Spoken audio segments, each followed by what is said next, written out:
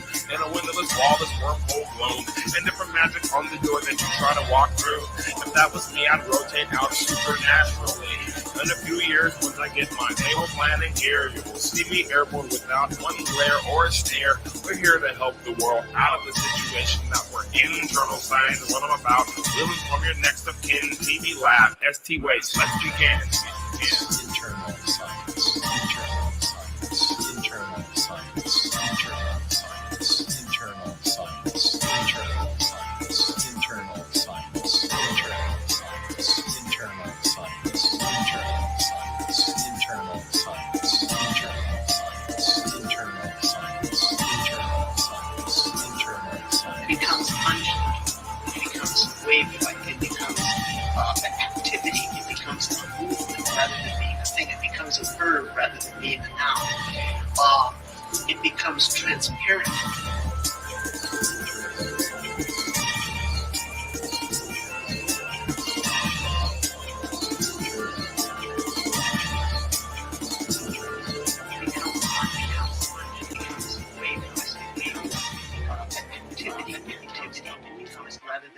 It becomes a verb rather than being.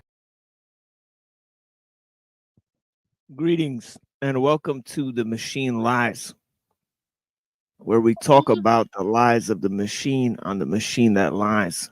Today we got our friend Pill Eater here talking about NRX philosophy. And I got my own. Hey, what's going on, my brother, man? You doing okay and your family is okay? Yep, everything's okay. Hear you loud and clear. That's good. Yeah, I had to switch out this microphone cord. And yeah, thank you so much for joining. And yeah, how would you frame NRX philosophy for the common people? I already got some people. I said NRX in my Discord, and people are like, what the fuck is NRX? Extremely educated people don't understand the right. The abbreviation. But yeah, let's. NRX. Well, aside from looking up on Wikipedia, I guess N, Neo, X cross, reactionary, in the same vein as SXE, like straight edge. And I got my variant, and I got my own variant, AXA, Asian cross aesthetics. So let's just say that X from straight edge has influenced a lot of things.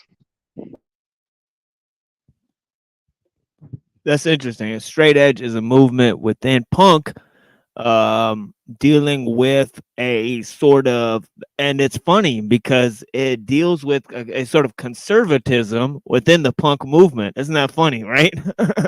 Right. Like, or at least trying to do virtue ethics to the highest pedigree against decadence and hedonism. And I'm a huge fan of, I think it's, the Ian guy from Minor Threat. Yeah, what an excellent musician. I mean, this guy went on, he's in the band Fugazi, he's in the band with Ministry, Palehead. Not a lot of people know about that one. He made an industrial band too, fucking excellent band. I mean, so this dude was obviously came up with this straight edge movement. It's a movement to not do drugs, keep people away from drugs within the punk movement.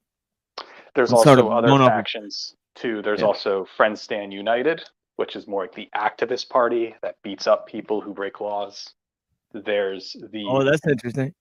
There's also Vegan Reich, the band, which mates eco-fascism with straight edge, and Yeah, a lot of and that. then That there a lot we of that have, is, yeah, and yeah, a lot there of we that's have just a another remote. precursor to Antifa stuff. But go ahead. Yeah, I was gonna say that it's a little bit tied into this hyper. So the eco-fascism is like hyper socialist / anarchist, and then it ties into the Kaczynski type of stuff too. Uh-huh. Yeah. But I guess, long story short, straight edge is important because it's a form of philosophy that has hyper awareness about community, organization, and being your true self. The thing offshoots also like positive hardcore. Positive hardcore is about criticizing straight edge people who don't live up to their credo. So there is this kind of line of correcting and correcting, which I think ultimately we would see Antifa coming from that in the 90s, from more of the hard left faction trying to assume that people are bad because they say mean things. But the intention wasn't Soros funded. The intention was helping the community. And that comes from Friends Stand United. And remember, it isn't just drugs, it's also promiscuous sex, sex trafficking, violent behavior, which is ironic. Basically, they try to put virtue into ethics and get their anger out and make sure it's morality above all else.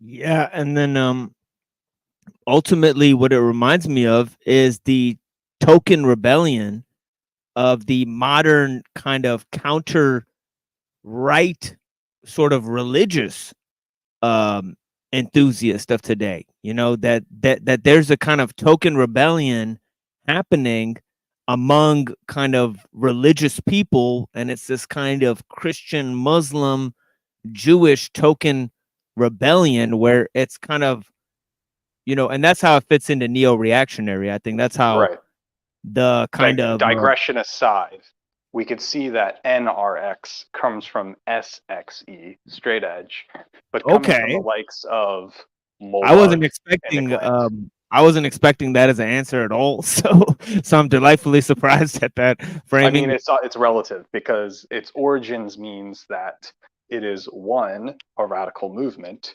two, something that is underground, and three, against the norm. And so NRX, like SXE, would follow a subcultural lifestyle of abolishing liberalism, what we see that oppresses us. Now, is there actual root etymology? Is there actual root etymology in that based off of the neologism of Nick Land? Because I think he may have coined this term, or is that right? And the reason why Nick Land refers to it as NXR is because he himself was influenced by raver culture, and he was into electronic music, and he was trying to come up with a term that was kind of catch on to like kind of a secret club of sorts, kind of like free techno or like spiral tribe. Kind of like what was cool in the 90s was like collectives of ravers, quote unquote, having communes and talking about futurism. It's like Alvin Tofen's Future Shock book, you know, and you've seen a lot of that, like you mentioned Drexcia or Ux 88, you know, kind of a lot of that spiritualism in there too. Not that we're talking about Ux 88 like 1488, but like 88 as in like an 808, or like 1988 is the beginning of something, you know. So there's a lot of new number play, and I think that's again directly from musical subcultures, which you know, the late Mark Fisher added on into his work, which was his friend Simon Reynolds, and they were all in the same Warwick scene. And long story short, in the last 15 years, NXR or neo-reaction has been this catch-all term to, instead of what Land is saying, but eventually produced by Moldog, to refer to just reactionary tendencies against what they call the cathedral, a term by Eric S. Raymond, delivering it from cyberpunk internet culture, and again, assuming that things were better off with the previous operating system, quote unquote, you know, that being monarchy or something. And that might as well just be like a PragerU boomerism, you know? And it's the kind of fallacy we're seeing, especially with some ideals of straight edge culture where, you know, vegan Reich will argue eco-fascism is good is because animals should just roam the earth and we have to be Luddites, whatever. But again, there's no Hegelian dialectic. There is no way forward. It's just remain in a cave. And I'm seeing that problem already with NXR, and I think a lot of people are fed up with it now. But that just shows really quickly where this line of thought is coming to. And now we have xenofeminism and all that. Yeah, let me for the common listener, let me phrase the things in the best possible rudimentary level that I could grant. I guess in the very instance that you meet liberalism, you have at the very far left, you have anarchism. And then on the very right, you know, as anarchism is basically no laws, you know, on the very right, you can imagine a situation where you get to a degeneration of laws into things that are rudimentary, like customs, families, businesses, those types of medieval like sort of things that tether society together. Well, that's what the reactionaries kind of think in a very like kind of like libertarian sort of sense, that the society should go back to those much more fundamental things like family and you know, class and society and tribe and those kind of things. So you could imagine on the right a sort of lawlessness, as on the left a sort of lawlessness exists. And you can kind of see that the political spectrum is that way, not a line, but a kind of a circle. You know what I mean, right? Two important terms to think about: reactionary and contrarian. Both exactly, are two different things. Okay, reactionary means let's go back to an older system. If we're in liberal capitalism, we should go back to a bartering gift economy system. That would be reactionary.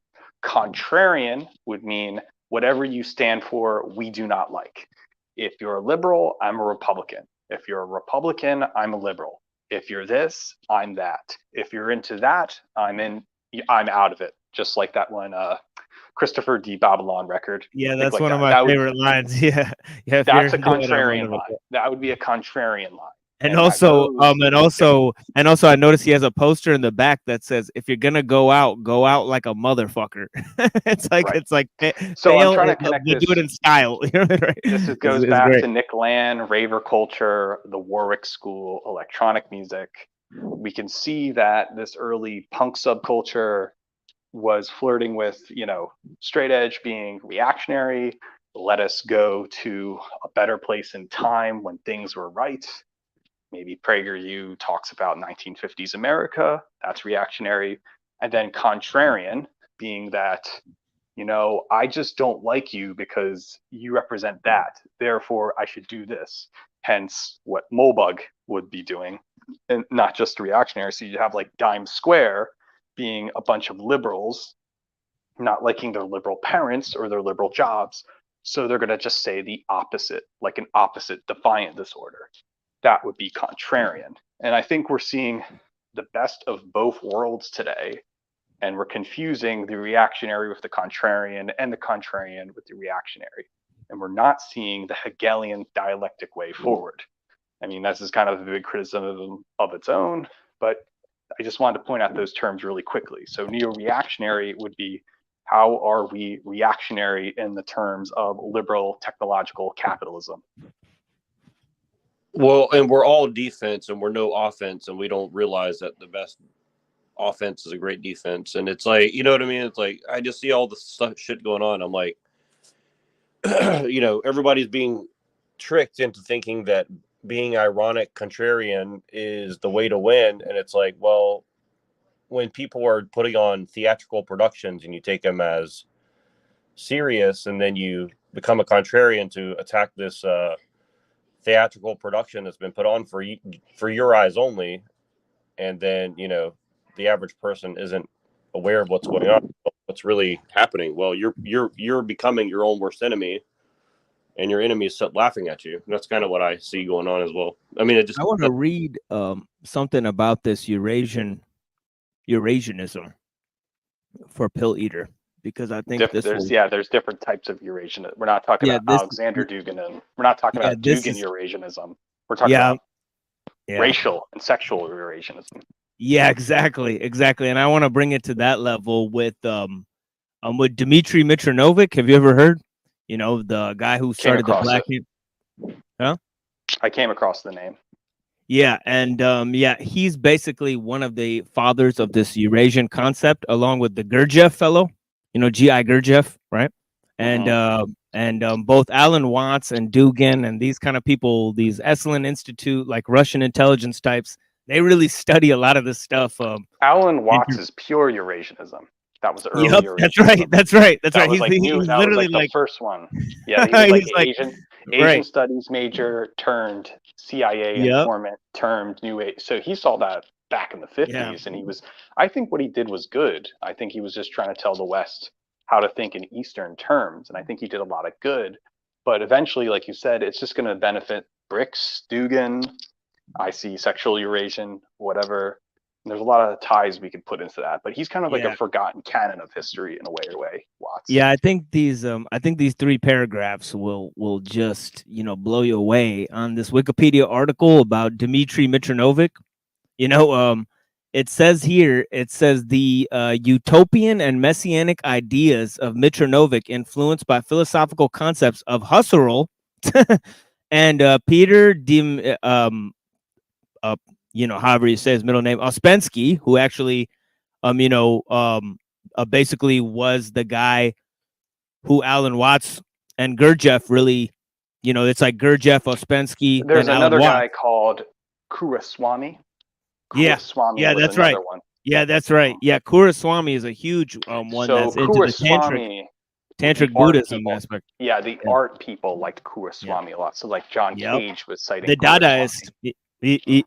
about chance and Dadaist randomness. So in acceleration terms, the chance of a rhizomic happenstance happening, that's Kuraswamy. So that's more on the eco-fascist side. Yeah, that's right.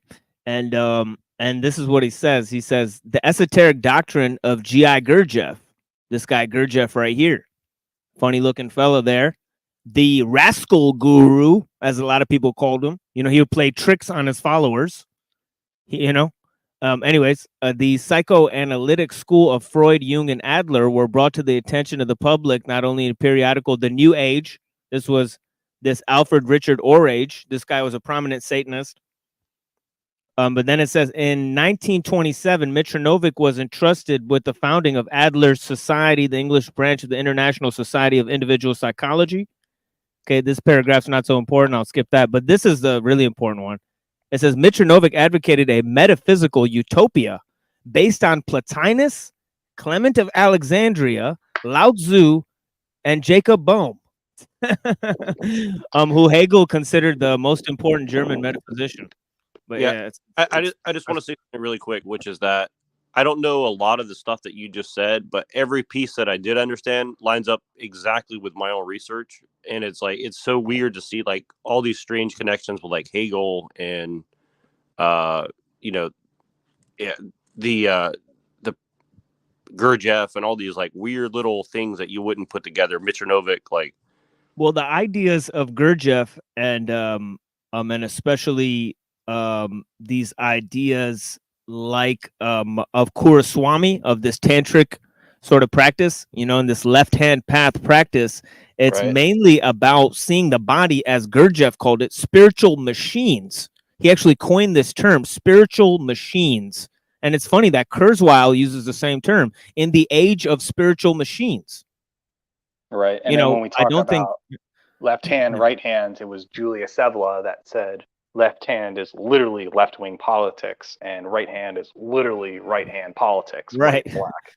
Right. Like this stuff was like and so started I by think the occult. with the Kuraswamy to Evola pipeline we're talking about, these were pranksters using chaos magic, which would help the Church and Satan and Anton LaVey, which we do see new forms like the Partridge Family Temple or the Process Church, which is basically the whole point is to use chaos magic and prank the normies, quote unquote, and normative society until accelerating results happen. And I think this is like kind of where we're coming from, where the punk subculture of that past gets into the prankingness of knowing certain Max Bavarian power knowledge and applying it against everyone's will. So I'm seeing that trend here. Yeah, totally.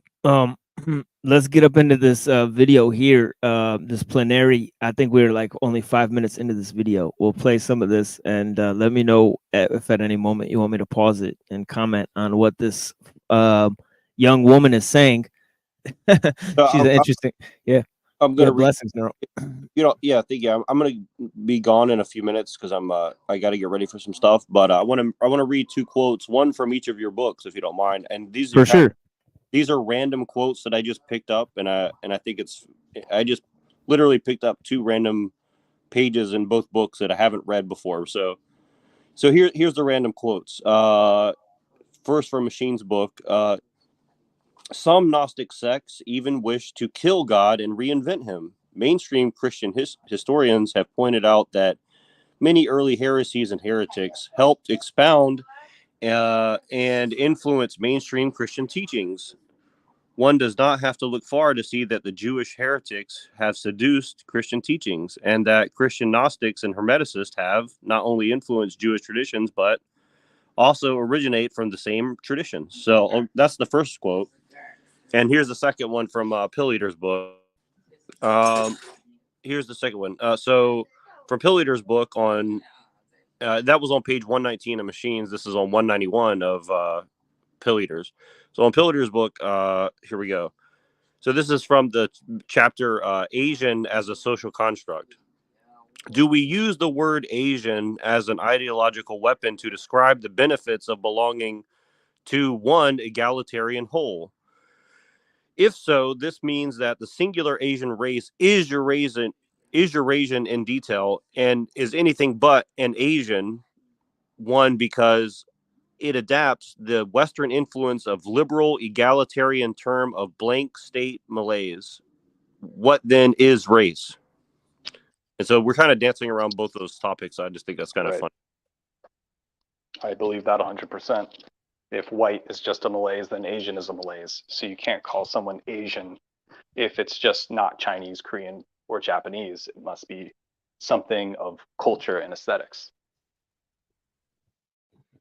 Yeah, and the more you see the influence of Freemasonry into Islamic modernism, I could show you guys a little bit of what I was seeing from a channel I was watching today, about these influences of people of the Wahhabi sect, you know what I mean, right? And then you have also different influences of the Kabbalah and the mystical traditions on the Hasidic Jewish community. Actually, Mitronovic says Europe was given the special task of making the Jews white. This is a quote by Mitronovic. Right. That's very strange. You mean, right? Gationev. Yeah, or Tim Wise. Yeah, and then you can go to Christianity, and you go to these thinkers that I just looked at, like Jacob Boehme, totally creating a form of Christian mysticism, that was then taken on by these thinkers like Hegel, and Leibniz and these kind of guys, this kind of Rosicrucianism, but anyways, let's go to this video here. But yeah, both of those quotes, excellent quotes, blessings, guys. Thank you guys for joining us here. And we're going to get up in this video here. We'll go for about 20 minutes here, and then I'll take a little break, and I'll play Pill Eater's breakdown of Keith Woods while I do a little prayer. But yeah, thank you guys. And we like that video. Me and Neuro were watching it earlier. It was like 3 years ago, that one too. I was just predicting it. I was like, my God, I don't like this Woods, dude. He reminds me of the Distributist. He's one of these other cultish occults. Now look where he is. He's like on top of the whole. He had that big Andrew Tate, Nicole Fuentes gang of 17 group on Twitter. I'm like, yeah, he's bad news for sure. And then he makes a video, and he's like, oh, I went to the Vidare Castle. That doesn't make me bad. It's like, you might as well say you went to Bohemian Grove then. Yeah, and these people, these diorites, are just noticing it now. You know, they're like so late to the game. So me and Nura also noticed that they're just now picking this up.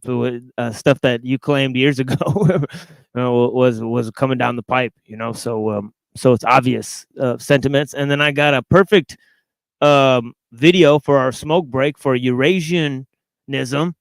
It'll be Legend of Zelda: The Prophecy from Ocarina of Time that I put to Venetian snares. so check that out real quick. I made a little video.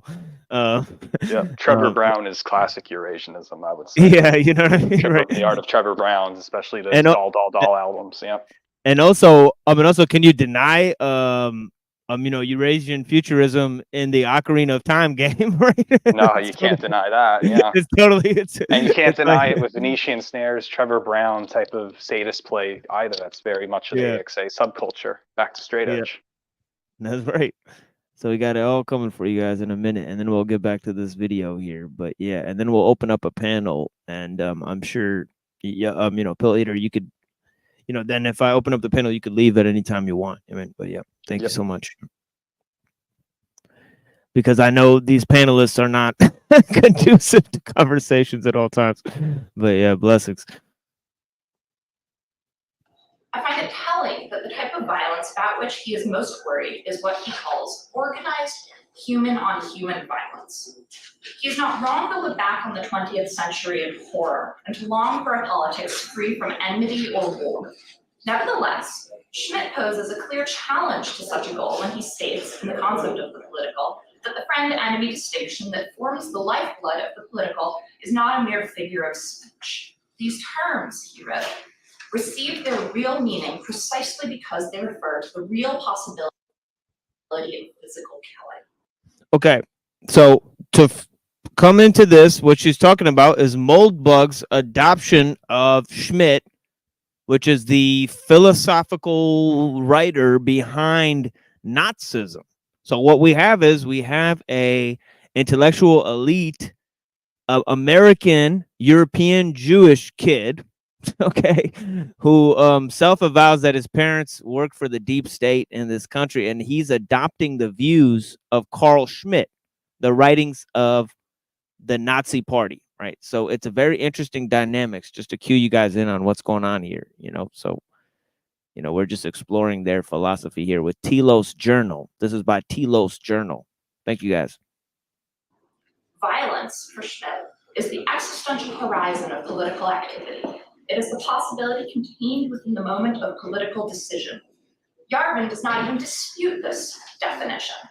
Politics and war are a continuum, he acknowledges. And the only way— Okay, politics and war are a continuum. This is this neo-fascism coming from this kind of Mao Zedong, war is politics with blood. Politics is war without blood.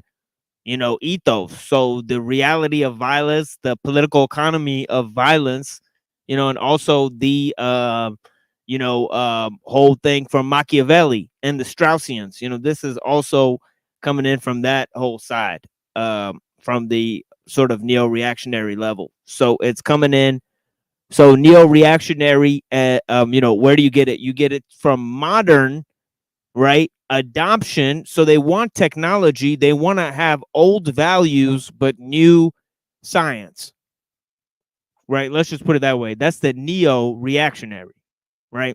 That's a good way to phrase kind of the bottom line conflict there. But yeah. The way to avoid war is to eschew democracy and with it politics, or perhaps vice versa. Of course, Schmitt would have some choice words here. He would remind his would-be disciple that even those who retreat from the political cannot escape from it. Any people which attempted to do so would simply fall under the sway of whichever group was willing to protect them. It is surprising that, for all Yarvin's concern for sovereignty, for all his self-positioning as a prophet of forbidden truth, he fails to acknowledge this existential reality. At some point, Yarvin's belief in sovereignty and his desire to avoid political violence must necessarily come into conflict. Of course, despite his distaste for violence, we can hardly go about accusing Yarvin of pacifism. If anything, his concern is answering the question posed by And she's calling Moldbug, Mencius Moldbug, by his name, which is Curtis Yarvin. Yeah, So, yeah. yeah. I just want to mention one other thing. I had this idea, and this is probably not a new idea. I probably thought of this, and other people have thought of this before. But this term came to mind the past day, and it's the term pacifascism. And I think that that's when you listen to someone like a Talcott, or you listen to someone who's like Michael Aquino. I like that. Or like Michael Aquino, they say, well, we have all these weapons. We don't want to use them. We just want to saber rattle, and we just want to bring all of the secrets out to the light and all this stuff. And the thing is, at the end of the day, it's like the person who's going to most subject you is someone who's going to tell you they don't want to fight with you. I mean, at the end, so I think that that's kind of what she's Well, talking it's about. liberal dehumanization. What's happening is under liberalism, everybody's entitled to their own opinion, but everybody has to remain isolated. And if you tread on someone's liberty, like in libertarian values, you're the issue. That's why the whole mental health thing comes about. It's something all on you. And if you see the enemy, you're not allowed to tell others that the enemy is there because you're the problem. You're the influence. That's what I'd say on that. I also want to do a little digression here, but she also references that supposedly Moldbug is not a Sorelian, meaning that Sorel believes violence is normal, natural, okay. I believe the same thing. And it's really interesting that the state is trying to have this Gandhi-esque anti-violence paradigm, anything but violence. It's just not possible. There's no history and that wasn't Sorelian based. And for her to deny, oh, it's anti-violent, assumes that you're denying the most critical ingredient to revolution and change. And I just think that's obtusely weird.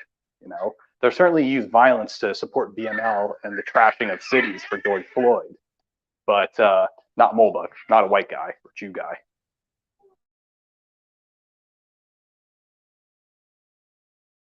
the Weberian model of the state.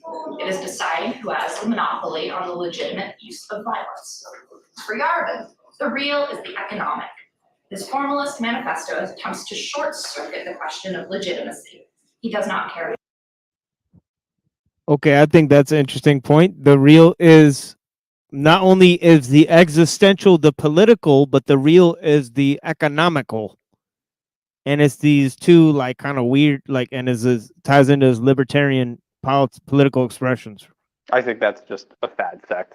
I think that's just reading into Marxism in a different way and not understanding Heideggerian, the real, because if you look at some other French philosophy like Francois Laurel, they think of the real as nothing to do with economics and more to do with psychoanalytics, but it's whatever. It frames the argument so you don't debunk it. Interesting. Sounds like the tag argument. The transcendental argument for God. No, and it also just reminds me of when you look at politics and economics and all this stuff, it's like, everybody's looking for a solution, and I think that the whole crypto thing is kind of it's like a double whammy, because you kind of see that everybody's trying to find a new way to get around the classic capitalism stuff, and so they're giving you the solution of decentralization, and it actually just obscures further wherever the money and the stuff is coming from. And on that same note, it's like everybody's looking at the American empire, but the truth is they should be looking at other empires that seemingly disappeared, but maybe they just kind of restructured their stuff. For example, the British Empire, and where was their trade focus? What was the American project? Well, it was probably a way of diffusing influence into different cartels that you can't easily follow, right? And I think that that's kind of something that people miss. They're looking. Yeah. The celebration of liberalism transforms into something else. It sets you up if we're told how great decentralization is, it's that not everyone has decentralization, but that includes the elites. And elites have more power when it comes to everyone else. It's a top-bottom game.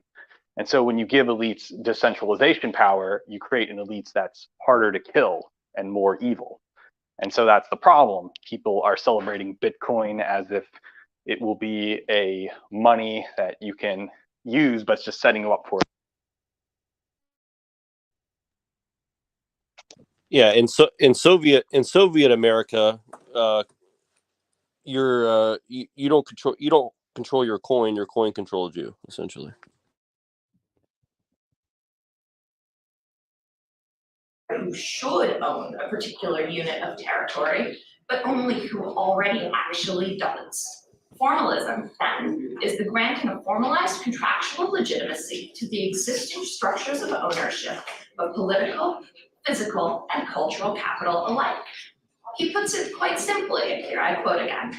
So this is the formalist manifesto, that the US is just a corporation. What he suggests we do with the United States, and perhaps with every nation state, is nothing short of corporate takeover.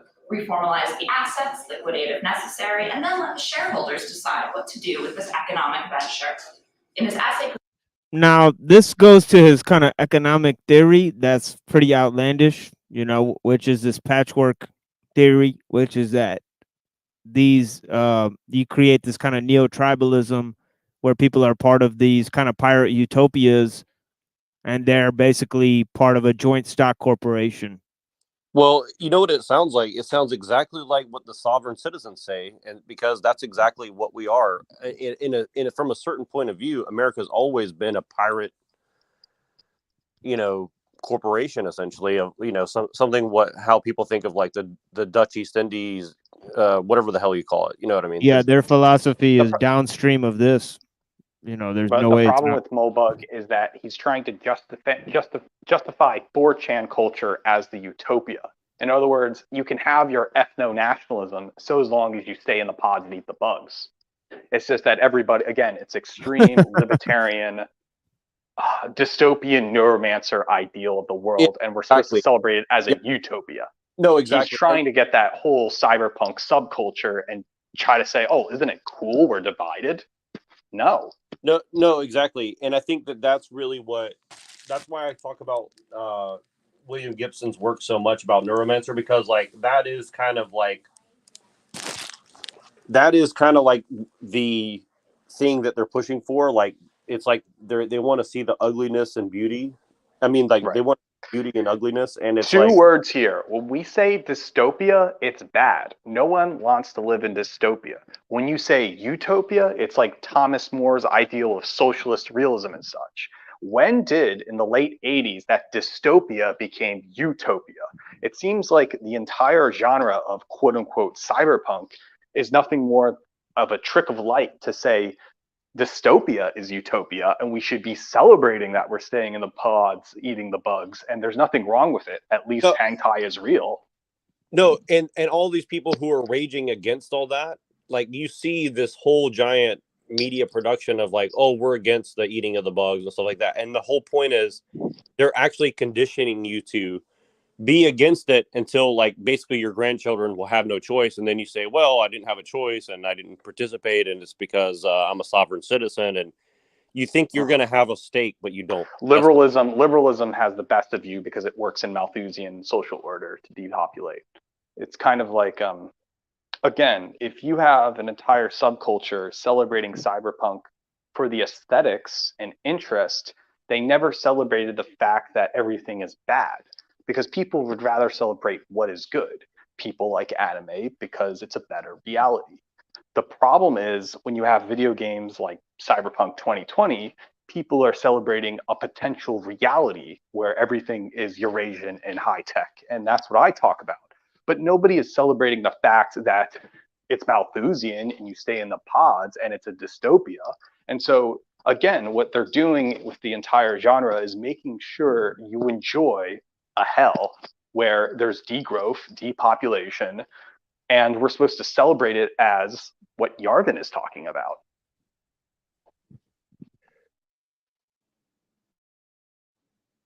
Yeah, and I think that's why, like, one of my last videos, I think I named it something to the effect Discordia is their spiritual Israel. And I think that it's like this Discordian thing where they want you to be like, oh, I'm totally against all this stuff and I hate it all, but I'll just be ironic and I'll just kind of like dance on the ashes. Ride the tiger, quote unquote, and just let it and just be passive.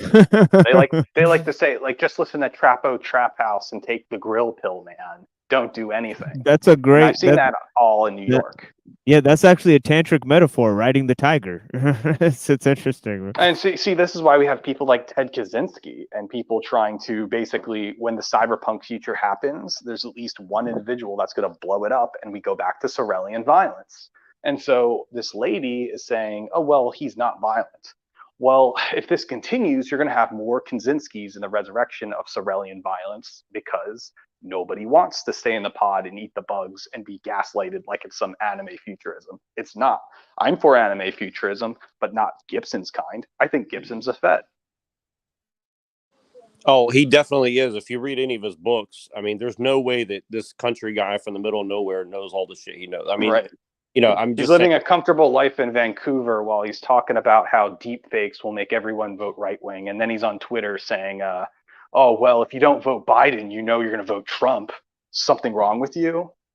And I'm like, well, you're in Canada, so technically speaking, you can't vote. So well, I'm just saying, yeah.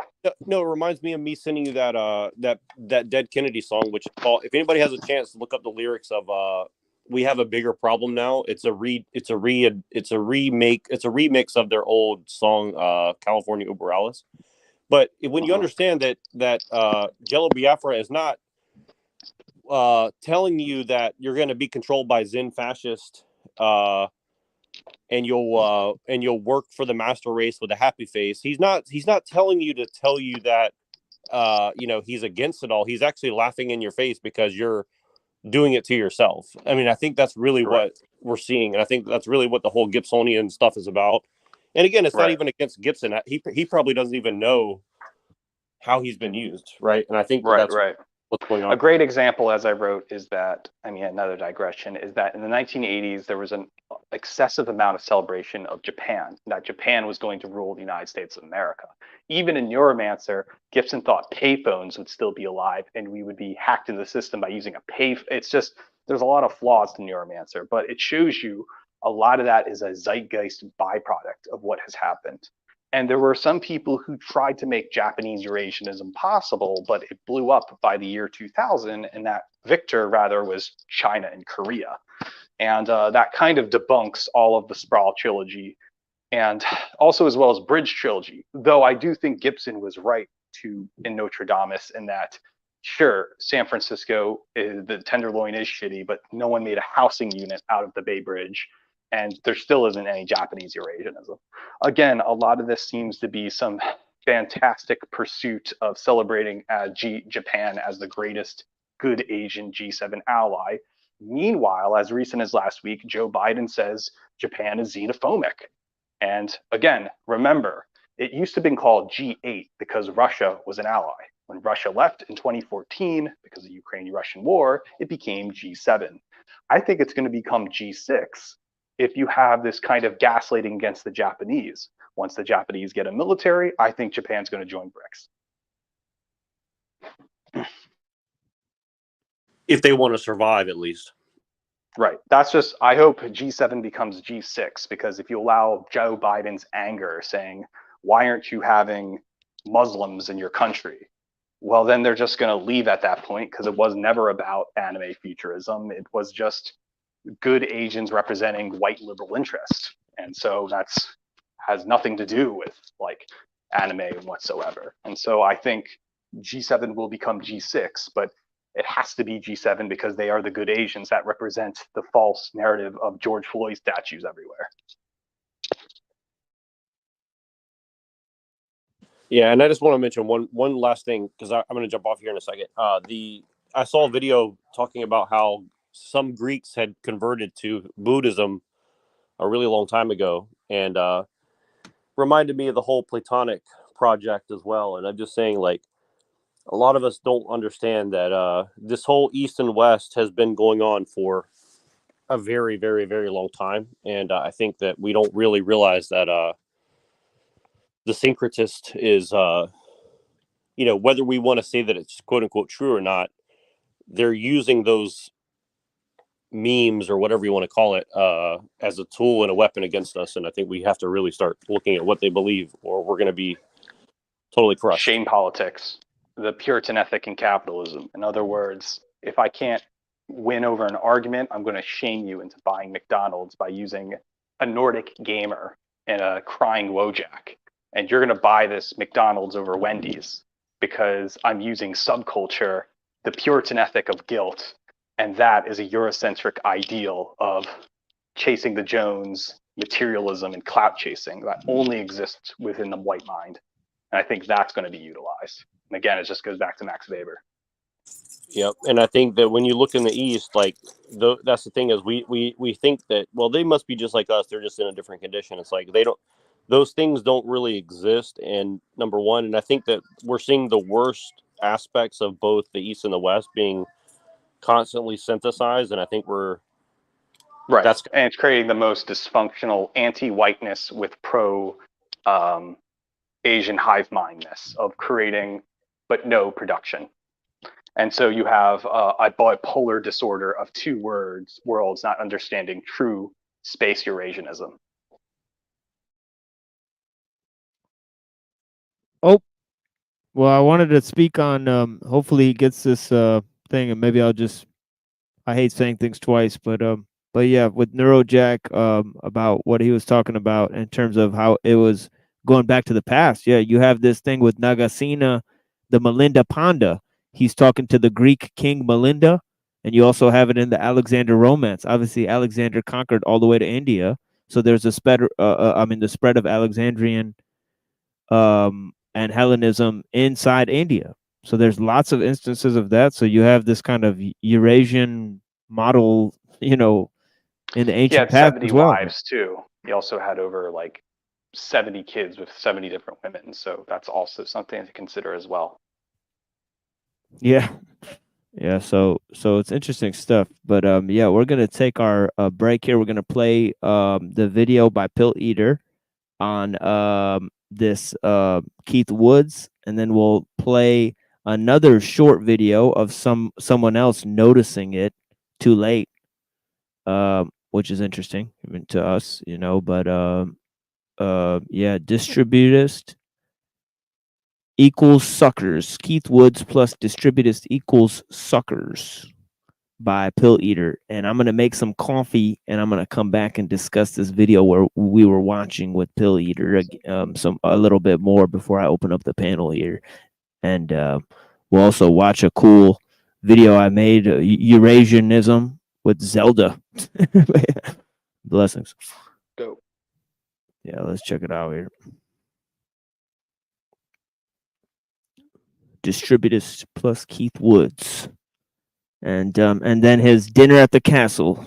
Keith Woods having dinner at the castle. I thought I'd give my concerns about people like Greg Johnson, the distributist, Keith Woods, and Kashif of the then meta right or meta modern politics thing.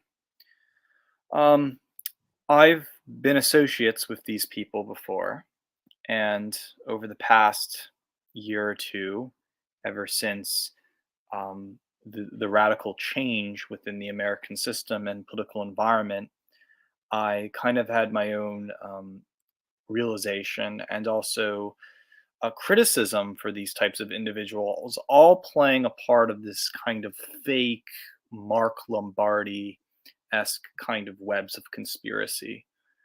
I mean, I'm not to say that, maybe I am Joaquin Phoenix Joker and I'm the ultimate outsider, but I thought maybe I do see that there has been a shift towards anti-capitalism.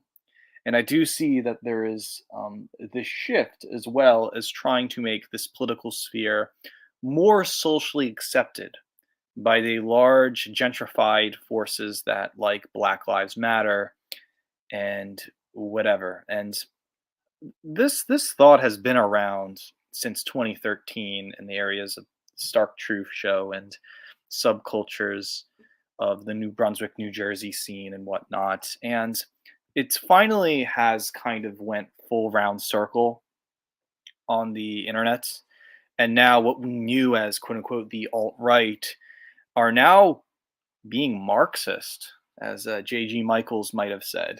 Things are becoming more anti-capitalist in nature, and eventually now you're going to see ex-alt-righters becoming more interested in the works of Richard D. Wolff or David Harvey. And I think Keith Woods is kind of that scapegoat, or that kind of fulfilling void. And it disturbs me that he has a connection and communication with the distributist. Now, there's nothing wrong to say about the distributist as a bad person, but the problem is I just don't like him as an individual, and there's good reasons why. But I would like to show that the Matrix is real, and that YouTube in itself is a capitalist platform, that we put on fictitious personas in order to shake hands with people and make silly webcasts and live streams that get 10,000 views, and then subscribe to my Subscribe Star and give me your money like I'm some girl on the internet. And this has become fashionable, and I think a greater irony is kind of like being a Marxist bookseller. You sell books to make profit. Well, Keith Woods shakes the distributist's hand, and only to say that they're now in a union, and capitalism constantly morphs into things to sell us something back. And I see a lot of that handshaking happening, and a lot of the things that was not talked about, behind those screens are still happening. Now, going back onto Greg Johnson, we hear anything, else. You don't hear much of what Johnson is doing. All I know is that he has some young 17-year-old boy and 20-something who works on countercurrents, talking about autistic 4chan culture, and somehow this has something to do with the revolution. I guess people who are hard to get along with, that's what happens. People all burn bridges, and they constantly have to make up new ideologies and movement. But always and always and always, there seems to be a blame upon the loser, upon the school shooter that Andy Nowicki kind of represented in his art. And I always saw myself as a punk rock queer, and I've always seen myself as someone working behind the drapes of all this. As much as I would like to do YouTube nowadays, I just don't have time. It's simply maybe I'm just have this punk rock energy where I don't want to make new art, knowing that my target audience wants me to do something, wants me to charade as a puppet. And it's annoying when I see Keith Woods, the distributist, and maybe Kashif exploiting off these types of individuals. And as much as I attacked these people in my essay on the cult of the extroverts in my book, The Manifesto About Stalking Patrick Hyland, I also want to affirm that we should go back to understanding people on an emotional level, and going back to art criticism. That all this critical theory talk, yes, it's definitely making sense of things, why people think such a way. But I still see the capitalist fake e-girl identity there in YouTube land. And this is why I don't subscribe to Keith Woods. I mean, as much as, I personally, I hate capitalism, and, I have weird, relationships with communism, a third position or whatever, the only thing I'm is kind of like a weird syndicalist or something. I mean, again, I don't mean to charade and LARP as political ideologies or whatnot, but to me, art has been my ideology, that the artist shall reign supreme, that the queer arts shall reign supreme, that some Eurasianist future is bound to happen after the follies of middle to upper class bourgeois America, which these internet celebrities are not getting to, and still playing dumb because exploitation is the name of the game. That I guess these are fake universities or whatnot. People don't even have time to appreciate art. And so I give upon this advice. Instead of being junkies and waiting for the next Keith Woods video and waiting for some celebrity debate of E. Michael Jones versus Richard Spencer on that guy's channel, you know, you have to go beyond this. That as the artist Mark Lombardi, who made circles relating to these interests, you have to find a new outlet to express. You have to create new subcultures, new artistic endeavors, but still remain true to who you are. To feel the words of Jim Goad's kind of hate culture, you know, avant-garde art as, you know, the self-hating queer, you have to now express that in this kind of new form to create art. And that's why I've always been outside that YouTube sphere, and I associate with the works of Brandon Adamson, Robert Stark, Matt, Alex, Harlan Venison, Richie, Rachel Haywire, Carmen, Evie, Babs, a great cultural kind of acid West Coast, East Coast scene that always has been outside of that and has always been open to talk about subjects of sex, work, and race, to talk about real taboos, to talk about things which political spheres and the common normie on the internet is afraid to talk about. And ultimately, I feel I'm in the tradition of this subculture I'm speaking about. I have no script. This isn't a script. This is just me on my bed, giving my, reading from my consciousness, because I don't have time to make a script. I want to speak to the YouTube user and know who you are. YouTube wants me off this platform. They keep striking me. I can keep copying, pasting these videos to BitChute or whatever. Maybe that might help, but again, I see myself in the tradition of the punk rocker who needs to get his art out there, music, words and zines and otherwise, maybe flirt with video art and whatnot.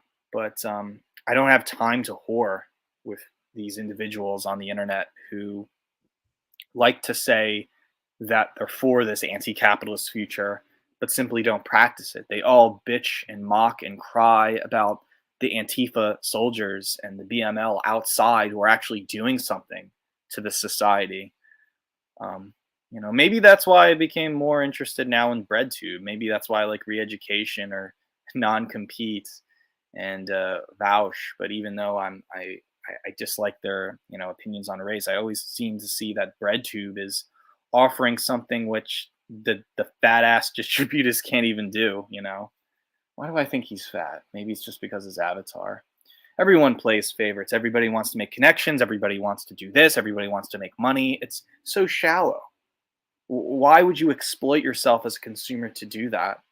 And why would you say, oh, that's bad. Pill Eater has a black band. You shouldn't listen to him. This stuff's got to go for sure. We can't advance as artists when we play games of saying that kid's going to shoot up Columbine. We have to create a religion that's kind of like the work of Ted Kaczynski or some crazy Japanese Shinto religion that's going to commit terrorist acts in the subway or something like that.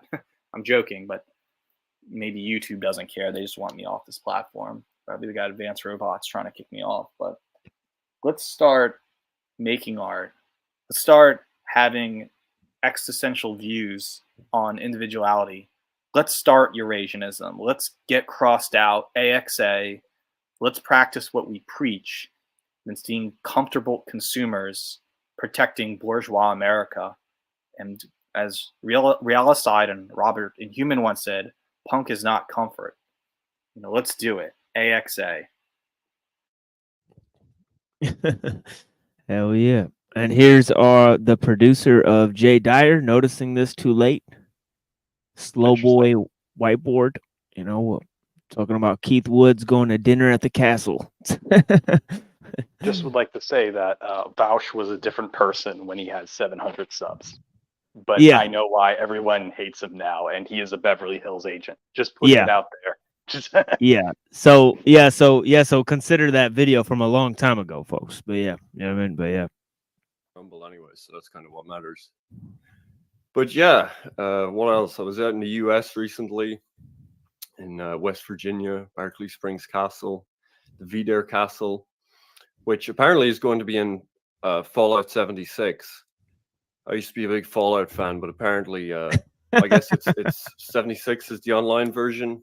I haven't been up to date with it, but apparently, yeah, you can visit Berkeley Springs Castle, post-apocalyptic in Fallout. But yeah, I was there. It was a cool experience. Spoke there, invited by the Brimlows, very nice people. Got to meet some great people there. Jared Taylor was there. Some people I met for the first time who I've been collaborating with or talking to for years. Harrison Smith from InfoWars, very nice guy, very cool to meet. Jefferson Lee, who I've been like 4 or 5 years, streaming with that guy, talking to him. So that was really cool to meet him in person, and just a great guy. Thomas 777. I think we'll be dropping some content soon, potentially. We were Dude, getting into historical discussions. Like, I just want to punch him in the face for that. I want to punch him in the face. Like, that's straight edge. We were discussing the Troubles. It's something straight up fetch. Like, if I was like straight edge, like whatever, I would punch 777 in the face. I'm like, yeah, he has his own little pussy ass 777 gang. I'm like, AXA is gonna rip you a new asshole. There you go. He's a lot of kind of interesting angles on the Troubles, and he suggested we should actually do some kind of series on that. So that's to be prepared, but that's something that may be in the works as well. And then we have the man who was a very gung ho about doxing me last time. Remember, he's an Orthodox Christian, right? Orthodox Christian. Oh yeah. He couldn't remember the 10 Commandments, so right. I grilled him for that one day, and basically what it is that his whole religious attitude is basically a LARP to kind of defend his kind of alt-right viewpoint. And then he came out with this clip. This is very interesting what he says here, which I played many times. Everyone's just in their room, in their space, and your space is going to be this little fucking tiny little fucking square on a screen. That's going to be your space in the hyper-capitalist fucking AI world. That's going to be your life. And as much as I want to be anti-capitalist, the only way to be truly anti-capitalist is to be hyper-capitalist. Is to give them carte blanche and let it fucking die faster. That's Mussolini. Mussolini did that. Yeah, so he gets into so he's funny. He's a funny character playing a character online, just as Jim Goad is. You know what I mean? Right. So Jim Goad is another Hollywood actor who's friends with Margaret Cho, Chuck Palahniuk, Doug Stanhope. The list goes on, but no one will ever say bad, including Lydia Lunch. And he's writing for, Countercurrents by a gay man who's writing about. So if he was interested in Boyd Rice's industrial culture with Blood Axis, makes you think it's not about racial awareness. It's about industrial subculture and whatnot in White House. Yeah, and thank you guys for joining us here. This is my video I made with Zelda, our tribute to Eurasian. Here we go. Hell yeah. And if anybody's wondering, this is the creation myth of Zelda from Ocarina of Time. So yeah, this is one of my favorite things I ever saw when I was a kid. I was like, this shit is deep. That's what I was thinking. I was like, yo, this shit is like some philosophy shit. But yeah.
I used to understand happy. I know that I used to be happy. I was really happy. I'm unhappy now and I can't remember what it's like to be happy. I only remember... I don't remember.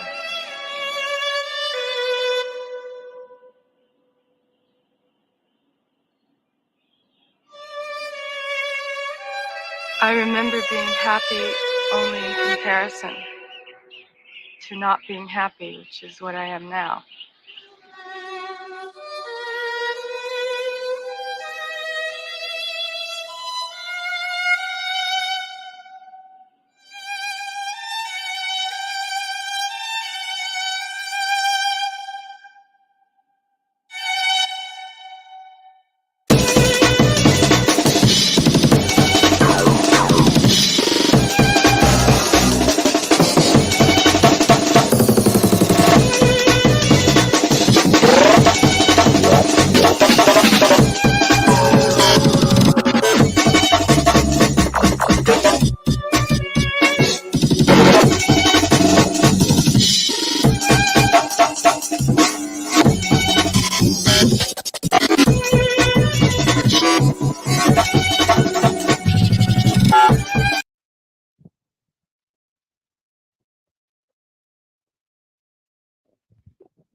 There it is.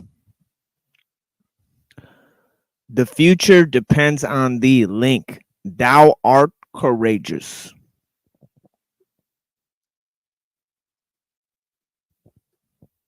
And what is he a link between? The past and the future. He is the hero of time.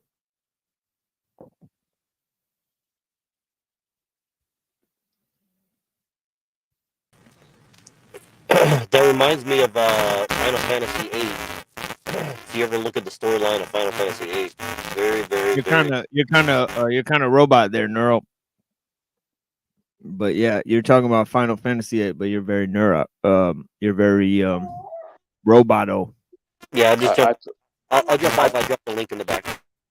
I played Final Fantasy IX. I don't know if you guys played 9. 9 was pretty out there before this. Yeah, SPLC. Yeah, I think a Bannon got charged yesterday on some shit. Steve Bannon might be going to jail. I do some video art sometimes too, and I experiment. So one time I like to put try to make my own music and do videos on it.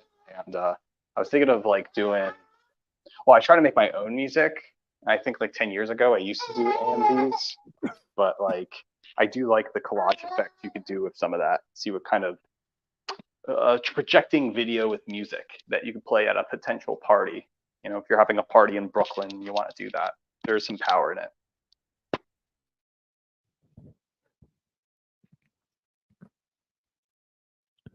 Yeah, and I wish Neuro would have contextualized this link before he dropped it in the back. which I don't know if you can contextualize, but I know that Keith Woods is part of this movement, this anti-immigrant movement within the UK. So I think it may be linked to this. But yeah, Neuro dropped this link, SPLC VDare. Peter Bramlow VDare has provided a crucial bridge. I met his wife in 2017 at American Renaissance. Okay. But the Brimlows, they basically own a castle in West Virginia. Oh yeah, that's what. Oh yeah, that's what he's linking it to. The what that guy just said. The castle that guy went. Well, the thing is, the point is, it's a think tank project that lasted for about 20 years. The point was to stop immigration, quote unquote, encourage white nationalism, push John Derbyshir's term dissident right, which they had some success. I've heard. with. Oh yeah, I just heard that. I just started talking to a guy who uses that term.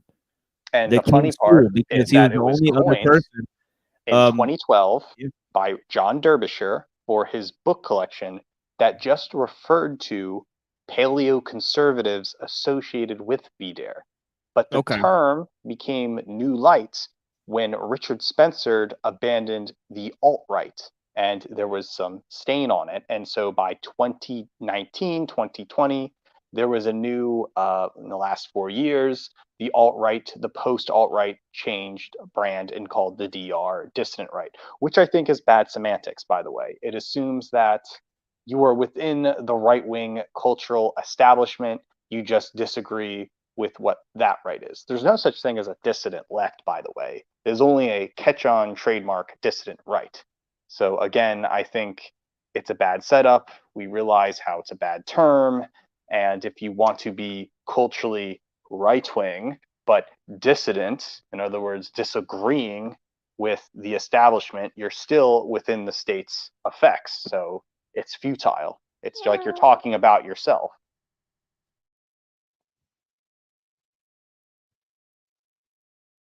Yeah. And this term dissident right, shout out to King's Fool, the King's Fool YouTube channel, who did a review of Jeem and Adam Green debate. He was using this term dissident right. And yeah, the link to paleoconservatism and all of that is very interesting. The whole paleoconservative movement is another kind of version of this kind of, it's a kind of proto neo-reactionary movement in the intellectual scene. Let's just put it that way. Proposing the patchwork system, which I will discuss in greater detail in a moment, he suggests that patches of land could have any lifestyle or culture they wanted, so long as there was a market for that lifestyle. Moreover, they could in theory have any organizational structure they wanted, but they would inevitably fall against the joint stock corporations in their ruthless efficiency. As he explains, if there existed a more effective structure, if firms were more productive when managed not by a committee, but by an executive, or by the collective decisions of their customers or employees. Okay, so he's combining libertarianism and authoritarianism into this idea of joint stock corporation, which we were kind of talking about before we started our entire break segment. So that's where we're at now. So if you guys joining us now, that's basically where we're starting it. Employees by separate legislative and judiciary branches, et cetera, and here the analogy to democracy is clear. We would know. Someone would have found a way to construct a firm on this design, and it would have outcompeted the rest of the stodgy old world. I want to really dig into this turn towards the economic, because it is here that neo-reaction shows its affinities with libertarianism, or, as they still often call it, classical liberalism. Schmidt saw the claimed autonomy of economics as that's They're obviously still liberals, okay? Yeah, Libertarianism it's a is jump. liberals. And to Yeah, it's say a jump liberals to- saying, yeah. oh, we're not those liberals is like the most cliche, again, dissident right talking about itself. They are liberals. Yeah, I just think that is a hilarious way to hide and obfuscate what you really are, is to just shift it to classical liberal. Say, I'm not a liberal, I'm a classical liberal. like in the Lockean, like, or whatever. So I'm like a hyper libertarian because I'm a classical liberal. I'm not a libertarian, you know. So I just think that this kind of obfuscation of terms is, you know, obviously pseudo and obviously hilarious. I mean, and you know, as is the kind of move to the economic, you know, you know, as is said in this show a lot of times, I think the technological is the objective form of power of the political, you know, so it ties into what they were deeming the existential. And then obviously economics and culture are residues of that whole situation. So I think that, you know, them trying to exert pressure on those stages is kind of, you know, I mean, you know, they're paying attention to the symptoms, and that's why they're not really hiding the fact that they're liberals, because they don't want to overthrow liberalism. You know, what they want to They overthrow want to is, listen to yeah, Jordan B. Peterson and disagree politely, and they don't want exactly right. violence. That's what they fear. They fear violence, race, sexuality, worker consciousness, and the space you inhabit. If you know 5 of those things are reality, liberalism is it hates you. You're in the crossfires. Yeah. As the most important of liberalism's depoliticizations, and he showed perhaps his most leftist streak in pointing out the ideology lurking behind the perceived neutrality of the economic sphere. He reminds us of the tendency of relationships of exchange to deteriorate into a system of the worst exploitation and repression. He even concludes the concept of the political by warning of the consequences of an economically justified imperialism. Let it suffice here to say that an economic turn is insufficient to avoid violence. Nevertheless, I believe it is Schmidt's intrinsic critique of liberalism that most speaks to the existential void at the center of neo-reaction. Neo-reaction inherits from libertarianism an anthropology in which the individual features as the essential political unit. The problem with this, Schmidt tells us, is that, quote, no consistent individualism can entrust to someone other than to the individual himself the right to dispose of the physical life of the individual. And what that means for Schmidt is that liberalism cannot legitimate a society capable of making claims upon its members, and thus cannot furnish a positive political platform. I want to turn briefly and finally to Yarvin's attempt at a positive platform to explain why it still falls into the same liberal depoliticization. Yarvin describes in an essay of the same name his positive view of a society he terms patchwork. It is thus called, he explains, because it replaces the dysfunctional governments and nation states left over from the 20th century with, and here I'm quoting, a global spiderweb of tens, even hundreds of thousands of sovereign and independent mini countries, each governed by its own joint stock corporation without regard to the residents' opinion. So, you know, their sovereignty and independence is seen as the ultimate prize. They're Start a outlining mother their and liberal. mom and pop's bagel business, and supposedly you're a king. Yeah, just follow the confines of capitalism, and everything's going to be okay. Now, Peter Thiel's going to save us all. Zuckerberg's going to be the Democratic president. Yada yada yada.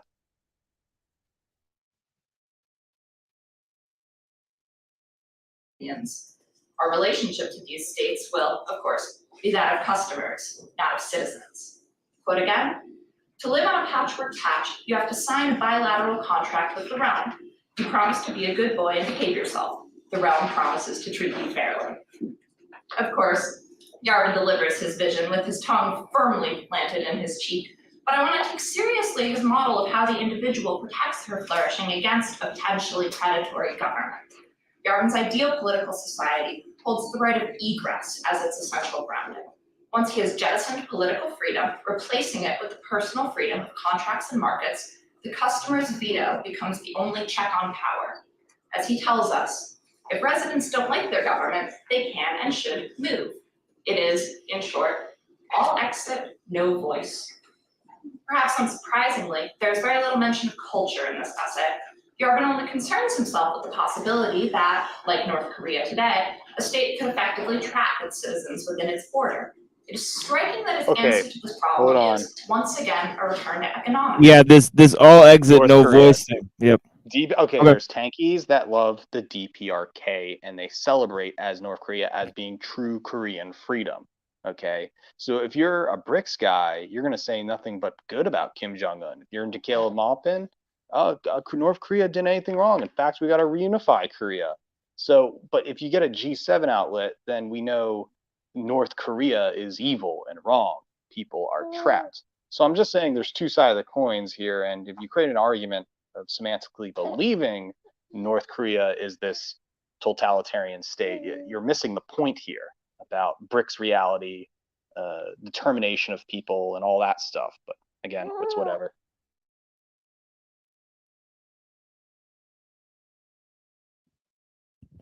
Yeah, you want to speak on this all exit, no voice? This is kind of an accelerationist credo, as you may know. You know, Again, I think it's coming from Murray Rothbard, right? right. I think it's again translated in a different way where you can read like people like Murray Bookchin, and he talks about post-scarcity anarchy and says that quote unquote cybernetics will make post-scarcity happen. And you can translate that as an accelerating point. Just right, you can read Marx and assume he's talking about accelerationism and read more than what there is. But again, I think these arguments are kind of again based on liberalism, and it's about enjoy what the state does over you, but it has nothing to do with the paternalism. It's just enjoy now, enjoy the grill. So again, I think it's a big fallacy in its own right. It's like if you read the Enoch Times and the entire point of the magazine is to say we don't like the Chinese Communist Party and we want to abolish China with a weird Chinese cult out in Deer Park. You know, it just doesn't, it's a bad fallacy because you're assuming Chinese people want it that way. It's actually not the truth. It's just applying whiteness on Chinese, meaning liberalism.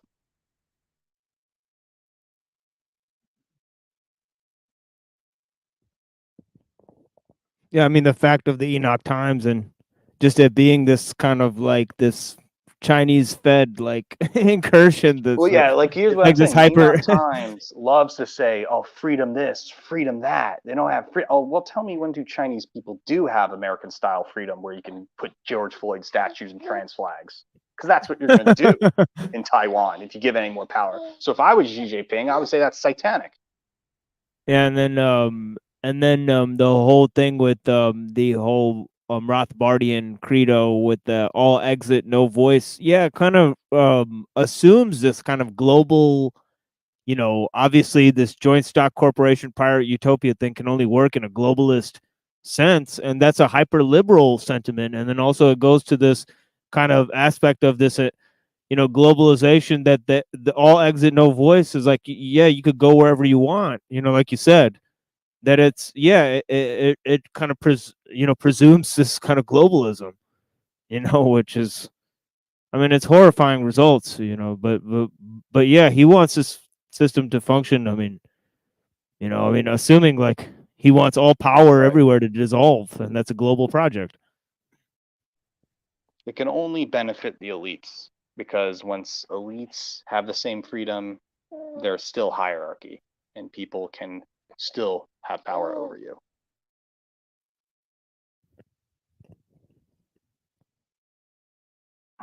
He points out that a country of slaves is hardly an effective way for rulers to ensure a return on their investments. He fails to account for regimes predicated on an ideology, religious or otherwise, whose members themselves actually believe in that ideology. He doesn't imagine that a child, born into a patch with a model of flourishing that proved alien to their own, could grow into an adult who was forced to choose between their own self-assertion and the community that had nurtured them. He is so deep in the logic of individualization that he doesn't even realize that this choice can be a hard one.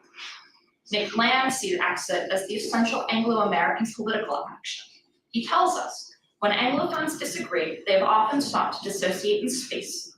Instead of an integral resolution, regime change, they pursue a plural irresolution through regime division, proliferating polities, localizing power, and diversifying systems of government.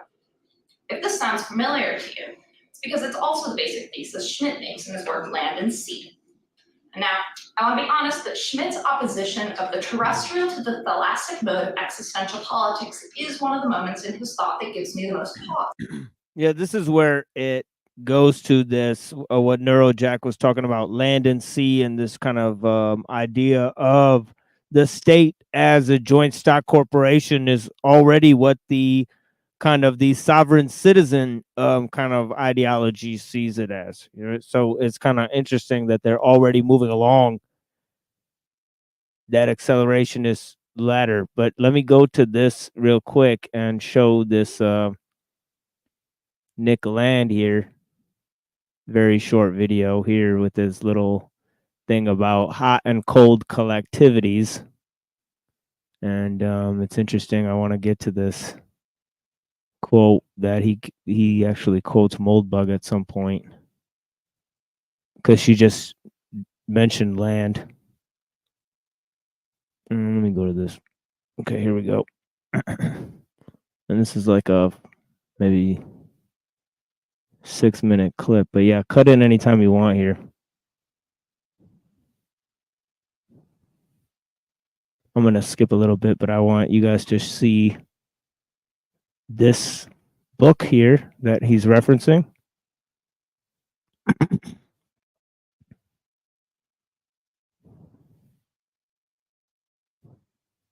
Exit, Voice, and Loyalty by Albert Hirschman. And I'm going to skip a little bit here and go to this concept of hot and cold collectivity.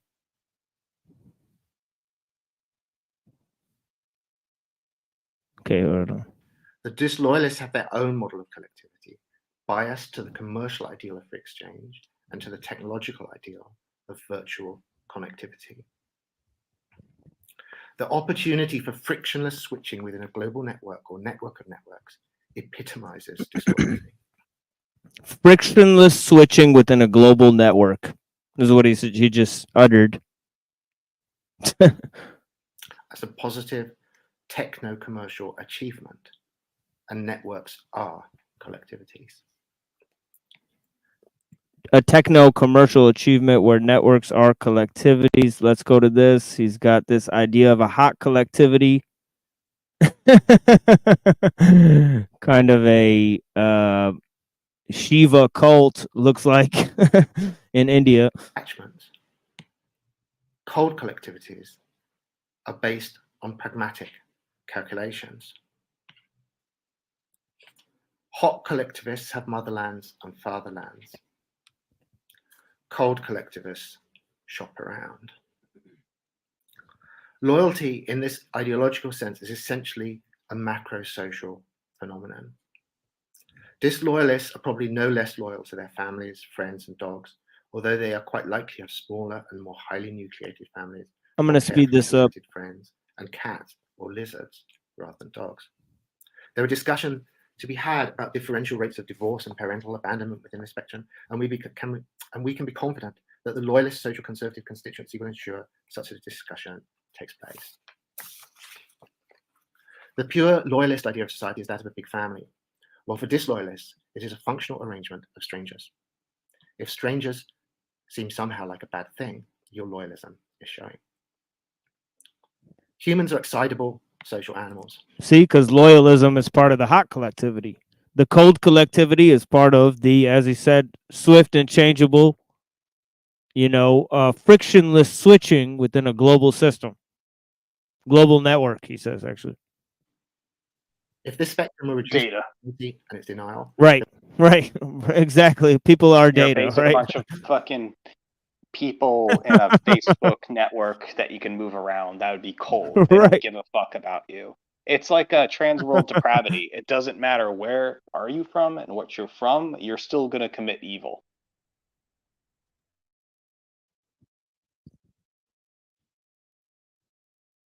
there is little reason to doubt that matters would have been already resolved definitively in the loyalists' favour.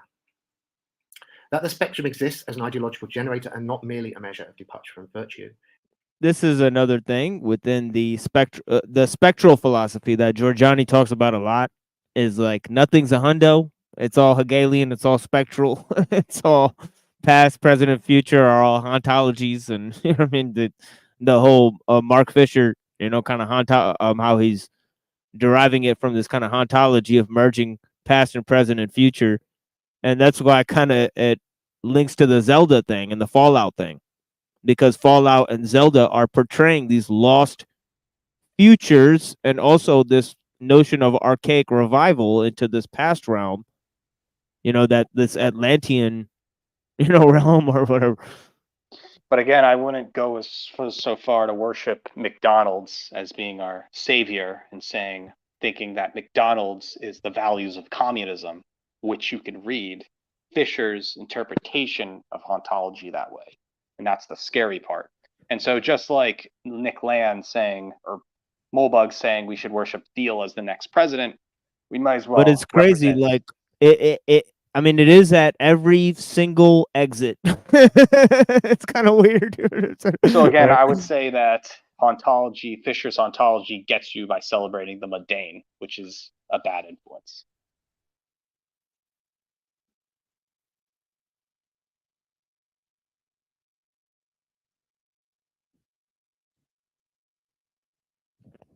Right? Super mundanity and hyper reality. These are the cross cousins and cross pollination of these obviously alienation on the one end and over socialization on the other end. Why would, if a McDonald's is in Cheyenne and if McDonald's is in Cleveland, why should I assume the McDonald's has a traditional value that exists before myself? It's kind of absurd if you think that way, because it doesn't get to the point that maybe McDonald's was indeed a recent invention.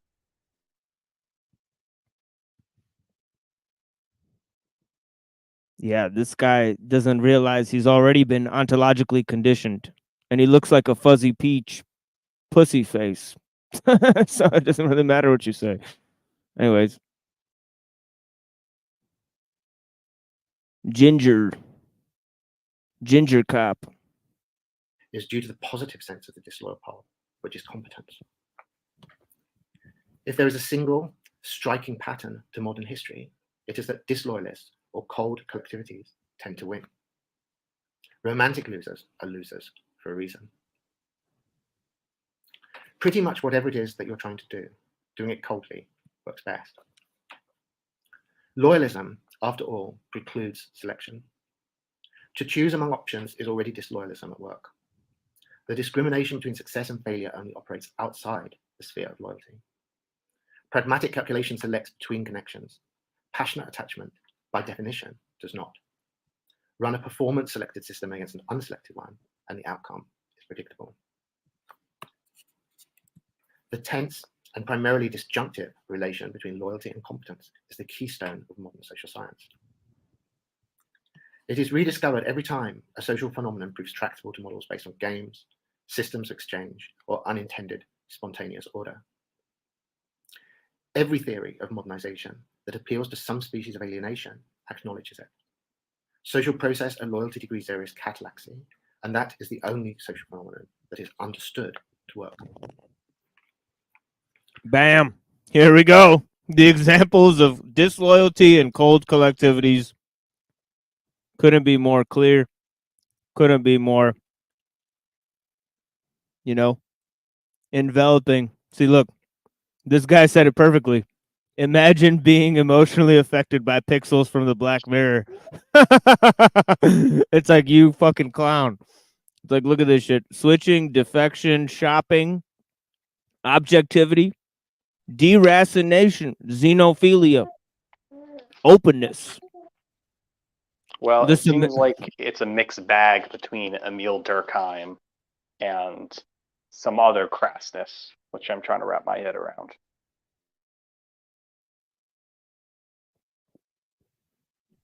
But I guess disloyal to who?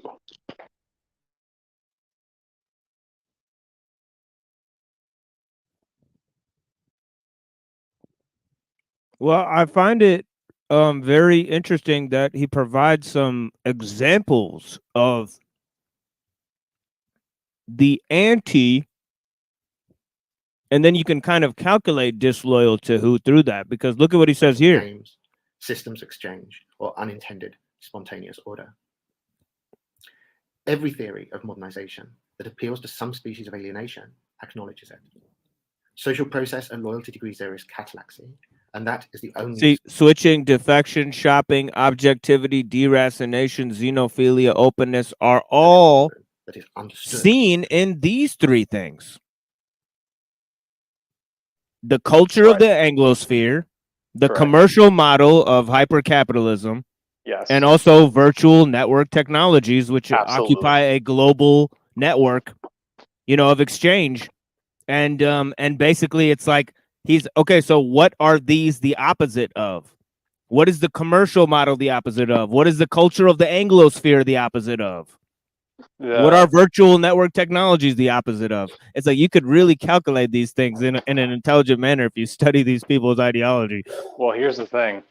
It's going to hurt liberals' feelings because if you consider these three things, it means that everything we live today is, I guess, white supremacy, right down to Facebook. So, yeah, I don't know. It's going to be a hard one to assume that they believe in some bizarre antinatalism against the Anthropocene and saying that it's humanity that's guilty.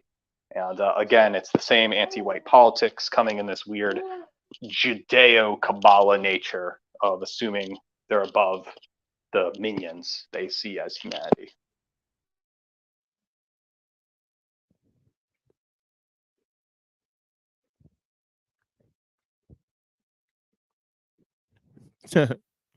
This guy's still too slow to get it.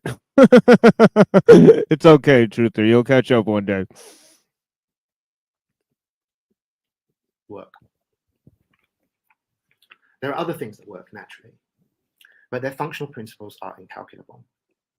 Loyalists have traditions that work well enough to still exist, which is hard. Anything that isn't dead is doing something right. Hot collectivities are, in their own way, evidently functional. Their opacity to social scientific formalization, however, is suggestive of a deeper disloyalty at work. They have been tested and selected by cold forces beyond the social sphere. Every passionate attachment was honed dispassionately in the butcher's yard of nature and deep history. When orders of loyalty work, it is because they were not built in the same way they are sustained. The competitive dynamics they exclude have worked them even more ruthlessly from without. Whatever was done well, even the carving of a culture of passionate attachment, was done coldly. Everything gets carved. Bring the machinery inside and you have social Darwinism. Leave it outside and you still have social Darwinism. This, of course, is a very cold way of looking at things. Some like it hot, understandably. So there's an argument. Everything with which we have become familiar under the name of politics. The hot collectivity argument, as it develops within modernity, isn't easily identified with the left or right. It goes roughly like this. Look, we understand, we really do, that when things get cooled down enough, they can start superconducting. Truly extraordinary stuff starts to happen, we get that.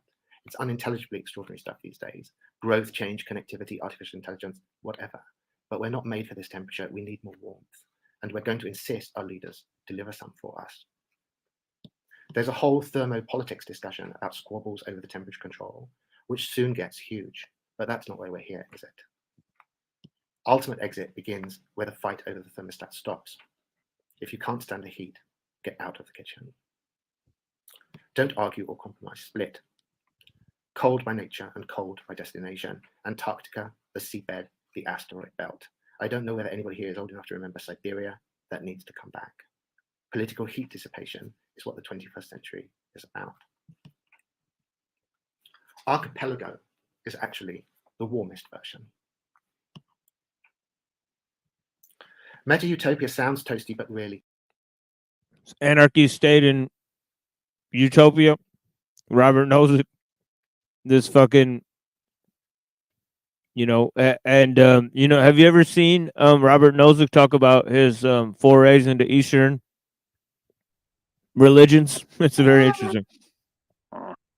Well, I don't trust anyone who uses the word meta anymore because one of the biggest corporations in the United States is called Meta. So that shows you a lot of ideological concerns, how and why the elites use the word meta. It's almost a joke.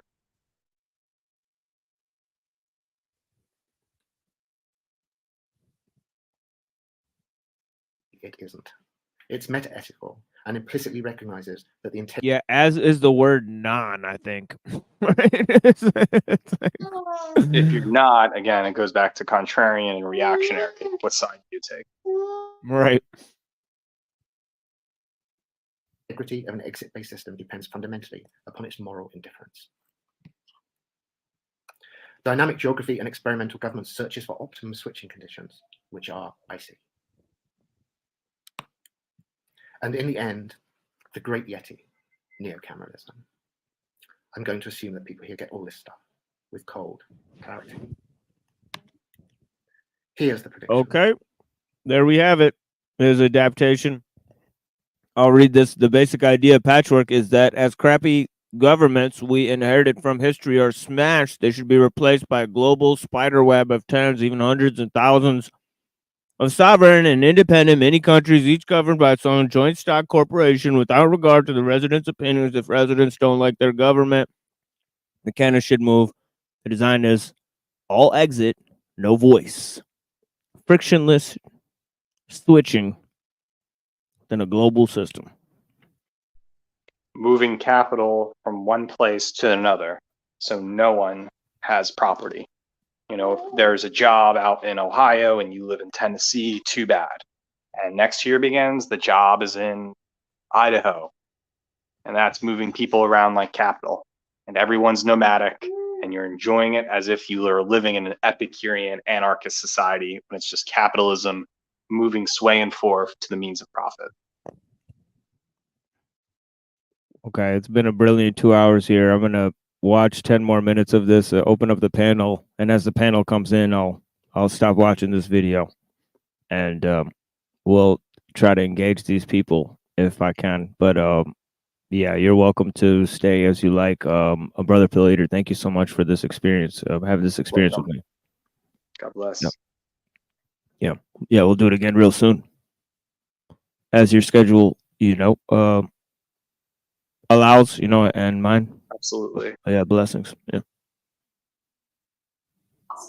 Gluten Boden, after all, can be a dangerous foundation for politics. But what the substitution of exit for voice demands of us is nothing less than that we weaken the ties that bind us to families, friends, and communities, so that we might be ready at any moment to take flight. Moreover, patchwork only works, really, if all the patches are the same. The rejection of a homogenized Europe by right-wing anti-EU parties suggests that humanity longs for uniqueness, for a belonging predicated on difference. And if there's one thing that the current clamor to build a wall on the southern border of this country shows us, it's that terrestrial politics remains an appealing mode. In short, the neo-reactionaries attempted to solve the contradiction at the core of liberal democracy by jettisoning the latter term. In contrast, I understand the alt-right as embodying the worst of the sins that Schmitt and the neo-reactionaries alike attributed to democracy: its pursuit of a homogenized body politic, its fierce identification of internal enemies, and even the descent into irrationalism. Schmitt warned us in the end of his Crisis of Parliamentary Democracy that in hopes of a revitalized parliamentarism, this parliamentarism cannot content itself with repeating the question, parliamentarism, what else? Neo-reaction, it is clear, has not provided a satisfactory answer. Thank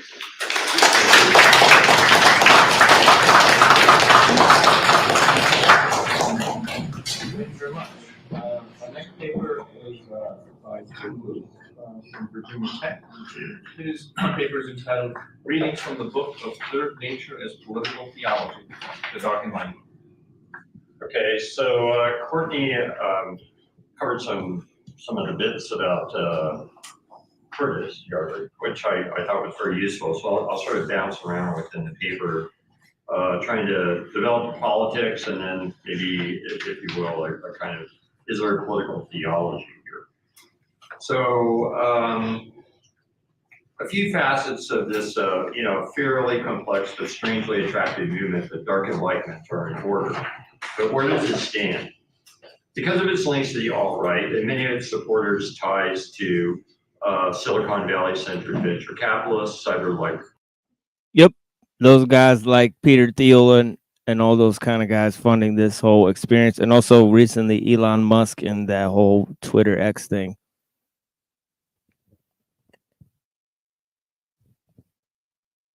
Yeah, we got this guy here. Anybody else want to come up? Let's see.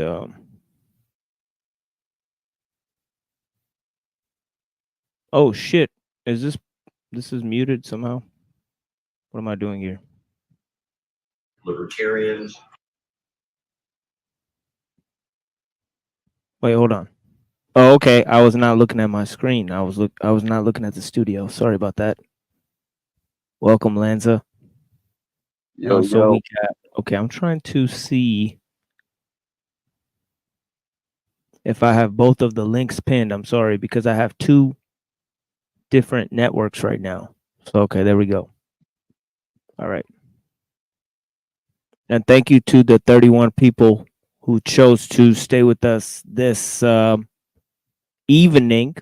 It's been some very heavy conversation, and I thank that people that, are into that sort of thing. But yeah, neo-reactionary philosophy. We covered a lot of different aspects of it right now in these 2 hours, and we did so also in 2 other episodes. Let me kind of show you guys where those are real quick so you guys have reference for those, because this is a continuation of other episodes that we've done in the past. If I go to my streams page here, and I will play some music in a minute.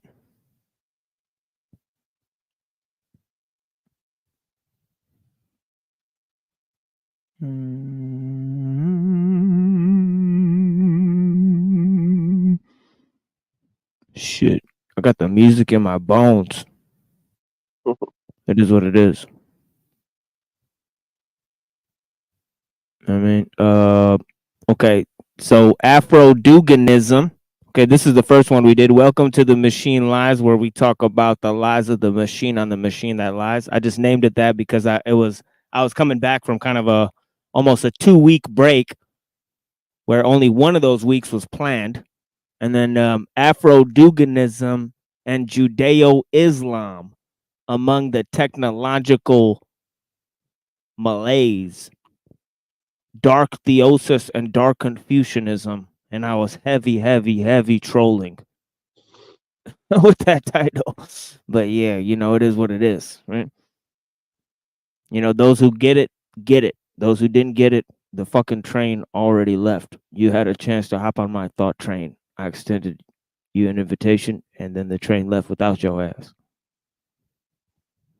You mean you have a train of thoughts, or like a train of thoughts? Like which kind of train are we like looking at? Yeah, it's like a runaway freight train with outrageous cargo. I don't know. I'm kind of tempted. I don't know. Yeah. You already know you don't know. It's like stuff flying out of the sides and shit. Huh? Freight train. Cargo. Let's ride. Let's ride.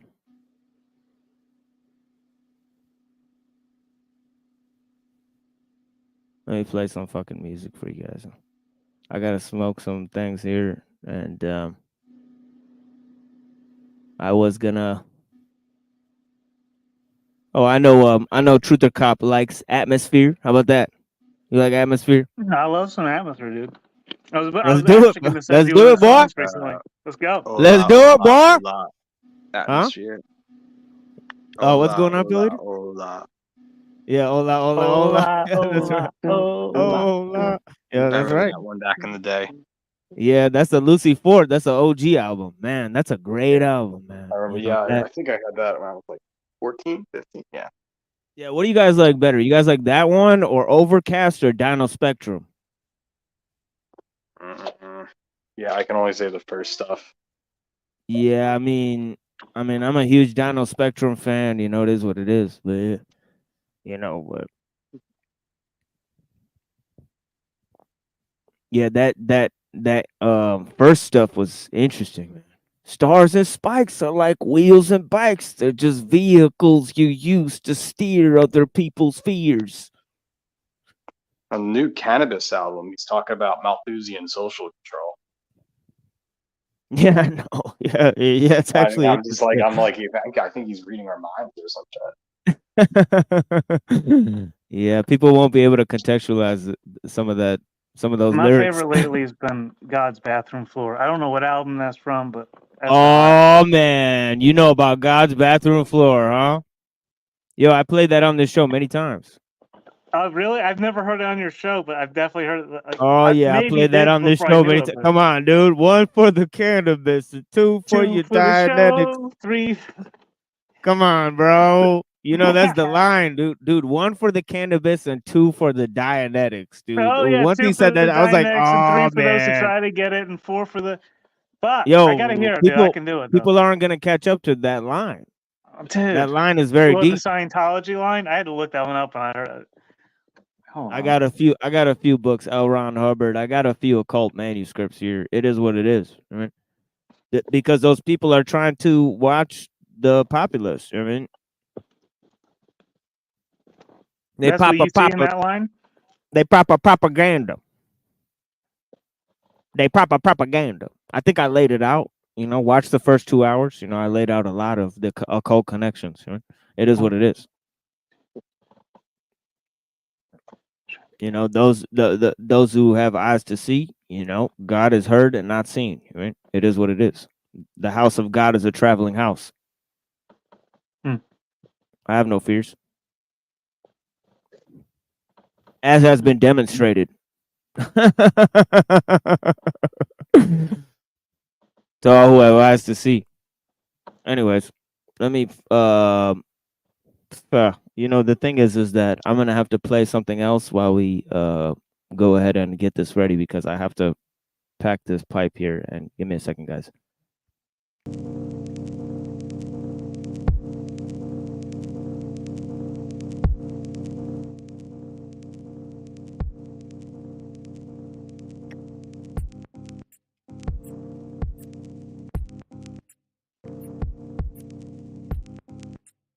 Shit, I lost my glasses. Fucking shit. God damn, where the fuck are my glasses, man?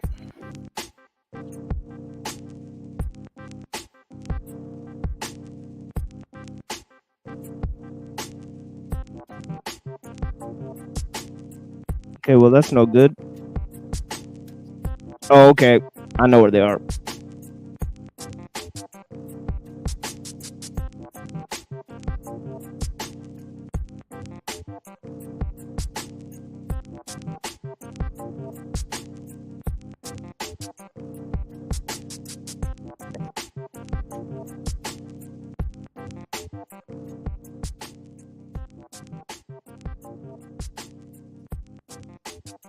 We got Truther Cop and we got Adam Lanza.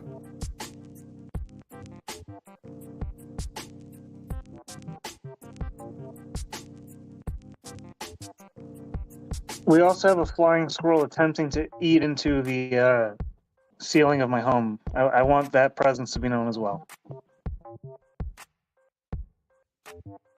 Well, I don't think that's a squirrel. I mean, if you want to call it a squirrel, that's up to you. But I'm under the impression that that may be a demon, sir.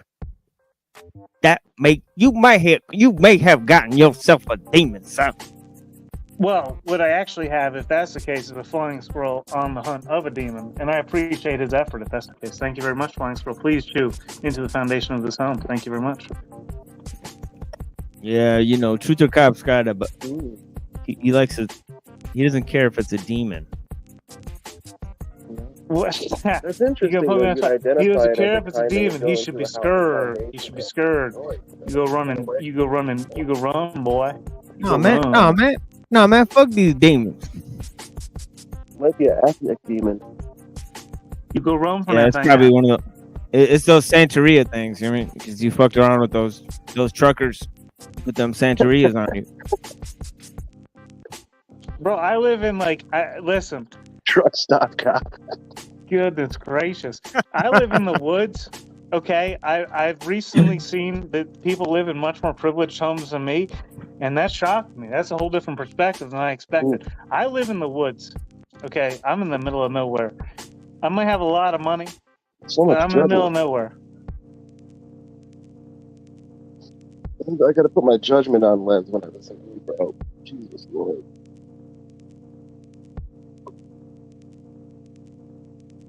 I want to get your water tested. Wait, which way? Wait, I'm getting it from multiple sources. There's a guy that runs down the hill every once in a while. He says that I should get it from this place. I get it from there. I also get it from up the hill where I've seen it. It just flows out the side of the road, and I go fill up some jugs and I drink my water from there. For the most part, I don't have city taps like y'all got. A lot of people No, I have just said access you to should. water. I just said you should get it checked. That's all I said. Really. Oh, well, I don't know which source. That's what I'm saying. I don't know which source. I drink I don't water know. from a lot of Figure it sources. out. You don't gotta tell me about it. Just figure it out. Huh. Well, you gave me the recommendation. I'm taking your advice. I'm attempting to take your advice. I don't know why you're so doubtful of your own opinion and perspective in the matter. I'm asking you more about what you're saying. Why I are just you don't doubting know. yourself? I don't man. understand. I don't know. It's very weird that you're being oppositional when I'm being supportive of your opinion. I just I don't know. agree. I should actually investigate and test my water a little bit more. But do you have any recommendations of which supplies to test a little more? I mean, do you have any opinion there? Or are you just gonna keep coming at me? Well, it sounds like you want my opinion, doesn't it?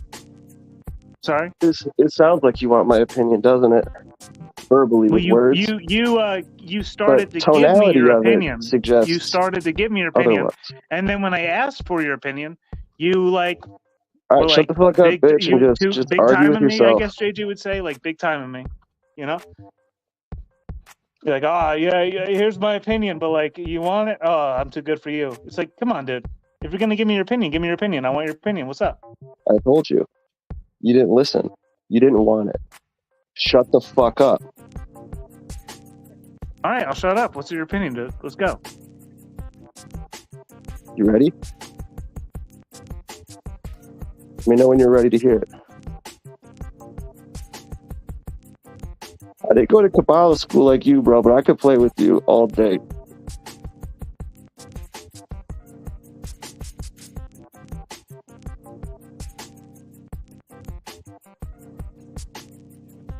You told me to shut up and let me know when you're ready. I don't know which one to do. So I was being respectful. I know, because your brain doesn't work like that. I know. You only made it through whatever degree. I know. Listen, if you want to make as much money as I do, bud, you got a long ways to go. If you want to make as much money as I do, bud, you should start a late night infomercial. It's not. I know you're already trying to wait, mimic the there's sound more. of my voice because you want the money that I make. You want that cash, baby. You can't get it. So you think that by mimicking my voice, you're gonna get it, Browns boy, but you ain't gonna get it. If I wanted to get it, you want to mimic my voice, baby boy? Huh? You want me to pet your hair while you mimic my voice? It'd be super cute. Maybe then you'll get your money and get what you want. You want that? Dude, your best friend is a fucking squirrel, bro. I don't know what the fuck you're talking about. For now, I know he's gonna go away. I'm gonna have a future best friend. There might be a cat or a dog. Bro, did you not get enough LARPing out earlier today? It could even be a woman at some point. That could be my best friend. You don't know, buddy. You don't know what the fuck you're dealing with.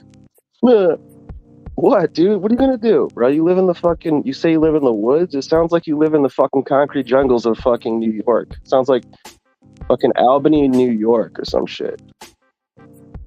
You think the you sound like a fucking hot dog vendor. You sound like a fucking hot dog vendor, bro. Yeah. Sound like you sell bunk jewelry, bro. Yes, I am a hot dog You vendor look like to you your sell mom. bunk jewelry too. I deliver hot dogs very frequently to your mother, sir. Thank you. I'm glad you finally realized. Oh yeah, that's what it was.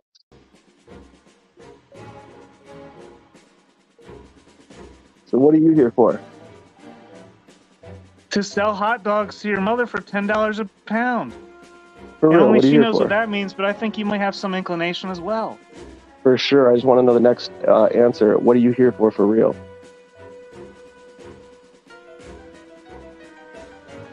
You get to shut the I fuck up. That'd be assume great. that to pass time in between the breaths that I take before I figure out my next move in real life, because it's not going to be on here. I mean, I'm not going to Is your take any next move activity. going to be to try to hunt down that squirrel and have sex with it?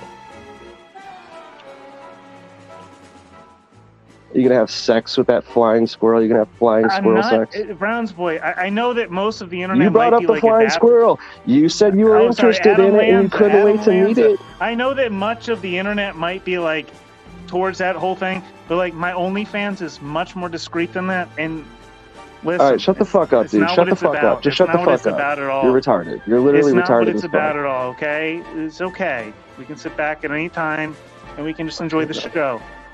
We don't Keep have to be the LARPing. show. We can Keep enjoy the show at LARPing. any time. Keep Hey, LARPing. yes, and then Keep one time, LARPing. and then like there was like this time, LARP master. and then like this time, and then LARP master. LARPing. We're both repeating. His name is I refuse. Truther Cop. If you say Truther it in a Cop. different way, it sounds like Truther yeah. Cop. He's Lex Luthor. Yeah. Let's go. He's I like Lex it. Let's go. Luthor. Let's go. His face looks like a motherfucking Brillo pad. And it's also orange and sad. He sucks Orange cock. man bad.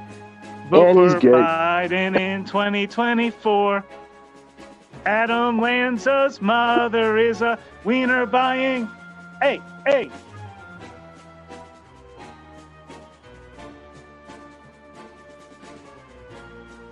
I'm so mad, dude. I know I'm you are. so mad that you LARP. You're so mad. You're so mad at what, dude? I'm mad that you LARP. You're mad that I'm not LARPing. This What is would me. you call it? I'm on What would Pussy you Patrol, call it? bro. And I found my fucking culprit, dude. I'm gonna lock you up, dude. Oh. You see that? I got a Juris Doctorate and I'm a legal scholar, a law scholar. What are you, Adam serious? Lanza? What are you, Adam Lanza? You're this stupid and you have those accreditations. Holy I'm fuck, also dude, you part are of dumb the as targeted shit. slaves unit of the Pussy Patrol. And Oh I my think god, dude, you're I actually found stupid. my next suspect, sir. I would listen to I might anybody have else found a whole but hive. you. Listen. If you Anybody can rat else on your boys, but you. we can work out a deal. I'm gonna shut up right now. I need you to. We go work out. I'm looking for a You know who confession. says I'm gonna- that? I'm gonna sit in the What background. race says we can work out a deal? Hey, excuse me, sir. Do you know how to say "fuck you" in Hebrew? Trust me.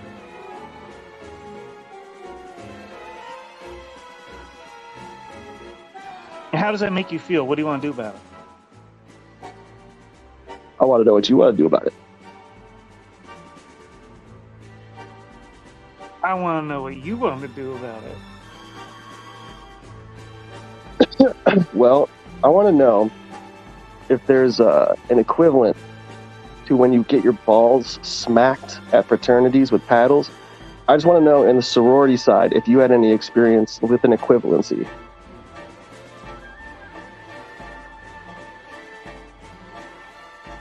What do you mean? In like life university or what? Which university? Which college did you go to? Where did you experience this? Well, you know how trauma you at? like got your balls paddled at the This never fraternity? happened to Like, me. I oh, mean, because you you were, experienced this that's at what I'm saying. college? You were at trying the to make a report? sorority. Are you a targeted slave, sir? Are You you a were at the targeted slave? sorority. Do we need to make a report? Didn't they call Do we you need to double make a report? circumcised truther cop? We mean, okay, listen, I'm opening a report. Adam Lanza, targeted slave. What happened to you? Your balls were smacked with a paddle. This is insane. Listen, I think that we can get you like at least 25 No, what happened to me is I have the grand. same disease your Do you fucking prefer your friends funds have. to come through a GoFundMe? Do you want I have them the same direct through disease your Cash friends App? have. What do you want? I have the same disease that your friends have. I want alleviation from fat fucking retard EBT face because I have that going on. And I also have extremely small syndrome. Like it's a little gnome fact actually. I'm 5'3", just like Toilet Bowl Earth, and I'm 110 pounds as well. So I'm kind of similar to your friends. I don't get why you're not being nice to me. I don't know. Wait, toilet boiler's problem is he's very short. Is that the issue here? That's his Well, issue. no, I think it's that he can't reach things. I think he can't reach certain heights of intellectual ability or physical capability as well. Because as above, so below, as you know. This is a very interesting perspective. I did not expect to encounter this. TML, come on, dude. We need your perspective here. This is your show. What happened? The environment. Yeah, I mean, I think a lot of things that. Yeah, I mean, I think a lot of things that. Yeah, I mean, I think a lot of things that. Yeah, I mean, I think. You're doing great, kid. You're a huge pianist fan? Didn't hear that. I don't speak Hebrew that well. What was that? No, I think you speak Hebrew pretty well if you picked up that was Hebrew. I mean, like, that was, yeah. I see where you're coming from. Well, I think, maybe it was your version. What was that called? Shebrew? Oh, your mom did brew up a pretty good lesson last night. She did. She did. Is that what you're referring to? She told me about it, bro. All right, good. She said she had to work like, what was it? How long? No, long enough to learn, and we got through with the process. We did it together. To learn, and she said she had a real tiny problem. I don't know what the fuck she was talking about though. What's up now, you punk chick? Yeah. Hey, what's up? We got a problem, Toothpick? I said, do we have a problem? You got a problem, boy. Right there. Right there. All right. Say, look again. Right here. I said, do we have a problem? Huh? Yes, all. Now you better get your stank ass stuff out of here before I cause a nuclear holocaust up in here, fool. Let's go. Oh, come on. Now. Fool up in Hiroshima and Nagasaki.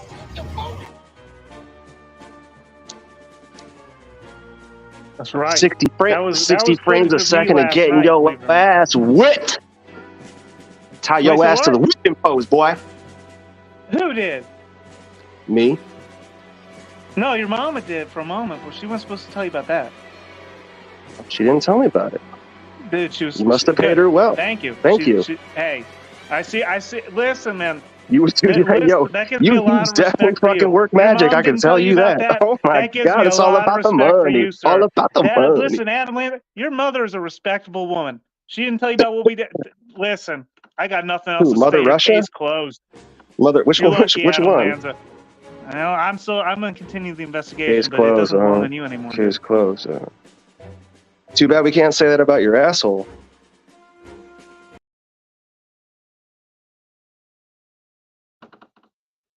She told you about that?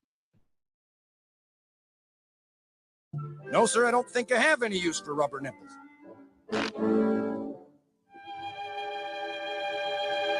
I'll tell you what, though. Do you have any rubber walrus protectors? Call the police. Yeah, I was just wondering, is it a thing that like LARPers like can't help but like try to make other people also LARP with them? I was wondering if that is something that you're taught either in, Hebrew school or whatever your background, may point to in a very large fashion and from the front of your face, like with a hook fashion. Oh, it just occurred to me. I was sitting here looking at my phone the whole time. I'm sorry. There's other people on the panel. I'm sorry. He's referring to someone else. Whoever he's speaking to, please speak up. You've been quiet. Is it Brian O'Shea who continues not to comment when called upon in the background? That would be very common. I wonder if you get bored enough if you'll actually just talk to the chat by yourself as well, like the rest of the fucking LARPers do. I wonder if that was coming next, or if I just like read your fucking mind or something. I can see the future.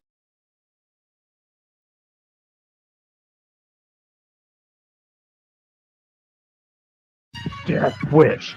Death wish. Now bring me that Rebecca bitch. Death wish. Death wish.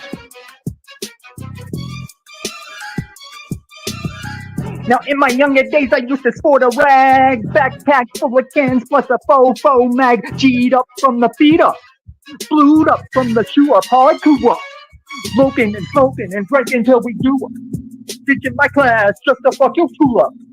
You don't want to blast, nigga, fuck your tool up.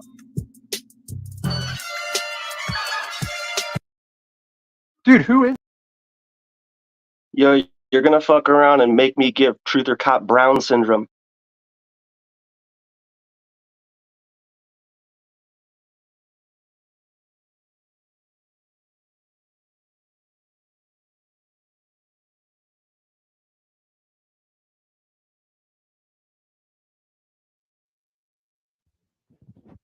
We have a winner. We're gonna get up in this atmosphere song for you guys. You know what I mean? Take a little smoke break with you guys. Thank you guys for joining us here. This is one of my favorite songs. You know what I mean? By Atmosphere. You know what I mean? Plex remix. RPM. You ever hear it? No, but we Does not ring a bell. dedicated to EBT and TBE and their their health as men. No, I got And, a different. I got a different whole hour dedicated to them later. It might take a little longer than an hour. Their video was about 45 minutes long, 15 minutes of which were continuous guttural sounds. So we'll have to bear through that. And I might make guttural sounds on top of their guttural sounds to add the effect. So I'm gonna have to prepare. I'm gonna have to, drink some water and get that smoke a lot of weed so I could get that that come in the throat like kind of sound effect that they have. I mean, it's hilarious. Oh, dude. You just got to have Jay Dyer over your house for about like one weekend, I think. Yeah, those shirts are interesting. But yeah, but yeah, who knows? Let's get up in this song here. Thank you guys for joining us. We're gonna listen to some of this here. And neo-reactionary. First 2 hours. If you guys are not enjoying this segment of the show, please go to the first 2 hours of the show where we firmly detailed the ins and outs of the neo-reactionary movement in current politics, a residue of both the alt-right movement and also the paleo-conservative movements in the intellectual circles and also in the media circles. So it's both cultural and also intellectual in terms of those aspects of society. But yeah, that was with me and Pill Eater. Please go and subscribe to Pill Eater's channel. I will drop the link at some point and find that after I'm done smoking here. But yeah, this is a song by Atmosphere. Slug and LP. The original version is produced by LP. That's an excellent song. This one is Plex remix. But yeah, I don't give a fuck who's watching me. I don't give a fuck what's going on here. It is what it is, right? I'm actually starting to GoFundMe for liposuction for EBT, maybe a little ivermectin, something. Vitamin C. I was thinking about getting them too. No. Enslaved by Tortellini. But yeah, we got this enslaved by taters. And we also got this basically the outline of this song is about, I love the line. He says, everything that we've taken for granted needs to be replanted in a larger pot. Had a conversation with Mother Nature. She said, fuck them because they get sparked a lot. It's crazy, man. Remember? But yeah, Dude, man. Slug's got some fire lines, bro. I love his Yeah. lines, man. Yeah, you know what I mean? I love that line. Everything that we've taken for granted needs to be replanted in a larger pot. It's like something old and new, kind of like the Deku tree giving birth to another Deku tree, and then the Kokiri forest can continue. We're talking about Eurasian futurism within the Zelda video game. If you guys don't know what I'm talking about, then you clearly missed the first 2 hours of this motherfucking show. You're a fucking sleepyhead bitch. But it doesn't really matter. You know, I really don't care. You know, but yeah, go back to the first 2 hours, you fucking sleepyhead motherfuckers. All right, it is what it is. I enjoy what you guys were talking about. Yeah, it was impactful. NRX. Yeah, and if you add it to those other 2 hours, you know, you can make a whole you know, maybe you know, a full, I mean, that's almost, I want to say 4 or 5 hours of material, at least, you know, 6 hours of presentation, continuous presentation on Eurasian philosophy and NRX philosophy. So, you know, that's there for free for you guys. So yeah, bless you guys. And of course, both of us studied within the, you know. What up, Crypto? Sorry, I see. I've been like restreaming Wait, all day, and hold on a second. Wait, hold on a second. Sorry, Wait, hold on a second. Yeah, let me finish what I was saying. Yeah, both of us studied at the university level, and we're also published in terms of authors and stuff like that. So, you know, we've written extensively on these issues as well. You know, so our work is out there for anybody to critique and review, and many people have critiqued and reviewed it. You know, both professionals and laymen. But anyways, what were you saying, Truth or Cop?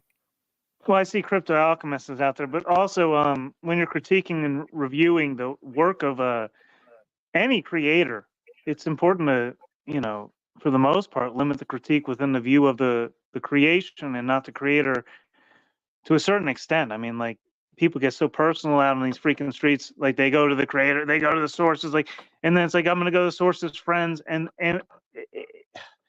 this is what people attempt to do to one another. Like, as a whole, we all do this. It's really like the natural instinct. We try to expose everything deeper and deeper about people rather than attack their point directly or critique their song.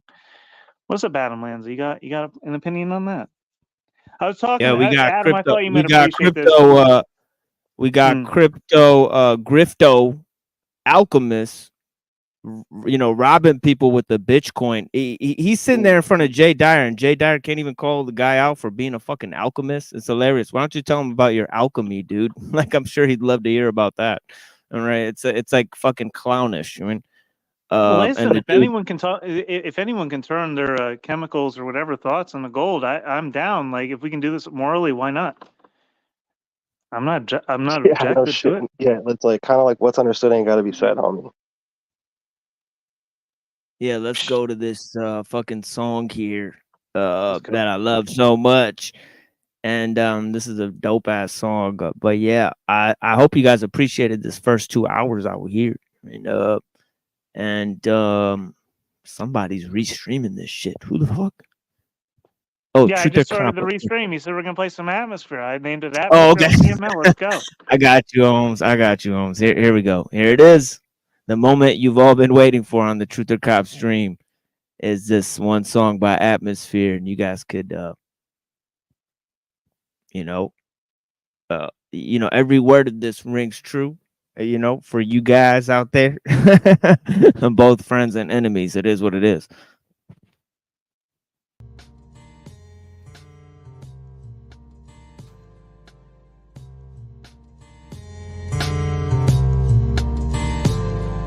I wouldn't trade nothing for a day like this one. Toy top on the tip, just waiting to get spun. Been ever so patient, forever for right now. The what, where, why, when, and how will it come down? Well, what does it all mean? Means everything that we've taken for granted needs to be replanted in a larger pot. Had a conversation with Mother Nature about the relations. She said, because they get sparked. Is there any precision to making the decisions of which pigeons get to vision the walls from outside of the prison?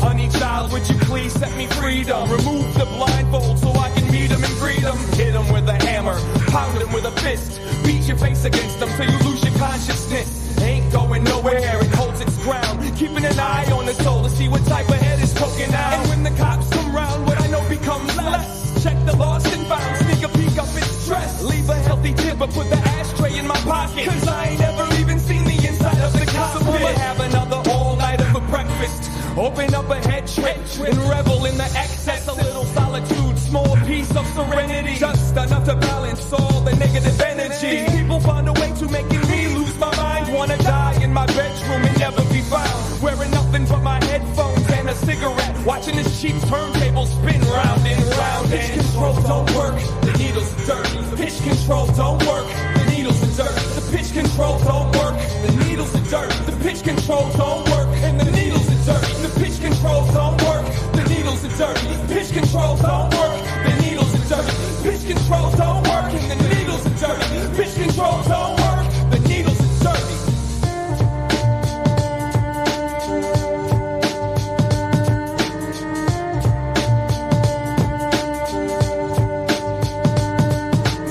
Women say I scream the words to my songs and my dreams, but I wasn't sleeping for as long as it seemed. Until my wrongs are redeemed, I'll be right. Fingers are yellow from a cigarette, sore from holding the pen tight, handling just fine, but nothing to compare it to. No need to run, cause it's probably just as scared as you. No more trying to justify the choices.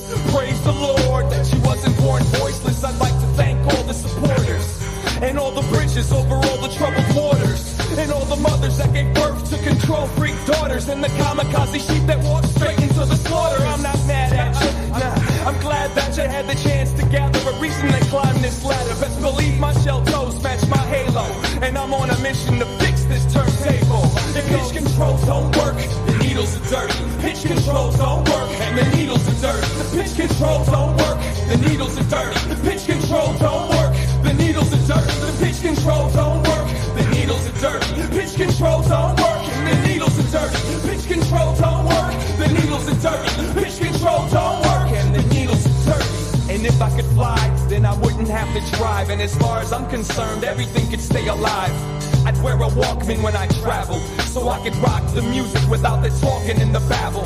Cry me a river if you feel that's what you need to deliver. A fistful of how you figure. You can sit there and play with your gum for all I care. I can see through your stare. I can see through your stare. Pitch control don't work, the needles are dirty. The pitch controls don't work, and the needles are dirty. The pitch control don't work, the needles are dirty. The pitch control don't work, the needles are dirty. The pitch control don't work, and the needles are dirty. The pitch control don't work, and the needles are dirty. The pitch control don't work, the needles are dirty. The pitch control don't work.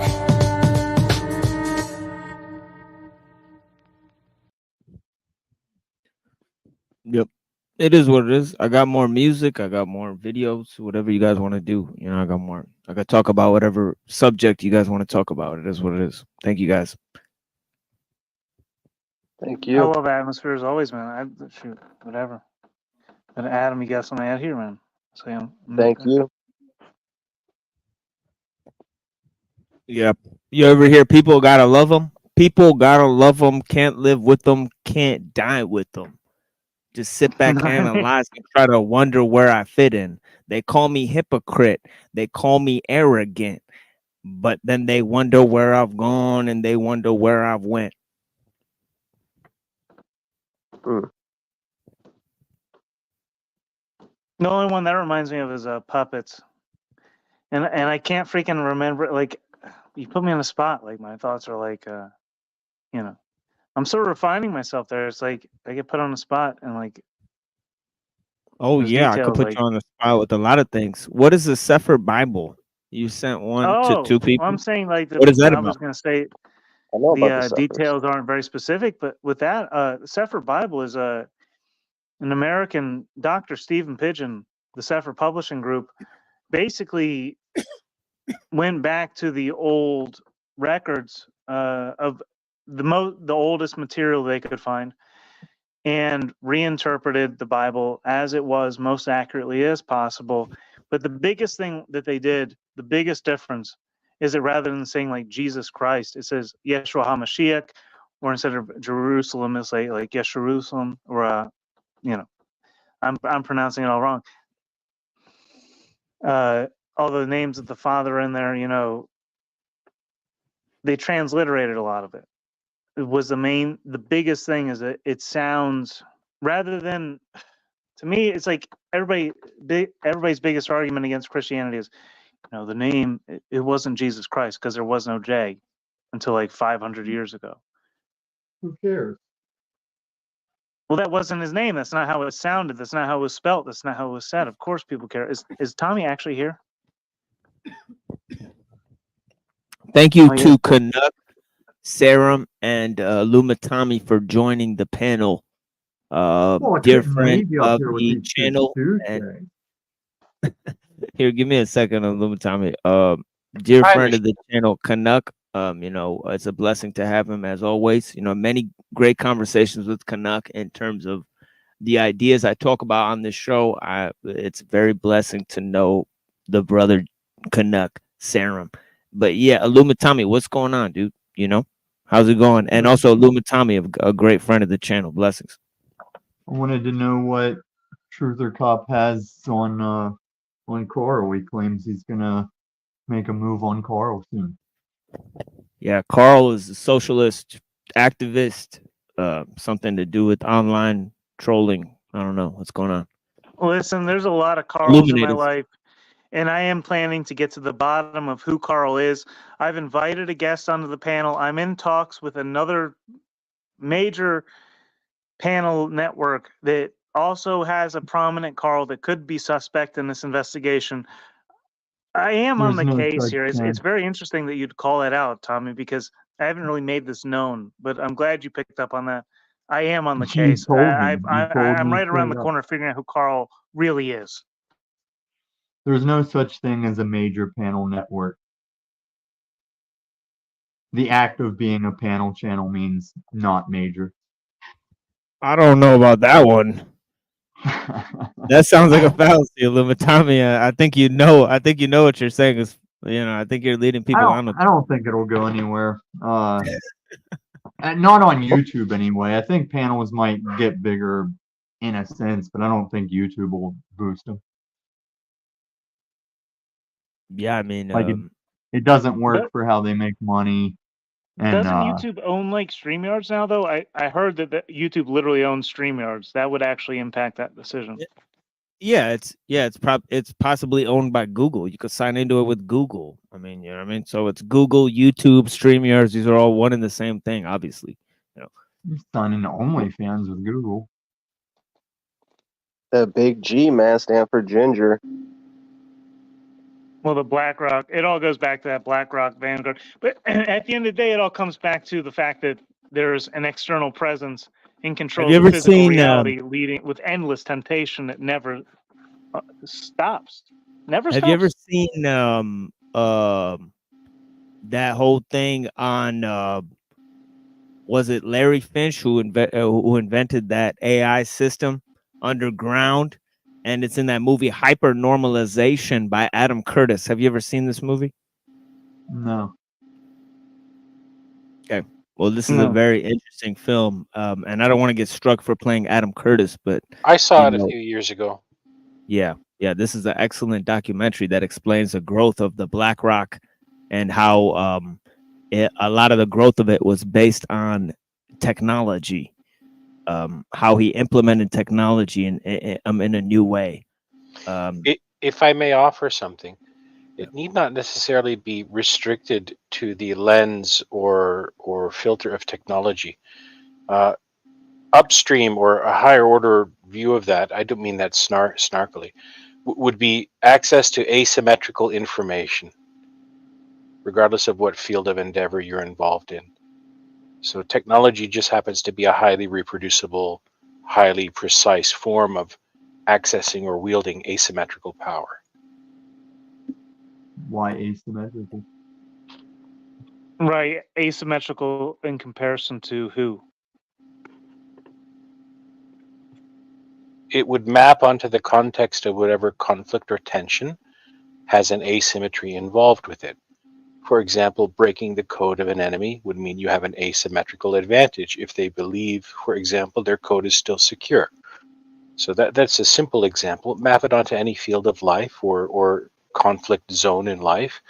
And when one side has access to or can dominate the use of asymmetrical information or the projection of power in an asymmetric fashion, U.S. air power, for example, in the First and Second Iraq Wars, that would be the higher view of what Machine is talking about. I don't mean to put words in your mouth, Machine. I just want to kind of reframe it No, beyond just technology.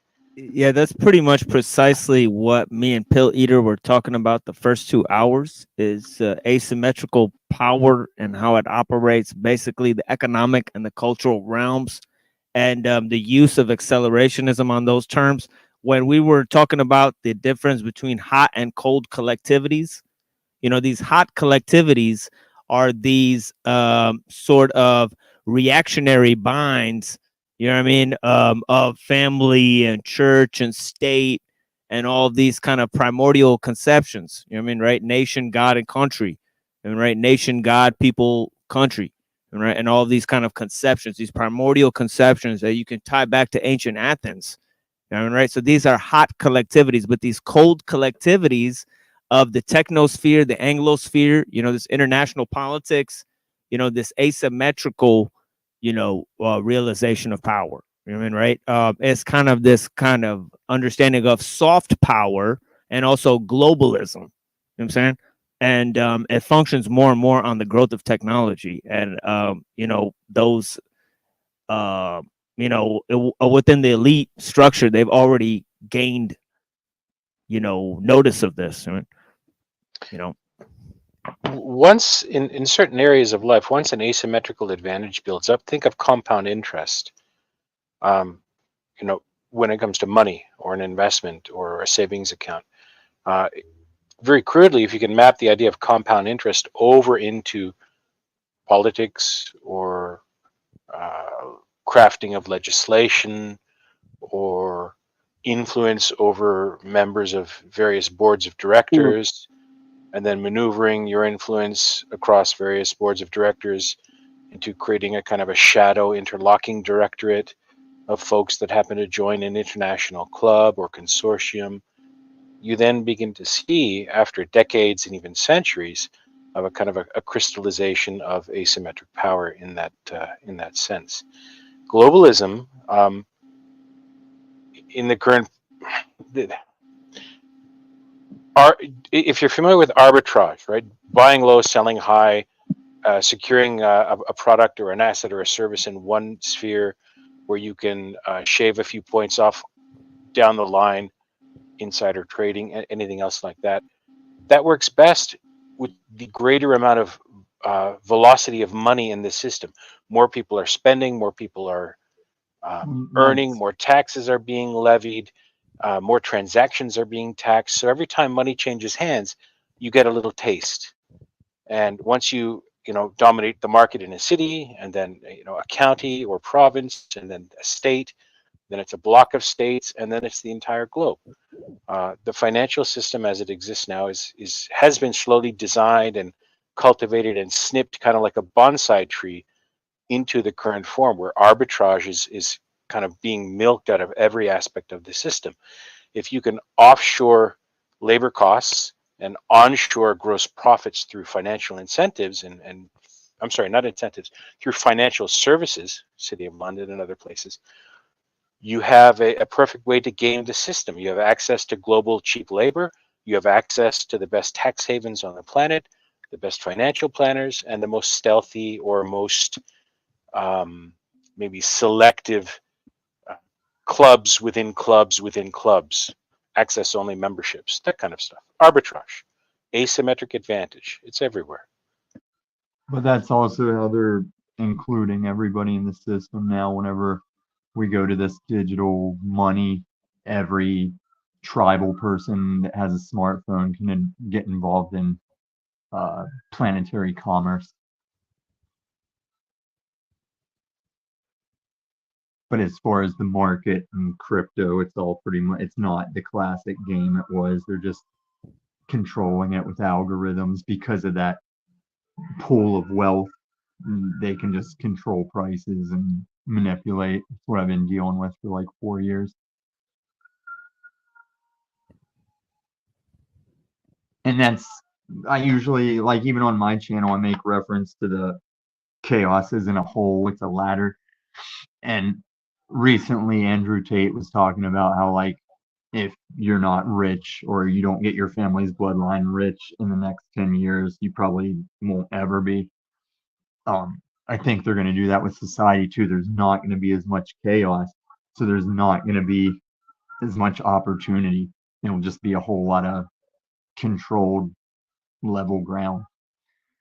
Like back in the day, you had war, so a peasant could go off to war, become a knight, come back and be noble and get land, and his bloodline exceeds after that. Now we're all just going to be pretty much held at some socialist level once they get the agendas in place. Not to be a downer, that's what I see in the future. Yeah, it also ties into what they were explaining before about this concept of Eurasianism and how it ties into a sort of like proto-globalism, before the fact, because it's talking about the merger of the East and West. And there you have this idea of that we were talking about with Evola, Julius Evola, the philosopher of Mussolini, who was kind of like talking about like this. Well, he had this rejection of, modernism, and there was this notion of archaic revival, and he also said that the left and right in politics is the same as the right hand path and the left hand path within the occultism. So he had merged, all of these concepts of, the occult. Yeah, exactly. Ride the tiger. I mean, so yeah. So, basically what it is it's these two concepts emerging that are sort of, ties in how we were talking about how this neo-reactionary, this hyper-capitalist movement is kind of hyper-leftist movement. But it's leftism exhausting itself. It is the manifestation of this chaos, the use of chaos to derive an unknown end. It's like this spectral philosophy, snake eating its own tail. So like that's what the kind of goal of it is, and it manifests in two ways. One is the Discordianism, and that's going to be, as I kind of call it, new age leftism, where you kind of have, instead of ordo ab chaos, you have like chaos ab ordo, right? Where it's kind of like this, return to nature philosophy, and that's this and that's kind of the philosophy of the archaic revival. And you see this within the concept of the temporary autonomous zone or the pirate utopia, or neo-tribalism. And then on the other end, on the right side, you have the accelerationist, kind of mentality. And that's going to this whole side of going into how we were talking about neo-reactionary, that's going to a style of futurism, but it's kind of a Gothic futurism, where they're kind of exhausting these ideas of nationalism and right-wing things. And that's why he's talking about the politics of the Anglosphere, and this whole notions of anti-immigration and these kind of concepts tie into the alt-right philosophy. And so we're saying that kind of ties into this idea of this joint stock corporation model that's being pushed by the neo-reactionary movement, the patchwork model. So on the hyper right side, you have this libertarian, the state is a joint stock corporation, and which is also ties into the globalist model, with this Rothbardian credo, all exit, no voice, frictionless changing within a global system, and then you have on the other end this pirate utopia idea, which is kind of anarchist, that's the what do you call it, eco-fascist, leftist, credo, where they're gonna take the so these are gonna be obviously emerging new left and right, obviously predicted and predicated by the original conception of the left and right, which has to do with this concept of occultism that Evola so clearly laid out, the left-hand path and the right-hand path. Do you think it's only a gradual constant change to the left? Well, it's funny.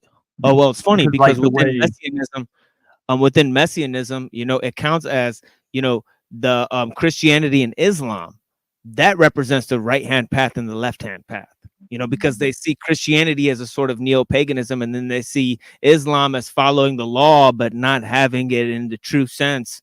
So they're not the people of God, you know. So they still, so in other words, this whole idea of Edom and Ishmael is also tied into this left and right, and so is the idea of the Zionist and Bolshevik dialectic that is so railed about on the hyper right circles, you know, within the hyper right conspiracy circles. You know, they talk about this, you know, so it all ties into the same concepts. Well, I'm saying, like, you only, like, we start out, let's use guns for an example. You start out with guns, and then they only slowly suppress gun freedom. So it's like right wing is kind of like freedom, and then you just slowly left the right. Like, even today's right wing is a lot more left than they would have been in previous Right. Yeah. generations. Yeah, brother Canuck, where were you gonna come in with that? I'm curious. We're really only kind of touching one part of the elephant here. We've got the trunk, or we've got a leg, or we've got the ear. I don't I think I wonder have the trunk. what the Japanese and the Chinese and the Thais and the Mongolians, you know, have going on in their parts of the world through the lenses of culture and politics and history, and, you know, the secret wielding of power and the tension between classes and entrenched powers, oligarchs and serfs and so on. I think it's easy for us to fall into these old ruts of maybe focusing only on a Western lens of this. It need not Well, that's why. involve. Well, that's why if you bring in this this element of Confucianism, you know, you bring in Aristotle and Confucius, and you see that really they both describe man as a political animal. You know, that's A. You know, but then they also have this sort of enhanced form of legalism and this enhanced form of compartmentalization of knowledge that the Taoists never found useful, and all of that type of things. And the same thing in the Greek sense, you know, Parmenides never found Plato's categorizations of knowledge that Aristotle borrowed very useful. But then you have this spread of Alexandrianism, and you have the Alexandrian cultures, you know, the Hellenistic culture merging with the Eastern culture. So you have this Eurasian development in the past, as I you know, previously mentioned as well. That would kind of link to maybe a soft power center hiding in plain sight in and around Iran, where that merger Oh, yeah. of cultures that you are you know, Yeah. bringing up from history took Yeah, place. look at the Book of Daniel, and then Xenophon.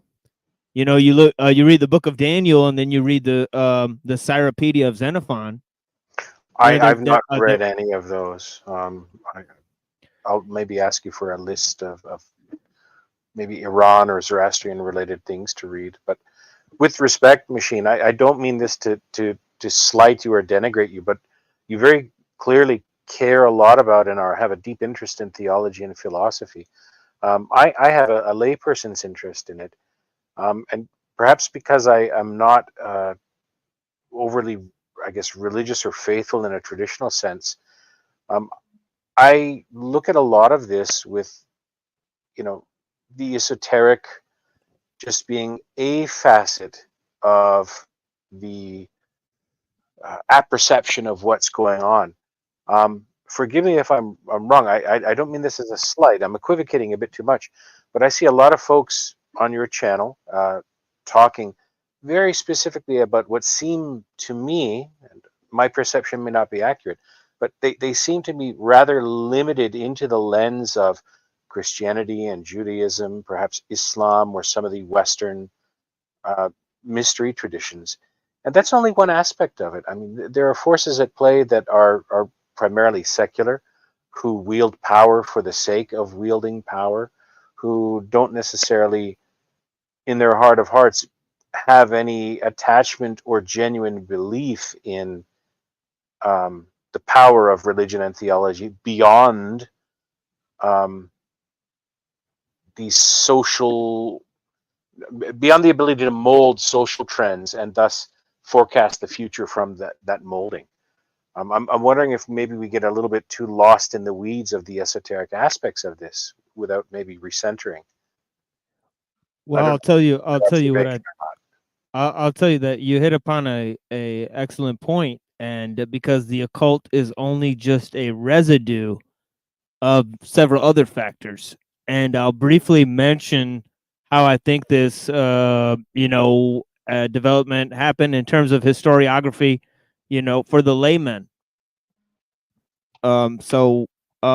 Basically, in the beginning, and this is according to anthropologists, sociologists, psychologists, evolutionists, whatever, what have you, right? And Comte, August Comte, and all this kind of wishy-washy, stuff that they've invented, which obviously, but obviously the ideological development from these concepts is very strong, right? So first you have religion and art, right? And you have that at the apex of civilization, right? And so basically what it is that the poets are the same people who transcribe the religion, and these poets talk about nature, and this is going back to time, the cave drawings, or whatever, and then you have, out of this religion and art merger, you have solid religion emerging out of this. So you have the rejection of the poetic religion, you have religion emerging out of this,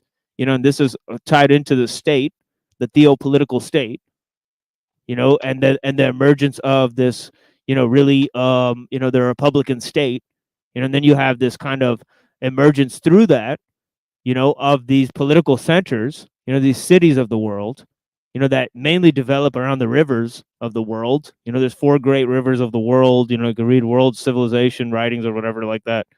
And then they out of that emerges philosophy. Now this philosophy kind of emerges 400 BC in Asia and in the West, right? And the East, you see it as Lao Tzu.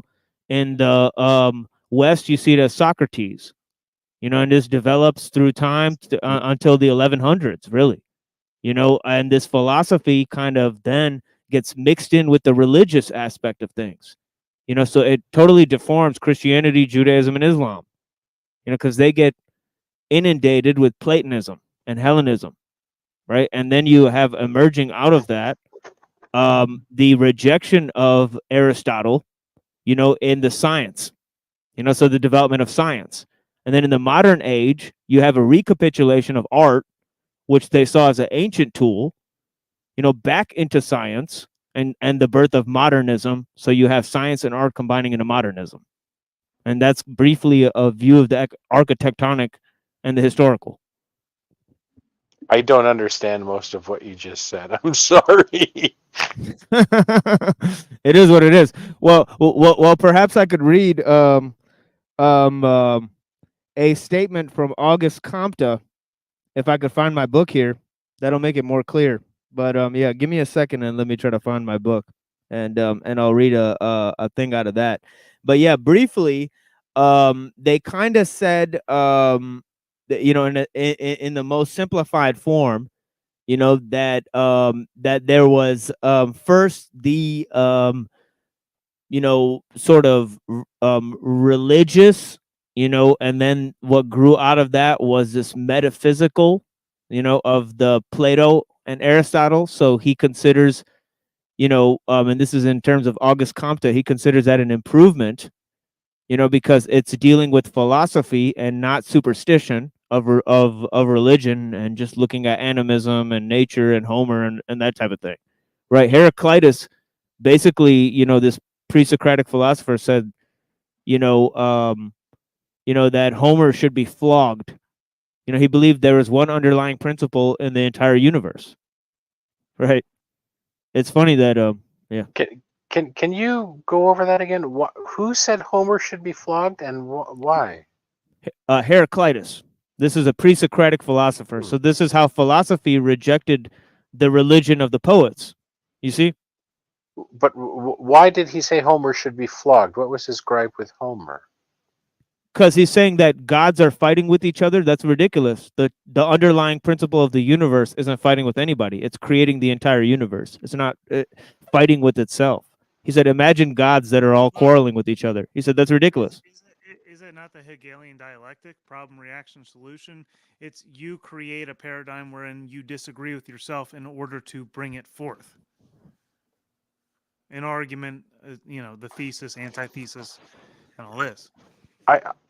Yes, we went over that in the beginning. Yeah, there's a strong influence of Hegel in terms of postmodern philosophy, and especially exerted on the neo-reactionaries. But yeah, go ahead, Canuck.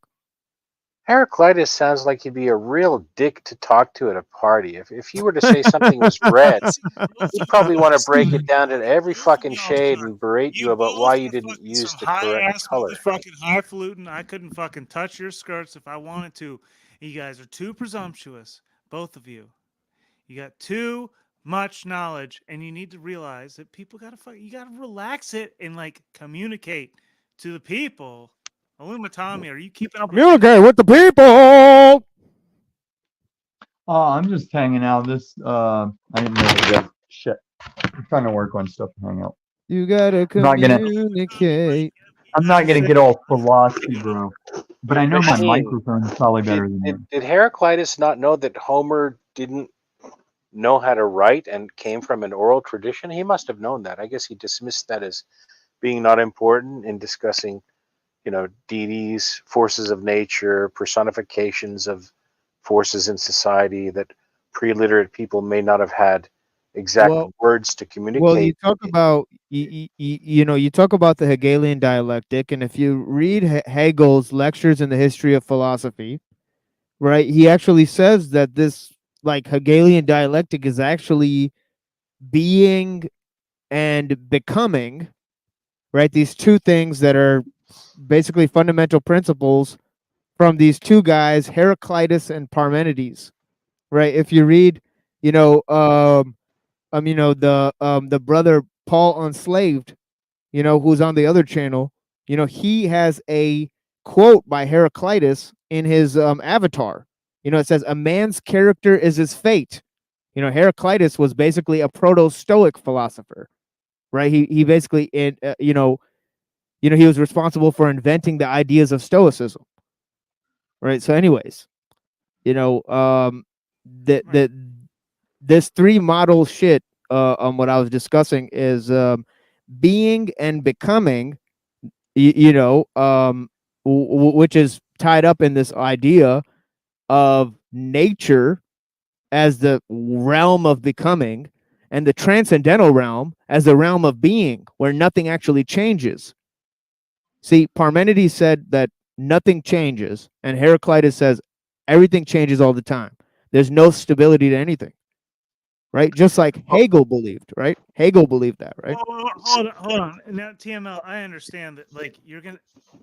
I was in special ed classes growing up, dude. I was in special ed for speaking, for writing. Here, hold on. Let me finish real quick. Here, let me finish real quick for a second. There was these three principles I was talking about: being, becoming, and then the synthesizing of the two. That is the Hegelian dialectic. You know what I'm saying? So anyways, I thought Hegelian was problem, reaction, solution. Yep. But if you read Hegel, and he says where he sourced that from, right? He said he got it from Plato. Anyways, let me finish my point real quick, and then you guys can cut in all you want. Here, hold on. Let me finish my point, and then you can cut in. Shut up, truther cop. Here, hold on. Let me finish my point, and then you can cut in because I'm talking about these three levels. One is the religious, and then the which Auguste Comte says is basically superstition. The second is the metaphysical and the philosophical, and the third is the scientific. So he considers that the objective mode. He considers that the correct one, the scientific. Because it actually looks at its own errors. It analyzes its own conclusions. So yeah, go ahead, Canuck.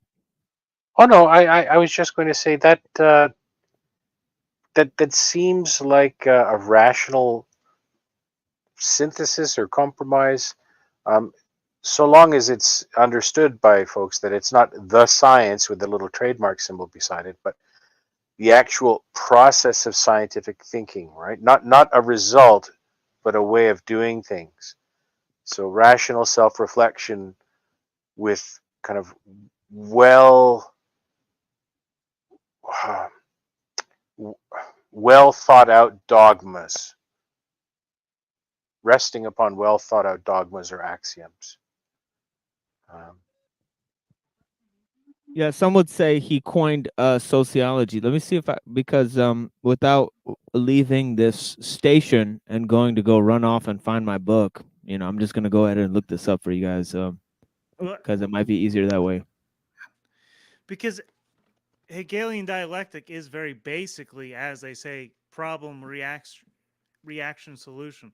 But the way you laid out two different arguments by two different philosophers. Yeah. That's not the original. That's not the original reflection. The original reflection is thesis, antithesis, synthesis. The problem reaction solution is a later addition by sociologists, who I'm not quoting. But anyways, The two philosophers that you pointed to having an argument over different spans of time, I'd never heard of either one, and I couldn't cite either who one. gives a fuck if you've never heard of them? Feel educated and feel welcome. Like, who gives a fuck what you think? Never heard of a diet soda. either. Yeah, exactly. You never heard of it, so guess it's like, what a stupid thing to say. Like, do you like being like do you appreciate being a dunce? Like, what the fuck? Like, no, I don't. I'm asking. all right. Well, you've been educated. And asking you got learned. You've been educated about the Hegelian dialectic, so there it is, folks. I'm raising my hand and asking you to repeat in detail the participation between those two. That's why I'm bringing this point back up. So I don't understand. Oh yeah. I could do that for sure. Being and becoming, you're saying? Yes. Yeah. I got you on that. And especially, I sent you my book. Here, hold on. Give me a second because your mic is really fucking up. I don't know if you know that, but we're not hearing like many of the things you're saying. Machine. I think it's better that way. Can I throw my hat in the ring? And when you're talking about being, becoming, and then whatever that synthesis is between it, I'm wondering if I pull back a bit, and the way I'm thinking of it now is the way things are, the way things I'd ideally like them to be, and the compromise, the synthesis, which I'm willing to accept. Exactly. Would that be a I mean, muted it form of exists. that? Yes. It exists in the secular form as the ought and is distinction. Okay. So it is there as well. So is my mic better? Is it too loud? Yeah, now it's better. Anyways. No, it's better. Because on my end it looks like it's way too loud, and I don't want to be obtrusive like that. Anyways, do you understand what Canuck just said? That was very simple. Do you want me to restate that? Versus becoming and becoming. Wait, your mic is still choppy, son. I don't know what's going on here. Maybe speak closer to it. But yeah, ought and is distinction is what Canuck was saying. But yeah, go ahead, Canuck. You were gonna say something? No, I was just going to restate it. So the way things are, or the way things I don't want them to be, okay, the way things I would like them to be, and then what I'm willing to accept as a compromise between the two, ultimately And working what I wanted towards. to accept as a compromise into repeating this for one more time, and I hope that it's better now that I plug my headphones, is TML, you said become, be, and becoming, and ought and is, and those two different paradigms, and you guys have yet to tie in the two. I want to see those two tied together, like you're already going there. Yeah, I think for most people, to most people's satisfaction, Canuck just did that, and I don't know if you heard him, but I hate to just keep repeating the point over and over, but I got to move on to this Auguste Comte. I mean, but yeah, let's go to this August. Because you kept saying my mic. Yeah, it was Auden. Yeah, it was Auden is distinction, and he said the way things are and the way things ought to be, and you can go back and rewind the tape. But yeah, thank you so much. Let's go to this. My mic is my mic good now? It's like I don't know. You might just want to investigate like why your mic, and actually just go and listen to it real quick, because it's like you're like fading in and out with the sound. It's hard to describe. It's like you're a ghost in the machine, right? But yeah, I mean, let's see. Okay, Let me try to They didn't give find you the what. bonuses not to say that, man. What? You heard me. No, I didn't, because your mic is, as I must repeat over and over, your mic is fucking dog shit. But Maybe anyways, he's let me read this receiving out. electromagnetic waves from the sun thing. Yeah, anyways, let's go to this. It says the three stages were theological stage. And actually, I'm going to explain how Hegel saw these in terms of history, because he believed in something called the spirit of world history. And that comes from thesis, antithesis, synthesis, or in other words, problem, reaction, solution, which was the Herbert Spencer version of that. You understand, right? But anyways, let's go to this here. This three stages: theological, metaphysical, and then the positive stage, which is basically the scientific stage, right? The theological stage was from the perspective of the 19th century France, Age of Enlightenment. I'm only going to briefly read these. By the metaphysical stage, Comte refers to the metaphysics of Aristotle. In the scientific age, which came into being after the failure of the revolution of Napoleon, and that's key for Hegel too, because Hegel saw the French Revolution and the libertines and all of that type of stuff as a positive stage of history, and he also related that that Napoleon was a world spirit on horseback. That basically Napoleon was the one that was going to bring in the scientific age and the age of the Enlightenment. And anyways, let's go to this other guy here, and I can show you in three stages where this comes from in the religious sense, because he was also influenced by the occult, into this Christian Kabbalism. And you can go to this guy here, Joachim of Fior. He was known to exercise a very key influence on Hegel, right? And here is his three things here. Let me go into this. Joachim of Fior. Okay. Let me scroll up and show you guys. Joachim of Fior. I see no diggity in here. See, dude. Christian theologian, Christian. Here, hold on. Give me a second here. Give me a second. Yeah, I just want to show you one of my trolls is coming at me, dude. He doesn't stop. Yeah, I got you in a minute. But let me just relate these three to those three that I just read before people forget, for the people who are intently listening, because I know there are a few. Christian eschatology. See, this is important.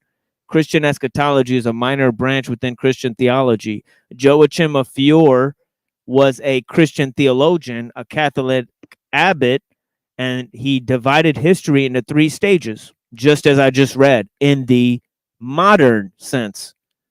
So obviously Hegel had combined these ancient and modern concepts. This is not actually ancient, it's 1100, so it's medieval.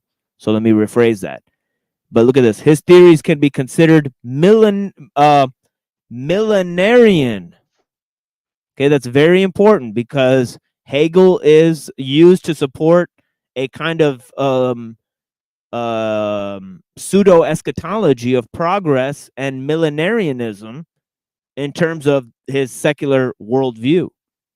So it's and it's used by these people like Francis Fukuyama, which I detailed earlier. Francis Fukuyama wrote a book on Hegel. Have you ever heard about that, Truth or Cop?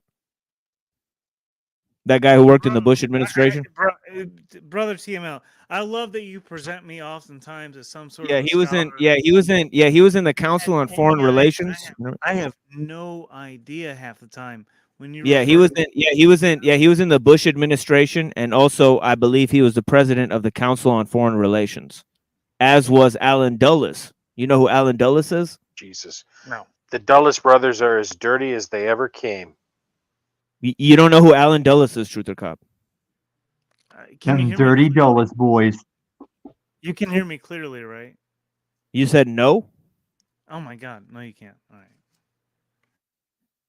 I like it better this way, Truth or Cop. Yeah, something. Yeah, you got.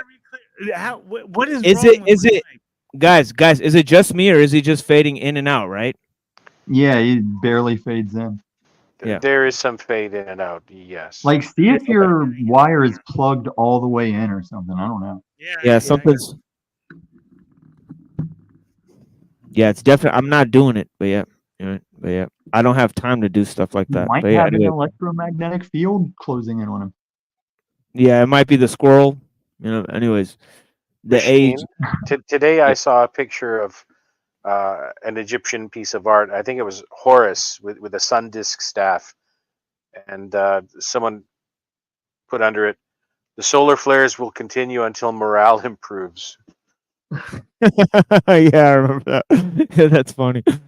Yeah. Well, they said this might be worse. What was the name of the one that actually wrecked our power grid back in like the 30s or something? They said it might be worse than that one. That would be, I think, the late 19th century, 1880, 1870, the Great Carrington event. Yeah, Carrington always. Yes, that's Yeah, they're saying this is going to be stronger than the Carrington.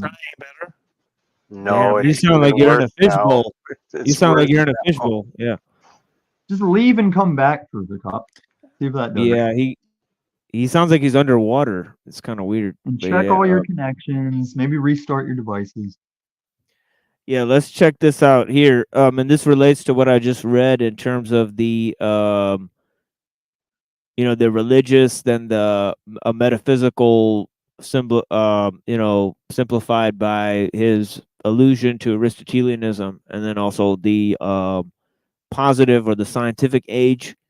And here is what Hegel related it to: is the age of the Father corresponding to the Old Testament, characterized by the okay. Let me let Truther in so he can hear this too, because I want him to hear the second part of this, how it relates to Hegel's philosophy.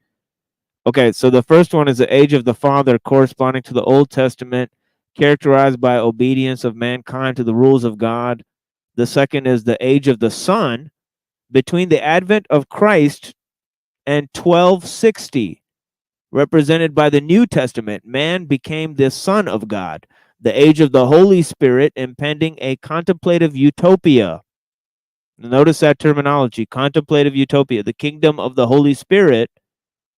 Okay, a new dispensation of universal love would proceed. Huh? Dispensation. Yeah, dispensationalism is related to this word here. Millenarianism, right? Millenarianism or millenarism is a belief by a religious, social, or political group or movement of a coming fundamental transformation of society, after which all things will be changed. Anyways, it has a lot to do with this, also the Swedenborgian concept of the coming of the kingdom of God, which is in this third stage. Anyways, the age of the Holy Spirit, impending a contemplative utopia. This is the Talcadian version, right?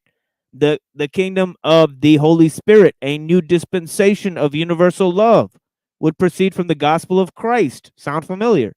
But transcend the letter of it. The new age of ecclesiastical organization would be replaced, and the order of the just would rule the earth. The order of the just, folks. That was Karl Marx Masonic organization, Order of the Just, and one of the credos of the Order of the Just was the fostering of the coming of the kingdom of God. I could read that. Anyways, the Marxists actually called themselves young Hegelians.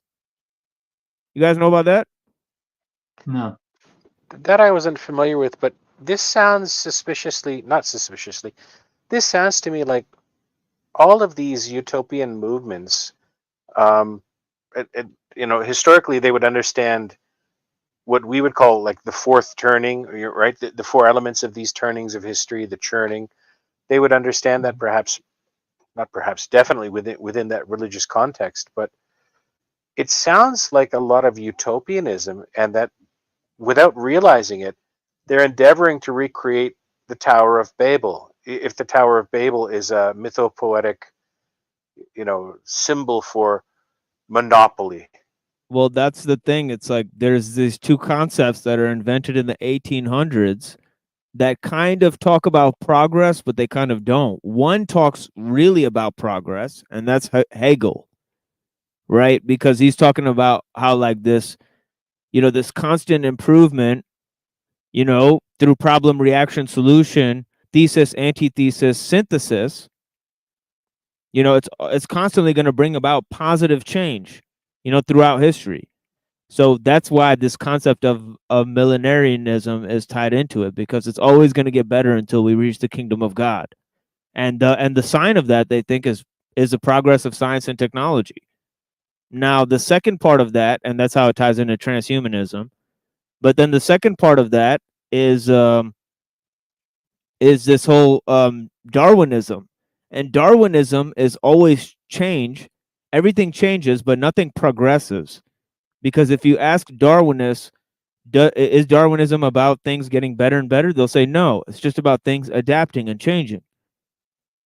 So Yeah, in and of itself, Darwinism is, we could maybe describe it as blind in that there's a relationship between outside forces acting on a population, and that population, depending on what their particular attributes or strategies are for adapting to those problems, will pass a fitness test that is basically a blind fitness test.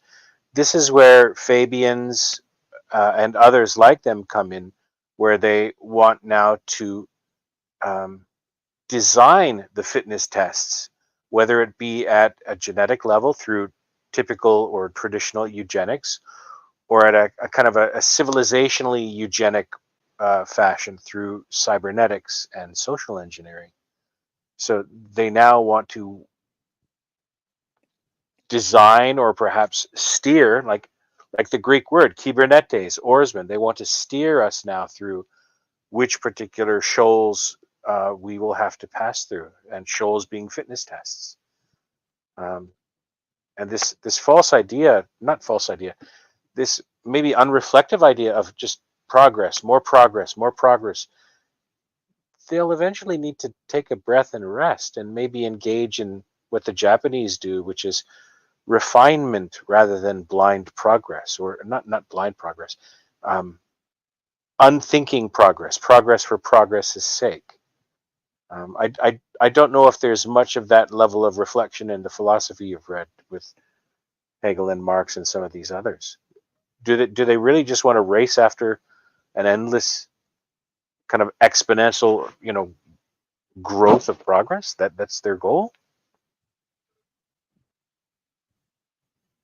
I don't know if we're going to stay on that. Everything's going to somehow reach a singularity with, like, nobody knows where we're going to go in this age of abundance and what will come out the other end. Maybe we will lose that. Just constant. I meant I haven't done the reading in these areas that Machine has, but like the last time I cracked open a book on Kant or Hegel was just in my first or second year of university, a long time ago. So Machine, do these writers, Marx and Hegel and Kant and some of the others, they go full force into, an idealistic, like capital I, not realism, but idealism, right? Like Yeah. Descartesian idealism.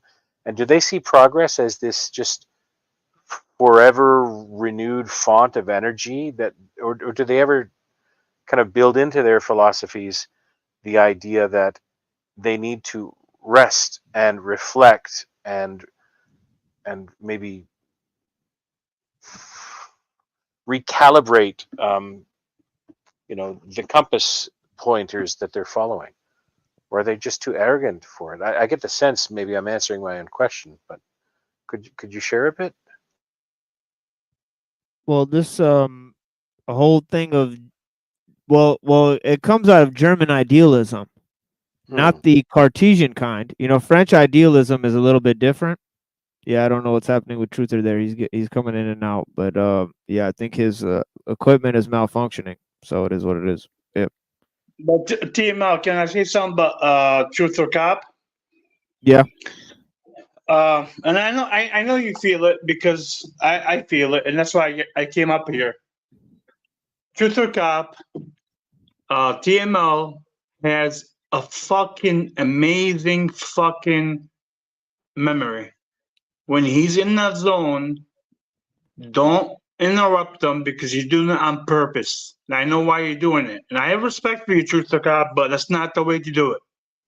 That's Wait, whoa, just whoa, my whoa! You opinion. respect Truth or Cop? He's gonna pick on me in the moment. He thinks I have an equipment malfunction. Thank God No, I no, came to no, my I know, phone where I know I have a Truth or strong Cop. presence, I know and your I am not tactics. going And to I have tolerate the nothing strike. I against have you. no idea what you even said before this. Could you please Truth or Cop. restate what you just said? I don't even know what you just Okay. said about me, and I'm I am going to not tell going you to what I tolerate said. this. I got you. I'm going to tell you exactly what I said. Truth or Cop, I see your tactics, and I have nothing. I respect you to some level, okay? But I'm saying when Machine Lives is in the zone and he has a great fucking memory and he's doing what he's doing to let people know what's going on with the subject, don't interrupt them on purpose because of your tactics. Because I know your tactics. What are you talking about? Tonight that I do this? What are you talking about? Yes, I've been trying to fix my mic for the last hour and a half. Apparently, I sounded no, like no. shit. From your comments, Truth or I'm Cop. already fucking up, dude. Are you really gonna like continue to call me out after I just finally fix my mic? Do I really have to do all this? Okay, no problem. We'll go with that, Truth or Cop. I know for a fact you did it on purpose. Just be nice and be kind, bro.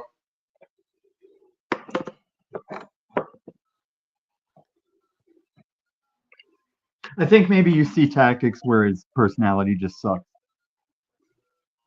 And I think you don't see where my personality shines when you suck, Tommy. How's Miss Piggy? How's Miss Piggy doing?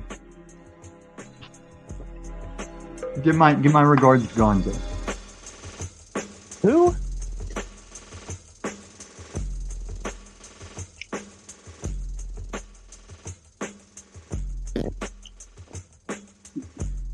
Yeah, German idealism is a little bit different than the French sense of idealism. I think the French kind of thing is, obviously it's more Descartes, and then Descartes is kind of a dualist. The Germans, especially Kant, he tried to create and systematize all knowledge. And it's funny that Nick Land, who we were talking about earlier, he calls his work fanged noumena. And noumena is one of these categories of knowledge that's invented by Kant, within his whole systematization of knowledge. And noumena, basically what Kant says it is it's the thing in itself. That's literally what he says. Quote unquote, the thing in itself. If that's not hard to understand, but Machine, pardon me a moment. The background music you have is slightly too high for your voice to carry well. Oh, whoops. You could slide it down a wee bit. Yeah, sorry. Let me repeat I everything I've assure said you, again. none of it was worse than the last hour I spent on a terrible microphone that I was just now made aware of. I'm sorry. Let me try to turn my mic up and turn the music down and say what I've said again. No, you're okay now with the music turned down a wee bit. Okay. It's at a nice Okay. low background level. Well, what I was saying is that Descartes was a dualist, and he was much earlier, so he was kind of influenced by the religious shit that was going on. Hegel, he was influenced by Kant, and Kant tried to systematize knowledge. And one of his systematizations was noumena. And noumena is kind of derived from this understanding of the essence of things, the thing in itself. You know what I mean?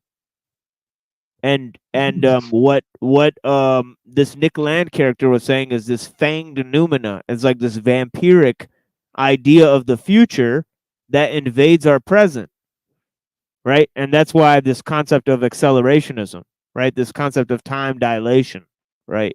In the idea of progress itself, right? That progress is actually going to be ever, it's going to be ever like, accelerating. And this is a transhumanist concept, right? That progress is just going to go to like the 0 point, the singularity, right? So this fanged noumena is it is the idea has a poisonous element to it, the fang, because it's never enough. You're never satisfied. It's Exactly. Yeah. like a kid, being in a toy store. He loves Transformers, and he's got a wall of 1,000 Transformers to pick from, and he's got a minute, to get whatever he can carry, and he wants to get the best one. He's always spoiled for choice. There's greed. There seems to be not necessarily greed, but a lack of being satisfied with good enough instead of perfection. Right? The Yeah. perfection will come out of you refining what is good enough, because as much as you want to mold reality to fit yourself, there is a reciprocal and contingent obligation to mold yourself to reality.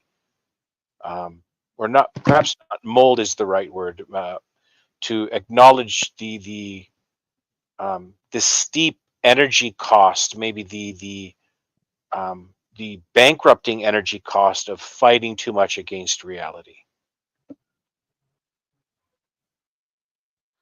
Yeah, and that ties into this idea of the spectral philosophy, on the continental side, and then on the analytic side, you have Karl Popper, who's talking about this notion of truth, and you can never really get 100%. It's kind of like the Zeno's paradox.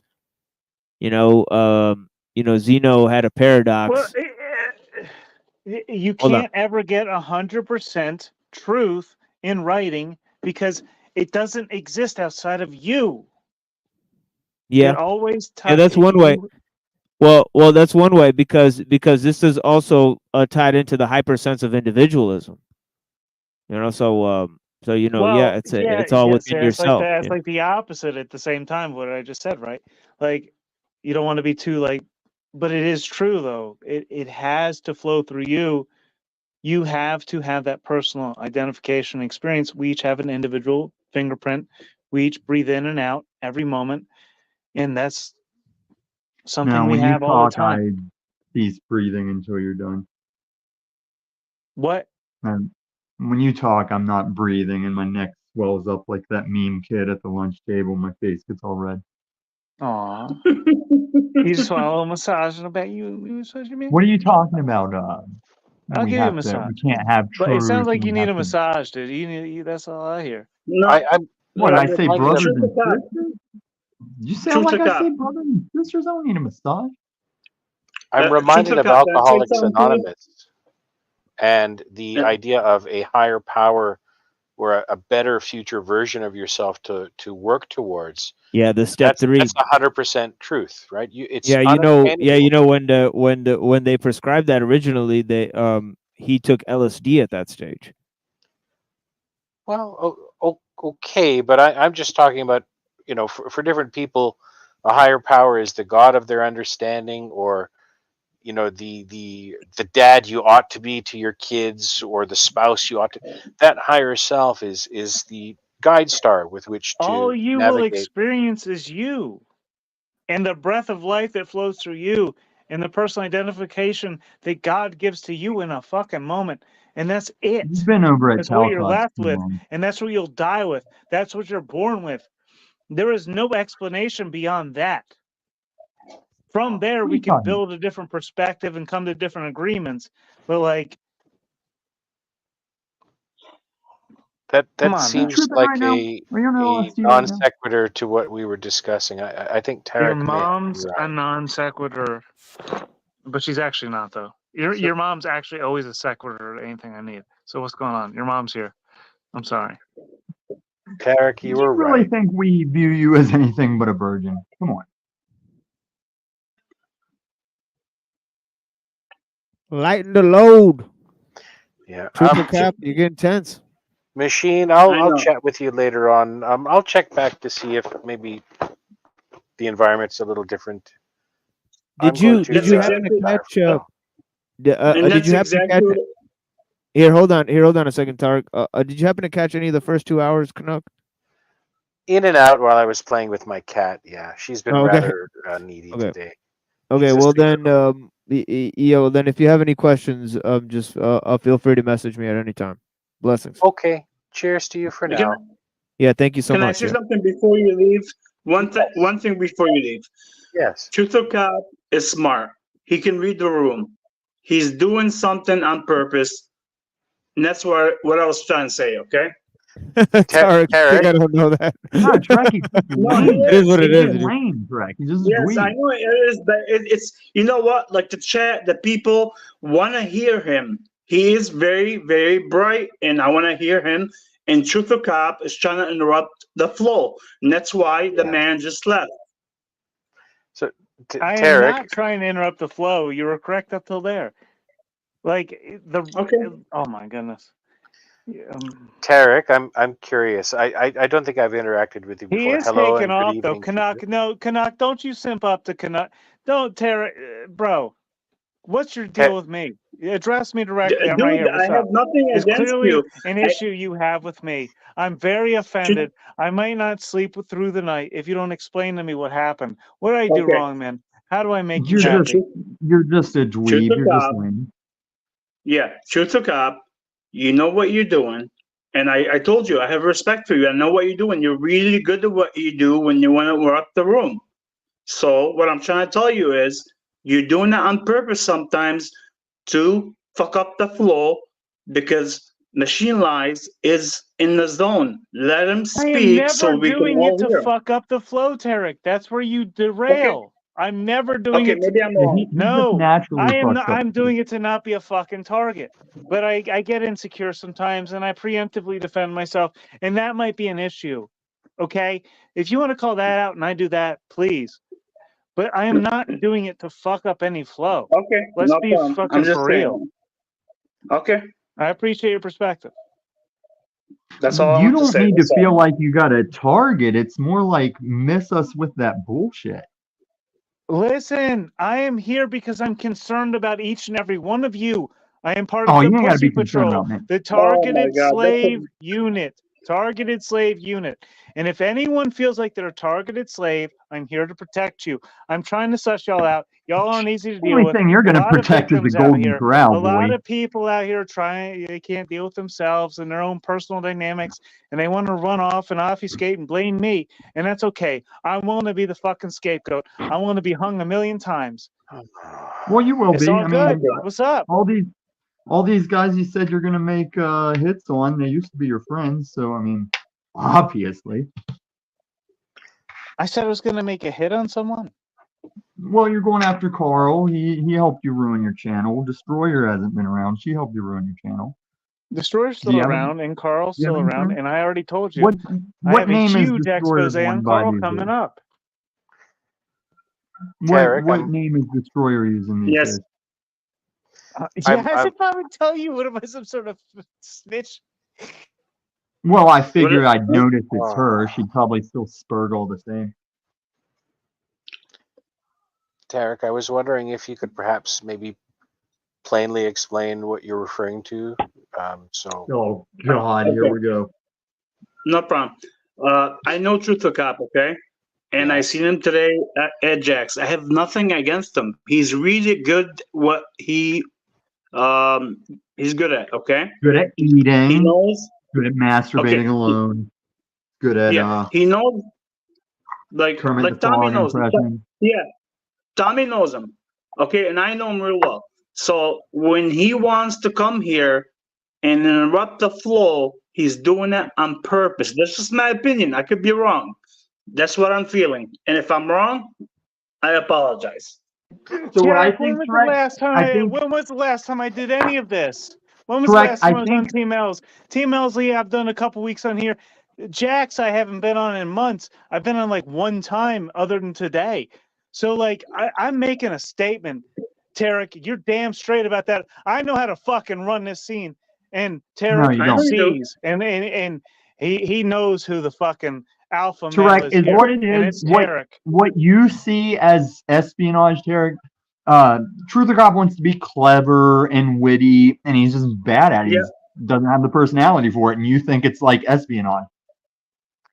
Tarek, I'm curious, in your experience, When that person shows up in a space, are most people happy about that, or do they kind of metaphorically slap their foreheads and go, "Oh fuck, not again"? I would say not fuck it again, because that's not. Let me tell you why. He, when Machine Lies got a little bit like he's trying to get his a point across, right? And then Truth or Cop was trying to get in there, back and forth, doing what he does. That's not nice. Machine Lies felt it. I felt it, and I'm sure everybody felt it. And I'm just letting you know, Truth or Cop. That's not the way to go, man. Listen, I get it. Listen, we've already been through this. Everyone who everything has been had to discuss has been discussed, and if anything further needs to be developed, listen, I'm too aggressive. I did too much. I should have chilled out, and I'm gonna relax right now. Hey, buddy, I need you to shut the fuck up for a second. The thing I'm trying to say is that I'm making food right now, and I already did the first 2 hours, so I'm only responsible for the first 2 hours of the broadcast. Then I open up the panel, so I don't want to interrupt the free flow of discussions, and I'm also frying an egg. So thank you guys so much. I'm just making a egg real quick. But thank you so much. You gonna put hot sauce on your egg? Do you like spicy? Oh yeah. Stuff? Oh yeah. How do you know? I got Tabasco. It is what it is. So Tarek, I'm curious. Why do you think that kind of disruptive activity is being sprinkled onto Machine's efforts? I could tell you exactly the truth. Okay. You're not going to tell them what I told you not to say, right? No. I'm not gonna. I'm gonna. Truth or Cop. I swear to God, I have nothing against you. I swear to God, I think you're very smart in your own area. I do, but what I'm saying is, you already know how you and Snafu feel about Machine Lies. Okay. I'm not saying you're doing the same. Me and Snafu feel about anything. Do you think that I know how I feel about the Machine Lies? Sometimes I feel like I'd like to listen to him. Sometimes I feel like what he said was very intriguing. And sometimes I feel like he's gone on a bit too long and spoken too highly from his perspective about what he's saying. And then I recognize, hey, perhaps I'm listening to myself. And then I move on with my day. Yes, you have. Does that sound like Snafu to you? The crew is rolling through and the optics are high. Did you see what Paul Enslaved was playing from Snafu earlier, Tarek? You were on the panel. You saw what he played. You saw how true those optics were, and you know that what he said was the truth, yo. Yes, it was. Again, I'm not against Snafu on the most part. I'm not. You already know that. And I know some people might not like it. I agree with Snafu on most things, okay? I don't like his method, but I do agree. But you know what I'm saying here is this an attack because of that or no? Like in your own way. Is that what you're doing just to, whatever, to mess up the flow a little bit because he was in the zone? And I really never defend Machine Lies. Are you asking me if I attacked TML to mess up his flow? Not attacked. You know what I'm saying? Interrupt. No, do like that. At any point, I wouldn't ever stick a thorn in anyone's craw. However, if I'm walking along and somebody starts to look at me and make assumptions, I'm not going to turn down what's being, thrown at me. I might just look at it for a moment and consider, hey, maybe what you're saying is true. I'm looking at what you're saying. You're throwing things at me. Cool. Let's look at that. I'm gonna throw it back at you. See how we feel about it. And that's where we go. And at a certain point, then I got to realize I can't just live my life being what's thrown at me and then returning fire. I got to just not return fire sometimes and throw something better at it, draw a smiley face on the rock before I toss it back and throw it back with a smile. Something like that. Tarek, we kind of we forget about all this out here on these streets. So you've kind of broadly described what you believe is being done. Why do you think the flow might want to be interrupted. I'm not saying it was. I have no idea, but you're reading it as a purposeful interruption of flow. What do you think is the motivation for that, or what would you posit or hazard a guess? Because I think Truth or Cop, that's his personality. He likes, like, just like Tommy said, he likes to get in there and tell everybody that he knows what he knows everything, and that's his way of doing things his way, and it's not right sometimes. That's all I'm saying. Nothing against the Truth or Cop. I just said I have respect for him. And Tommy, I'm not saying again about when Snafu said something about you about the Peter whatever the symbol. No, I said about you.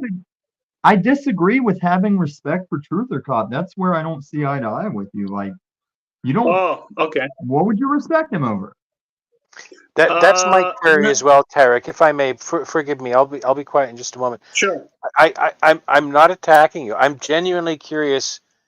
Usually, when someone says I have respect for person A, B, or C, usually it's somewhat evident why and you would have respect for them.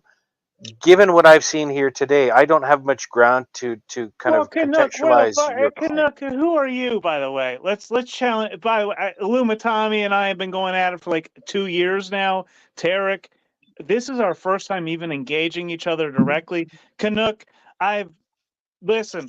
If you want to press me and you're like, you listen, you've heard of me, bro. I'd be like, okay, yeah, I've heard of you. I don't know who the fuck you are or how you relate. So like, who the fuck are you? Okay, so let me I'm answer. curious, Tarek. Thank you. Yeah, I'll answer it for you.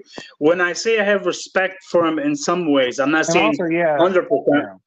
Yeah, I'm not saying like all the way through, but he's really good at what he does in terms of getting the message what he wants to get across. Whoa! And in the same, man.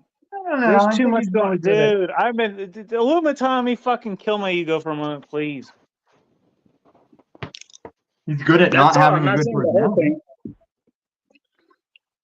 I think Tarek. I think when Tarek says he has respect, I think that's just his way in English to try and like, no offense. He's really saying like, hey, no offense, not for nothing, but it just comes out as like, I got respect for you. Yeah, here's how it comes out to me though. He's coming. No, he has. Tarek has more respect for himself than perhaps you have, Tommy. So what he's saying is that he's trying to like identify. He's trying to give respect because he did this to Paul earlier, and I called him out for that. I said, because you asked Paul how he would want to be identified as, and I said, just speak freely. Right. So like. And what did I say? No, we weren't challenging it. What? No, I said my English is not as good as yours, Tommy or Paul, or especially TML or anybody on here. So sometimes some of the words you say, I don't know exactly what they mean. I would have to look them up. So that's why when I said that for you and on what do you call it, Paul? Right, and so you were looking for so what I was going to get at earlier. And I don't know where to go with this one here. I got too much heat on me right now. Too many people, too many opinions. But the biggest thing is that when we we all want validation from outside of ourselves. First and foremost, we had to find that from within, and that's where we find the space from where we can build others up from. And what kind of hippie commune have you been at? Yeah, this week? see, like I knew I was gonna get attacked immediately. Tommy, fucking save the language, bro, please. See, like I said, Tarek, what kind I of speak hippie English. commune? Tarek, I didn't hold touch on, it all. Tommy. I speak English, Tarek, and I don't know how to put your fucking question into English. So forgive me. I'm sorry. No, that's fine. It's not your fault. And I think Tommy's being very relaxed. Usually he's actually very calm right now. What are you talking about? He's very calm. No, I was just asking for space to make that claim. Thank you. Truth feels like he's got a diploma. He graduated from the School of Talcott this week. That's how he's talking. I have a Juris Doctorate and I'm a law scholar if you look at my acronyms in there. So, Tarek, I'm curious. Oops. Yeah. Is my mic on? Do you know Machine fairly well in his channel and so on? Like, have you watched him for a long while and interacted with him Yeah, for a yeah. long Well, while? I've been. They see each other at Mecca. No, no. I'm probably like 30 minutes away from Machine Lights, but I have not been like Tommy and Truth or Cop. I've been probably on the online for probably a year and 3 months. They've been there forever. So yeah, I know Machine Lights. I know everybody, but I don't know them like Tommy and them. But I I have an idea. So my last question, and I'll hush for a bit, is No, take it. You Eric. can ask me a question. Yeah. I'm curious about what you think, or why you might imagine Machine allows, folks to kind of come to his lunch table and start food fights. Oh, can I take that one, Trek? Yeah, go ahead. Like Machine said, after he gets his 2 hours done, he's good. This is what we used to know as the free range panel. I've put many a mouth beat down on people on this panel, like Paul Enslaved, EBT, TBE, whole CBO crew. This is a good place to get into a good mouth fight if you want a neutral ground to mouth fight someone. Yeah, I agree. And TML, just to let you know, I don't even know what your name is on top. I don't want to pronounce it wrong. What is it? The man on top. I'm sorry. Oh, Canuck. Oh, Canuck. Canuck. Okay. Yeah. Hello. Canuck. Am I saying it right? Canuck. Yeah, it just means Canadian. It's a slang word for Canuck. Okay. No, TML is actually very calm, and like Tommy said, he lets people go at it, and do what you say what they gotta say. So I think he got I think what's his name, Truth or Cop, got him a little bit aggravated, and you can hear it in his voice. And it's just Truth or Cop didn't want to pull back. That's all. It's not a big deal. There's the hot sauce. And I think there's a lot of people in this community that if you're like correcting them or I don't know how you say, like disciplining them, their reaction is to spurg up louder and keep talking. I've noticed that, and I've seen a few kind of valuable exchanges take place. But then I've noticed. Hold on. I thought that was a very speaking. interesting. Could I just finish up? Yeah, of course. I'm sorry. I'm sorry. Canadians are so polite. I need to give you extra respect. I'm sorry. See what I'm saying? That's Truth or Cop for you. That's the way he is. He knows how to do this shit. Good. I understand. I'm just curious if Machine, if if numbers are part of what you're trying to achieve, or if some kind of genuine fruit out of this is what you're trying to achieve. If you've been able to harvest what you're intending to harvest.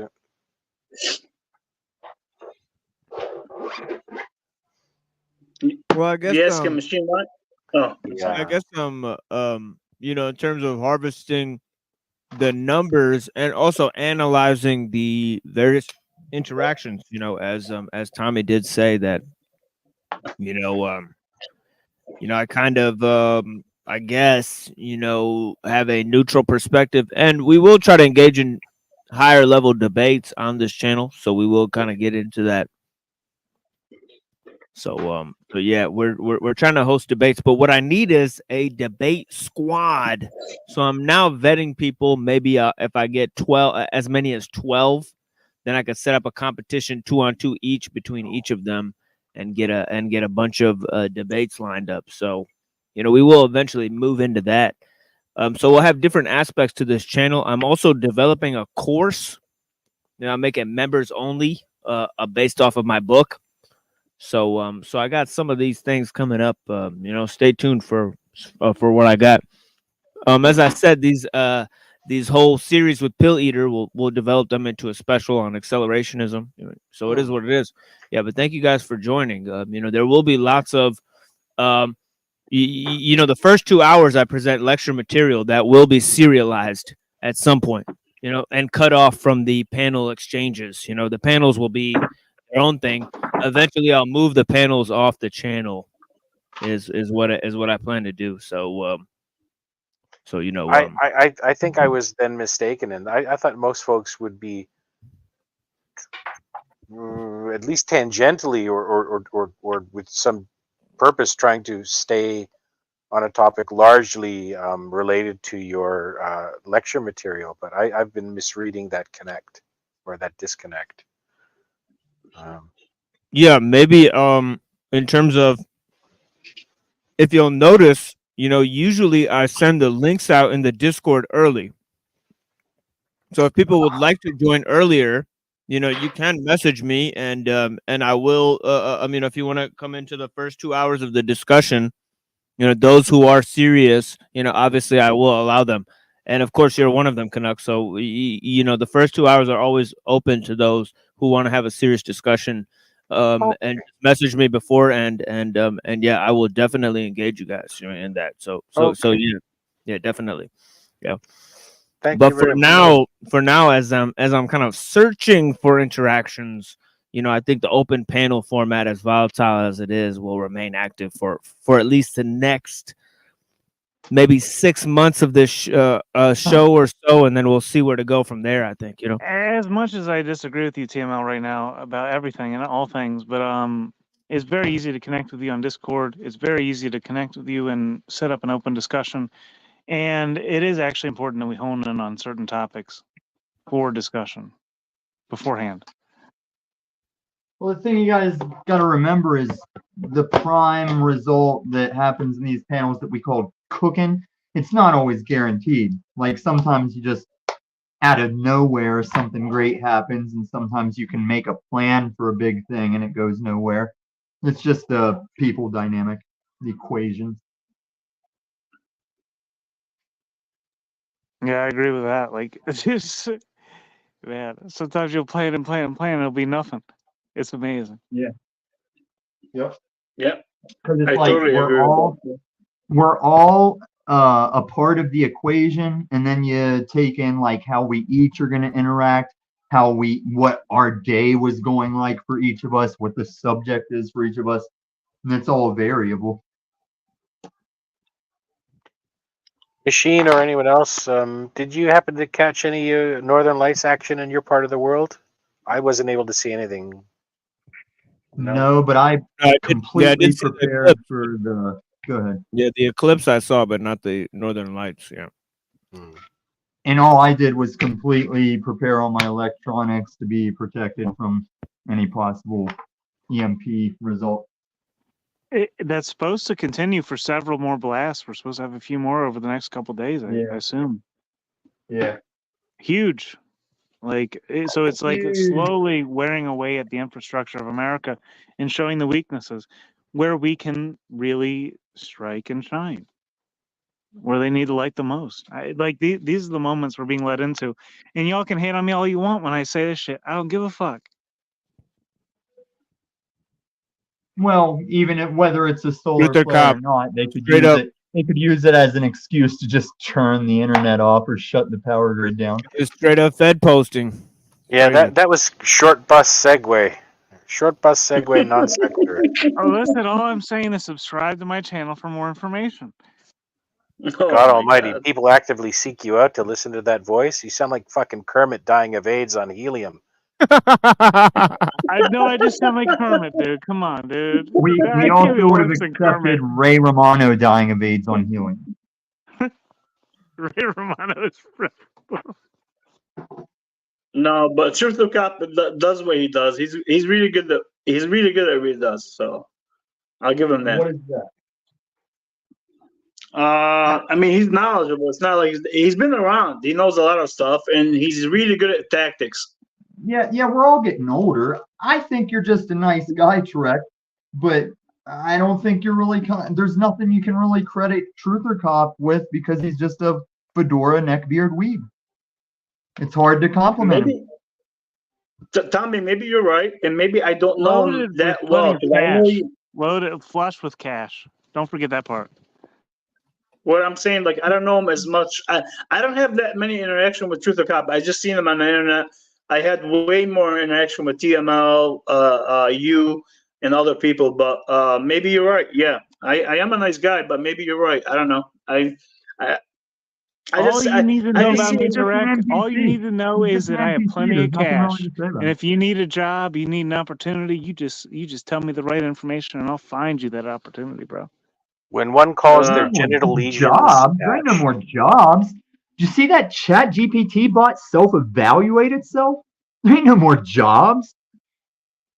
And then I was talking in a random comment section of a video that they were talking about like the digital money, and one of the comments was like, well, if there's no more banks, how do you get a loan for a house? I said, you won't own a house, silly. You won't own anything. You don't need a fucking loan. Hey, have you You ever don't heard? need a loan. There's homes on. They got 4 wheels. It's like it's a future dynamic of mobile homes. It's just a fucking car with 4 wheels and a motor. Oh, you're talking about that that drives Brian around. O'Shea house? Are you talking about a Brian O'Shea house? Yeah, basically, that's what we're moving into, bro. Let's go. I lived in Yeah, one but of those Tommy's before. right. Tommy is right, Trivia Cop. You don't own your house even if you pay it off completely. That's a fact. Even if it's a Brian O'Shea home. Yeah, It doesn't and then matter on what top it of is. that, they're going to make the taxes you pay get more and more ridiculous to where they'll run you out. They'll Talcott you out of your house. I think we all need to move to Boulder in our home, in our fucking That's cars, the dude. most expensive Let's place go. in Colorado. Let's go. Where are we gonna go with our Boulder and cars, dude? We Aspen gotta is go like the somewhere. most expensive place you could move. Yeah, this is the stupidest thing sometimes people do is like work so hard to pay off their house and all that, and really you don't own your house ever, never, unless you're a man on the land, and that's by default. Well, technically, not Hey, even that. expense could equal expanse. I don't know, man. I think we need to start I mean, looking at you can have expenses equity. expanse. You can have equity in your house, but even a man on the land has to pay his property taxes. Yeah, you're right. Bro, You're right, what are Tommy. we Yeah, worried I about agree with money you. for? Let's go. Let's make some cash. No, but Tommy's right. But Tommy, like I Do you think guys man need on some land, money to even. start your business plans? I got it. Let's Oh go. my God, I don't need no money. We're good. I'm sure we're all good. What I'm saying is Tommy is right. I think if I'm correct, Tommy, even if you're a man on land and you put it under a private trust, that tax when you buy it at the initial sale, that's where it stays at. It doesn't go up or down on what do you call it? Yeah, Ever. that's one of the things I got to actually deal with talking to Sarah about, or Esra. I think she understands that shit. I'm starting to look into it, but I don't know the way things are going. Like, I like my land; it's a good plot of land, and it's right on the Rio Grande. But if Colorado gets crazy, I don't know if I'll keep it. Everything's up in the air right now. Yeah, that's right. I think what's his name put a video but what's his name? Oh God, what's the guy's name? The Romanian guy that was early on Paul's saying that we're gonna be slaved and all that. A lot of land on the Rio Grande. That's a great album name. So you know what I'm saying? Like, push through with that one, dude. Let's go. But truth to cop, I mean, you already know the bricks and everything is coming, and they're pushing the agenda where we're all gonna be. I mean, not all. Whoever wants to be in that situation, we're all gonna be pretty much slaves. Yeah, listen. Yeah, but I'm going to be top Eric, they've 10% got you. You're slave. totally enslaved. I've got an investment program for you for $200 a month. That's all I'm asking for. I got you covered, bro. Let's go. For what? Truth to cop, I'm good on money, dudes. No, I'm not I'm in the just saying. internet for You, money. listen, you invest in me, $200 a month. Well, let's go. What, for Truth fucking Big Mac? No, Truth so to cop, I I've been can wear a selling. fedora on a panel occasionally and show my presence and plug your business, bro. Like, let's go. You want $200 a month to show up and make people not want to come to my channel because you're talking about it?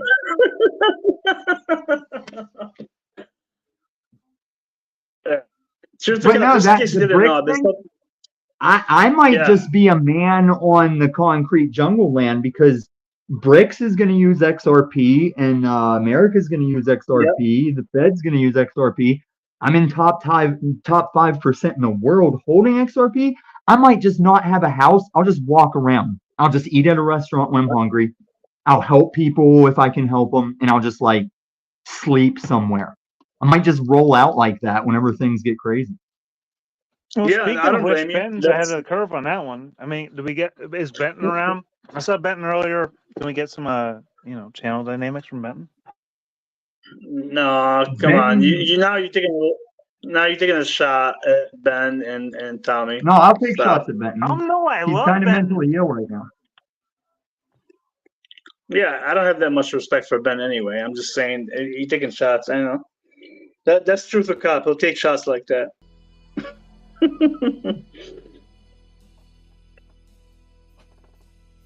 And Tarek, if you think I'm taking shots at Benton because he's mentally ill, you're way behind the curve.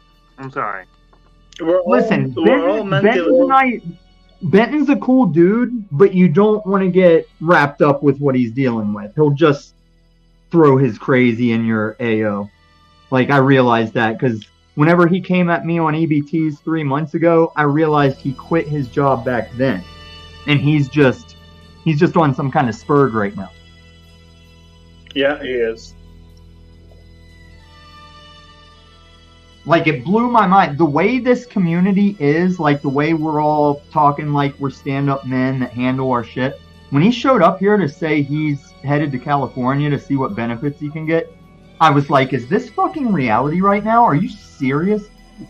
And he just doesn't get it. He doesn't see anything. He's like, well, why shouldn't I just go get the benefits? Like, did you forget your trucker rants? Your alpha trucker man rants?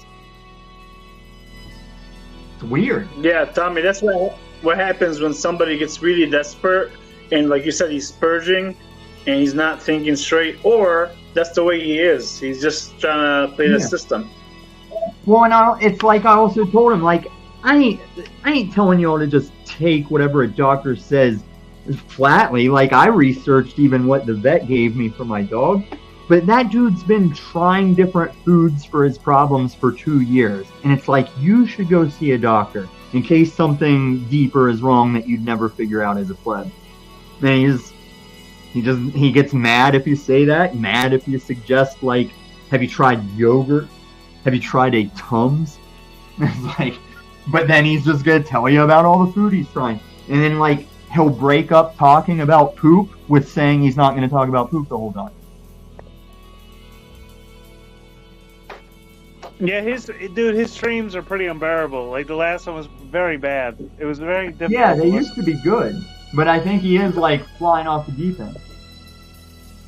Oh, TML, before I forget, there's a free movie app called Tubi. It's Tubi, and right now it has Wicked City on it, which is the anime in that Demon Hunters video.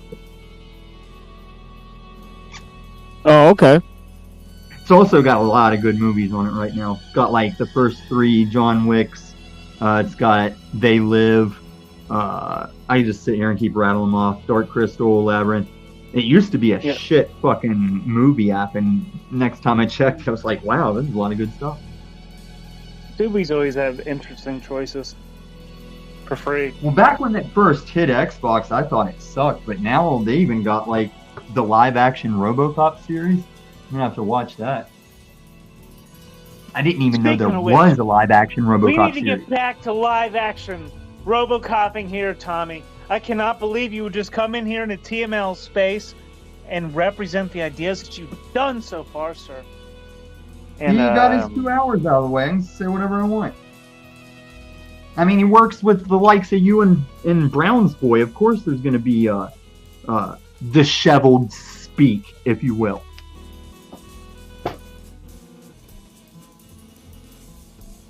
But that Canuck, what a snowflake, right? Oh, for sure, dude. He took off. He's like, oh, you guys aren't going to acknowledge me. I'm out of here. No, I thought it was the part where it's like, oh, I think I'll come back whenever the energy is different or something. Yeah, I don't know who that is, so it's the first time I see him. Do you guys know him or no? I know him from here, but I just give him shit because I got a screenshot of him telling my Gam that Oh, Denise, I heard you talking about that fentanyl dealer. I met him. He's pretty disruptive on panels. So now, like, that'll always crack me up that he, like, took my Gam's word that I was, like, a fentanyl dealer. Oh my god. Yeah, Connect's he's pretty straightforward, though. He'll let you know. That's what I like about it. So, guys, boy, we can barely hear you. Have you guys noticed any, have you guys had any electronics hiccups lately since, like, I don't know, the past week? No, not me. So, I was watching Flow State's chat the other night, and they were all in there like, yeah, I've been having a lot of audio issues and all kinds of issues. And, my mini PC, it started, like, if it goes to sleep, I can't bring it out of sleep. I have to, like, restart it. And some other people said their shit's been doing that, too.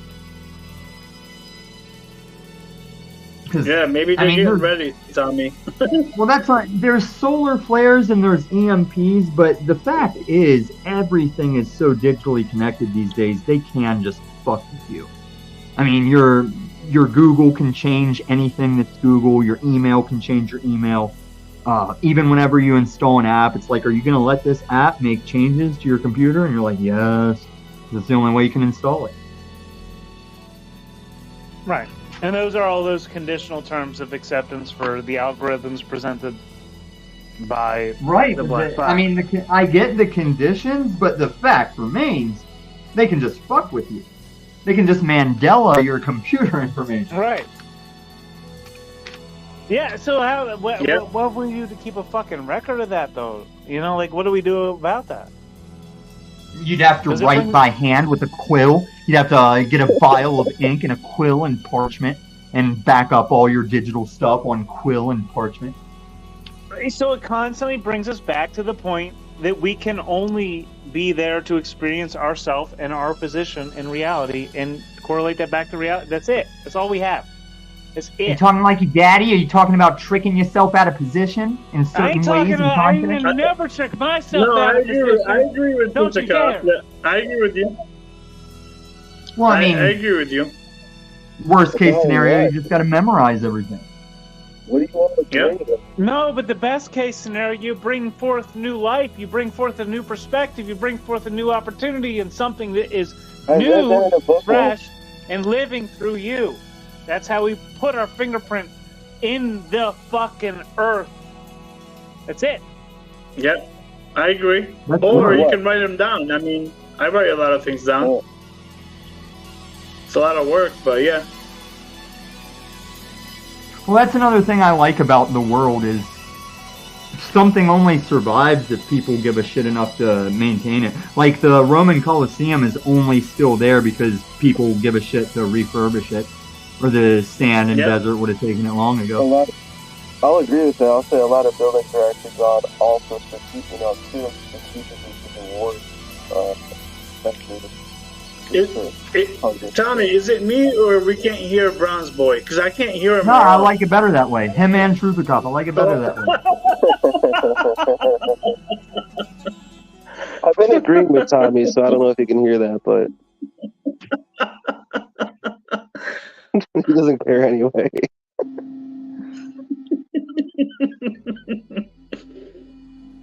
You guys think Mandela's for real? I don't even bother with Mandela. Like, I wouldn't raise my hand yes to that question personally. Now you sound good. To be honest, Bronze Boy, I don't bother with the Mandela much or a flat Earth or globe Earth. Just too much, man. I mean, I've seen it so many times on the internet on panels. It's fucking draining. Okay, well, correct. I thought I heard you agree with this. I can guarantee you globe, but the Mandela effect, man, I have a 1990s printed Bible that I've watched. The words have changed in my Bible that my pastor gave to me when I was a teenager. No, I agree. What are you talking about? The same one? The same book? And my name became 3 or more. Like, that's fucking weird.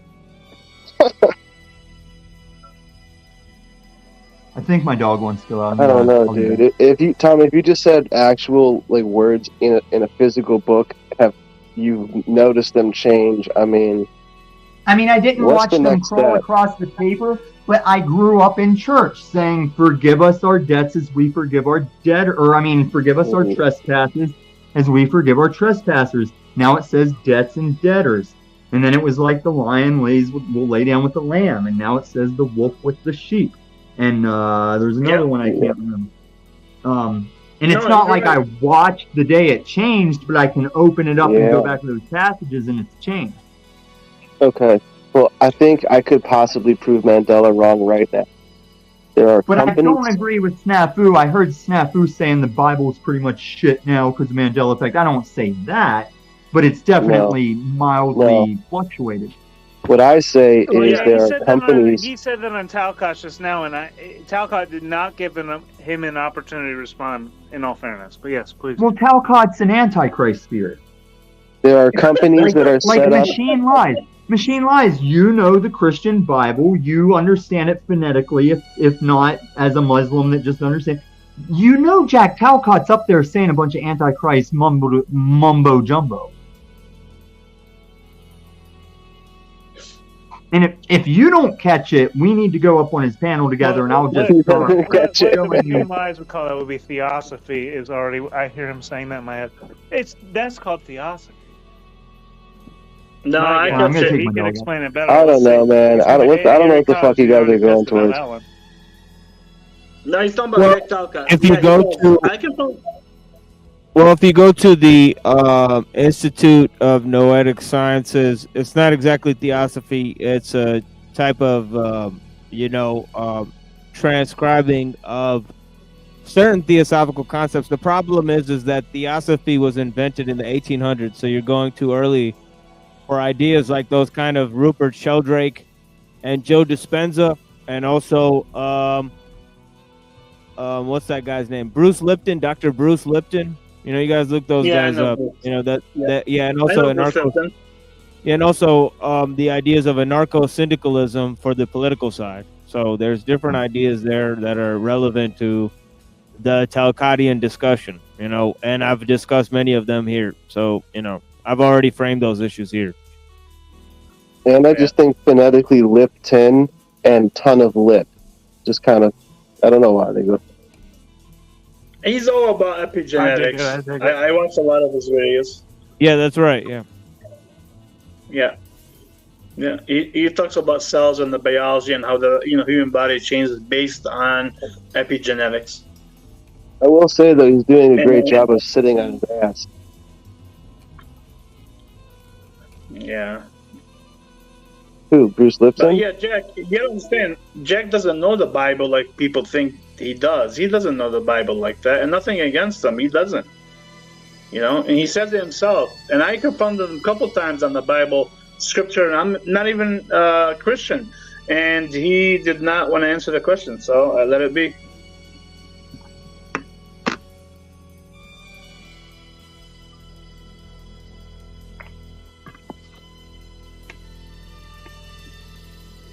I mean, Jack said that he'd rather be, if I remember correctly, he said it on his channel when Hank asked him that he'd rather be a Satan worshiper just to end worse.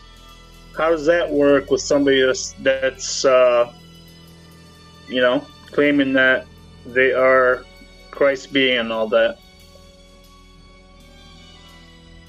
Well, the question really is how the fuck does that work at all? But really. Yeah, believe me, I know. And I don't know if he's just being facetious or he's just, doing a bit non-bit. I don't know with Jack sometimes. I just, he gets you sound like you're covering your sometimes. ass right now.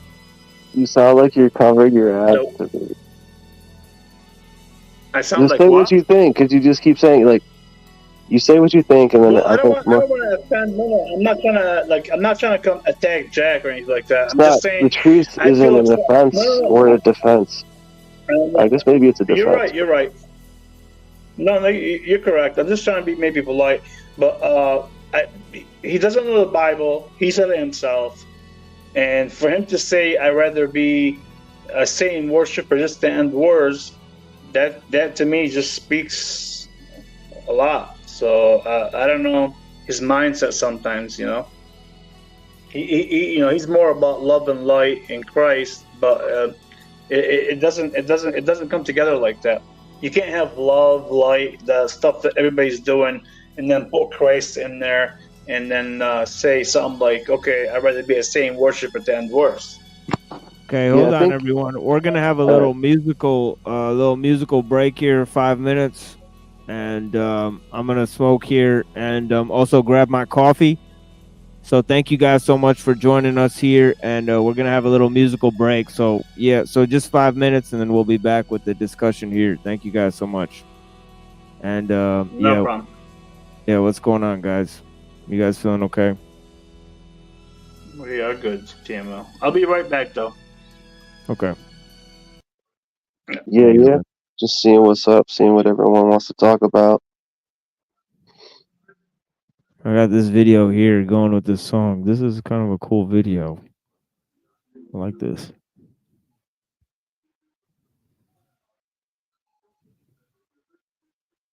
Let's see.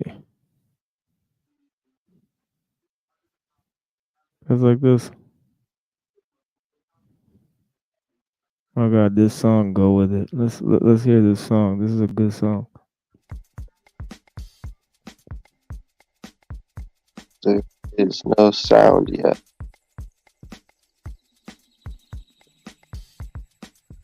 Oh, whoops! I gotta turn it up.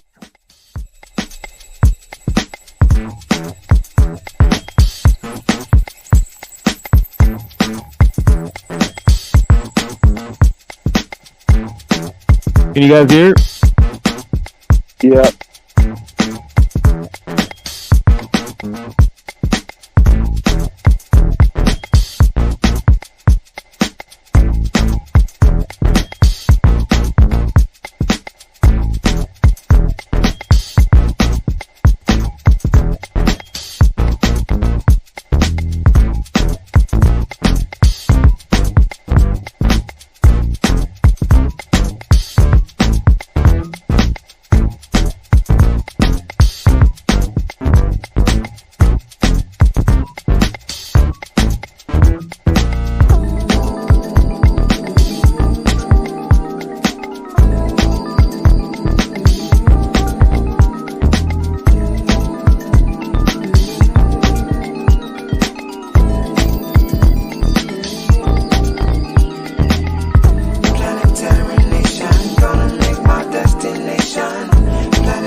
Okay. To the people here remaining now, you've made it to the post show.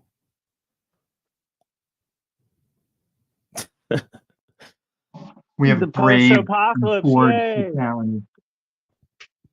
Yeah, we're now in this show, post show. Past 4 hours, there's little to no engagement, and I just stretch it out for 4 more hours because I don't give a fuck.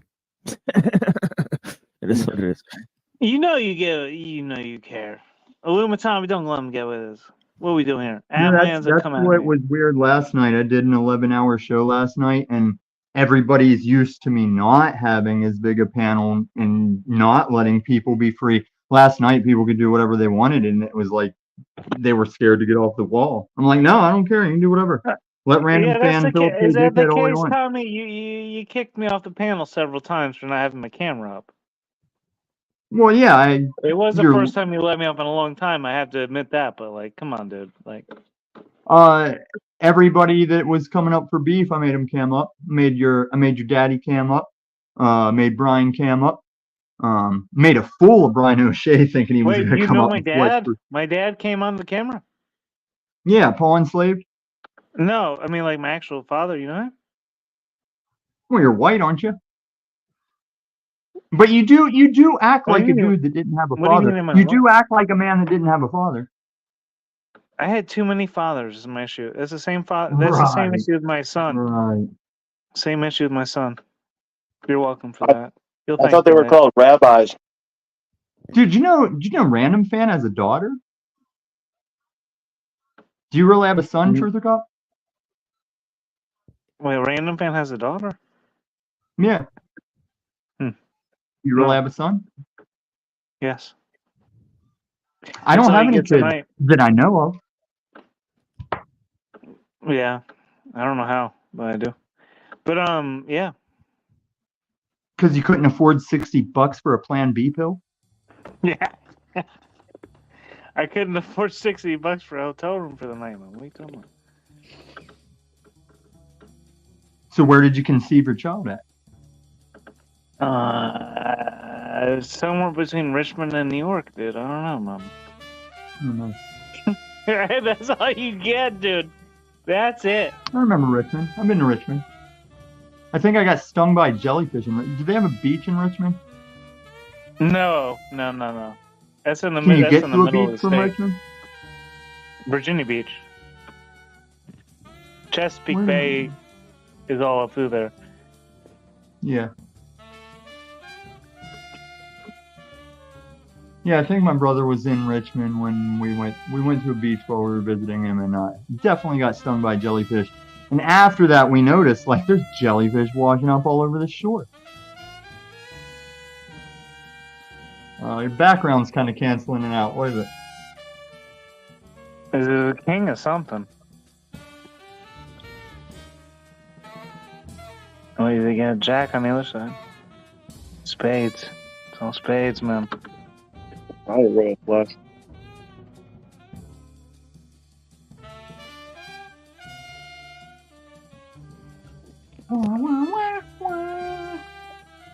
Yeah, I take a lot of mushrooms, so maybe that might explain a lot to someone. The hallucinogenic? The Or are you talking hallucinogenic. about that? You drink that mud water? Or what's it called? Dirt water or mud water or something? Well, they put sell interesting chocolate bars now with mushrooms, so pre-made. Yeah, there's some kind of coffee replacement drink that has some kind of mushroom pool in it too.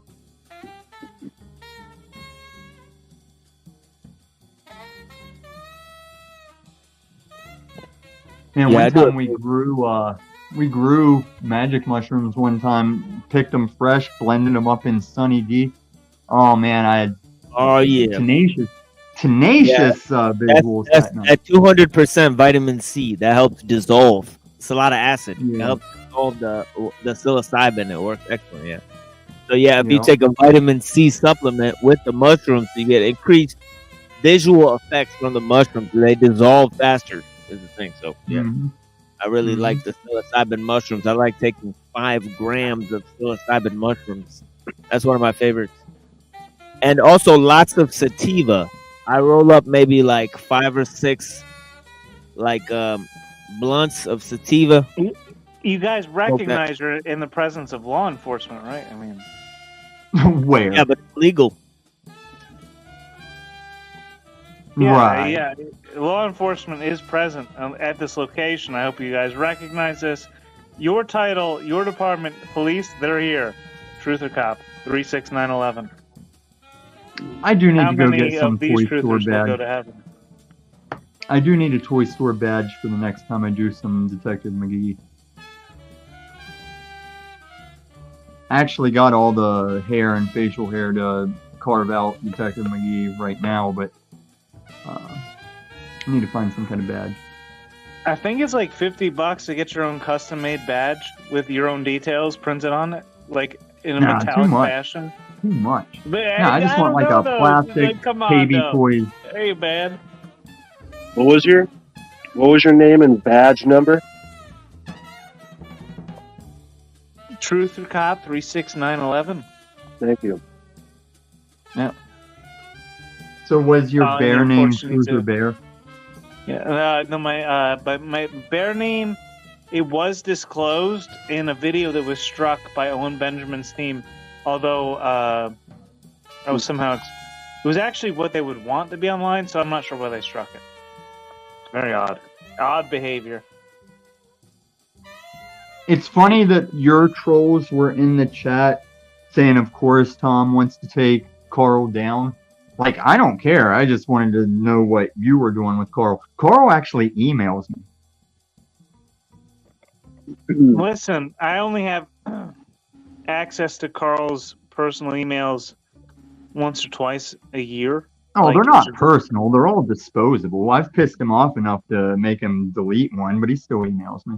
No, dude, me and Destroyer made him delete an entire email system at least once, if not twice. Oh, him and Destroyer ain't cool no more? What happened with the Fallout kids? What happened with the Socialist crew? How'd y'all fall Oh, out? Destroyer's still out there fucking rapping, dude. Don't you worry. And we all working. We getting out here. But Well, Carl, why is him and why are you and Destroyer working against Carl? Oh, we would never work against Carl. Well, why are you trying to do a hit piece on him or whatever? No, I was just saying, just like he did for you, like he deleted an entire email for us. Oh. He couldn't handle Yeah, the but truth. no, I mean There's yesterday. certain points where Yesterday he you can't said you handle were it, gonna. he just deletes it. Yesterday you said you're gonna go at Carl. I wondered what. Oh, yesterday, today I said I was going to go at Carl, as in there's several Carls going on. One Carl, I've invited him on my panel. He went out of his way to reach out and let himself be known in my chat, and I strongly suspect he might be Carl. However, there is another Carl on Who Are These Podcasts? It's like this degenerate podcast panel show. And there's a Carl who also is known there. And I'm actually very concerned that their operations may be tying into what we're dealing with here. And I'm just trying to get to the bottom of things the best I can for the best The only results thing of you're all getting of to us. the bottom of is a dish and a bowl. Is there good food and there? The trays at Golden Corral. You're getting to the bottom Is of it the Golden keto? Corral. Is a keto disherable I'm getting to the bottom of, or what? I don't know. What do you Listening what to you piece is do you like think you're panning breaking? for gold. It's like you got to swirl the motherfucker around like 18.5, 3, 6, 9, 11 times before you even see a little nugget of anything. And it's just kind of like, I'm just being straight up with you. So Like, I'm not occasionally- LARPing like you. So I occasionally, mean, if you're when not you see LARPing, it, I you see a apologize. nugget But of gold coming through. Thank you. I take that as a of compliment. course, yeah, of course. Thank you. That's Thank you. Well, that was yeah, very but what kind about of all you. the other? What about the 99 other percent? I'm just doing my best from there. At least you see the fucking gold, dude. That's amazing. I'm so thankful for that perspective. That's Well, awesome. good thing nobody's grading you. Nobody needs to grate me because I am grateful. No, yeah, sure. I'll accept that. I was gonna go more on the degraded side of the joke, but I'll accept yours. Very good, guys. I gotta set up my dog store.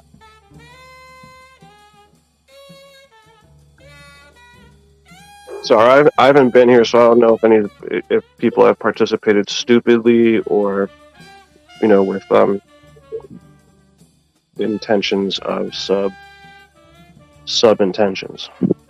Well, I don't know about if you look at Illumitomi's silhouette here, the sub intentions of his, what is that called? The sideburn right there. The sub intentions of his sideburn mixed with the faux ponytail, like it's not even a ponytail, it's like a bald head going into a, like as if he was an African American, tight curly hair, like he's got that tight curls, dude. I don't know, Tom, you don't got those tight curls, dude, to be repping that photo. I'm kind of offended. I think you might be culturally appropriating. I'm sorry.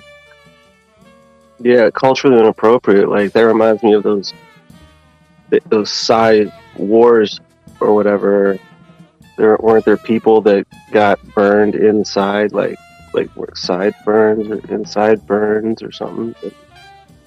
Poland, IBM was a big contributor to make the punch cards that were necessary to run the German trains.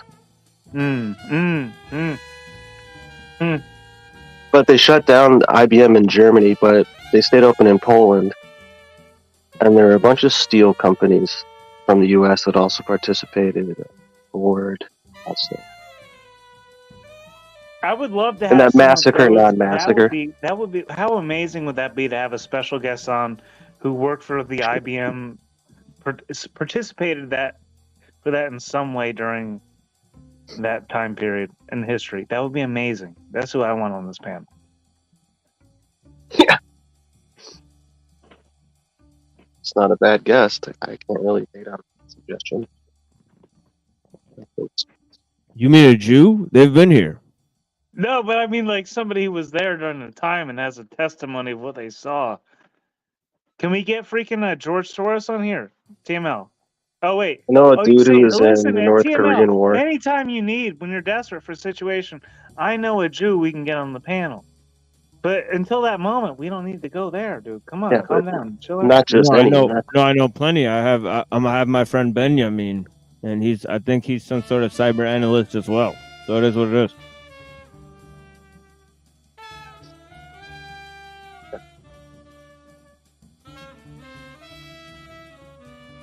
I don't know. I just thought that was interesting. He may be listening, but yeah, he actually physically lives inside of Israel. Oh, wow. It is what it is, yeah.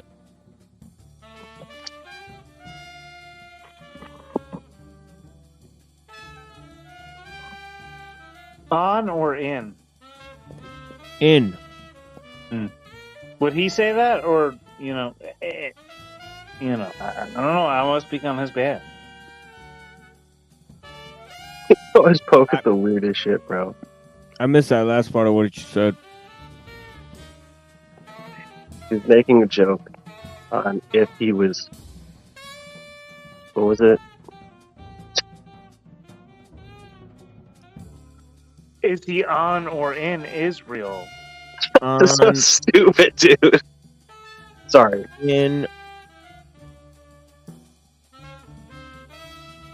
But then he subversively was like, but I mean in, you know what I'm saying?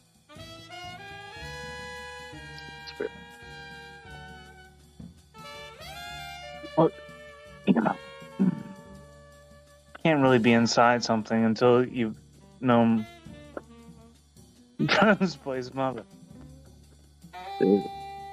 Well, everything is happening inside of something else. Space is infinite. So.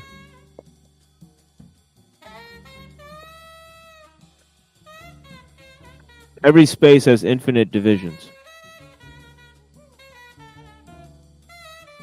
In the space within Brown's boy's mom is many divisions. It's beautiful. Don't go there. Brown's boy, why are you even letting this space occur? Illumitomi, intercept. He's got. You're It's coming good. for you. You're good. It's all good, brother. Don't worry.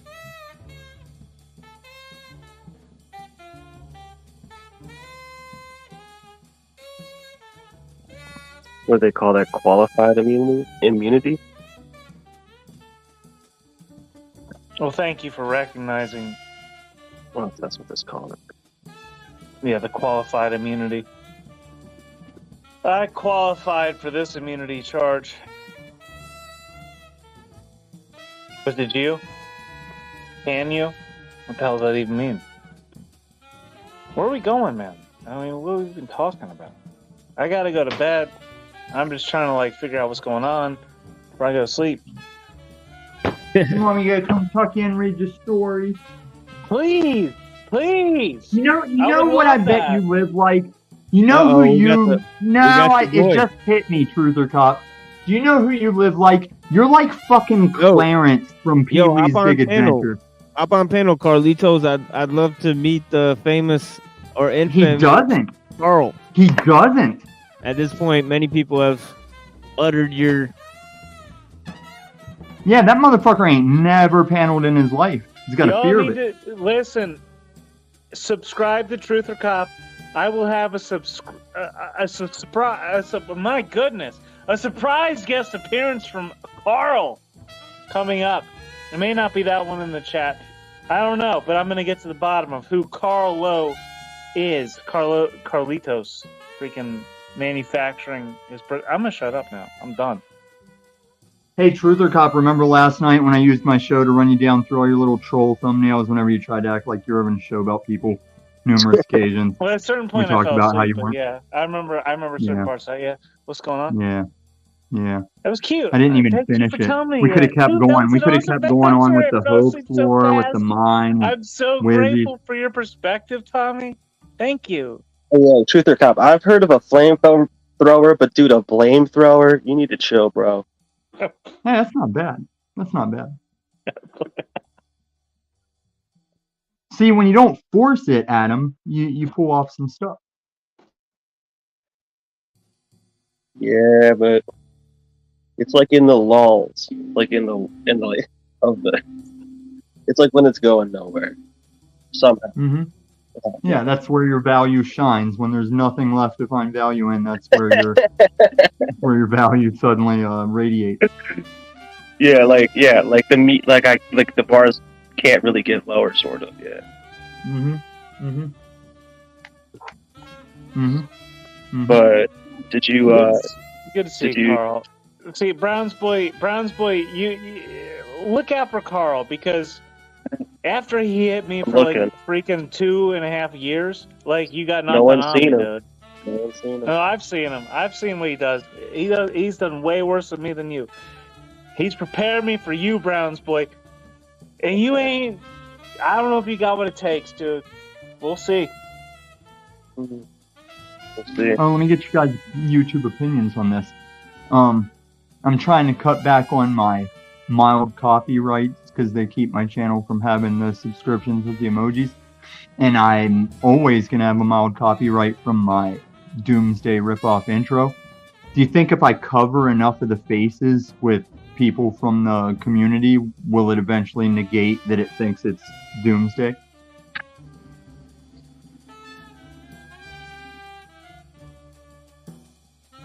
Like the algorithm? Will the algorithm eventually be like, oh no, that's not from that movie, there's too many jackass faces over it? I would love to give you a definite opinion either way, but I haven't the slightest clue. I've never gotten around a single fucking strike against my channel. Not one. No, you know how there's a copyright that doesn't strike you or harm you, it just marks it as copyright? Right. Like with the Yeah, music. if you have too many of those, it won't let you unlock subscriptions.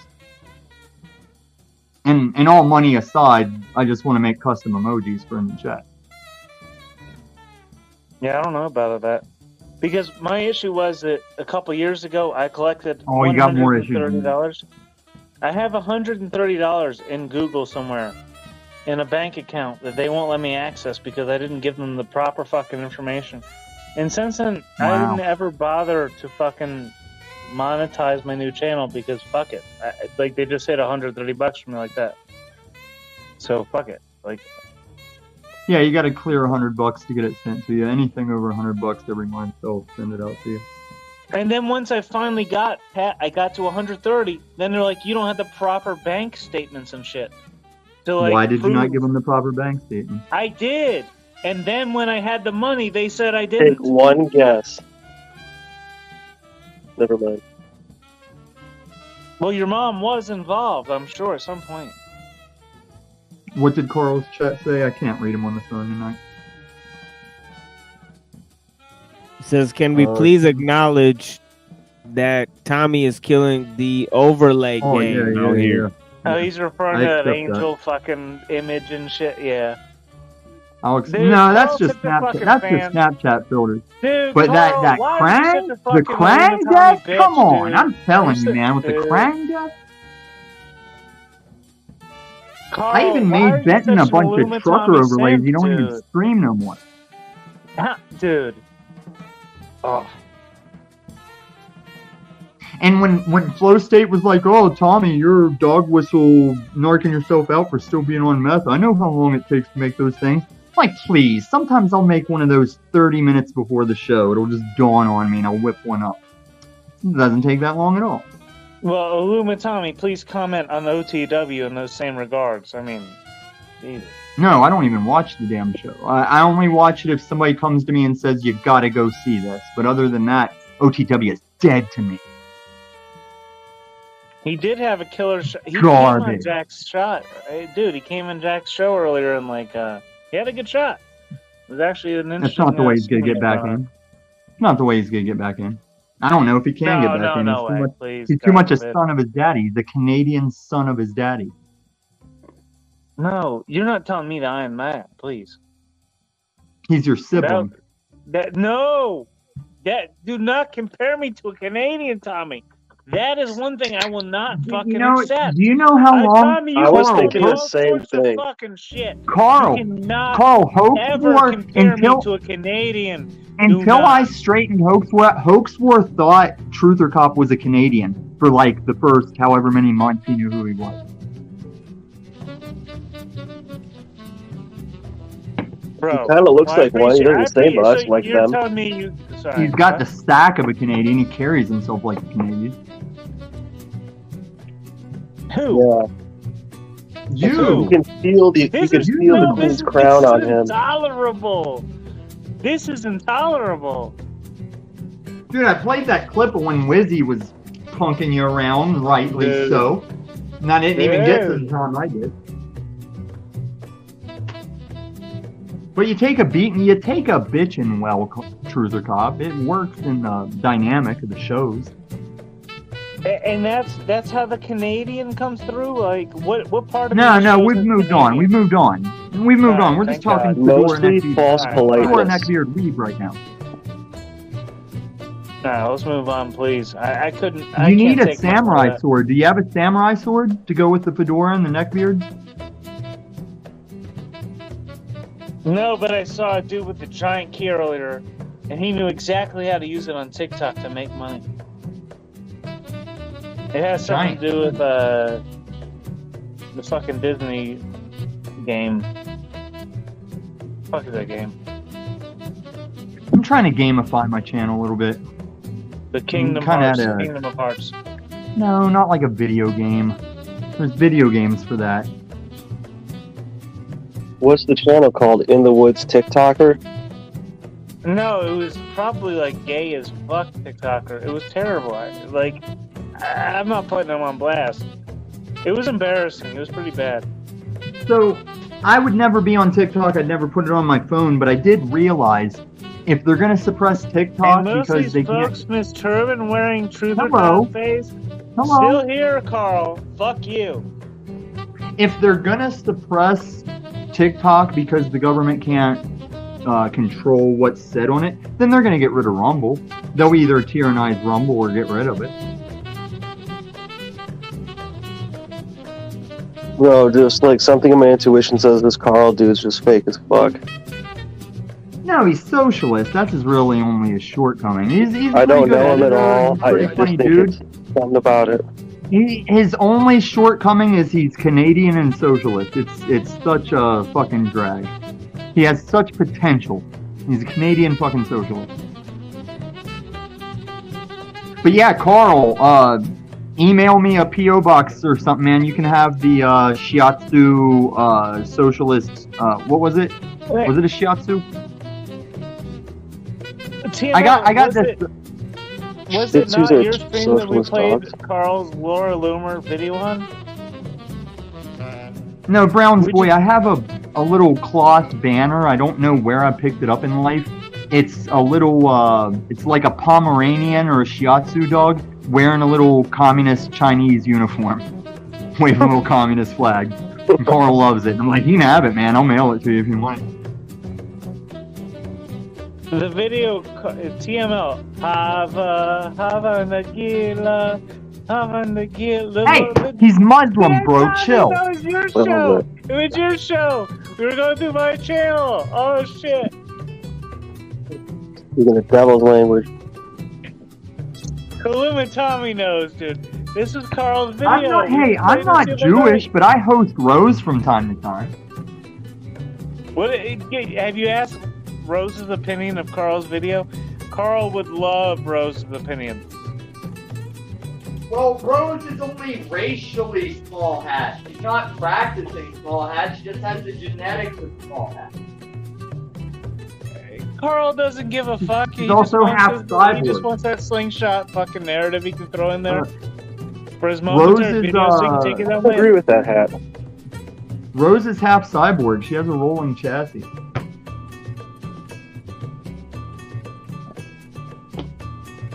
Go Cyborg!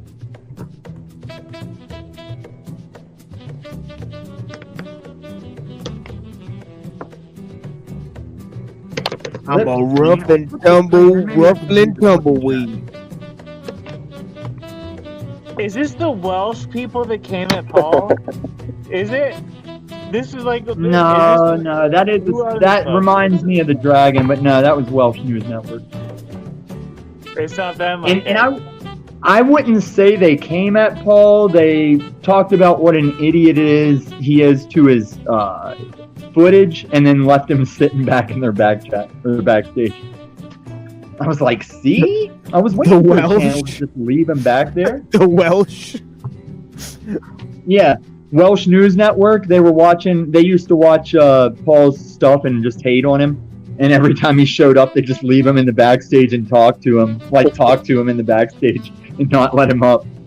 Oh, that's mean. Well, he deserves it. That was like towards, like, it was him, them, the Welsh News Network, and then Ian. And then, like, after that, he stopped doing that whole thing. Well, he's still Paul. He's still your daddy. Well, you know, we could all. Don't play it down. I mean, even though I've kind of backed off because he bores me, I mean, I am his arch nemesis. I am his meta nemesis. Yeah, and you introduced that whole concept on my panel, sir. You're welcome.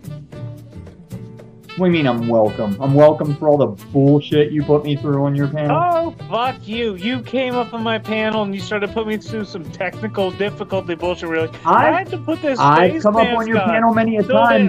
And you came on my panel. Flow State, and you like were Paul. I'm a face mask. This is the first time I'm going to attempt this face mask fucking technology. And you tested it out on my channel first and foremost. Wait, what are you talking about right now? You What are you talking did. about? The Joker shit, dude. When you first started you started your whole gimmick Can we against take Paul turns Slade talking, please? on my channel. Is this You a reach for started Brown? everything against I him was on my fighting. channel. I fought Paul. You did. I fought. Remember what You're I not did going for to you. overtalk me, you neckbeard weeb. I fought Paul Unslaved for damn near a year before either of us knew there were more channels. That's when the Civil War started. The great awarening, whenever we all became aware of each other. The great association. No, you became aware of everything else after you got on my channel. You because- know, you can't Yeah. dictate. I'm the lore master. You can't dictate the No. history you want. You're the lore master. You can't create lies and false controversy. You introduced No, the I face back my. mask. I'm in You're the upholstery first time business. you ever, I will challenge you on this. The first time you ever Mm. lay out the lore here, lore master, and I'll lay out the other receipts if you require me to. The first time you ever put on a face mask, it was the Joker bullshit on my panel. You're like, hold on. Yeah, let me test you're this so out here. wrong. You're so wrong. I Let me was test this out filtering. here. I'm gonna figure out if it works elsewhere before I go on other people's panels. And you tested it out on mine like a year and a half No, you're lying. ago.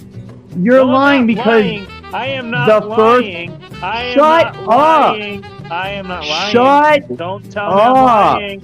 I'm Don't not tell going me to I'm do lying. this. Don't tell me I'm Maybe. lying. This is Don't why tell me you I'm don't lying. get on my panel. This is why you The don't first get on. time I'm not I lying. ever. You I accuse me think of you're lying. TML, please. Can you mute him? Don't kick him. Can you mute him for 2 No, seconds? I just want to be known that I'm not lying. Can you just know? I think you are a the liar. first time. we The just, first like, talk time I about things ever like- shut up. The first time I'm I not gonna ever shut up. Can we paneled, just, I like, was with a have different filter. discussion? I The can't first stand time you this. paneled, This you is were why with you're filter. single. Which one? This is Which why one? you're single. This is why you can't find a nice woman and have kids. Bro, I got Because too you many just women after me. you What's first. going This is on? what Trek was The talking first about. time you had This a is why panel, Knupp what? left. You literally wait till you hear someone talk and start talking. It's disgusting. It's a wonder you got them J6 assholes to come talk to you.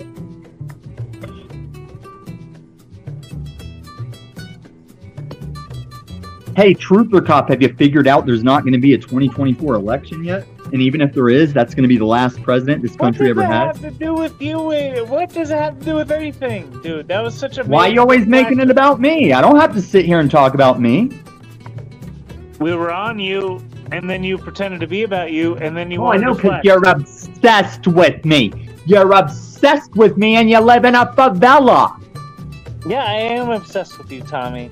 Obviously, at this point, Faggot. dude, 2 years down the road, you might figure it out. I'm obsessed with you. You're obsessed with me. Let's figure each other out. Do we need to fucking No, make an OnlyFans no. account right now? Let's make a joint No. OnlyFans account right now. Oh, My dog has an Truther Cop. OnlyFans account. That's how I did a deep dive on Truther Cop OnlyFans. is me and Tommy's. It's our illumination to the public. I'm glad that everyone's confident to know that you're just batshit sideways, and they know that's not true. Now, you will see there's going to eventually be an installment of Gay Z where he says, Tommy told me he made a video about me. Let's go to his website. Let's go to his OnlyFans. And I'm going to make a fake-looking OnlyFans where I'm doing... I don't know. I haven't figured out what I need to be doing on my OnlyFans for when Z brings it up. But more Gay Zs will come in the future. Everybody says too much gay shit not to make more Gay Zs. Truther Cop, have you ever heard Heavy Ceiling? No. No? A band? A music? A sound? No, the No. band is Deep Puddle Dynamics. Have you ever heard No. of that band? Neither neither one. Oh! Well then, if you know Slug and you don't know about Deep Puddle Dynamics, dude, it's already a wrap. Like, what do you Well- know about this life?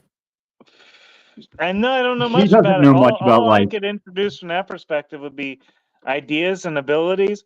There, Yeah, ideas and Kyle- abilities. Yeah, they're part of Kyle, Deep. dude. He's part of Deep Puddle Dynamics. He is. See, but dude, when he's passed, and I was listening to Atmosphere, and they have the song "Flicker," one little flicker of light. I forget. And it was. I was like, who the hell is the song about? Idea is the greatest. He may be one of the greatest rappers of all time. Dude, he's fucking fast as shit. Like some of his things, I'm like, Yeah, what the yeah, fuck? you ain't ready for the idea verses, dude, that I got for you. But Hey. anyways, the other shit I got is this fucking Deep Puddle Dynamics shit off No, the I have chain. no I idea know who a that lot of is. the anti-cons. That's totally Do new. you guys remember who did Alphabet Aerobics?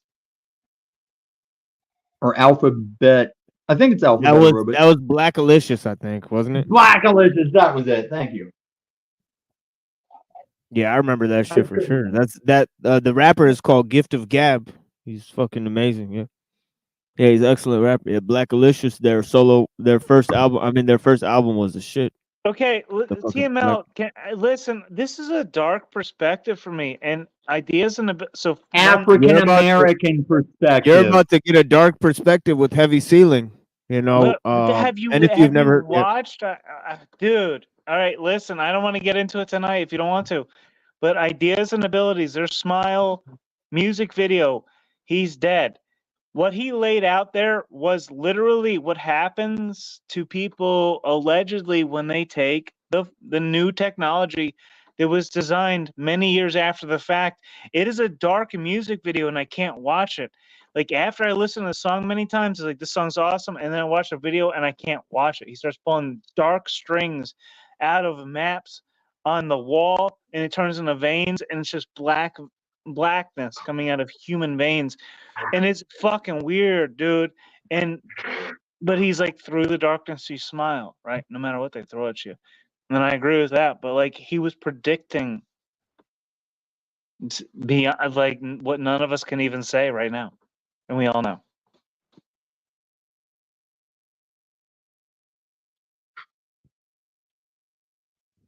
Yeah, I think one of his lines was like before, like something about spending the last of his money on a Krishnamurti book. So I don't know if you know the philosophy of Jiddu Krishnamurti, but yeah, it has a lot to do with some of the sentiments in his music. And yeah, but yeah, you No, know, I I could don't. talk about that. Please. Yeah, I've heard some of his interviews and stuff, and you know, I've studied his lyrics a lot because it ties into like how I try to construct my own lyrics and stuff, and also the DJ Nujabes. And what's really interesting is that both Idea and Nujabes both died at the age 33. It's really interesting, right? So yeah, I think the greatest rapper and the greatest DJ really of all time.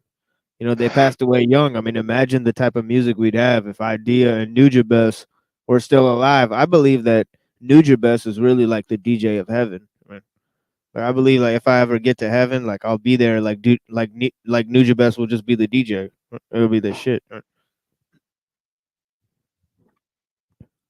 When, bro? When? When? No, I'm saying like if instead of if, but when. Let's go. Let's Yes, play. Let's it's play all some. about that. Inshallah, you know what I mean, God willing. You know what I mean, it is what it is. Amen. You know, in the Goody Mob song, they say, you know, how can I promise you forever when I can't even promise the rest of the day? All I know is that we started this journey together. I hope we can make it the rest of the way. It is what it is. Inshallah. But yeah, we about to take a little break here. And I'm gonna show because we started this stream in terms of atmosphere, you know. So these two songs, first of all, I played this Plex remix of You love the people that love you. That one? PM. PM, the LP. But you don't know, you don't know, You don't know, you don't know, you. See, like, yeah, I don't know the album there, but I know that sound. Yes. Uh-oh, you guys are going on to some white people shit. Yeah. Nah, we all, That- dude. That's some good shit, dude. You probably know one of my brothers. One's a hard-working savior. The other one's a hard-working soldier. I'm just next door neighbor. Working hard and trying to stay sober. Trying to say so. Trying to say Thanks sober. for keeping up, Truther Cop. Yeah, you said what I said.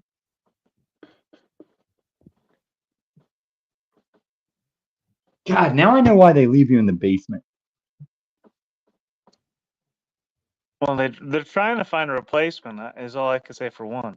but they In can't. the days of kings and queens, I was a jester. Treat me like a god, or they treat me like a leper.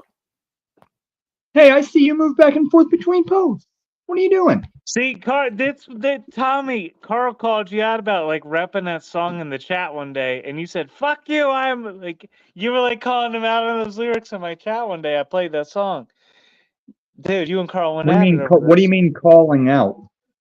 You and Carl in my chat went at it because This Carl was this like, is hey, hold "Oh on, no, hey, no hold on, real diggity, quick. no diggity, no diggity." Hey, hold on, real quick, guys. Mm. I just want to point out to Nemo, dude.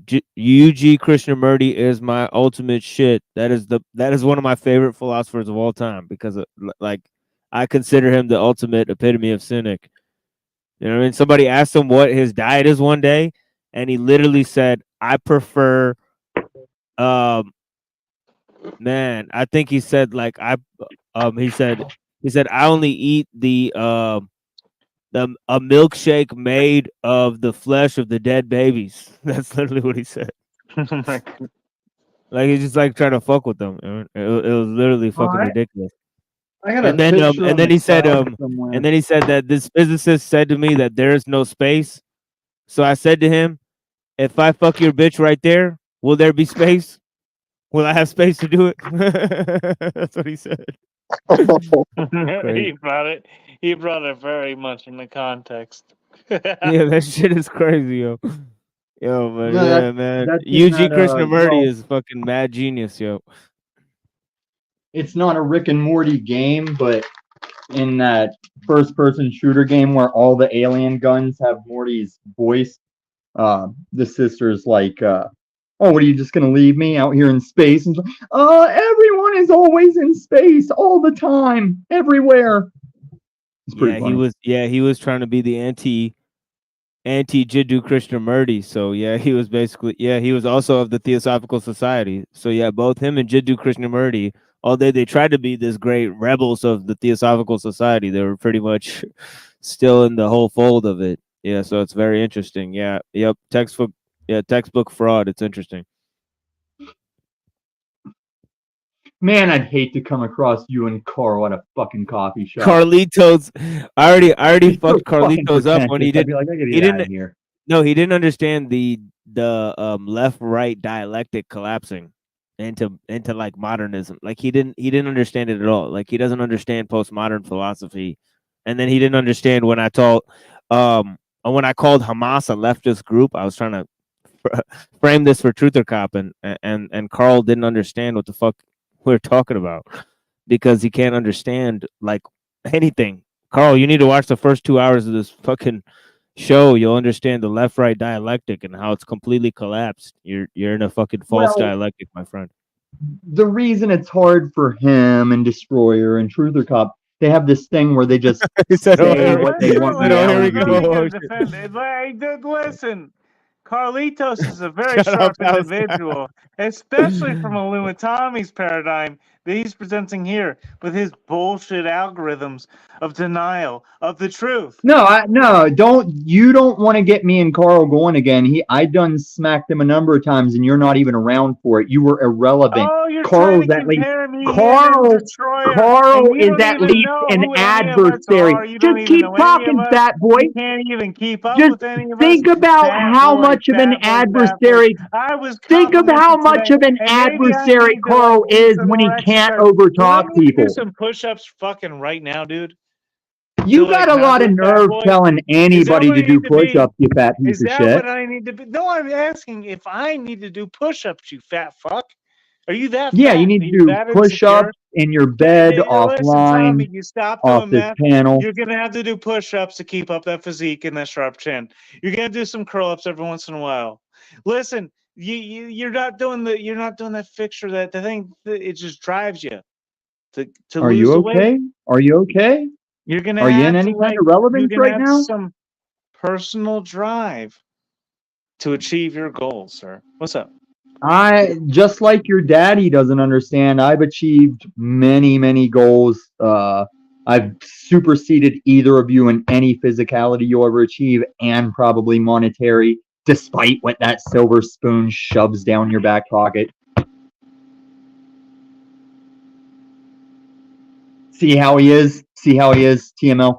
Like he's got his likable He's throwing me some aspect. good stuff. He's got his likable traits, and then he just goes full on Marxist. Let's go on with this. I, for Yeah, one, you know- appreciate Carl's opinion very much so. Yeah, I mean, Well, then you Karl Marx was. Yeah, I mean, I was talking about Karl Marx in terms of the millenarianism and the, what do you call that? The fucking New Jerusalem shit with the fucking League of the Just. I'll pull it up for you guys right now. I'm coming to bed. Uh-oh. I think Illumi's talking to his dog or Benton. Or I don't know if Benton's still No, there. Benton. I What's the kicked difference Benton between out. Benton and Illumitommy's dog? But No, I've Illumitommy's kicked Benton dog out has the a night he place went. to sleep inside at night without having to burn gasoline. I read this earlier on my show. This is pretty funny.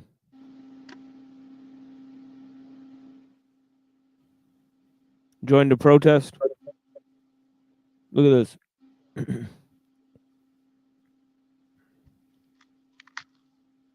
It says members of the League of the Just were German journeyman artisans, primarily tailors and woodworkers. Their stated goal was, quote, the establishment of the kingdom of God on earth based on the ideals of love of one's neighbor, equality, and justice. Was also referred to the League as the New Jerusalem. And they also said all men are brothers. Yeah, it's interesting. This is Karl Marx organization, League of the Just. But yeah, anyways.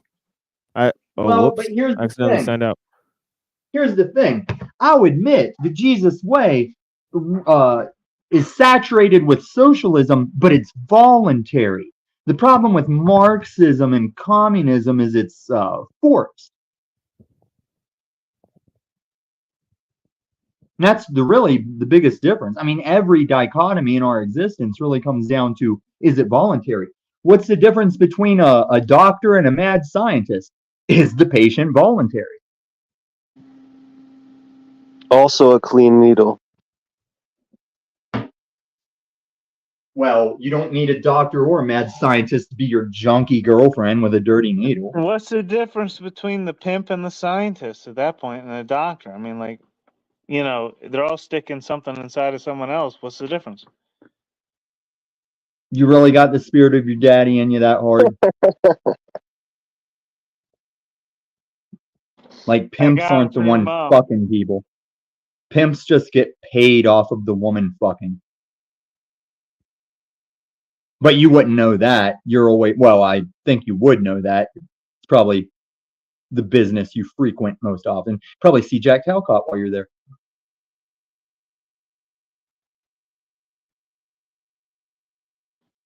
Amen. That's an easy one, Carl. Carl, do you know how? Listen, he sees. I can't. I don't know why I ever came up on your panel. You are absolutely insufferable. From the chat, he has had a bigger voice than you, I, or TML. Brownsboy himself has ever had on any panel from the chat. No, you're delusional. Carl carries it every day, dude. From the chat, bro. No. 100%. I've already squared, like me and Carl are already square, and I'm just gonna let you rant like a lunatic. But you are absolutely panel herpes these days, Truth or Cup. You know that, right? When he tries to say his ideas, it's as if you're at like a baseball game. It's the guy like screaming about like what he's trying to sell like down the aisle and shit. And then he takes like you're the one all the way at the end. He takes like 14. You got to get around 14 people just to get a straight answer and shit. In my experience. Talking about Carl or Truth or Cup? Truther. Because see, that's I was trying to get Carl to like private panel or something. As much as I communicated with Carl, it's like, dude, I can't stand to chat in a fucking chat room like this. Like, I don't care what you look like. I don't care what your voice is. Can I just have a means to say things and hear things back? I don't even like talking in the chat when I'm hosting my panel. If I talk to him for too long, I'm like, all right, get the fuck up here. I'm not going to sit here and read and respond. Yeah. Isn't that incredible?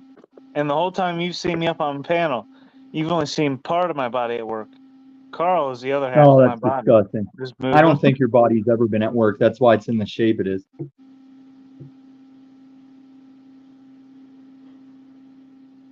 Which shape? The shape that lost a lot of weight because of meth, as you accuse me of, or like the fat? Which one? Cradle They're shaped. both weird. Yeah, they're both Well, weird. They're both weird. All right. I'll Like look Drew into it. Carey. Drew Carey should have just stayed fat. I'm sure he's happy. I hope he feels great. But him and the Al Listen, you know Roker, Glenn Beck. Drew Glenn Beck Carey, is Al Roker, and somebody else. Oh, the guy from Blues Traveler. Drew Carey, Glenn Al Beck's Roker, and the face guy is from nearly the Blues shape of his Traveler, they like microphone. identified as their fat. I I don't know can't if you do guys this, have. Cruiser Yeah, Cop. I don't You're know if you absolutely recognize. insufferable. I can't do this. I don't know I if you can't do this. recognize this, but Glenn Beck, his microphone is nearly the same shape as his face. Did Illumitami cut out here? Or was he booted? I hate when people are booted for me. No, he had called out that whenever he goes to speak, you just start speaking. Oh, And yeah. I think he saw you doing it again. He's like, I can't do this. Yeah, right, Brian. TML, did you not boot him? Nope. No. Oh, you didn't? Wow.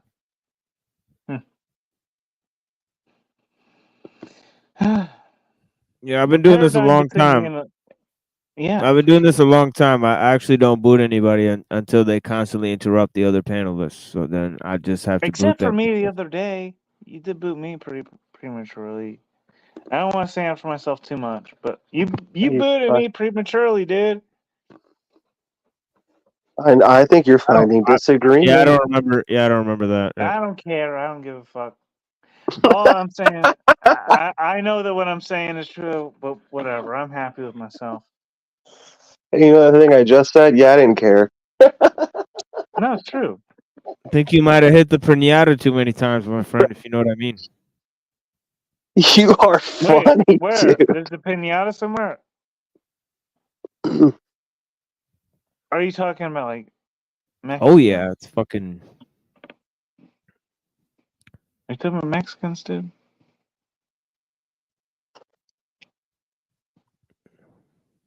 I mean, there are Mexicans, as a matter of fact. There's also my friend here. Thank you so much. I think you mean to say we're left in the back chat, not booted. Yeah, I had other guests that were planning to show up, but you know, in the backstage, I think I accidentally didn't know that they were here and they left. So it is what it is. So I Was apologize. Pill Eater ever around? Oh yeah, Pill Eater was the first 2 hours of this show. Nearly 3 hours. We laid down a lot of stuff. So Yeah, make Truth or sure. Cop was that Truth or Cop who I said?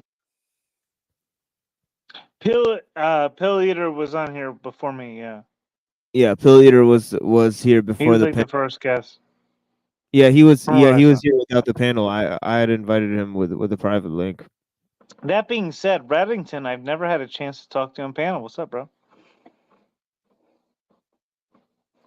What's up? Interesting to talk to you. I love, dude. You have by far my favorite. I don't know what the panel icon. I don't. What do you call that? I love that. Profile pic, thumbnail pic, something. Where did it come from? I was just looking at stuff on my computer from like years ago. Like I would just like grab stuff that art that people made. It's not mine. It's someone from like years ago that it's still somehow on my computer. It's not AI art. It's just like an It's actual painting. actual person's probably digital art.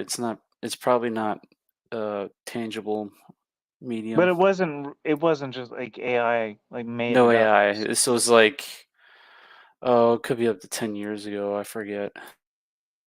Dude, track down that person. That's an awesome person, whoever made that. This could be pretty hard. Well, not as hard as I'm gonna be when you find out the Yeah, solution to that case. the pups are dogging it. Exactly, Timo. You got it. The pups are dogging it. I don't know what else to say about that one, man. No, but like that's dude. 10 years ago, that painting was made. That's beautiful. Mm. Yeah, blessings, Wizard. I hope you're having a great night. And Wizard, you get up on freaking. You listen, y'all, with these Ulysses S. Grants. I'm tired of these divisions among the Civil War out here. It's too much. Like, Have you ever heard wait, of the book? Have you ever heard of the book Why Ulysses S. Grant Expelled the Jews? absolutely not. No. Look it up. Have you ever heard of Judah P. Benjamin? What? Jordan P. Jordan Judah Judah P. Benjamin. Dude, hold on. Bro, you get like I'm not Google. I'm not an AI unit out here. Yeah, Just like but it's on the record, so you it's could hear not it again. Jordan P. Benjamin or like it's No, what? no, I spelled it. I literally spelled it just now. I know So you did. I know you unless did. you're hard That's of what. hearing, there's no No, way that I'm not. Listen, I'm not hard of hearing. I'm hard of recalling every fucking thing that you use some. motherfuckers have to say to me at every moment because everyone's at my fucking throat all the time. Like, relax, please. Uh-oh. It's kind of a nervous breakdown. For what? I know. We're like, please. What's the main issue? Well, for one, I don't have a third hand to deliver tissue to my nose when I need to blow it. But Well, I got the perfect remedy Oh. for your. I didn't even know you were Jewish, bro. It's just a joke. Are you? No. Oh, good. I'm not. I'd be sorry if you were. He's one of those. He's one of those ginger Jews. I'm not ginger either. I love the assumptions that the internet delivers to me. Dude, the Praise God. assumptions. Praise God for whatever this fucking thing is, because y'all fucking it Bro. never ceases to amaze me. Bro, you The want to hear something? assumptions that people will just be like, they'll see There's him a type. here, There's they'll a see type him of Indian. there, and they'll just There's lay a it type all of. out about him. Okay. Relax. I'm not Really like okay. I'm not a ginger. Listen. Well, I don't know. Do I need to be extra Okay. defensive about this? I'll be extra defensive. Okay. We need I'm some not a gender. chill pills stat. I'm mute. Yeah, we need some psych pills. Yo, the thing is the whole thing with this what do you call it? Yeah, no. Subversive class. Subversive clown class. The joke economy. Jokes have their own economy. Reciprocal confrontation and delayed gratification. What is the difference? So, listen, I know we can get into what those mean, and we already kind of assume what they mean.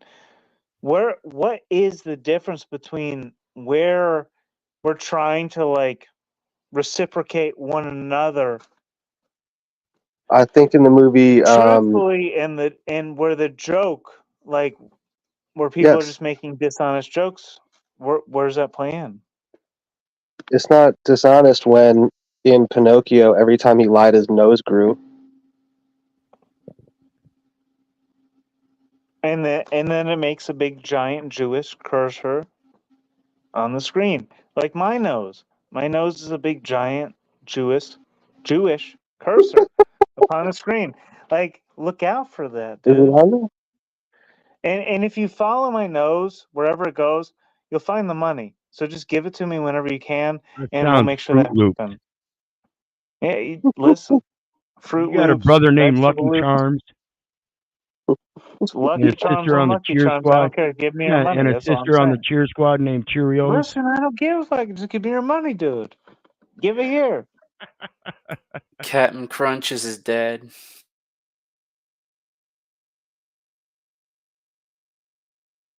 Got his older brother that likes to smoke. His name's Wheaties. He's a pet tiger named Tony.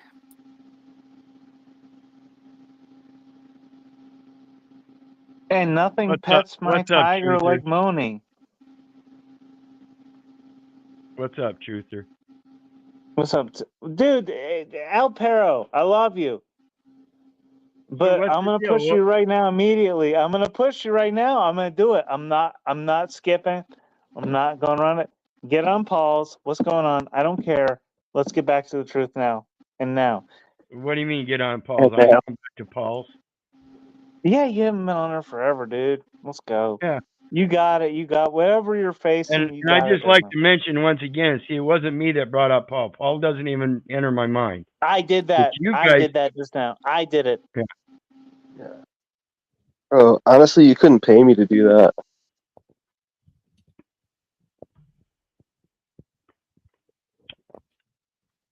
Well, we all, yeah. You It's couldn't either pay dumb me or you're paid. to a lot of things.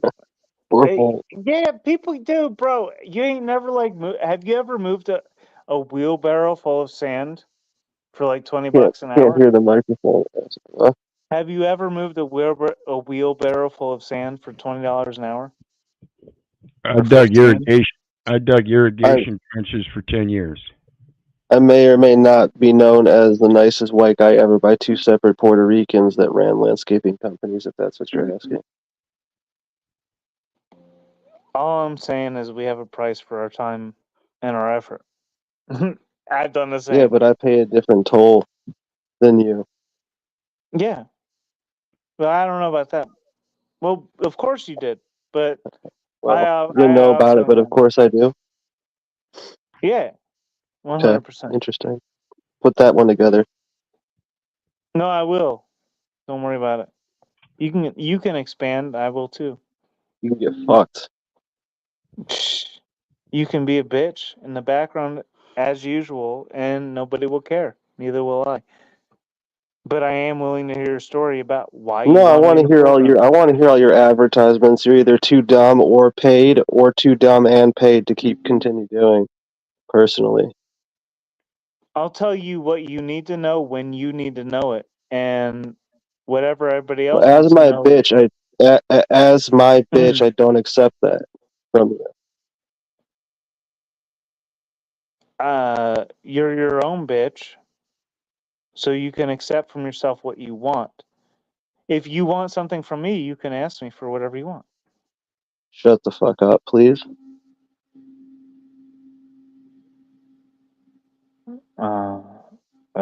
This is a TML show. So, what's up, Wizard? Good to see you, bro. Reddington. Yeah, let's. Dude, we got so many. Dude, you got stars in the house, bro. Please. That's what it is. But the top stars here is the Wizard, and obviously me. So it is what it is. Anyway. Don't forget Reddington. Yeah, Reddington is the homie. You know, Reddington's the top homie. So you know what I mean? What's up? Yeah. You know. He my day one. And I will take just being like some piece of dirt that was tracing on the boot that's leading to what I need to go to. Like, you know, I might have just been traced into this situation by some boot that mishappenly stepped here, and I'm just a piece of mud on the bottom there. And like, I'm looking up and I'm like, where do I go? And somehow I'm here. Yeah, And from that you gotta go. position, You gotta go down there. You I'll are. be whatever I need to be. Yeah. Mm. Yeah, you gotta go down there. Yeah, but we are gonna listen to the heavy Please. C link, right? The heavy C link. But yeah, it is what it is. You know what I mean? I think you will really appreciate this. Top flight lyrics. I think this might be one of my top 3 songs of all time. I will tell you guys that. So, you know, almost every time I take mushrooms, I listen to this. And so I'm happy to be reminded of this song because I think I will turn it on next time I take these 5 grams of psilocybin mushrooms. Right?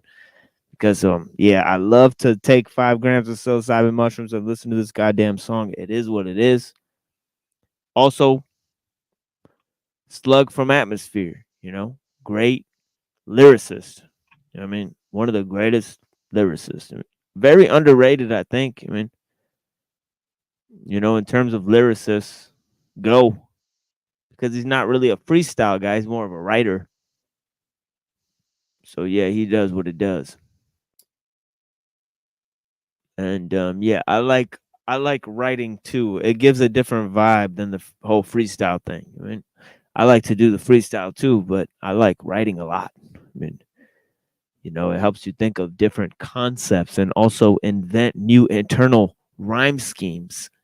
So I really, really appreciate writing poetry. I've been doing it for a very long time. And I don't know if you guys caught some of my stuff there. But yeah, I did present some of my poetry there. Got pretty good reviews, all things considered. But yeah, let me play this for you guys. Atmosphere. And this is just gonna be a song here. Who just left? Oh, Brown's boy. Lanza. Yeah, Lanza. Yeah, Lanza always dips out when it's time to hear the song. But yeah, I know Lanza's around somewhere listening. He's gonna be out in the chat and stuff. Lanza's always out here somewhere. But yeah, let's figure this out here. Deep Puddle Dynamics. I hope you guys appreciate. Oh yeah. Yeah, this is gonna be you, Truther. This is gonna be one of your top favorite songs of all time. I mean, if you like Slug, this is the top. I'm listening, man. See.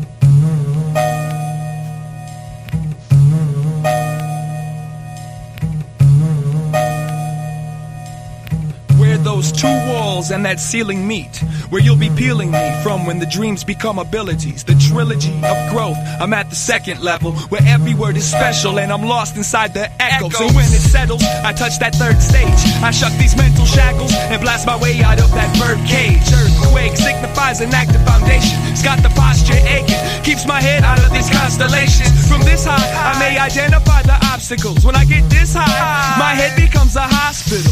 Voices bitching and bickering, complaining that they're sick and injured, bleeding and hungry. Give me my tourniquets. Feed them nourishment and included with the diluted juice and bruised fruits I distributed. Who knew they wounds would heal so quick? Who knew the passion would be compassion and get them fastened onto the dick?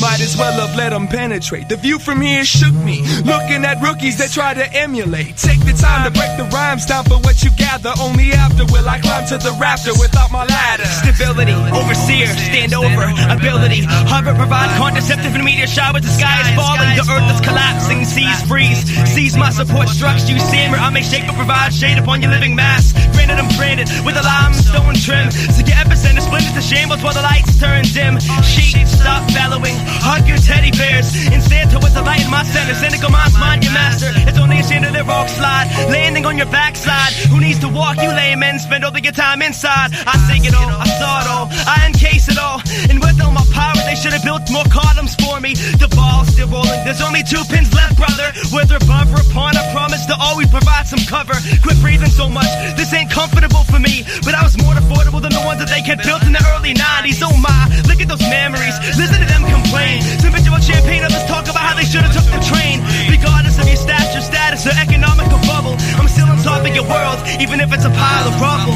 Dripping through, walking on, hanging from, peeling off, dripping through, walking on, hanging from, peeling off.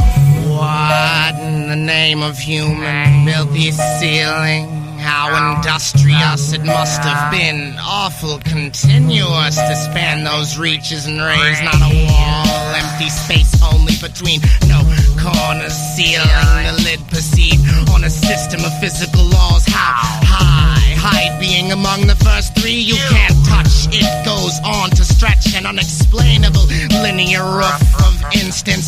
Too relative for shelter. Its protection proposes our challenge to exist in. Hold, will it hold, and for how long? With such holes tearing into nowhere justifies nothing we define or travel as fast as too distinct to blanket vast. It surrounds our absolute years. Tick tock, tick tock. Thank it for your fears and lows. Know if it starts or stops. Tick tock, rest beneath the safety. It can only prop. It's not sturdy, old, weak, young, or made of tick tock. It's above, with, under, in structure and stronger than our nails. Words, ages, beams, any watch. Tick, tick, tick. I've experienced, been a witness to many happenings up to this point. Life and death have passed my eyes on both occasions. They anoint. At the beginning, I looked down and I witnessed birth. But confined to my position, I never realized what it was worth. I never realized the beauty it expounds and the emotions it induces. Never realized what true love, but sometimes no love at all produces. Never realized what I was going to see in my adventures of now. But realized I was in for a lot of sightseeing. So somehow I didn't pay much attention to the positive aspects of things. Only victims of stabbings and shooting. Who the fat ladies sing. They say they're on their way out as they pass through me, hoping each time that they could take me with them, so I could see a different aspect of the world, perhaps above the building, but let down every time they told me that they were not willing to take some extra baggage, as they chose to refer to I. Perhaps I'll never leave this place, so now all I do is sigh and think, what was I?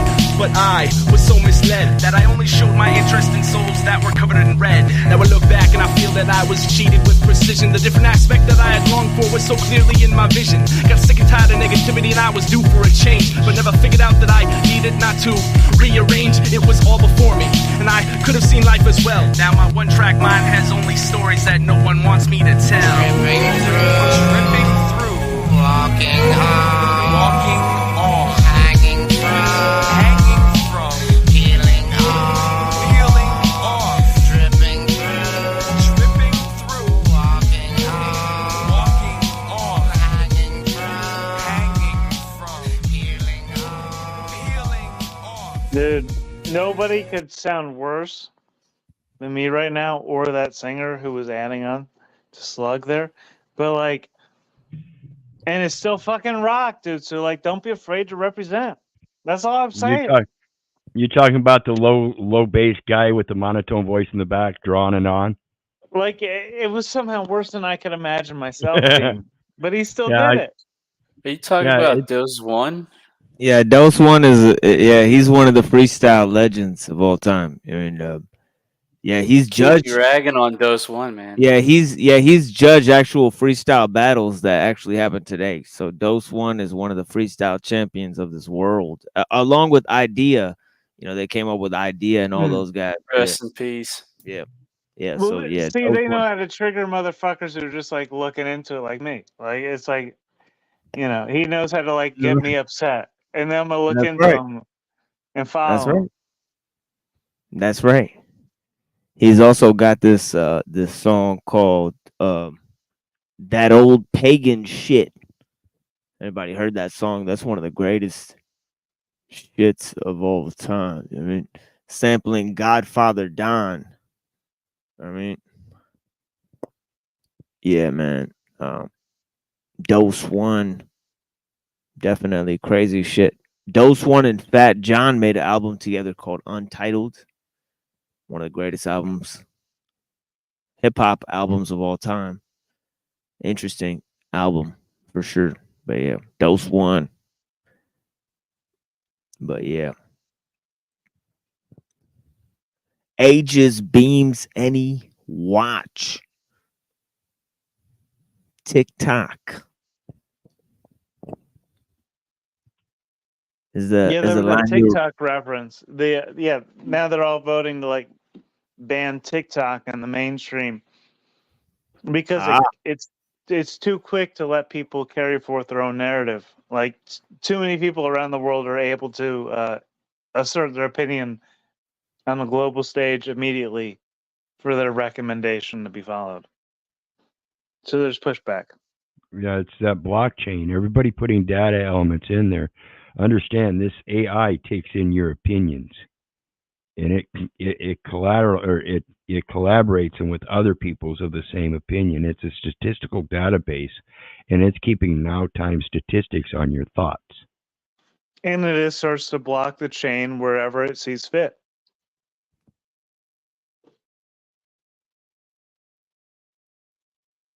From the perspective being laid out from that way. Like, That's why the cybersecurity is so tough. Any of your remarks that seem terroristic, that AI is going to pick up. It has no opinion. So be very careful what you're putting out.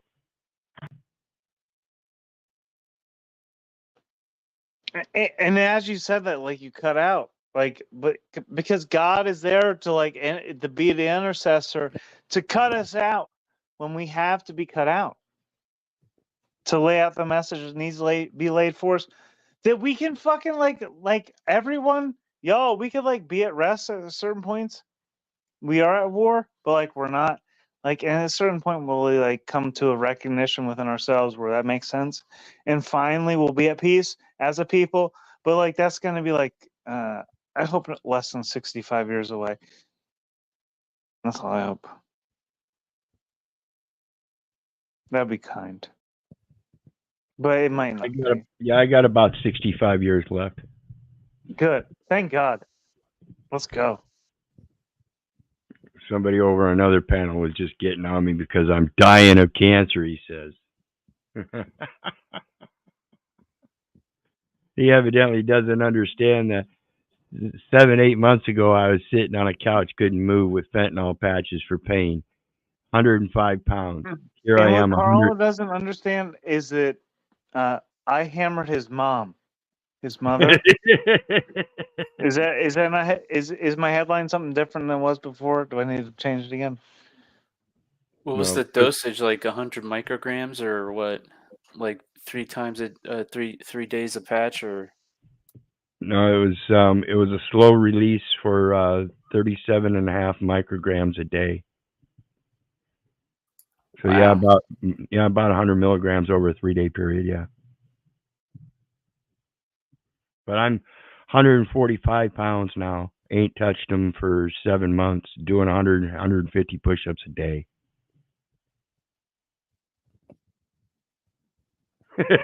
Shoes are Crocs. TML, did you hold on, where? Oh, that's just the name. Oh, come on.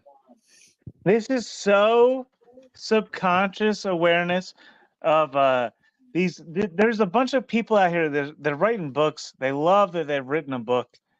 Every one of them is so proud, and they come in here with these different perspectives, and they introduce this outline that's like, "Hey, I've written a book.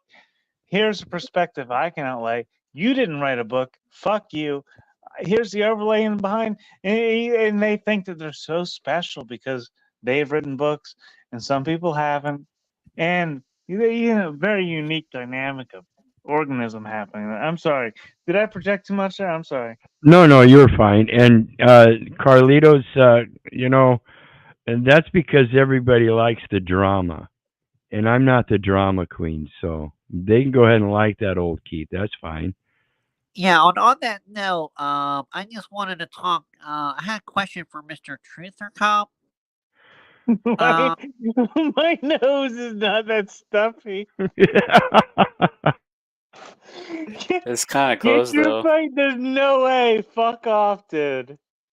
No, I have a serious question. I have a question. Why is it that you don't mind Fed posting? Is that just like a thing that you do, or a what?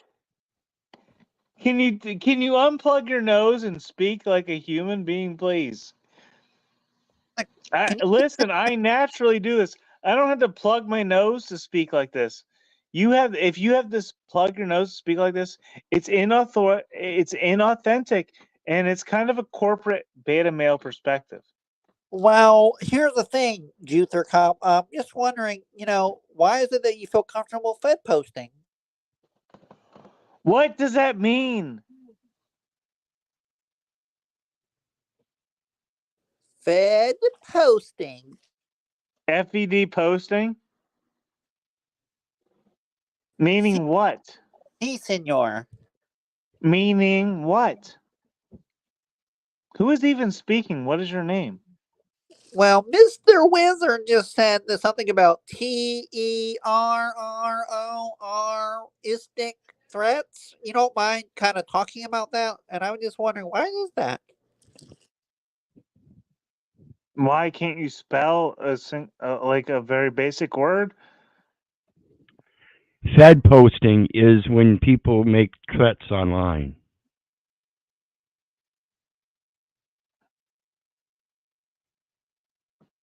You also seem to have a lot of Australians that are big fans of yours, and I was just wondering, what is it with the Australians? Who are you talking to now? You know, Tranquil Vortex, she seems to be your mod.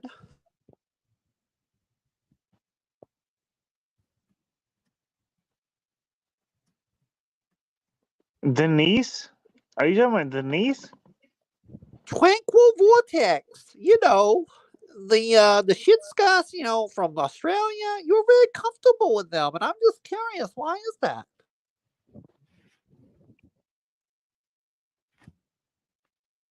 My name is what? Australians. You like the Australians.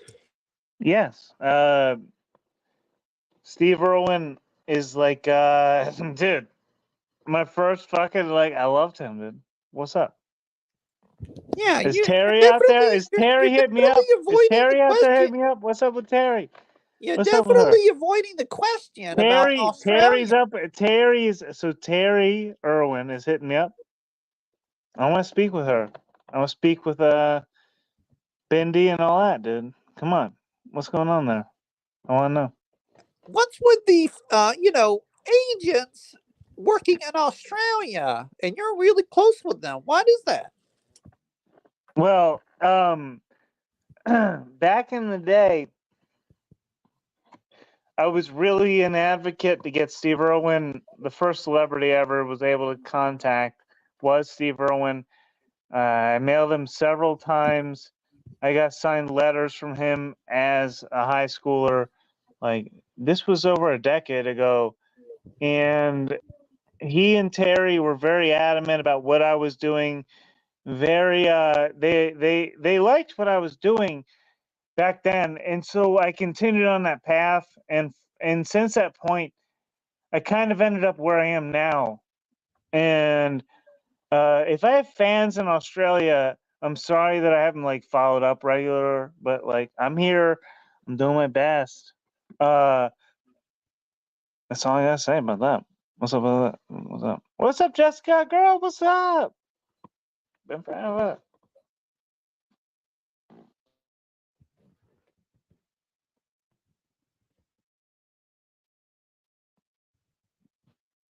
That person left. Who the hell was that? Like, I need more pressing. Who was that person over there? Come on, you don't recognize Tommy?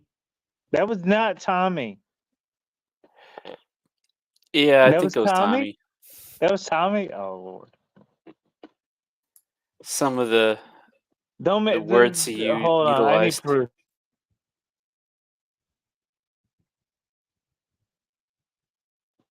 Anyhow, Are you hammered though?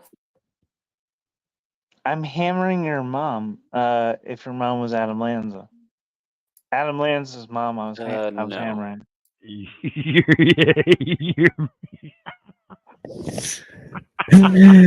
Truth or Cop just went full gay on the. You want to speak on I'm this? hammering your mom if your mom was Adam Lanza. Okay. So Pussy Patrol. I think there's a subtext to that I don't really want to know about. The Badussy Patrol. You really don't want to know about it, but it was Yo, Adam Lanza's mom. are you doubling down on this gayness? No, I'm doubling down on your anus. But You're I don't want to definitely get into that hammered, perspective. I See, am from Uranus, by the way. tripled down An on the gayness at Aquarius, this by the point. way. He's now Listen, triple gay. I don't know. I don't understand. I don't get. faking Listen, gay. Three I strikes am. and you're out, Truther. Listen, you do not get it. Oh no, Truther. Yes, Truther, you're fit. rainbow, Oh rainbow no, all the Truther. way. What? God's promise. No, God's promise. Let's Truther. go. What is that? No. What is that? What is that? Do you guys know what that is? That's Uh-oh. your anus. Oh no.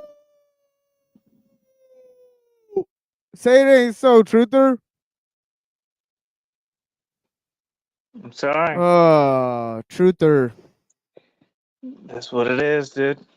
That's It is Uranus. what it. I guess it is what it is. This I could guy's show you really Aquarius as well. It's also tattooed. But like he's that's where really I'm subject to these fucking jurisdictions that I put myself through. I said, God, listen, I don't understand your law for this time. So I'm gonna tattoo myself with my interpretation of your law. And like until the meantime, like I'm gonna put up with the difference. And here I am. I've tattooed myself with God's law, what I understood at the time. And yet has God to come and judge me. I'm I just here don't to know. do I it heard myself. I heard the word come in there and it made me uncomfortable at this No, point. I'm just saying, no, God has never come to judge me. It's just always me against myself. So, I ain't doing that. So, I suggest none of us do, to be honest. That's all I'm saying. God somehow forgave me for that bullshit that I did to myself. This one right here, I'll show you. That one right there, that Uranus, the tattoo of Uranus up in my veins. Look at that, dude. I got tattoos all over it. Yeah, vein tattoo. Why are the hairs on your palm so thin? Do you shave your arms? Yeah, occasionally. Do you shave your arms, bro? Yeah, like 16 years ago, I shaved them a few times. Yo, this is getting pretty. Look at I'd that, like to dude. say hairy, but I guess that would be ironic. You see that? Do you see my middle finger right there on my left hand? That's a That's my left hand. sad trombone. Do you see that? Do you see the top nail right there? How it's just like coagulated? I don't know if you can What see is it. going on? Why are you showing yourself off here? I Are think we he just wants to showcasing? flip the bird. I just want Are to we say, showcasing his? Are we yeah, showcasing all of we your got all kinds exploits of at this point? notes. Payoff, line of credit. Cool. We got my dude. You got my fucking. You have how to decrease your credit obligations. Like I'll do it for you right now, and I'll show you my middle finger. I don't give a fuck. Here's my finance notes, dude. No Tickets, fucks trial, given by state has Truther, no who's clearly Huh? got. I don't know what that is. That a poop finger? This is weird, man. No, listen. That's your Muslim perspective. I know you guys wipe your I ass think with that might like. be a poop finger, but yeah, Yeah. they got the poop finger on the camera. Anyways, Truther, have a good night. Anybody else got any closing words on the panel? You know me. I love you, but I Yeah, don't give a rat's ass whether you love me back. That's to say, I don't care if you hate me. I don't care if you don't respect me. So may God bless you. Have a good night, guys. Thanks for having thank me you up, so brother. much. Yeah, blessings to you, Wizard. Thank you, and have a good night. And for you, Reddington, what say you? I've been out all day, so What? I'm just probably gonna. Yeah, if you want to watch go some to footage sleep. with me, you can. But yeah, if you just want to go to sleep, yeah. But I'm gonna watch I'm not really EBT. tired though. Yeah, I'm gonna watch EBT and TBE react to them, and then I'm gonna watch. I'm gonna react to Jack Talcott with Ben Thorpe and Toilet Bowl Earth. It's gonna be interesting. So that's what I'm doing for the next More kind of shenanigans. yeah, that's what I'm doing for the next 2 hours, and then I'll be playing a Madsen clip of Richard Madsen, and me talking on Flow State after I cleared his panel out. I basically cleared his whole panel out. Yeah, but Floor clearer. yeah. So that's what's happening. But yeah, it's interesting. We laid out all the dogmas of science, but yeah, I'm gonna react to this, and it's gonna be interesting. It is what it is. It's just an interesting clip. Because I think it's just a very fascinating clip of what they made. I think you already saw. Did anybody see? Which clip? The clip of EBT and TBE, where EBT put a wig on and tried to say he's like the machine lies. It was very interesting. He tried to do like an impression, but he looked like more like a transsexual version of like Jack Black or something. It's very I interesting. saw that, but I had it on muted because we were still streaming at the time, I believe. Yeah, you wanna? Yeah, Browns boy, if you wanna hop up here, that'd be fun. check this shit out. I did save it down. I don't know if he still has it on the internet, but yeah, it's funny. But yeah, it's not every day you get somebody to dress up like you and then give you a bunch of subscribers. I consider it a celebratory event, and I like to just mock it if I could. But yeah, it's mock the mocking. It's hilarious. It's double mocking. Mocking the mocking. We mocking the mocking. Oh. To Kill a Mockingbird. Looks like he still has that stream up. Yeah, I just saved the relevant portion, so you know what I mean. Good, because it's like 3.5 hours or some shit. Yeah, we're gonna call this. This is EB Tard. So yeah, we got this guy here, EB Tard, enslaved. Wait, whoops. I heard it playing in the background. All right, let me screen share this and then present this and then play some fucking music here for you guys. A funny video. I don't know. He was like the Liver King. Maybe too far. Yeah, we got him right here in this the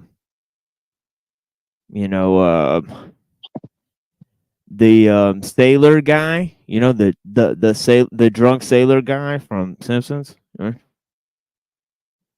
Oh yeah. Yeah, that's basically EBT.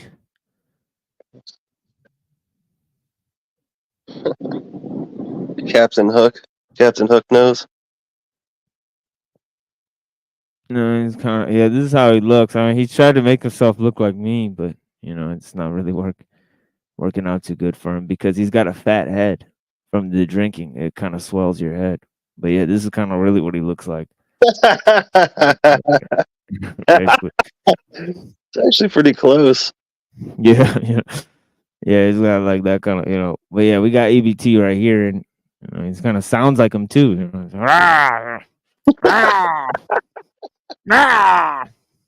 That's kind of like his whole bit is like. So we're gonna hear a lot of.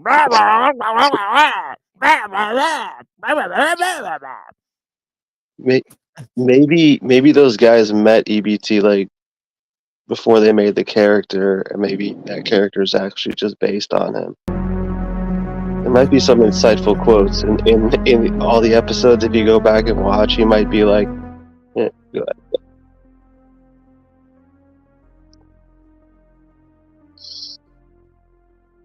EB Tard.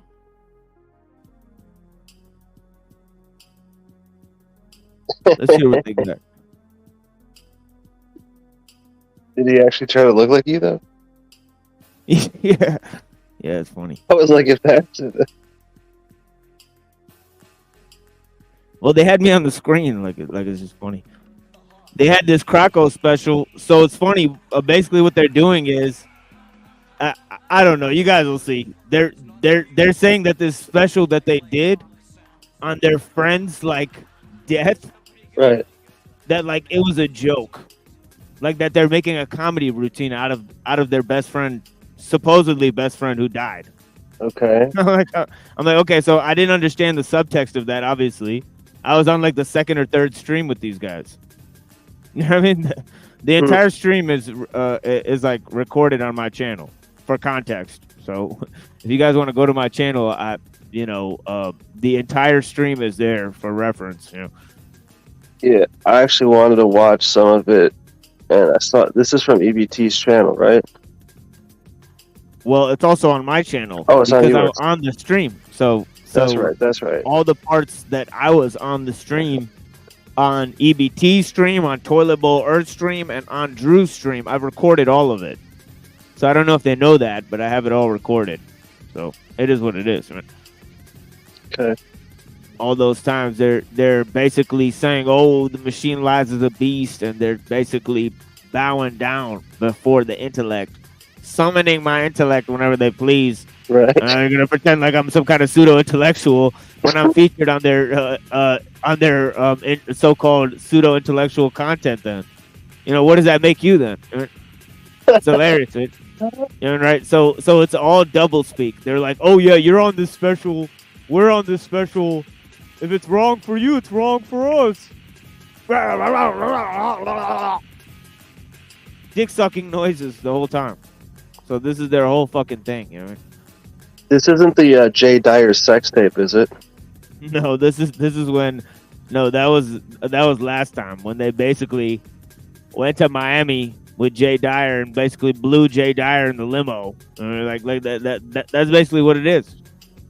You know what I mean? And then they're trying to project that onto me. They're trying to say that about Dr. Scribina. Dr. Scribina doesn't ride around in limos. Me and Dr. Scribina don't own cars. We don't fuck with the technological system. Like, we have our cell phones for our wives. Like our wives hold on to our cell phones. We don't even fucking own shit. I've met Dr. Scribina. He's not a snob at all. And still he has more qualifications than Jay Dyer ever will. These people suck up to YouTube celebrities. Right. And I wrote a whole book against Dr. Scribina's book, and he published it. Right. So Dr. Scribina, huh? That was in response to metaphysics. Well, Christ's protagonist is in response to Jesus hoax. It definitely disagrees with it totally. It disagrees with it on several respects. But yeah, But yeah, Dr. Scribina didn't give a fuck about that. He just published it. Dr. Scribina went and said the things in the in the universities to other PhDs that these people are scared to say on fucking YouTube. You got to be fucking kidding me, dude. All right. Let's see. Yeah, he doesn't really hold back much. Is this like new as well? Like, did they just make this, or is this from an old when they did it? They made this when TVE got all gung ho trying to do the doctor thing. Yeah. Last episode, yeah. Yeah. They overlaid stuff.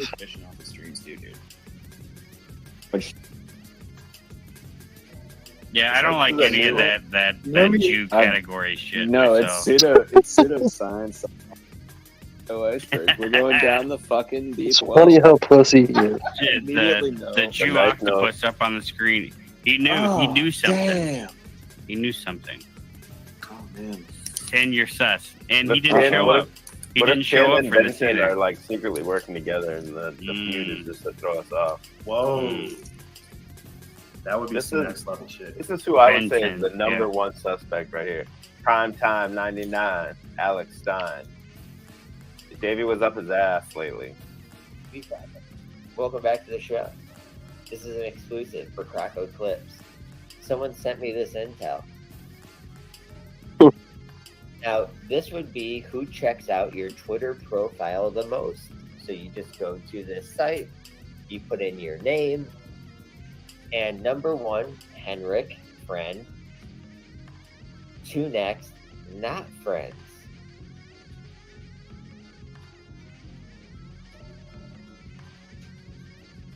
You put in your name. Pardon me, the way it's interfaced.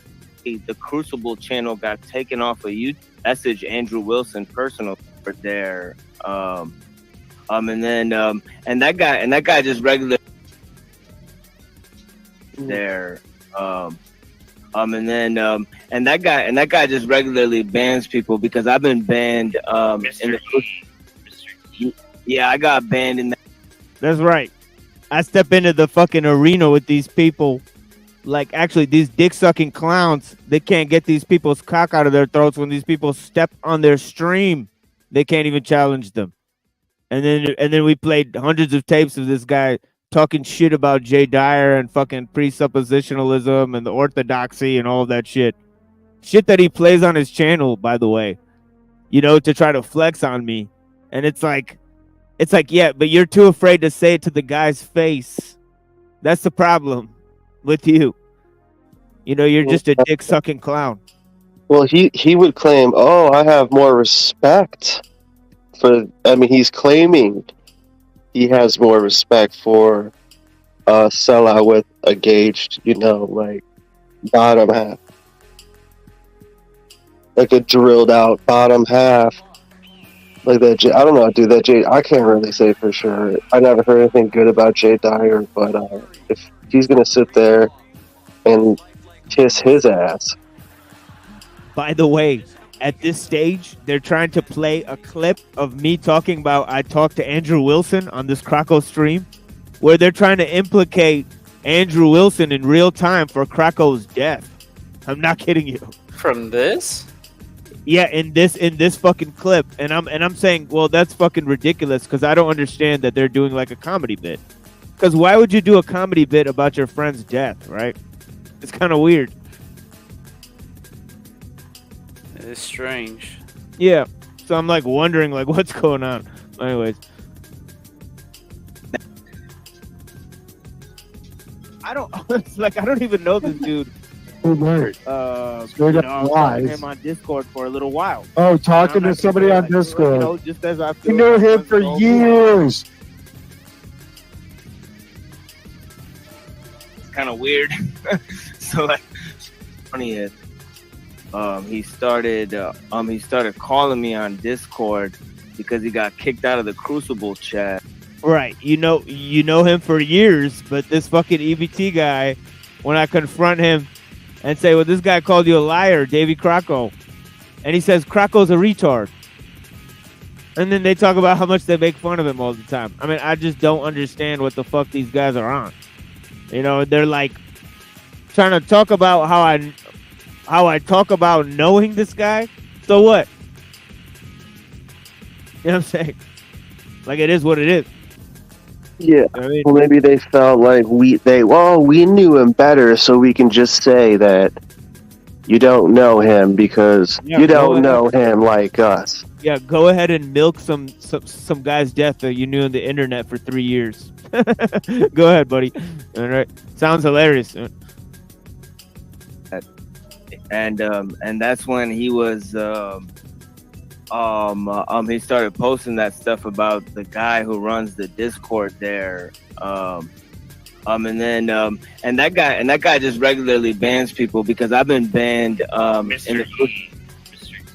yeah, I got banned in that Discord by Mr. E many times. So you know, he'll put me out for like a week or whatever, and I'll hop back in. Even though I debate on the channel, it's kind of weird. so like I go on the channel and debate for the channel, and they still kick me out of the Discord. And I just message Andrew Wilson personally. But so you know, he'll put me out for like a week or whatever, and I'll hop back in. Even though I debate on the channel, so you know, he'll put me out for like a week or whatever, and I'll hop back in. Even though I debate on the channel, it's kind of weird. so like I go on the channel and debate for the channel, and they still kick me out of the Discord. Andrew Wilson a few times. So you know, he'll put me out for like a week or whatever, and I'll hop back in. Even though I debate on the channel, and I just message Andrew Wilson. And I just message Andrew Wilson. And I just message Andrew Wilson. And I just message Andrew Wilson personally. Panel jazz. Nice. And then and that guy just regularly bans people because I've been banned. Fucking go! Yeah, I got. Be right back. Give me a second. I missed you many times. So you know, he'll put. Oh, let's go, bro! Let's fucking skin check on this fucking bitch ass loser, dude. Fucking cloud, dude. I can't. Yeah, you're gonna hear his fucking racist jokes. It's hilarious, man. It's fucking hilarious. Like he doesn't got the brown skin pigment. It is what it is. Oh no. This guy's too busy sucking fucking white cock, not realizing he's a fucking house Negro slave. He needs a skin check. Mm. It's crazy. I False can't believe it. respect. This dude is born like, you know, the thing I don't really trust is brown people without parents. Just like I don't trust white people with like strong family connections. That's what it is. You know, right? It's like, you know, people who have like white people who have strong family connections, they could probably take you out. Sometimes, yeah, sometimes. Yeah, they have like the wasp over arm. You know what I mean? And then the people who are fucking, you know, brown people who don't really come from families and deep family ties. Those are motherfucking, you know, those are free agents. Yeah. Yeah, free agents. Yeah. Pretty much. He'll put me out for like a week or whatever, and I'll hop back in. Even though I debate on the channel, it's kind of weird. I think they like hearing my voice a lot. But yeah. So like I go on the channel and debate for the channel, and they still kick me out of the Discord. And I just message Andrew Wilson personally.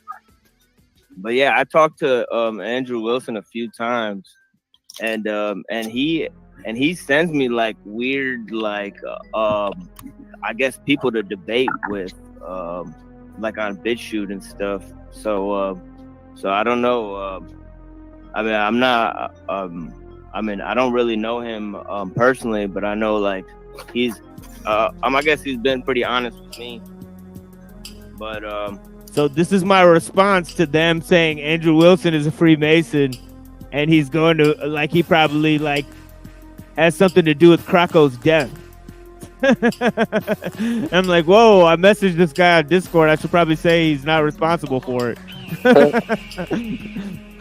Yeah.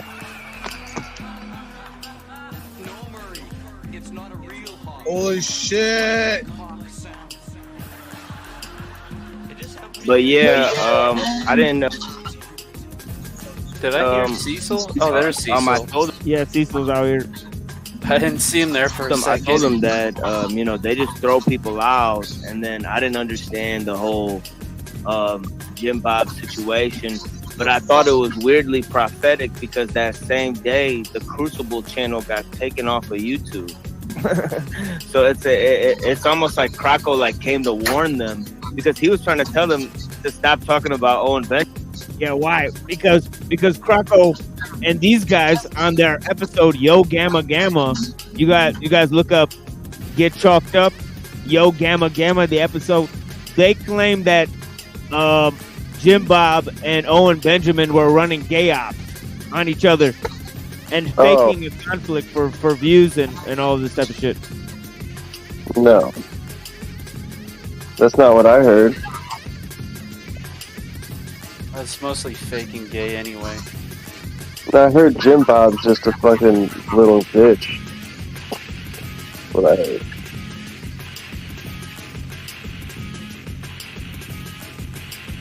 Benjamin, and then that's who got their channel taken down or something. No. Yo, what's up, man? See, look, they're going, no. They're trying to sow this fucking narrative into my fucking ears. During the roast? Huh? During the roast of their friend who died? Yeah, basically, yeah. Yeah, it's fucking weird, yeah. What was good, man? What we doing, baby? You know, and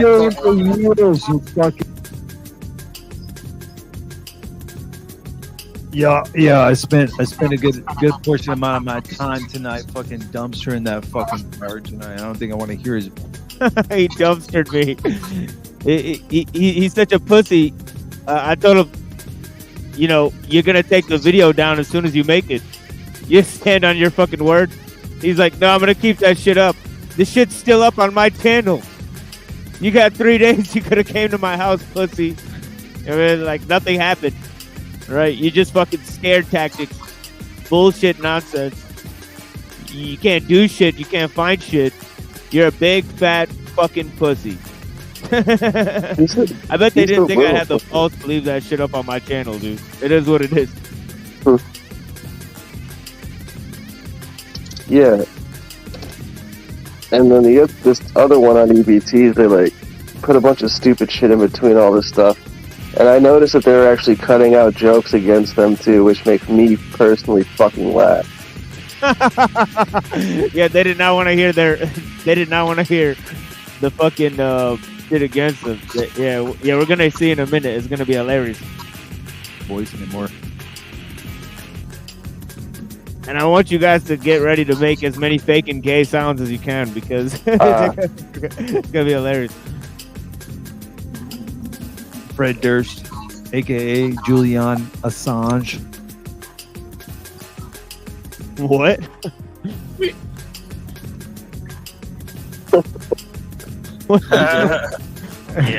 Yeah, man. Yeah. You know, we're about to do this, and, you know, we're about to do this thing. We are. Yeah.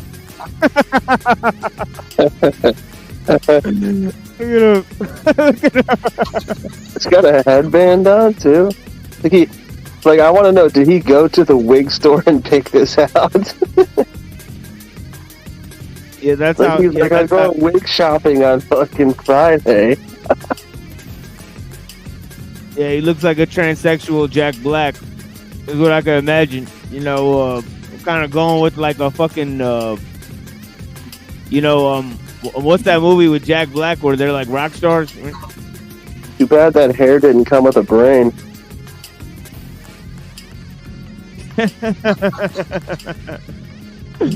Yeah, he's going out like this. Total gayness.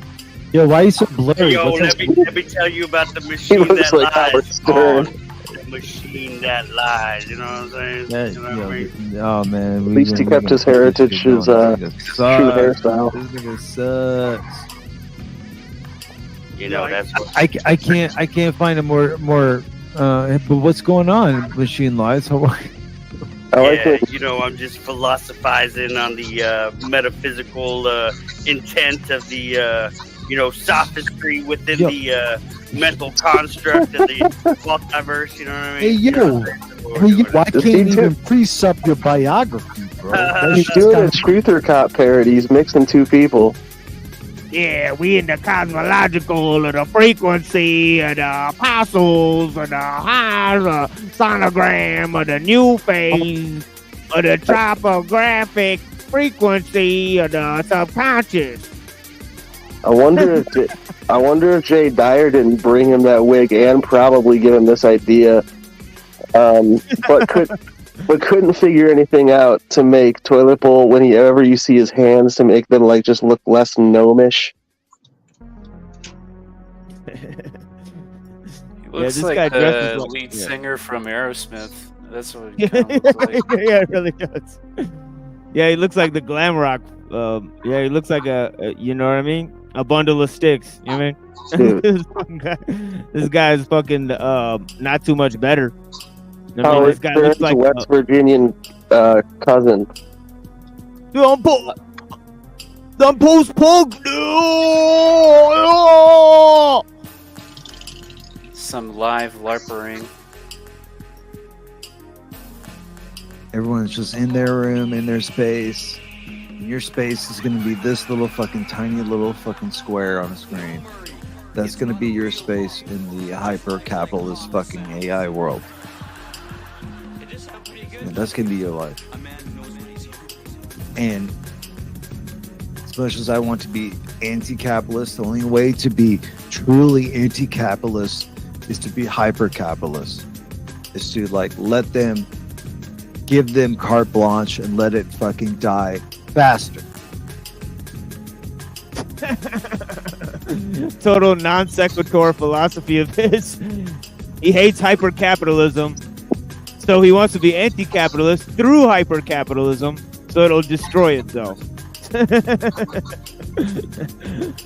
Fucking moron. Isn't that the brightest crayon in the box, this guy?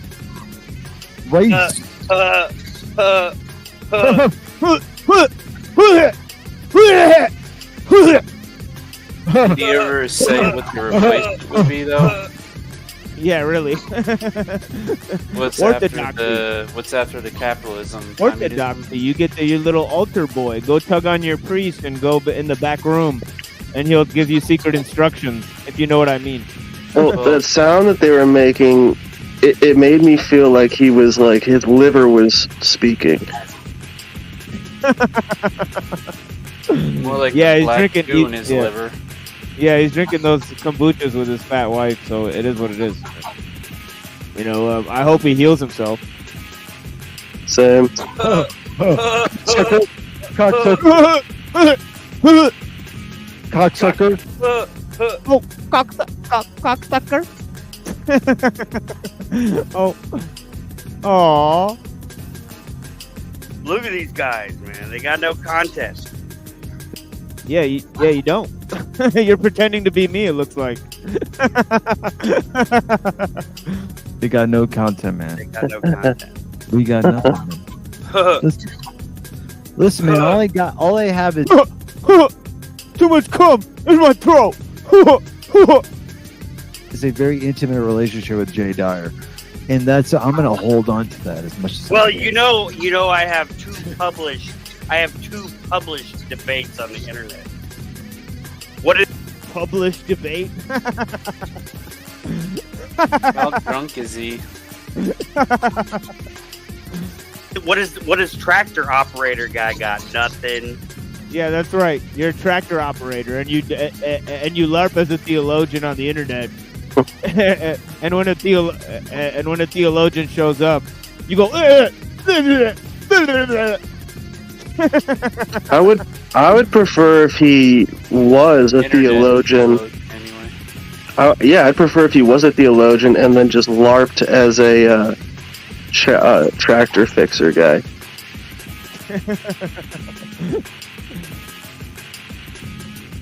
That's kind of like a Discordian kind of joke, maybe. Yeah, Operation Snafu. You know what he's like? He's like that girl from Waterboy that fixes his tractor and makes it go faster. Vicky Valentine. Shit. You ain't never rode in the back seat with You never got little bow wowed by David Scorbina in the back of a limo, have you, sir? You never took Jay Dyer on a tractor ride, have you?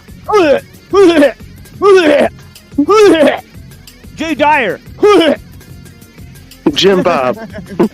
Jim Bob taught us. Jim Bob.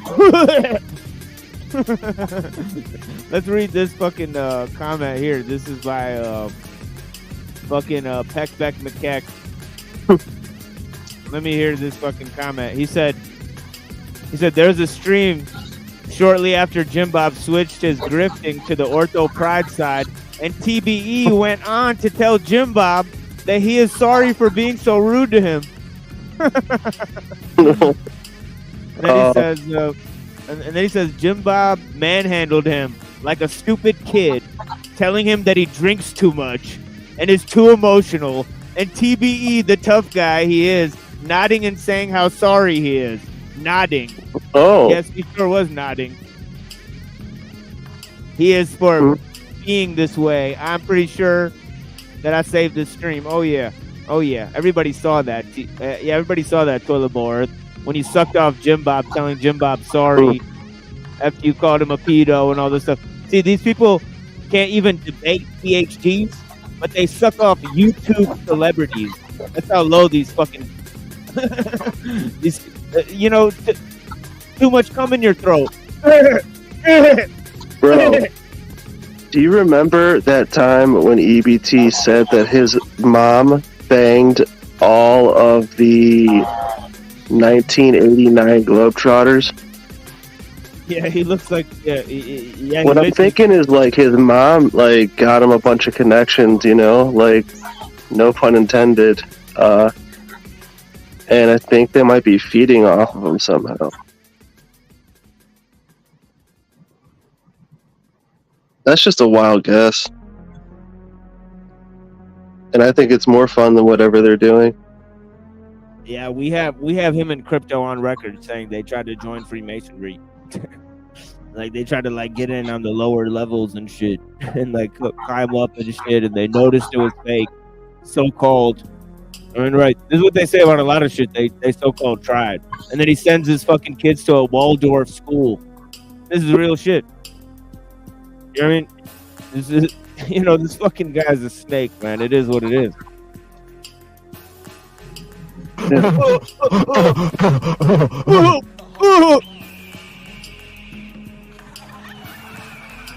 Oh, man. What's on the topic for tonight, Jim? So, What's on the topic for tonight? we're just out here That would be me. tonight. We're just out here doing Pizzas with This nigga got the Jimmy curls out, man. Wait, what'd you say, Reddington? Here, Reddington, let me try to turn your mic. What's the topic is pizza toppings, I guess. Yeah, pizza toppings with Jim Bob. And you gotta go run and apologize to him. With pizza rings and dandruff videos. They do say being pop means being popular to the population. So excuse them for being the topic of your conversation. It's okay. You're gonna make me famous with that pretty mouth of yours, boy. Keep on going. I had you rip that's a rap line. Hey man, this nigga, I don't know, man. This nigga look good. What? Spit it out. I don't even know, man. we're out here doing this thing. That's pause for sure. We're out here doing this thing. It's even speaking words. This nigga, man. Like, I don't know.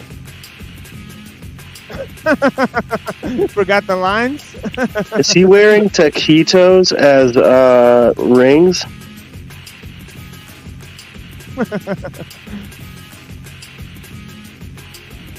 Let's see what's going on over there. What's the rub? What's the rub? I don't know. They were shit talking to us about Davey, and They're all of still those crying about me. I got this guy fucking crying about me for another couple hours. It's all good. Keep it going, man. You know what I'm saying? Keep it moving. We turned his video off and we analyzed a Jay Dyer clip that he wanted to stop me from analyzing.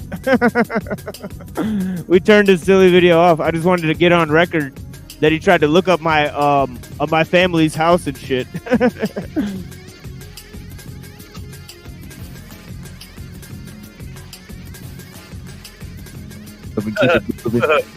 That's why Truther Cop thinks like. No, he's berging about Truther Cop right now. Is what's going on. Berging about Juther Cuck and his fucking poop finger. Come on, man, that guy's a total clown. He did have it. He talked about his anus, and the next thing he did was he showed a brown finger. Yeah, really. That there goes his legacy online for the last month. That's literally for the last month of. You can summarize. I told you, if you look back, I predicted it. I told you I would give him I would fuck around and give him Brown syndrome. Oh shit! Prophecies afoot. Yeah, because Truther Cop, I fucking grilled out Truther Cop when he came on because like fuck him. Hear that? I don't appreciate stupid double fucking Matt Helm fucking double agent people like fucking Truther Cop. I don't appreciate that. Get the fuck out of here. Fake. And it blew up in his face. And even fucking musty ass, fucking disgusting, stinky ass Pajit TML sniffed him out. So Yeah, get a fucking skin check, you fucking dirty motherfucking Afghani bitch. All right, that doesn't even have a fucking. All right, like. See, how are that's you what they get left mad. When they say you sniffed them out, they get mad because usually they're the ones who are able to sniff the most, smell the most. Yeah, Like, I mean, let's get a skin check. You know what I mean? I mean, it's funny, dude. You know, you look like a fucking, Arabian night. You look like a fucking Arab, dude. I'm not gonna say toilet turban. Come on, buddy. Let's go. Porcelain god.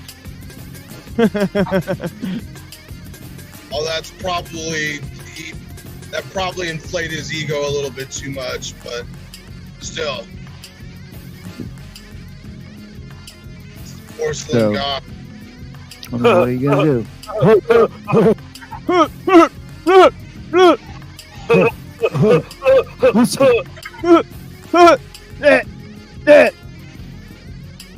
Listen, I'm gonna make something up completely out of context and make no sense, and I'm gonna believe it, and I'm gonna say it with conviction, and that's what it is.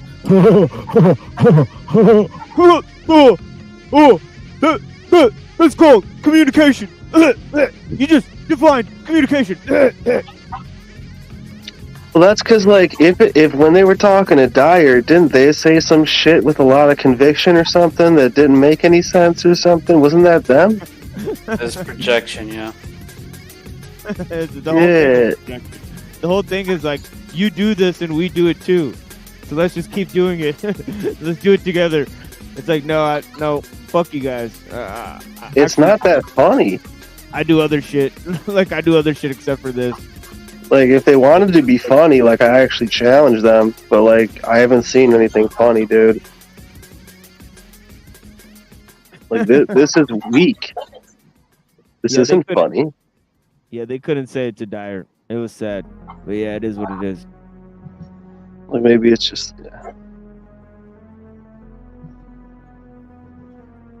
I blame they're Hyper. really, Go ahead. yeah, they're really tough when they're punching down. You know, it is what it is. A lot of corn syrup.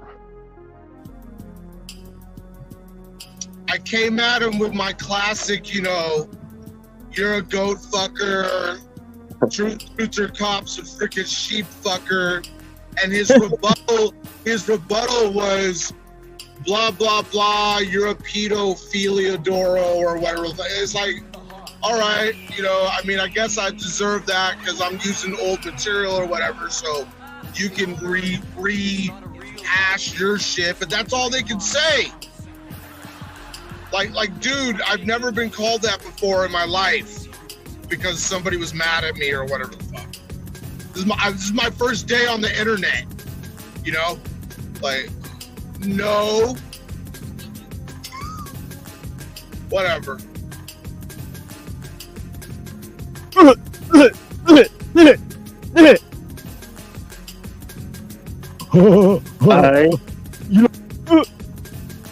I don't understand why I have two wives that left me.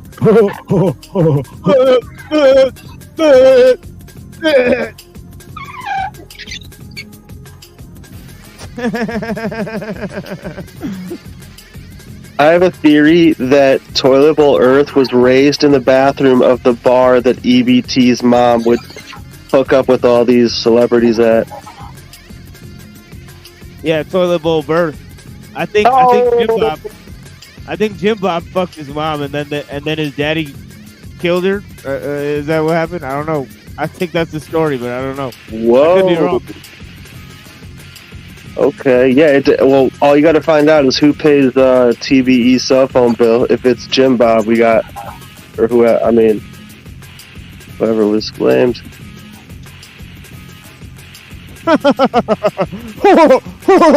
Sorry, Jim Bob. Was it me? You want to be friends after I said you killed someone?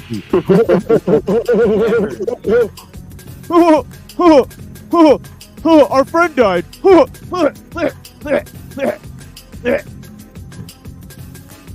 Yeah, and then for freaking weeks after that happened, Drew and all them, but mostly Drew, would be like, now remember, Cecil, Croco used to bring up the JQ all the time, like basically trying to tell me, like, shut up about Jews or you're gonna get whacked too. In so many words. Yeah, it didn't work, by the way. But yeah, they used to always be like, oh, I think he got whacked by Mossad because he wouldn't shut up about the JQ. I think Toilet Bowl Earth's got a little bit of a case of vitiligo. Ever. Like, it's always because how them lies go. Seriously. I think It's, one of the again, a lot of hilarious. The hilarious thing is he was talking shit. Oh, these guys went on after Davy Crocker died, and they talked shit about him. Oh, look. Oh, look where he is! Look where he is! Oh! Right fucking that you're talking about. Ooh! Wrecked in real time, sir. We just wrecked in real time. We did we admitted to doing a comedy stream about our best friend that we knew for 3 years, Jeff. Wreck. Yo, Where's the wreck? Look how much EBT looks like a creepy Professor Snape. Slytherin. He speaks personal tongue. Yeah, his kids go to the Waldorf school, so it is what it is. Yeah, your Minus kids go to a 10 points Waldorf for school? Slytherin. Generational indoctrination. Congratulations. Yeah, he lives in Illinois. His name's Skylar, and his kids go to a Waldorf school. It's crazy. From slavery to paid slavery, we actually made it.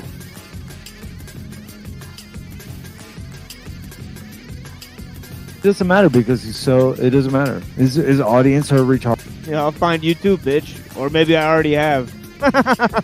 It is what it is. We're all looking for each other, aren't we? Arts. He's a retard. Yeah. I mean, there's who are you?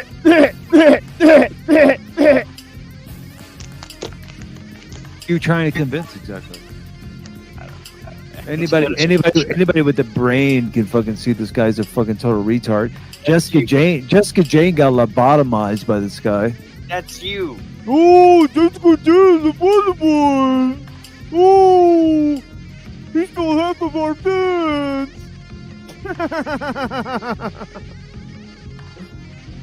TML on the fucking That's street. you. That's you.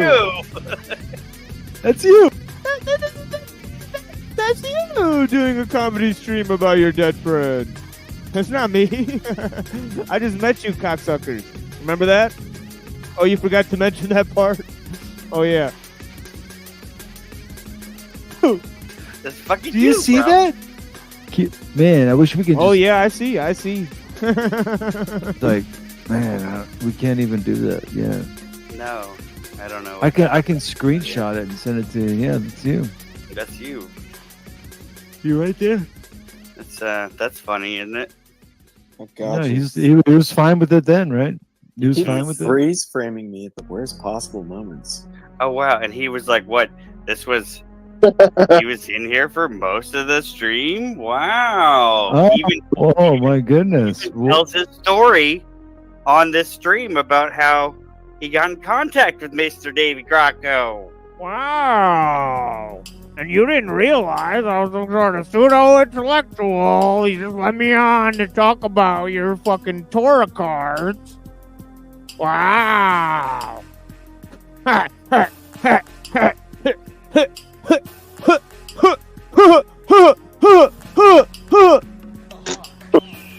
Faggot.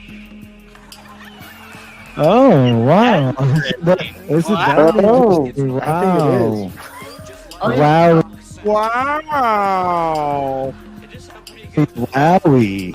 Man, these guys are real comedians. You guys getting the comedy of this? Wow! Wow! Look, Oh man! wrecked in real time. Hot in 4K. He was wrecked in real time. Wrecked! These 11 minutes wrecked me, bro! In real time. I still fail to see where the wreck is. Oh, wrecked. See, I still think his liver's talking. Like, watch these guys wreck themselves. It's fucking great. And talk about how they did a stream about their dead friend. Oh my god. Horrible. Horrible. Ghoulish. Fucking ghoulish. Enslaved by train wrecks. Yeah, really. Oh, man. I mean, Tim's had the green screen background. Oh, hold on. No, he's talking shit about you. Gotta skip that one. We gotta skip that one, guys. What? I don't. I would never do such a thing. That's You're talking shit about me? No, never, ever. Like Benton, Yeah, even it's probably Benton was a someone was. suspect in this. I know I was trying to call him short a bunch of times. He hates that. Go ahead. I wasn't around And for that- this you know, stream. and I was that's really pissed the out by that sign point. Of someone with like a really big heart and a. It was flabbergasting. Let's get some. What he had to say about technology there. There we go. It was Let's talk about technology, guys. Let's tell you about the machine that let me tell you how a hammer is evil. Let me tell you about that. Yeah, give me 1 second. it was boys. kind of I'm here listening. Give me a weird second. what happened there. Let's talk about the lies of the machine on the machine that lies. I can explain it better than you, your whole pseudo platform about your pseudo hoax thesis, your actor-based reality. I can explain it better than you can. Your fucking joke, your post-truth or nonsense and making up fake conspiracies is a fucking joke. You're garbage. You don't know anything. Go back to school, bitch. The machine that lies. The machine lives. A hammer. Hammers fix tractors. How the hell could they be evil? I never said a hammer was evil. Go back. Run the tape back. You guys are fucking retarded. You can't. Yeah, you know, before you criticize something, you have no sophistication with it. That's the problem. You know, you guys are too. You know, you don't listen. And now it's too late. There, you know. But so Kaczynski's not on the table because he's dead. Right. He's more on the table, dude. They reactivated him. So they took him out of the prison system. They Zoolandered his brain, and he did it. Yeah, I think Davey had been waiting for Amazon packages a lot lately in the recent streams. Yeah, we got Kaczynski. There you go. It's on the table. Yeah. I mean, it was something that woke people up because it was like, oh, if you're looking for like a hero that's still out there in the world. By the way, Davy Krakow reported Kaczynski's death before it happened. I took the video and played it here on the Machine Lives, and the video that was on the Machine Lives reported on Dr. Kaczynski's death before it was reported on in the news. So Krakow was real time predicting what would happen in the news relevant to the topics on the show. Because we had already got word that there's another collected writings work coming on. Technological Slavery Part 2. So, you know, we're excited to read what else Dr. Kaczynski had to say.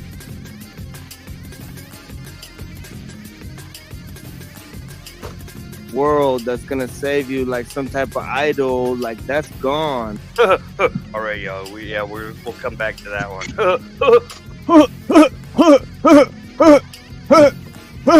Yeah, I was actually able to talk more clearly about how their friends' work impacted my own trajectory of me trying to find information that they could even elucidate on his own life or any of his content.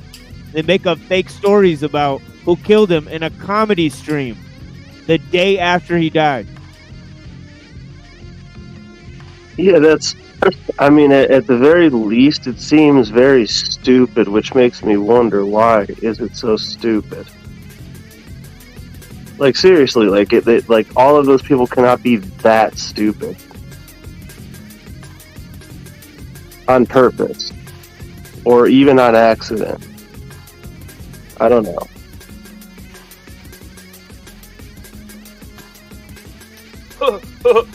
You know where out here doing this thing tonight. What the fuck does EBD do? EBT doesn't do nothing. Right? I mean, he just sits around, drinks, and talks about shit. You can't fix the track. You can't fix the tractor. You must be a retard. You got cum in my throat. That's why I talk this way. You guys read my book. Let's see what it's doing over there tonight. You know what I mean? Let's see what he's doing there tonight. What else have you been doing? And all of a sudden, You know what I mean? You know, that's something we talk about here on the channel. Did I tell you I read Kierkegaard? I know what actually funny is. If I had been on stream, I would have been able to tell Dyer what funny is. Because Dyer, ain't toilet bowl about the 10 Commandments. Have Dyer teach him. Fucking Beavis and Butthead over here. This is amazing. you're a tractor operator. You've never read Kierkegaard. You never read Kierkegaard. Fucking peasant. He's like, trying to act like he's doing spy work with Jay Dyer. Uneducated. He's like some counterintelligence agent with fucking Jay Dyer. 00. Who are you talking about? 7. Talking about you. Sucking off Jay Dyer. Come in my throat. Jay Dyer. You know, to be fair, they probably met in a liquor store. I don't know. Man, I don't know. You see those shirts that Jim Bob and Jay Dyer wear? It's interesting, huh? No. They got I've never seen those shirts. They probably a lot of floral patterns. Right? Get the fuck out of here, dude. This dude was on fucking Gaia TV and Alex Jones. Like, you're gonna sit here in broad daylight and do fucking investigative journalism. I got him. I got him. They had to play that part. Fucking Gaia TV. Gaia TV. And look at, you see him turn his head like, fuck, now I have to deal with that. Whoops. Yeah, you gotta deal with your boy. Because I'm telling you, I think they have like one or two idiots like looking at the timestamps and being like, don't play 120 to fucking 122. You guys get ripped on. Because they pretty much removed like 3/4 of all the jokes against them or whatever. Like, and that one got through, and then watch EBT's head twist like a fucking 50 caliber went off. Oh shit. 7. Get the fuck out of here, dude. This dude was on fucking Gaia TV and Alex Jones. Like, you're gonna sit here in broad daylight and do fucking investigate. What?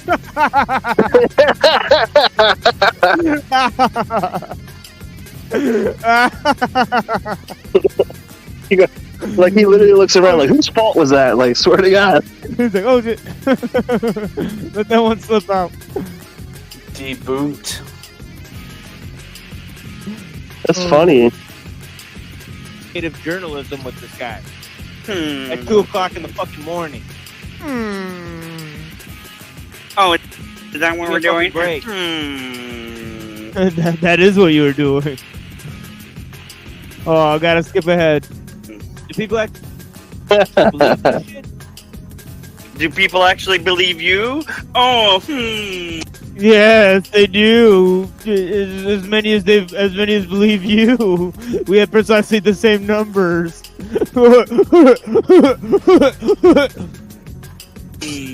Remember that time that I destroyed you in real time? Right here. Interesting. He can't decide which character he is. I forgot that time when you destroyed me. You must recall. When was that time? Why don't you bring it up on screen? I brought up all the times I fucking handed them their ass and compiled it into a video. That's fucking 3 hours long or some shit like that. Whatever. Go watch it. Dude, we should just give them numbers, and it's just like, that way we don't have to sit there and waste time saying their name. It's just like, and it's all like categories liars, and it's just 1, 2, 3, 4, 5. That is essentially what I'm doing here. Is I'm giving them free numbers because the thing is that. No, I meant like physical numbers, like they're like like how players get jerseys and shit. Like just so you don't have to say the name, you just be like number 1 idiot, and then we all know. Yeah.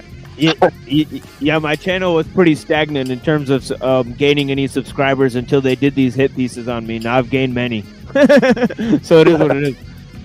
Right? You know, it kind of ramped up the channel growth, so you know, so they've deserved this. Okay. Get fucked, faggot. I mean, like, you're. Aww. It's like Truth or Cuck. He wants to fuck too. It's crazy. Yeah.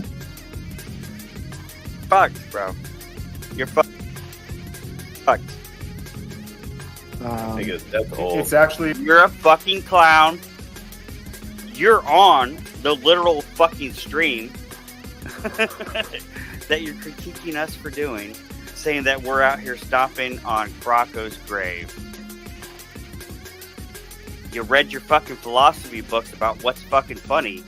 Did you not comprehend that this fucking stream that you were on was fucking comedy, you fucking retard? Are you serious?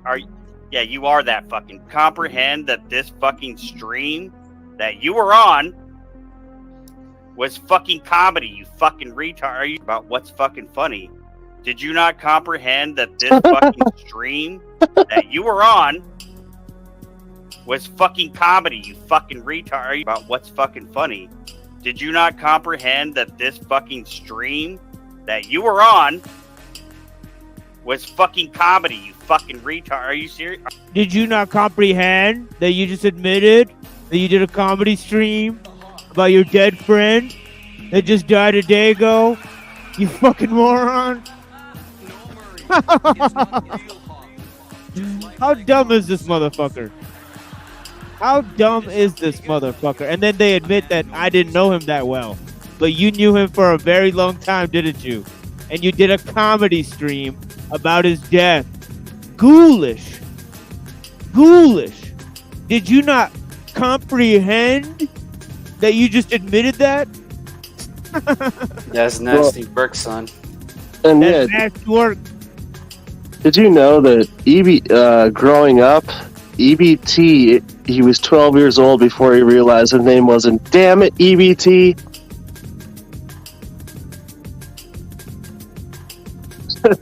Just means he's stupid.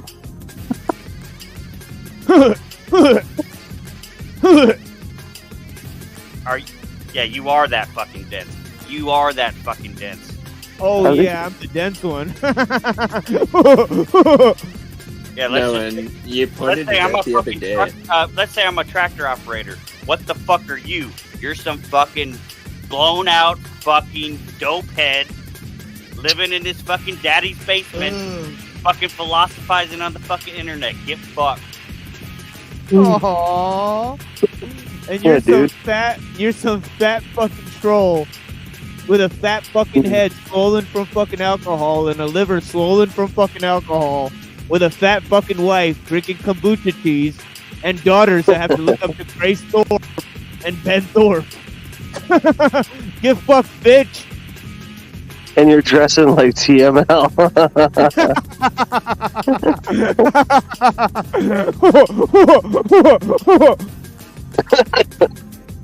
Person attacked.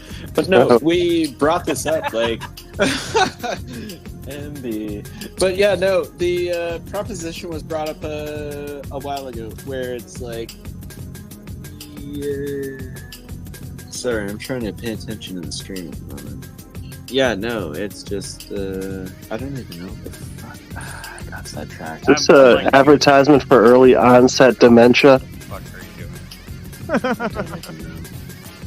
I'm in stream inception too. I've been listening to multiple streams at like the same time. I have no fucking idea what's going on. No, and that's the issue. Is Oh, I'm confused. I'm hazy on what I'm doing here. It's a comedy stream. I'm confused.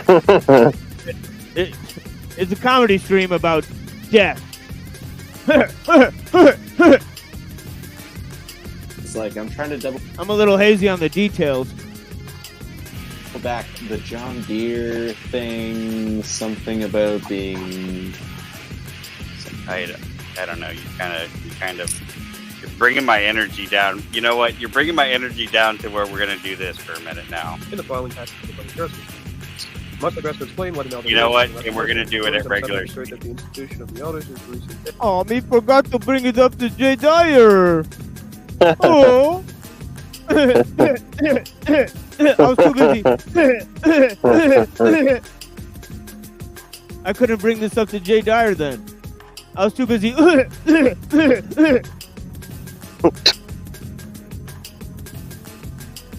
They, not more than 100 years old in the monasteries, although in the Orthodox East, especially in Sinai and Athos, it is existed over 1,000 years. It was revived among us towards the end of the last century by one of the great ascetics, as they called him. I think it says in the Bible the drunkards will inherit the kingdom of heavan. Zelensky Optin Monastery of Kinabusin, which is what this article is about. Our monastery had flourished and began glorious all over Russia only because of its elders, and pilgrims had flocked for thousands of miles from all parts to see and hear them. What was such an elder was one who took your soul, your will, into his soul and his will. When you chose an elder, you renounced your own will and yielded to him in complete submission, complete negation. Okay, I'm sorry, guys. That was your punishment. That was your punishment for whatever the fuck Bong Ripper was just doing. You know what I mean? I don't know what. Aww, we only play intellectual content in the interim of our show. The rest of the show, we spend fucking sucking each other's cock and producing nada. What happened? I had a huge brain fart. Yeah. I could have said this to Jay Dyer. Jay Dyer and Seraphim Rose exposed Gnostic ties, but I was too busy. That happened. You could have literally just done that, and it would have been better. Yeah, I swear. I don't know what happened. Yeah, I don't know either. I expect better from my panel members. You know, I have celebrities that come on this YouTube channel. You didn't know. I'm bringing it down. I recently had Jay Dyer on my stream. I saw that. If you guys aren't aware of yeah, the What's Funny thing. Yeah, he was here. Yeah. It was totally awesome. Chappelle show. That's pretty funny. Yeah. Here's this guy. I think he's talking about that right now, actually. I don't. Is one. Is it in the middle of a stream or something? Or oh yeah, wow! This stream was so awesome that one time that I had Jay Dyer on, that this guy's literally gonna make this entire stream about that one time that I had Jay Dyer on my stream. No. Because I'm that fucking good. No. I'm that awesome. At lying?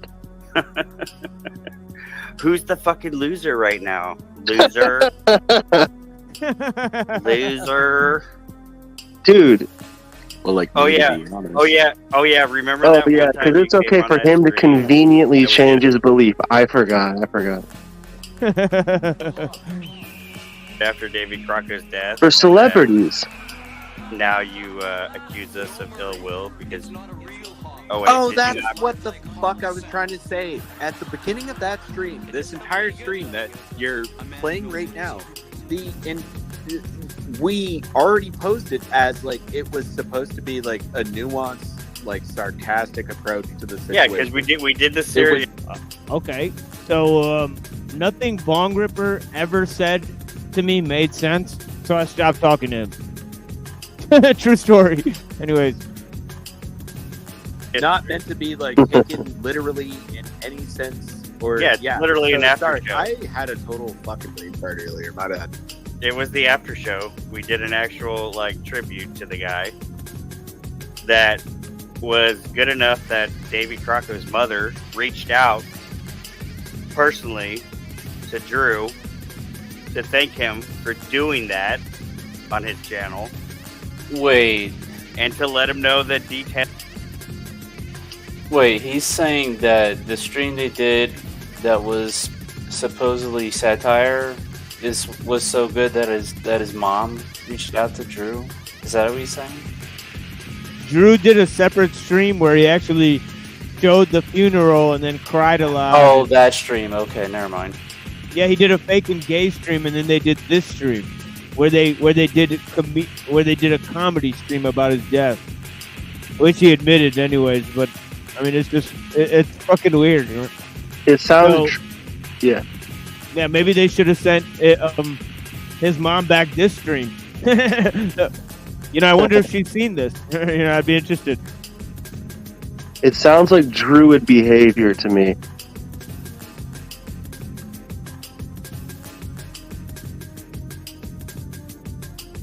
Tales of what happened. It's like ghoulish. It's fucking vampirism of a high order. It's for the greater good. Happened to Davey, so that we would have some closure. Wow. Who's the fucking piece of shit now, huh? That's you. That's you, TML. That's you.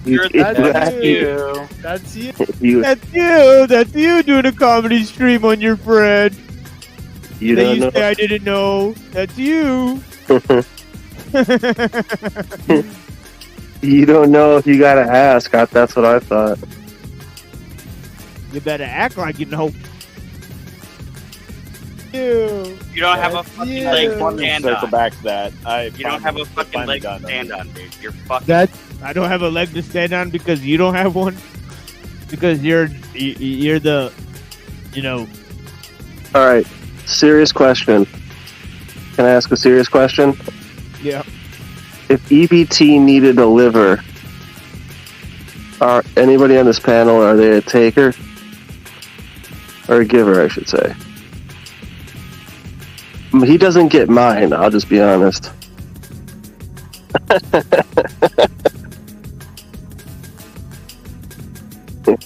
He's got to change that like crab to like a beer.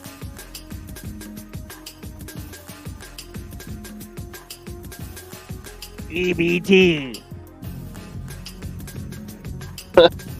Right then. Like a gold prospector.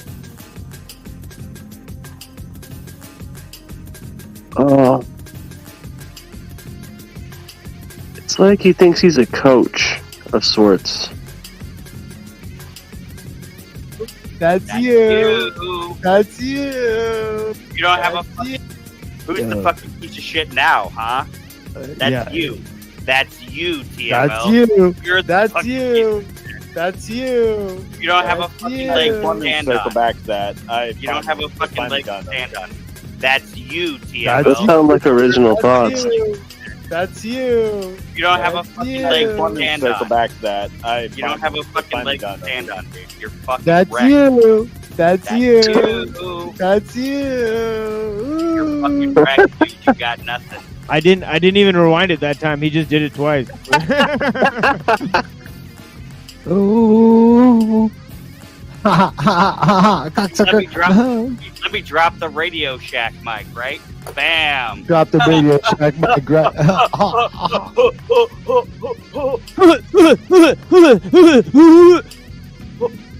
I've been on the streams. I've been in debates. I was on mushrooms when I debated.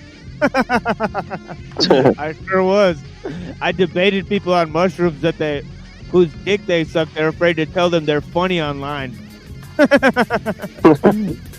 Or they're not funny online. I'm sorry, but yeah, it's still it's just fucking pathetic. You're a fucking pathetic worm, a caterpillar, afraid to stand up to YouTube celebrities, and then I debate and I insult them in front of their face on their platform when they insult me, because I actually have balls. My phone's gonna die, but I'll check. I'll see you guys later. For sure. Thank you so much, Browns boy. Later, brother. Crucible, I was on mushrooms. I debated him about the technology, man. Ugh. Honestly, it's like the best content that was ever. Oh man, I'm like sounding more like Toilet Bowl Earth, even though I want to sound like TML. crazy. Like, I can't even do his accent. On the Crucible, like, I was like, technology's like bad, bro. It's like, it's like bad, bro. Like, Yeah, bro. Like, I've been talking like this like the entire show, bro. Ho ho ho ho.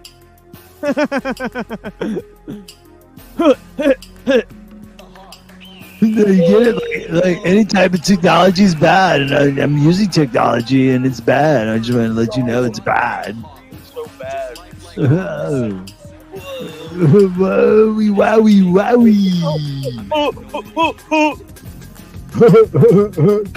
These fucking cocksuckers, they love Jay Dyer. They wanted to suck this dick, you know. They just.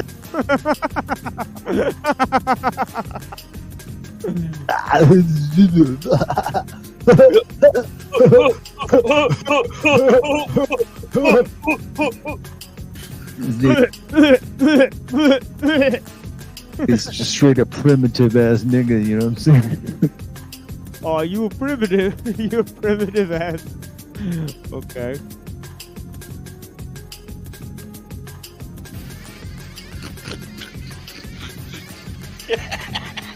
Oh, we made it funny. We made it funny. Oh, it's too much. It's too much.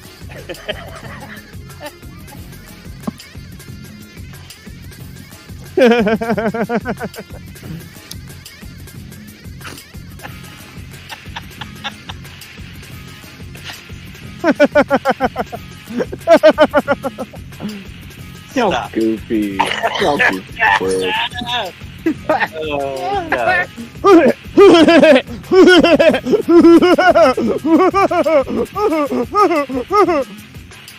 I'm fucking dying. Kierkegaard, I got a Kierkegaard book. I get guys. Anybody? Kierkegaard. Kierkegaard. This is comedy, folks. Comedy. Anybody? Jay Dyer doesn't know what comedy is. This is the comedy. Dyer's gotta take notes. Right. Our friend died. It's comedy.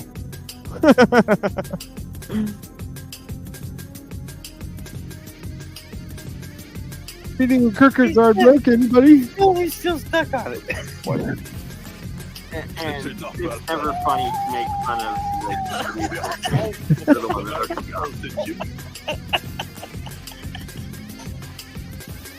Why would you make a stream of this? Why?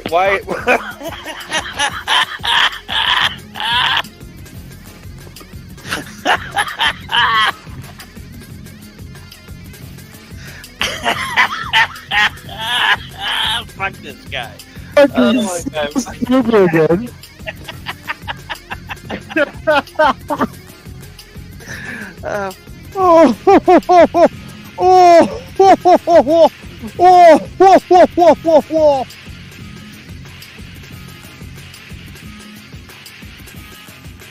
Fuck you, TML. Fuck you. No, sir. Fuck you. No, I can't. I just can't.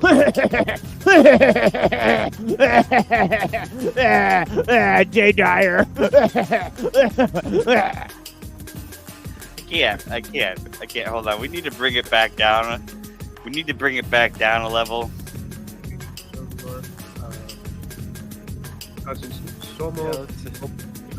Let's relax. Let's listen to some relaxing anti-precept real quick. Okay. You know, I love to light candles and play some good, relaxing anti-precept. If so, I've got the perfect playlist for you.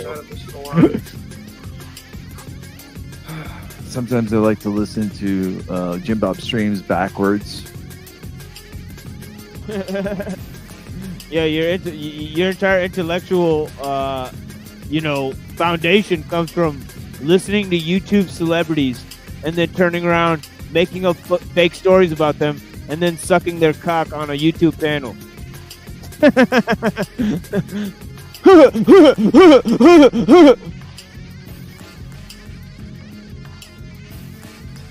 Why does really- that guy look like the fucking dude from Jeepers Creepers?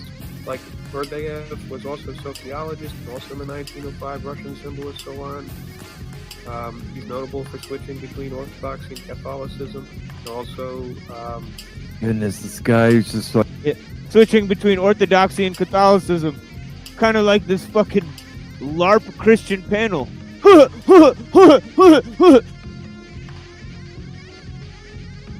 Like draining the life. He's a fucking literal fucking internet vampire, dude. Like, I feel the blood coming out of me. Fuck. All right, let's switch it up. We had to bring it down a notch. It was getting too high. Right. We make comedy streams about the dead, but I'm a vampire. Makes sense. What a bunch of dumb motherfuckers. Well, I live along with that. Where's Truth or Cop at right now? I've been really trying to keep up on Truth or Cop throughout the night. Truth or Cop has been such a little fucking recap. Here we go. Here we go. This is fucking gold. Look at Nachikita. Nachikita. I mean, is that really what you think Christianity is about? I mean, you realize that the books, you don't even know what the real books are, right? Have you ever perhaps done yoga or? These things are absolutely. Get the fuck out of here, faggot! The proof of anything. Oh, Nachikita, he knows the fucking 10 Commandments. He knows the fucking the Bible. Get him! Get him!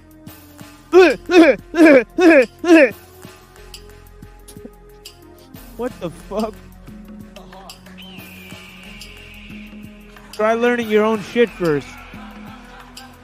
Fucking challenging people on your own fucking shit.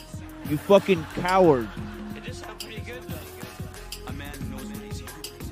Fucking 2-bit non sequitur bitch. Fucking snake in the grass. Now it's Nachikita. It's all just like circumstantial stuff that I don't even know who this guy is on the stage with him. Do you know about this guy, Reddington? No, I have no idea. Jason Lindgren. I don't know. This guy looks like a very queefy individual, but I don't know who he is. He looks like he has the curtains from, he borrowed them from like Joe Rogan or something. Yeah, right. Yeah. What is this thing? What is this thing that he has on? What is this thing he has on tonight? They do that if there wasn't something trying to be said about it. It's a little. What is special? Yeah. Okay, this Jason guy, I heard he was very smart. Crow77. Okay, I apologize. This is a very probably intelligent person. I don't know. He should get back the curtains though. Okay, I'm sorry I said that about Rose's husband. This guy's obviously very talented. You know, Rose is a friend of mine, so I didn't know that. So I apologize for saying that. You know what I mean? And he's allowed to make fun of me and call me whatever he wants. You know, it's okay. But yeah, I'm sorry I said that. Thank you, Jessica Jane. But yeah, yeah, I wish them well. I mean, it is what it is, man. But yeah, this dude Crow777, I haven't really looked into his work. But anyways, I was asking Truth or Cop. He seemed to have sent Crow777 a Sefer Torah as part of some sort of gag. I don't know. I don't understand what the fuck he was doing. But yeah. More LARP. I'm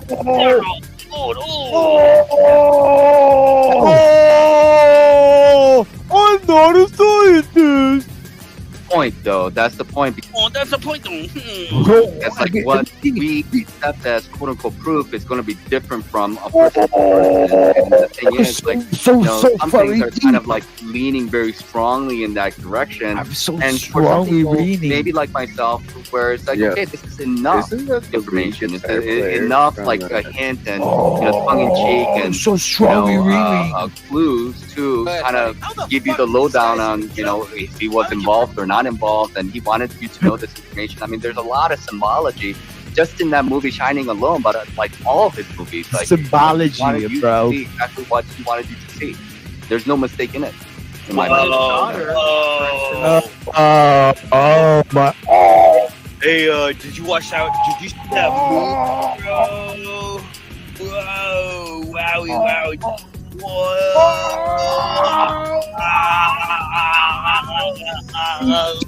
Dude, you can watch The Shining, man. The symbolism is a miracle.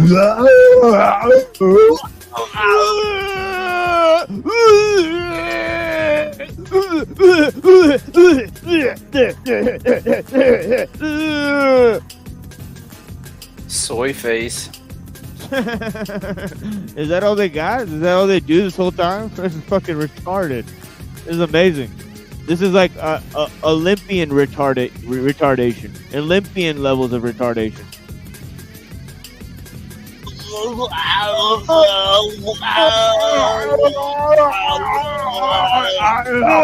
Come in my throat. Come in my throat.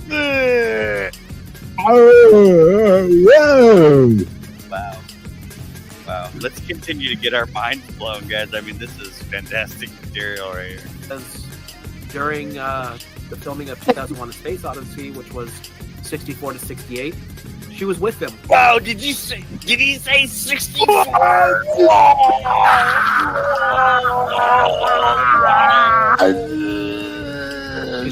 She had a lot of childhood illnesses.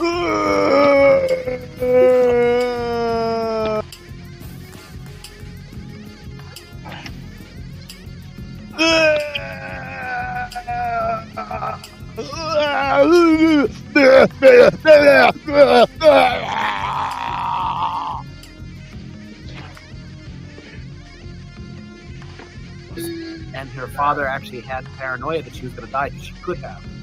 Like she was having, I think it was like breathing issues. I forget exactly. Yeah. But anyway, she said, "I was with." Yeah, as an Asian, I know all about that. Yes, as an Asian, yes, I can speak to that. Yes.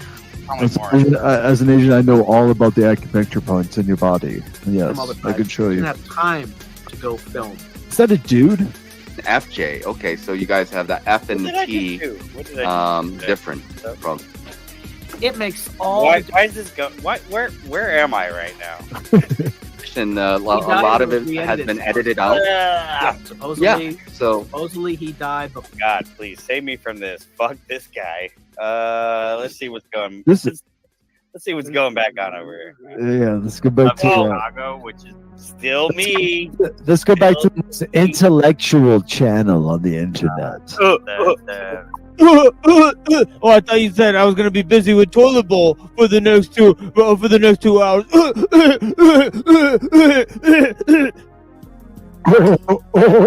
Archbishop of how many books do you have?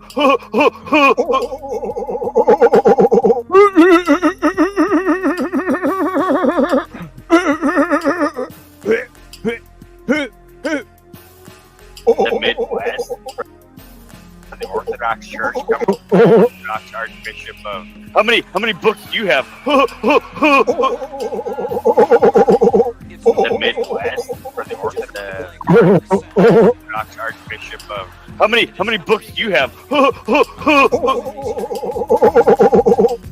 Midwest for the Orthodox Church coming out and saying that These guys are monkeys, fucking monkeys.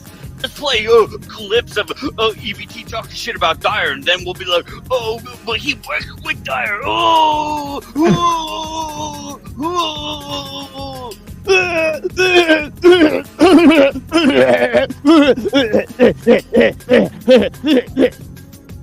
It's like their own language, speaking their own retard language or something. He worked with Dyer. let's play clips of EBT talking shit about Dyer, and then we'll be like, oh, but he worked with Dyer.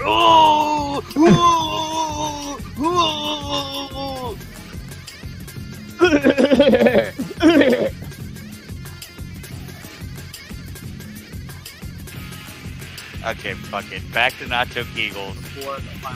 Oh, fuck me. God damn it. No. Let's see. Was it any better at 2x?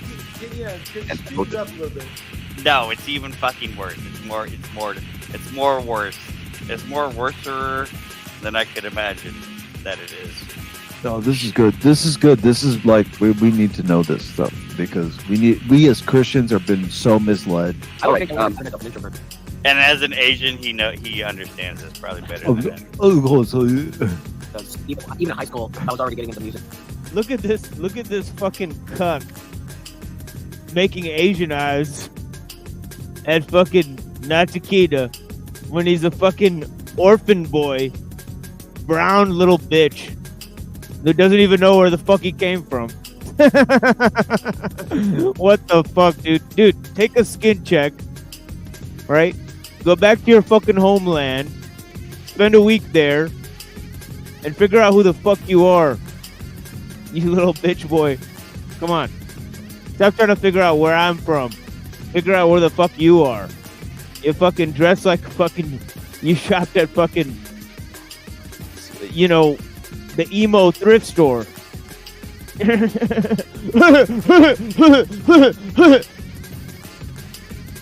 Like, I've never had a problem being in front of crowds speaking for that. It's more the fact that I'm speaking like so interesting. So, but as far as like me getting up and actually dealing with stuff, like, I remember the first time I ever played a show when I was... Why do these guys share the same physiognomy, but like one's Asian and one's like Midwest, fucking Ohio, middle Ohio, fucking. That was like so emo. So Nacho's talking to a tranny right now. So I'm gathering that. I'm guessing. I mean, they both have long girlish hair, so I don't. Oh, he's a guy who's famous, who's accomplished more, who's probably wrote a book, who has girlfriend who's fucking gorgeous. You sound like a fag. You look like a queef boy who shops at a thrift store, and you're talking about a guy who, for a fact, has a girlfriend with big, giant tits and is fucking gorgeous. I mean, come on, dude. I mean, it couldn't be a bigger failure if you tried. I mean, is Nacho transitioning? I don't know.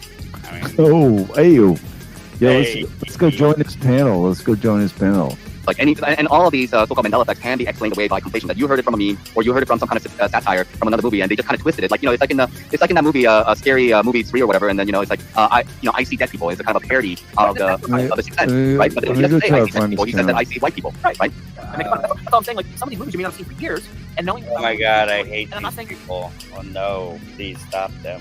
Let me go find his channel. Do not listen to Father. Me again. Incredible. Now Chiquita he's alive.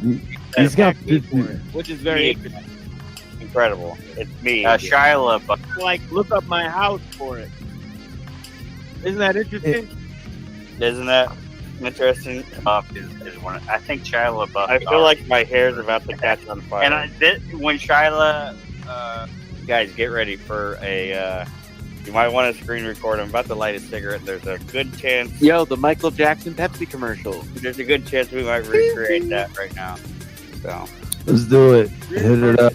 Smoke it if you got it. Oh, we're good. We got this. Smoke it if you got it. Let's go. All right, let's go.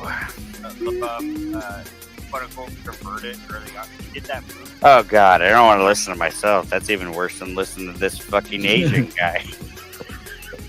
Yo, he doesn't you want me to go hop on the? Yes. You want me to go hop on Asian Kegels? A brand of Yeah, that would be hilarious. He's probably won't though. He's probably doing like, this is like a professional podcast that I run over here at the Nacho Kegels. You can't come on here and derail with that negative energy, Mr. TVE. Like this is like for the this is for the high vibe tribe. You know what I mean? Like I can't be doing that over here.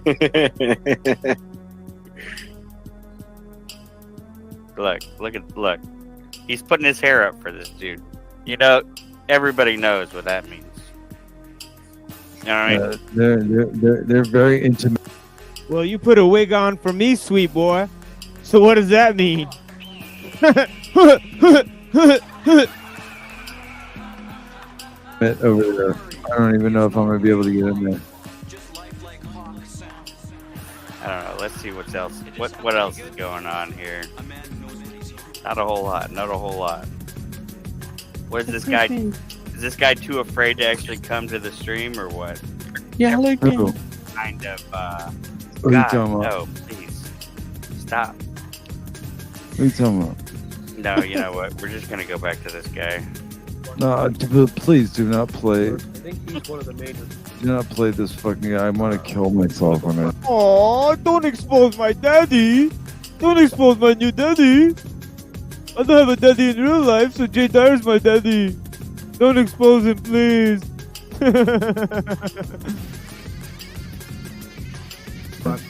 Lord forgive me for even saying that. No, look. Now he's got the mood lighting like Dyer.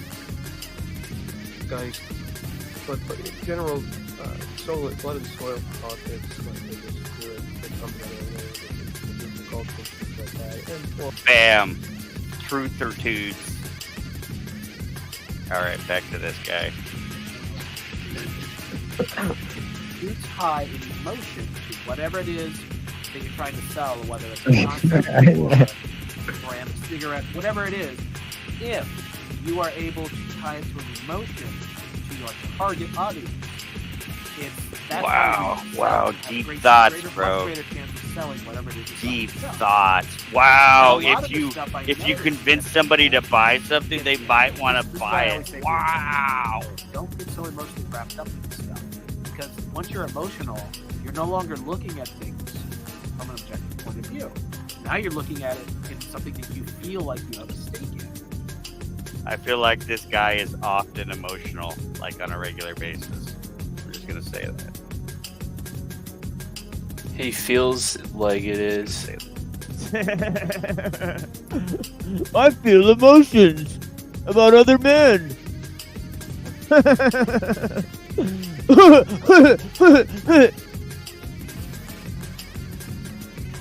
that could be anything. That could be your religious viewpoint. That could be the flat Earth model.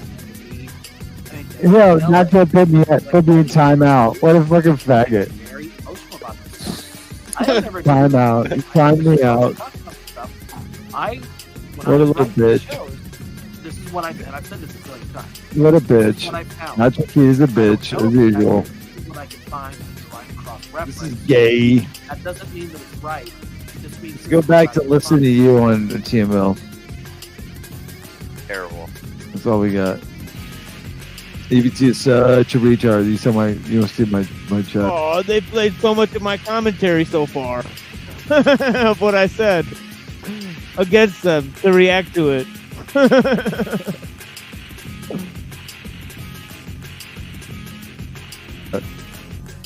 Yeah, because he doesn't understand that. Thing that Because that's how we just talk to each other. So sorry. Just one big LARP debate. LARPing as Christian. I got a whole thing on this clip. You know what I mean? I mean, it's almost the same as like LARPing as a Muslim, but yeah, you're taking psychoactive chemicals on stream constantly, it's pretty. So it's okay to LARP as a Christian because you LARP as a Muslim? Is that what they just said?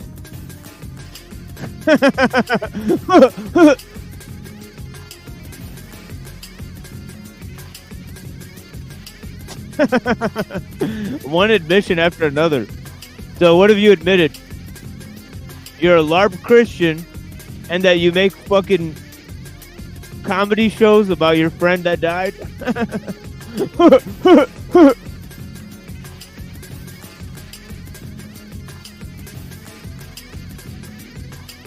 Amazing, right? Yeah. Yeah. Of them and here and there called Christian LARPers. They're sagas.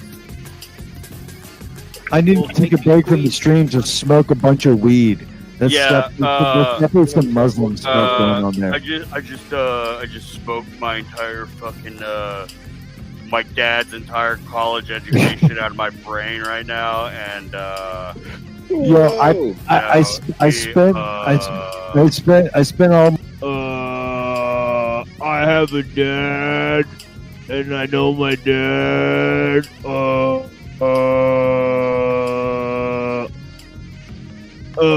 Men with fathers.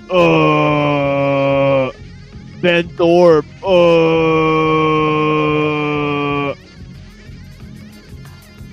Vito Pogo. With Ben Thorpe.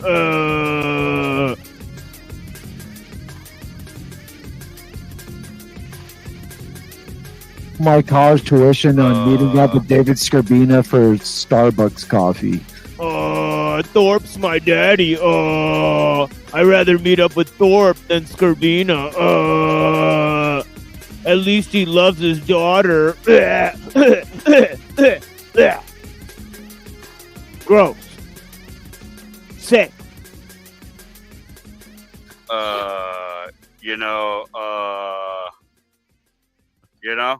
David. My daughter's gonna end up like Grace Thorpe. Skrbina, David Skrbina, something, Paul. David Skrbina. Jay Dyer. Something, technology. Something. Something.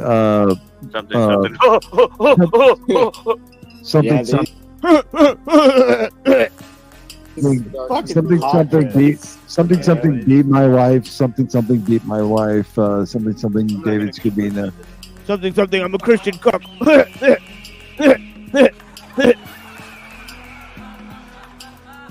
go back to other stuff. But yeah, anyway, I mean, no wife beating, but Yeah, he's got no. Listen. Oh, no wife beating. Keep that in mind for now. We're gonna put that on the back for now. The wife beating. That's gonna come back in a minute when he's talking to Ben Thorpe.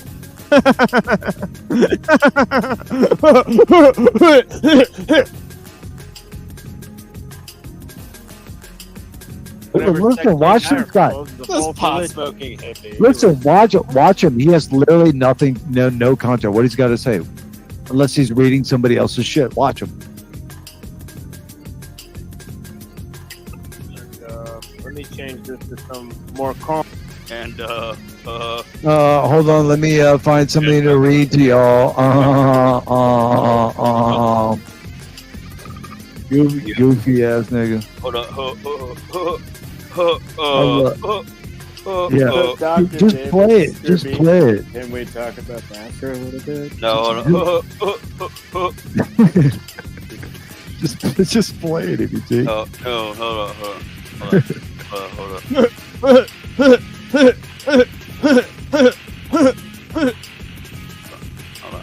I might need to philosophize for a moment.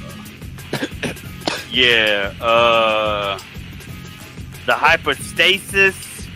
The hypostasis is how we explain God, but I couldn't explain it because I'm a Christian LARPer.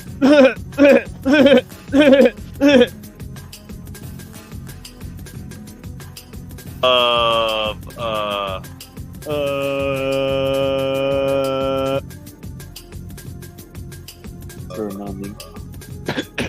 Yeah, the hypostasis of for a moment. Just play it if you do. hold on. I might need to philosophize for a moment. Yeah, the hypostasis of the Celsius, of the coagulable minimum. You know what I mean? That's a lie. Music so we can get back to this panel. What's panel 25 game degrees Celsius in Fahrenheit? exercise we have here. And then I'm gonna play some videos of me on some older panels. Oh wow. Okay. So Notable. just put, it's just like a recycle center here. It's just like recycled brains, recycled content, recycled stuff that doesn't belong to you. Right. Just like you recycle my shit. Fucking garbage in, garbage out. Recycle my shit, bitch. Play my shit. Play my video.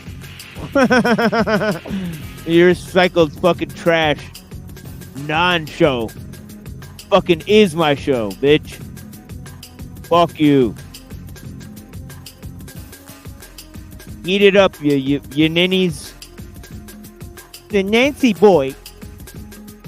To you, just constant recycling. Okay, got you.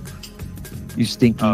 You're a stinky fucking feet tard pajit. Okay, I got you. Uncreative. You're a stinky feet pajit, but I'm the same race. The fucking brown-skinned little bitch orphan boy. Come and get it, bitch. I've been waiting for you for 3 days. Thought you knew where I'm at. Pussy. Defeat. I mean, do you think that Answers ever. you think he'll play that stream that he was talking shit about that he was actually part of? thing. Probably. Oh, like is he restreaming you now? No, he's not. No, I got too many. Oh, you think he'll take that stream down that he was too pussy to leave up about? I was gonna come and find me in a fucking porta potty near my house. Yeah, I can't wait till Toilet Turban goes in a fucking porta potty so I could shut it closed and launch it into the fucking sky with the fucking like the Jackass film. Then you'll be Toilet Bowl Earth in space. Toilet in space. Too many things playing now. I'm confused now. What's Hold happening? I gotta fucking wake up in like an hour. Too Losing much. soul tokens. Too Oh, it's much 1, 2, going on. 3. I think I should just stay up at this point. There's no point for me going to bed. I gotta wake up. Do it.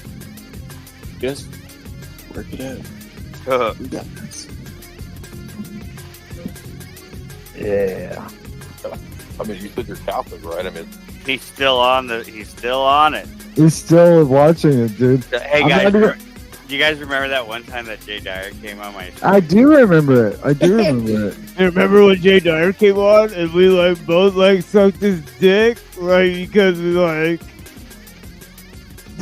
couldn't tell him about Jay Dyer and Seraphim Rose exposed, fucking Dugan and Gaia TV and all the shit we talked on TML's channel about Jay Dyer. We sucked his dick when he saw him and he came on our panel. We couldn't even criticize him or his comedy.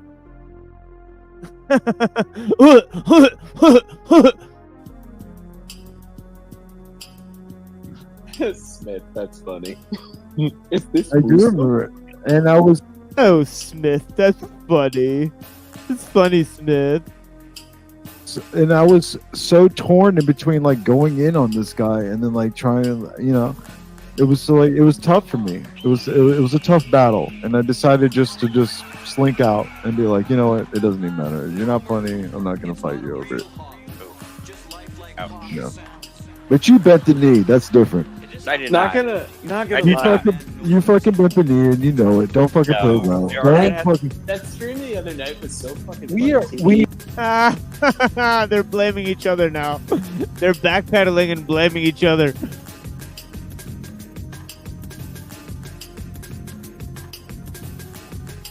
We aren't going to fight about this. It's just what happened. Okay, I'm sorry. That shit was He- hilarious. All the shit you talked about him, and then when shit hits the fan, you fucking turn into a fanboy. So let's just fucking end it right there. I'm okay with that. None of this stuff happened. Oh, I mean, man, whatever. are we gonna have to review We don't have to review it, man. I really don't want to. Otherwise, I'm just gonna go to bed here. No, I think. Oh, don't go to bed, I guys. don't want to review it, man. And You're we're gonna gonna have take to me down. review. We're gonna review fucking retard review it as we review it. This is too much, man. Oh, right. You're probably right. I've already body bagged this guy fucking several times over tonight. I mean, this. Yeah, no, you pretty much. I fucking ended him. Pretty much wrecked him. Yeah. Oh, you ended me. Because hurling insults equates to body bagging, right? And you know what insults?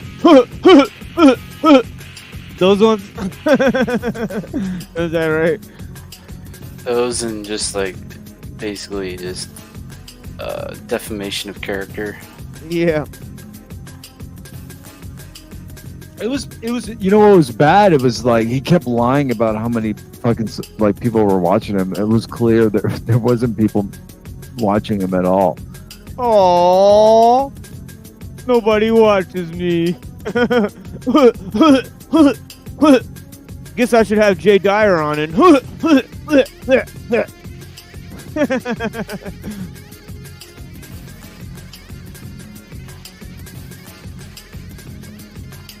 And he loves to do that because that's like one of his like things that he likes to say. He likes to like put people down. It's like, oh, I've got this many people watching and you don't have anybody. And it's like, Yeah, because you know how long you've been on the internet, dumb fuck, and you couldn't figure out an equation of what works for you and your audience, and instead I have double the audience with you and then half the time. How the fuck is that possible? Unless you're actual dumb fuck. That's the only way it makes sense. You're not that entertaining. Yeah, a head full of hot air. You're fucking high off of your own queefs. And you're bragging about hiding in a fucking porta potty near my family's house. And you collude with Ben Thorpe and Jim Bob. Cocksucker. the second you say that to him, it's like, oh, why is this guy watching me? He's like obsessed with me. You know what I mean? This is how these people operate, man. Like, they're so fucking nasty. Why don't you shut your dick sucking mouth? A fucking your dick sucking throat, jaws. You're fucking clown and a coward. I mean, they go empty threats is what you have. And same with your cockboy hotline. That's all you guys got. What are you gonna do? What is Juther Cuck gonna do? You guys got me figured out? Oh.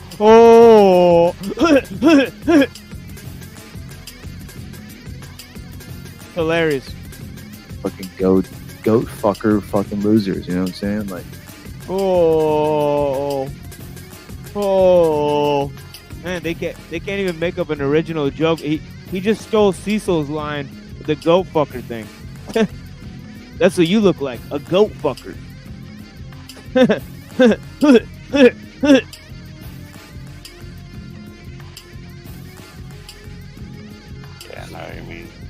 no, I mean, nah, I mean, B. my fucking camera is fucking not working. God damn it, son of a bitch. It's alright. It's alright. I'll look. Look at this little brown orphan boy, house Negro little bitch. Can't even fucking nut up, put his money where his mouth is, and he's racist against himself. He's a self-hating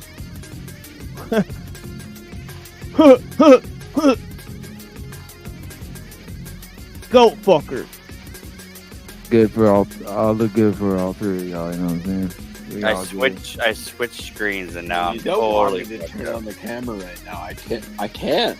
You can't trust brown people who make fucking racist comments towards other brown people. That's fucking weird. It's creepy. The skin check.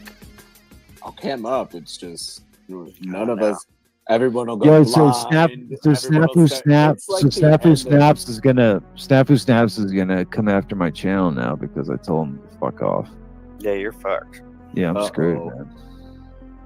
Strike team is coming after me, bro. Holy fuck! The crew is coming for you. Yeah. You know what I mean? Oh man. You know what I'm saying? It's all good. It'll do me a favor if Snafu gets my channel fucking wiped. He'll be doing me a favor. I don't need to come back here and do it. I mean, think about the people that I run into on a daily basis. Besides you guys, of course, and some of the people out here on the chat. Like, it's just like whatever. Like, Heathens and you'd be doing me a favor, so I don't have to keep coming literally, back and do this with any of y'all. Favor at this point. It's fucking grotesque out there. It's just nothing but Jezebels and Sims and pigs. Yeah, It's like, yeah. oh no, destroy my channel with all my liker dudes and subscribers. And all 4 people. Wowee. And it's a fake sub list, man. It's a fake sub list. How did I have more than 15 people in my chat than you at one point? Like, that doesn't even make any sense. You know what I mean? Doesn't even, like, algorithmically, it doesn't even make any sense. It just doesn't. So. Oh yeah. So you care about the views or not?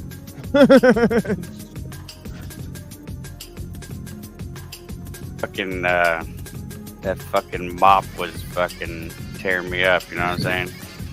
You know what I mean? I'm gonna take a. I don't even want to know where you got that from, and like, let me just say that you look like a natural wearing it. Let me say it. You look like a real. You look like a real Sandra. You know what I'm saying? Real. Oh man. Real fucking Jersey. Real Jersey fucking trash. You know what I'm saying? Yikes! You look like. You gotta combine that with the grills so that you can do a solid Lil Jon impression. Yeah. And just wreck your gums again. Uh-oh. Call me. Start some Oh, shit. That's Some some fool? real nigga shit. You gonna talk shit about me, homie? Where you from? Hundreds of niggas is waiting for your motherfucking call, and they all talking shit about you right now. You wanna sell that shit? What? Is on deck. Sleepy niggas on deck. Man, fuck you on your phone first. The hardest niggas is standing by, ready to pick up that phone. Buff niggas. Yo, was that Project Pat? Dark niggas. It could have been. Asian niggas. White niggas. Fuck my Yeah, trail nigga. 1213-373-4253. Just dial, nigga. I'll fuck you up. Deaf niggas. Yo, is that number still active?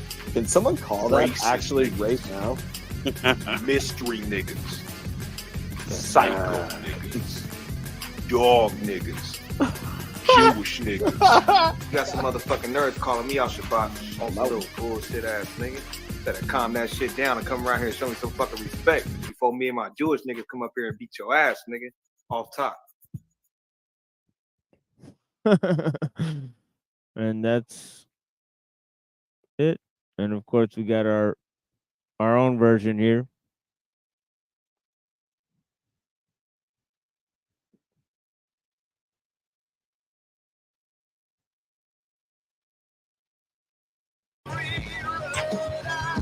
What's up, nigga? You wanna talk some shit?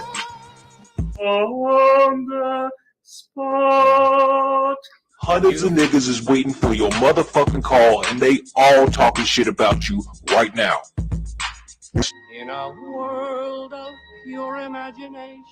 Yeah, I said some shit.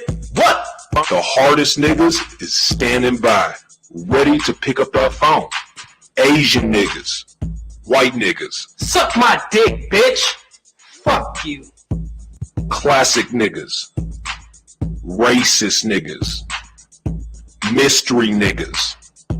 Psycho niggas. Jewish niggas. You got some motherfucking nerds calling me out Shabbat on some little bullshit ass nigga.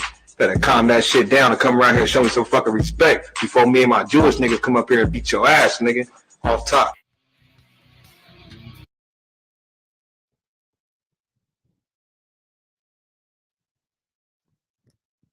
Yeah. Was that Hank is the mystery one? That's pretty hilarious.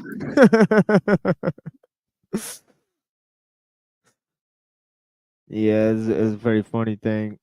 But yeah, there it is. We had a little of everything. We explained accelerationism. We explained NRX. We explained the newfangled instruments of Hegelian dialect to the truther cop who seemed pretty ignorant.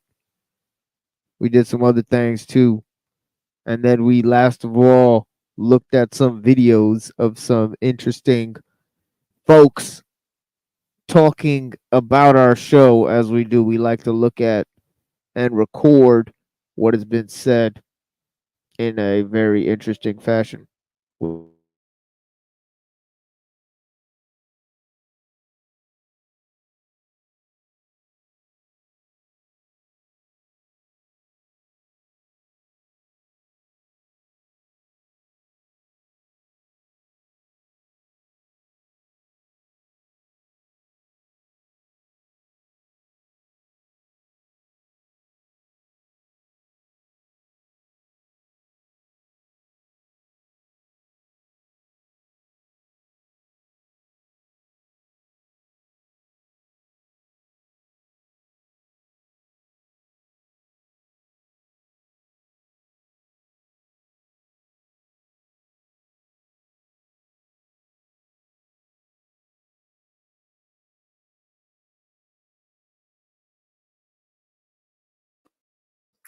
Looks like his internet dropped again.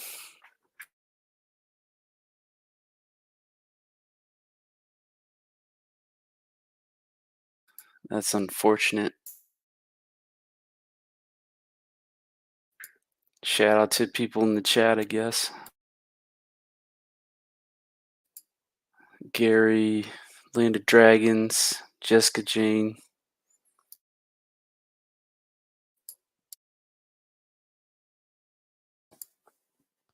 You back? Yeah, sorry about that. It's not too bad though. Sometimes it's like pretty long. Yeah. Yeah, that's when the fucking internet crashes. But this time it was only my laptop turned off. I had forgotten to plug it in. I'm sorry about that, guys. Yeah, we do have a little bit more of the show for you guys. We have Toilet Bowl Earth on and Ben Thorpe on a panel. And some interesting discussions were had. We're just gonna catalog them, and for this, I'm not really gonna comment as I did on the other video. I'm just kind of gonna watch it, and then I'll play an hour of myself on Richard Madsen. I mean, not on Richard Madsen. I was on Flow State, but I was talking to Richard Madsen. But it was mainly a conversation between me and Richard Madsen, as I had scared away for the panel. Which I suspect. But yeah, let's check this out here. Hey, what's up? What's up, Thorpe? I haven't seen him in a minute. He's in the chat down there, Mr. Ben Thorpe. Hey, and actually, Mr. Ben Thorpe.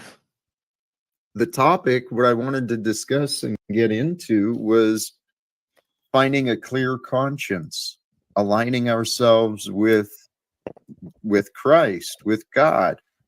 I don't think Thorpe has a clear conscience. It's funny. Thorpe to the volcano. Yeah, it gets pretty interesting because he starts saying stuff in favor of domestic violence, and then he goes around the panel and tries to garner support for the concept through Christianity.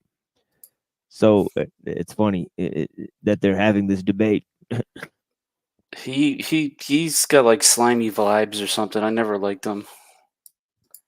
And that's not even talking about all the dumb shit that was like alleged or whatever.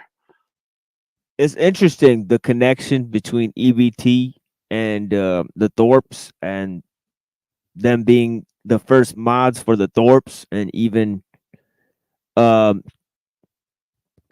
Hotline. He kind of said he took credit for Grace and her rise to fame and the viral thing. I don't know if he's really responsible, but I noticed if I go back on their panels, they were certainly on their panels a lot. So they have some sort of weird connection to each other that I can't really figure out. But it's funny. Ben Thorpe comes on the panel. He's like, you know, this, I, I think Christianity supports domestic violence. Twilla Bull Earth and Jack Talcott say that's probably not true.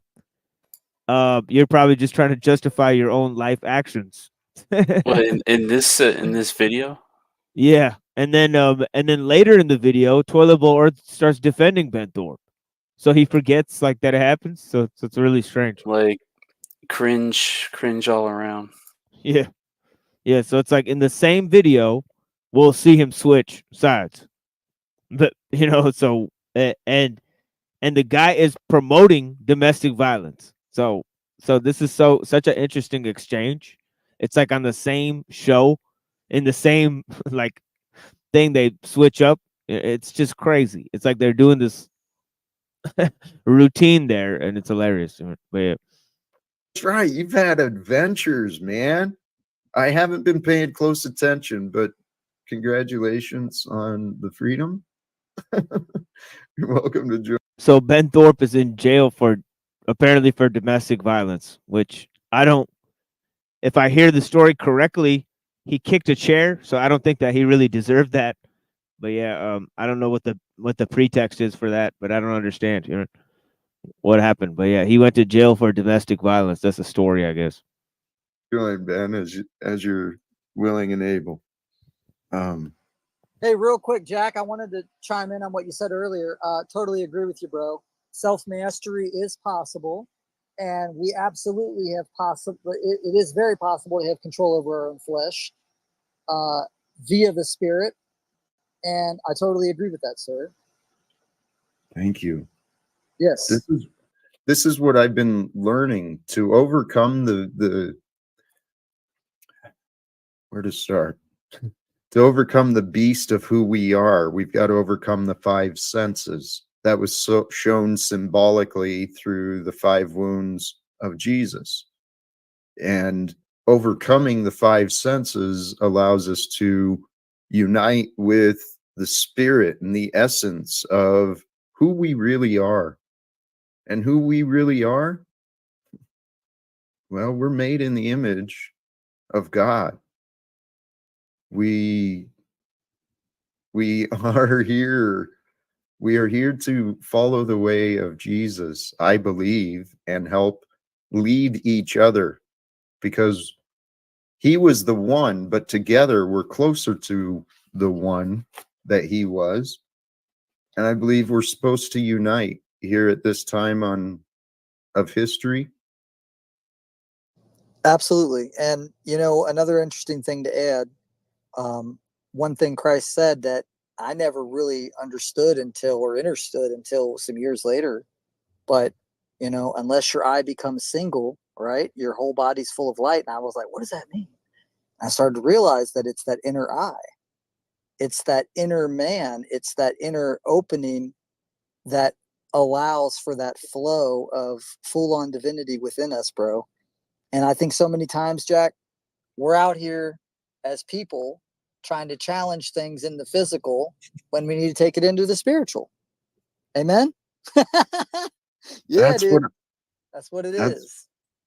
That's what my life is leading me to really believe and trust, is in the things that are unknown, trust in the things that are unseen, faith in God's love. That is a gift only we can deny ourselves. Mm-hmm. We are the only ones who can deny ourselves time and consideration, considering God's love for you, every one of us. There's one of the things I was reminded of today is, so this is what Ragamuffin and Talcott are doing, before Ben Thorpe shows up. And there's 3 more minutes of this, and then he'll show up here. But yeah, it seems like Jack Talcott and Ragamuffin are having a interesting discussion. But it's just basically about love and Christ and some concepts about finding divinity within and this general understanding of sort of spiritualism, you know, where, you know, I mean, it's just very interesting. But yeah, it's fascinating. I want to offer a great self-assessment tool, right? See how you're doing in life. When you've got time where and there we have Provo dropping the link for Ben Thorpe. You know, you got Ben Thorpe there, and then you got Provo dropping the link for him. You know, so you know, Provo is also connected to the Thorpe somehow. I'm not sure how, but yeah, he was like there. Maybe he critiqued them, or I actually don't know. I think he was one of their mods as well. So all three of these guys are mods for the Thorpes. That's unfortunate. I'd rather have Provo patrol him. Yeah, I think he did do that at some point. So I'm actually not sure. Probably. Yeah. there's no family or friends around, shut everything off and sit quietly. Just you. If you can sit quietly in doing nothing, observe what you're feeling. Are you pleasant? Do you feel pleasantness while you're alone, or is there unpleasantness in your alone? Well, sometimes, like, I mean, I get that, I've done that too, where, I've sat in a room in silence, there's certainly nothing wrong with that. There's certainly, you got to quiet everything down around you, it's sort of the prerequisite meditative state or whatever to just be in silence. And I get that.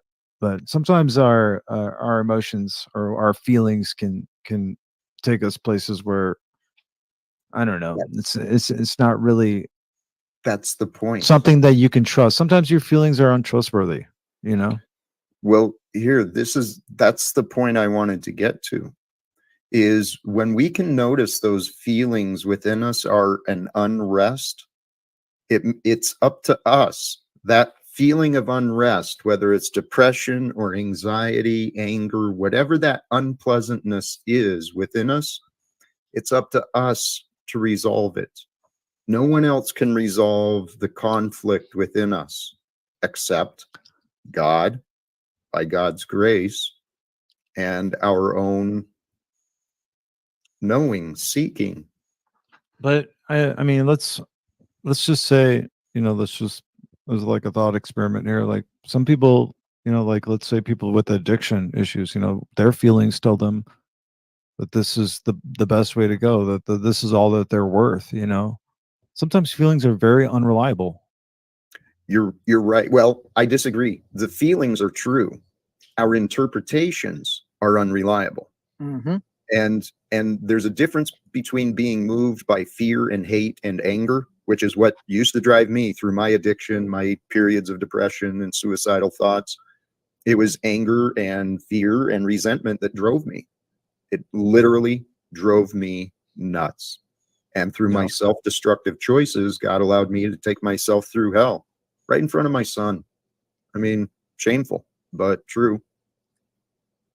Yeah, there's a big difference between our feelings in the sense of emotions and the emotional field versus the spiritual field and enlightenment that comes from on high when we're in places of stillness that we receive that, right? And that's the distinction. I think it's kind of strange. Welcome, Ben. What's up, Ben? Hey, Long time, man. Oh, brother. I think it's kind of strange how people will attribute things to God when it's really themselves.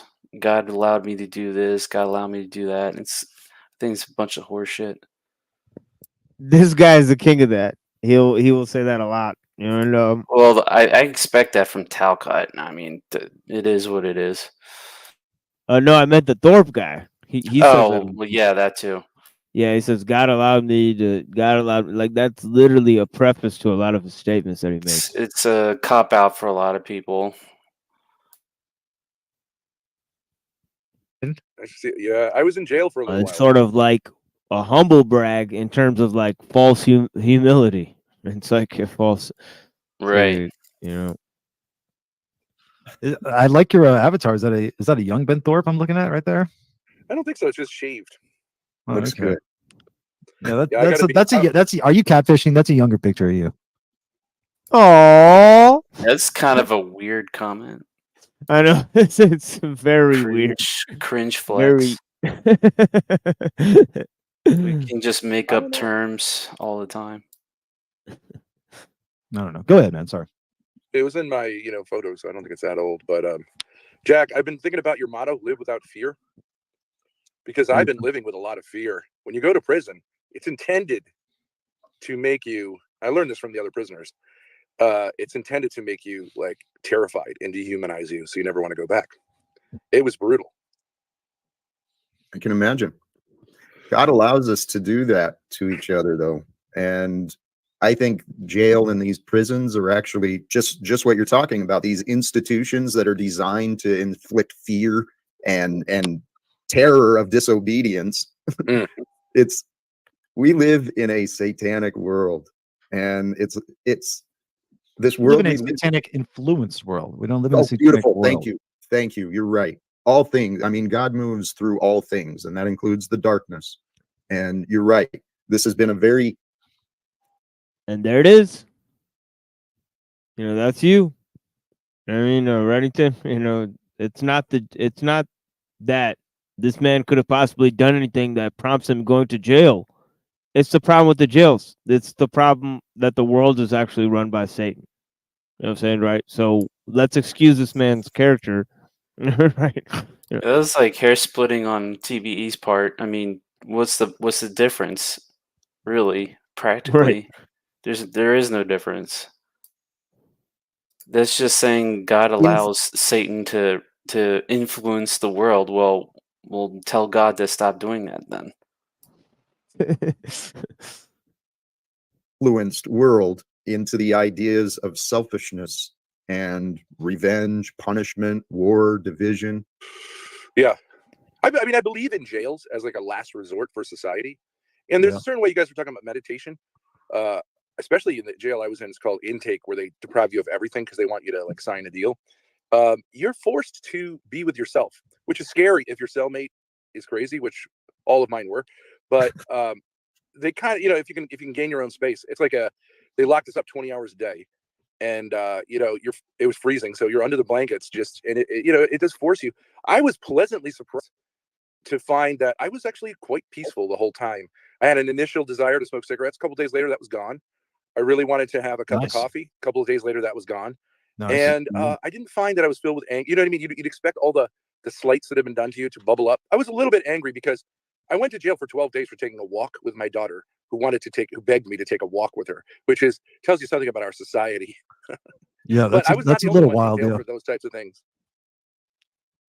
It's a thing called a no contact. Okay, both him and the Toilet Bowl Earth character know damn well that he did not go experience what he experienced because he took a walk with his daughter.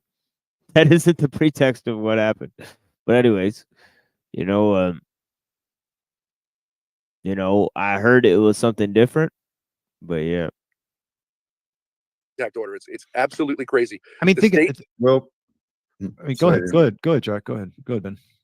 I was going to suggest we are all being used, right? We're all here for God's purpose. I trust that everything happens for a reason. Yeah. And there's a lot of people who are being used as examples, maybe I got locked up different reasons, but I saw it firsthand a lot of the problems of our society because of what I got to experience. So maybe that's what you're dealing with too, is getting used as an example for good and bad. Yeah, and the guys in jail were okay for the most part, because it's intake. I didn't know who was guilty. You could be there for anything from what I was in there for, no contact order violation to multiple homicides, because they're all awaiting trial. No way, really? Yeah, they put you in the same. They put you in the same little block. Yeah, because we're all denied bail. Because I technically violated my bail, but some people, right? So you don't know who you're with. And I was with the first guy I was with. He had just done 8 years of hard time, so. I didn't ask about the details, but I definitely wanted to be his friend. I made myself as submissive as possible. And I think that's a good strategy for a guy like me. But it's interesting. In another way, Jack, I don't know if you're referring to that, like literally you've had that experience, because in another way, once you get through the first few days and the dehumanizing, the being treated like cattle, it's actually something, it's not that hard. Like, this is the worst society's going to do. you're with a bunch of nice guys. You get 3 square meals. You know, they're interesting guys. I'm not saying they're all nice guys. There's a certain kind of gang tension, but it's not like in the movies where you're like, you know, don't drop the soap and all that stuff. It's not really like that. There are some slight tensions that way, but and it's kind of brutal if you can't handle yourself mentally. And I saw guys kind of lose it.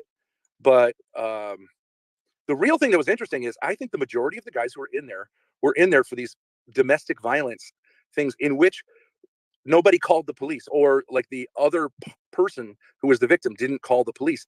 And I think they do this. This is where I kind of agree with the conspiracy theory, because, you know, black guys, there's a lot of black guys in jail. They have their own theories. Some of them are stupid, but I think they're right to say that they need fodder for these, the prison industrial system. They need to keep putting people in there. And there aren't that really many violent criminals anymore. Young men are low testosterone. So he's piggybacking on feminism and pro-blackness to support domestic violence. This is going to be his angle at this point, which is interesting. It's an interesting angle. I don't think low testosterone's quite it, dude. I think it's the opposite. I think people with high testosterone don't go to jail. I think he's got it reversed.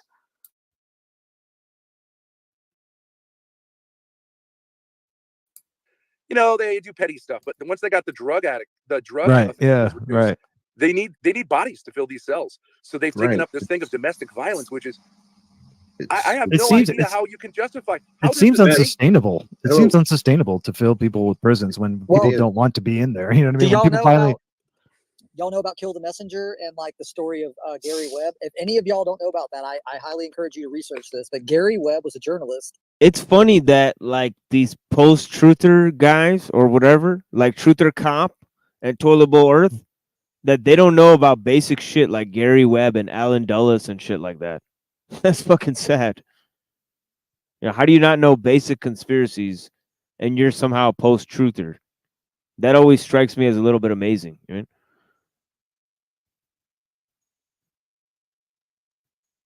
That, and they made a movie about him that has it's called Kill the Messenger, and it has what's his name that played Hawkeye in the Marvel movies.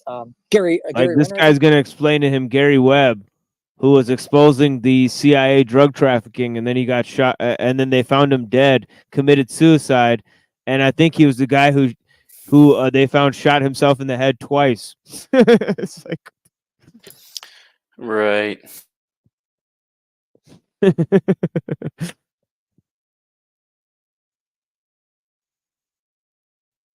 I think his name is, or yeah. Anyways, Kill the Messenger is about the life of Gary Webb. Or no, it wouldn't be the same name. Jeremy Renner, I think is his name. Yeah. So this gentleman, Gary Webb, he was a journalist, and he ended up blowing back in the 90s, blowing it wide open that the CIA were funneling drugs on the street, and then they had CIA operatives that were getting African Americans and other people, you know, other ethnicities and whites and whatever, hooked on crack, and he came to find out, and this is how deep it went, that they had high level officials that had stake and stocks in the prison. So some of the prisons were privately owned. So different lawyers, judges, and people like that had like stock in that. So they actually profited off of putting people in there. Yeah, you can see like with the commissary, what they do is they deprive you of everything. You're locked up 20 hours a day. And then you can get money in the commissary, which is, I guess, owned by a corporation. Right. It was started by George W. Bush. And Right. That's like legit. Well, here's the deal. Our entire criminal system, legal system is criminal. The entire government and corporate entities, they are demons. They are the beasts of rule that were prophesized in the Bible. We're here. We're all here authority, to all change government is demonic. You say that? See, I don't think that's true. yeah, I don't know about the I I don't know about how it's prophesized, but can you yeah, go ahead. Well, if you just take the concepts, right? There's these beasts that have risen by the harlot, and you know, you can put a harlot into immoral deeds done for profit. So, I mean, there's many ways to analyze all of the beasts, and I've listened to a lot of different presentations, but it comes down to mankind became corrupted, and as a result of our corruption, the collective corruption, we have manifested and created these state organizations that go to war with one another, and they're supported and funded by these banking systems and corporate structures. People are literally Well, people are literally dying in order to defend corporations and governments. I mean, I agree with that, but the thing that doesn't need to happen is this idea that people don't need to be punished, or there's not a place for these people to go when they're God will take care of Yeah, I do think it's a God will take natural. care of It's a that. natural. It's part of the natural. Wait. Jack said God will take care of that. No, The punishment part. What I believe we're here to do, right, through the truth, through leadership, compassion, love, mercy, forgiveness, through the way that Jesus taught, we lead each other from the darkness of sin, corruption, fear, I agree anger. with that. I agree with that for sure. Yeah. But when that fails, you have to have a stop. How about we try it? You got to. What about in John when he talks about when there's nothing better than defending your brother with your life? Amen. What does that? What does that mean? Well, does that mean let people do crimes and kill you and your family? Does that mean there's no? Does that mean there's no consequence? Do you think the law doesn't mean anything? Why do you jump to that? When Christ talks about lawlessness, what does that mean to you? Love is the law. Faith in God is the law. God No, is but the truth. But what I'm asking you is, when Christ talks about lawlessness, what does that mean to you? You're the one who brought it up. What's it mean to you? I'm not I mean, sure. I brought up a question. It's not like I brought it up. I'm asking you, what do you think that means? Where is it used in the context? Lawlessness. Mm-hmm. When Christ brings up lawlessness, here, let me look it up for you. Give me a second. It depends on what you mean as lawlessness, because I think some people assume that if we don't have a tyrannical system in place that deals with people when they get out of hand, that, well, what are we going to do? And people forget that, the Bible talks about a law of sowing and reaping, right? And I would also call that the karmic wheel, whereas God's already set something in motion spiritually across the board, where if you do some shit that's not very savory, he's already put checks and balances in where you're going to experience that. Now, if y'all don't think that's the case, it is. Right. Good or bad, you will experience what you put out. You will experience. I think the most famous one is the one from Matthew 7:23, and it says, "And then I declare to them, I never knew you. Depart from me, you workers of lawlessness." What do you think that means? Iniquity. Well, I believe the law of God that's shown through the Christ is the law of love. Those who would be lawless would be loveless, without compassion, mercy, understanding of the true laws of life. And there are universal laws that govern us, whether we recognize it or not. There's mental laws, spiritual laws, all sorts of physical laws. But Jack, do you believe in the natural authority of the family? I believe only now my only belief is in the authority of God. I understand what Jesus was saying about who is my mother, who's my father, who's my sister, right? And I also understand I have no father here on earth. I have only the one Father in the heavens. Well, you might not, but you have a father. Like, sure. Alive. I talk to him. I call him Dad. You get into total anarchism if you do this. The two natural organs of authority are the family and the state. And every society has always had those. Now, what I think is interesting in our society is, go ahead. I'm sorry to interrupt. That's correct. You're right. But I want to offer that historically. It's interesting. That's not what Jesus says, right? You got the church, and is a replacement for the temple. The church is the communion between its members, and actually, you don't have a theopolitical state there. And he says, if you got to leave your family to follow the religion, you just leave your family. So that is what he says. Yep. Man has been corrupted and allowed the state. Why did that? Whoa, I've never experienced that before. Okay. I don't know how. I think if you when you click drag on the video, it speeds it up. The authority over I the didn't family know that. and allowed the family. Interesting. Okay, I didn't know that that was a function. That's very fascinating. There's many families that have deceived each other. Oh, absolutely. Yeah. No. I'm not saying those organs can't be corrupted. I'm just saying they're not inherently corrupt. You can't actually have a society unless you have family. Sorry, I interrupted. This is what I think is interesting. Because of feminism, I found this out. These domestic violence laws are a recent development. In fact, I was looking up in some medieval texts that there were these decretals in 1140 in which men were encouraged to discipline their wives if they were unruly, gently but with violence, and that if they failed to do so. Yep, that's true. That's absolutely a fact. The church allowed you to do domestic violence, and it also allowed you to marry extremely young women. So this is two things that the church allowed you to do in the medieval times. The Roman Catholic Church, we have to clarify here. Well, in the medieval time, until like 1100 or so, they were both the same church, right? The Eastern Orthodox and the Roman. Before the schism. Right. So up until the medieval age, up until the late medieval age, you know, basically they were the same church, you know.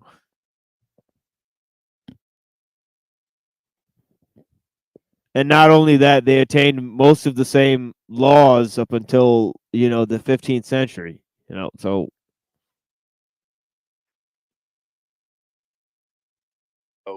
they would be failing in their job as men. So according to Christianity, traditional Christianity, domestic violence is a necessary part of a family structure.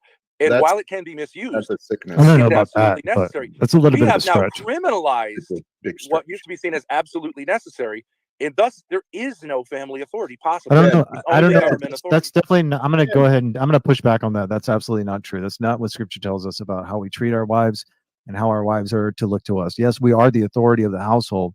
Yeah, but we're supposed to treat them as we're supposed to treat them with love and respect. Absolutely. And domestic violence, quote unquote, certainly doesn't fit that descriptor. Okay, so but do you believe that parents can use violence, like spanking their children? Do you consider spanking your children quote unquote violence? Absolutely, it's violent. That's hyperbolized quite a bit, don't you think? Can I literally offer? violence. Let me offer a different perspective, please. I mean, how hard are you spanking your children? Here's, here's the reality. Sorry, Jack. Go ahead. We were born into a world that believes in punishment because obedience was the goal. And what I found as a father in raising my son, he received one spanking from me in his entire growing up. And it was, in hindsight, I spanked my son because I didn't know what else to do. It was out of my so you own think frustration. spanking is a failure of fathering? It's a failure of leadership. Okay. See, I think spanking with father to son is kind of strange. It's I don't know what it is. It's like a man to man sort of thing. It's like emasculating, you know. Well, I don't know. obviously, to an adult son, spanking would be ridiculous, but to a little kid, what are you talking about? It's still. Oh yeah, okay. I guess you're right. Yeah, that's fine. That's fair. I mean, you're not going to spank a 16-year-old boy like it's Well, no, I didn't mean it like that. I'm saying, like, I don't know. Continue. I kind of fell off. Well, here's my argument that it's part of the natural order. Why are women drawn to masculine, taller, bigger men? Why are they drawn to them? Because that's universal. That's red pill. That's biological. No one will doubt that. Why are they? I don't know. Maybe the possibility of violence, the possibility of strength. No, not a sarcastic. It could be a real. No, it's not. No, that's not a sarcastic answer. I don't know. It could be a variety of things. It could be, you know, this person could be dangerous. This person could be dangerous, and in danger, there's a form of protection in that. I don't know. Yeah, protection. It's the obvious answer is protection, right? Right. If you're a woman with children, you want a big man around you. Right, because we live in a world that's been brainwashed and everyone wants to live in fear. So the women, they want to get the biggest, baddest son of a bitch. And it's partly ingrained in our nature because we are beasts. Yet, I interrupted. Jack has a point here. Jack kind of has a point here that the sort of standard has been conditioned to us. That but you see this throughout the natural world as well. True strength is intimidation and dominance. Right. And No. But it's part of it. It's part of it. Women like to be dominated by men. Because that's an excuse. Come on, Ben. Let's not go there. They absolutely do. It's not an absolute. That is not an absolute. Children like to be dominated by their parents. Not in an abusive way. Hey yo. Ben, you've not thought these thoughts through. Well, can I go? Can I just extend it a little bit? Nasty work, King. Let me just say. Let me just throw something out there. Nasty work. A little bit. I didn't mind that the police took authority over me, manhandled. I like how Ragamuffin got out of there. You have all of your right. No, Ragamuffin like, that shit. He's like, this shit is toxic. Yeah. Yeah, he's like, oh shit, this is getting way too crazy. Let's get out of here. He called it. Yep. That's smart. Yeah. All of your liberties deprived. Yeah, Ragamuffin. Yeah. That's a smart cookie muffin there, you know, for sure, dude. Ragamuffin is a G, from what I know about him. You know what I mean? You know, we've always connected on the real. I think it's okay. It felt to me like you know what? This is like popping my cherry on this thing. I'm not going to be one of these people who cries, complains, Hey, Ben. and go ahead. See, there's those I'm cringe interrupting comments like for a that. reason, okay? I'm trying to understand what. See, I think we have different ideas of what our time could be used for. Because sincerely, it's my absolute faith and belief, okay, that God is using us all. We are here to bring forth, to unite, especially those who claim to be followers of Christ. We unite as brothers and sisters of Christ, Absolutely. as the body of Christ. And we lead the world today's world, we lead the world out of sin and corruption, because what corrupts every single one of us is excuses and blame. And there's no reason. There's no reason. But Jack, I would ask you, like, when you were a kid, did you ever find it like calming? Because my kids have all told me they find it calming when an authority figure when they're doing silly stuff and they're not being quiet, they're not calming down. When an authority figure comes in and goes, "That's enough, stop it." Right? That's a part of nature. That's a good part of nature. Kids who are never told no grow up to be licentious and self-willed and all these problems. And women who don't have a man who has some authority, which he exercises very gently, but has some authority, become what I call wayward hoes. Women who just do their own thing and they just cause disasters in society. Ben, blame and division, the focus on division does nothing. And this is where I truly believe the Christian faith, the Christian religion has been corrupted, because many of these religions, they get up on their pedestals and they want to create these separations between men and women. Yeah, I don't know about that, Jack. But authority is an inherent part of nature. Do you think our Lord questioned the authority of the Roman government? He never did. He submitted. Ben, you misunderstand, and I love you and your perspectives. I know you're a very well-studied man, but I believe there's some things that you've. He's a master in theology, by the way. But I'm not saying that. Recognize I'm just talking as human beings. Jack, look at nature. Is there nature? Yeah. And I think I broke Ben Thorpe's brain one day when I asked him, what's the difference between natural law and political authority? And he struggled to answer the question for a very long time. And then I, did my little Socratic thing. And yeah, I mean, there's no bottom there to this kind of ideology of this sort of natural theology that he's kind of employing and that the Catholics employ. It's complete 100% trash. And honestly, it's a yeah. Go ahead, Red. I was just gonna say dumpster fire. Yeah, and it's a Platonic heresy, is what I was gonna say. So in which there isn't a hierarchy, in which there isn't. There are some, but most social animals have a hierarchy. There are those in authority and there are those beneath them, and usually the males are in authority over the females in terms of physicality, and that's good. Why does that have to be bad? Right, but it's good in the natural order of things. It's bad when it's abused, or it's absolutely abuse of those things. Right, no problem. So don't normalize the latter as being something that's just how it is. But the former should be the former should be the template here for what we should adhere to, right? But we can talk about something like natural law, right, which we see somewhat in nature, and more importantly in human. Right. I agree with that. That's perfectly fine. Jesus demonstrated natural law, which was to live in service of those around, and that's how he lived, at least during the last years of his ministry and leadership. I wouldn't say that was natural. That was happening around him. I think Jesus. No, it wasn't natural. He was the abnormal one. Right, he was the revolutionary. Let me just answer Canuck real quick. Did I just say natural law is trash?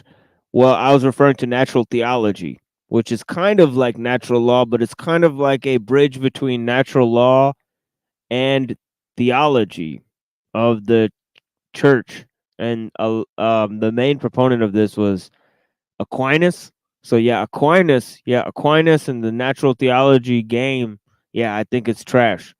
But natural law as a concept itself, well, no, that's a powerful concept. I mean, do I agree with the concept of natural law? That's a whole nother debate. In terms of philosophy, I could elucidate that for people at some other point. But yeah.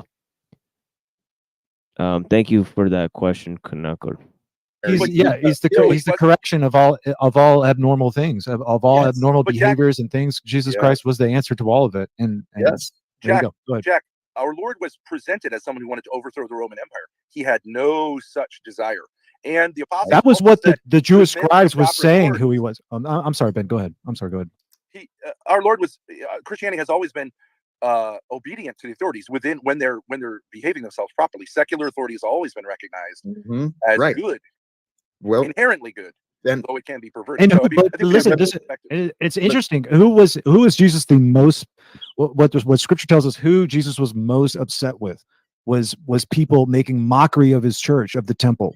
Mm-hmm.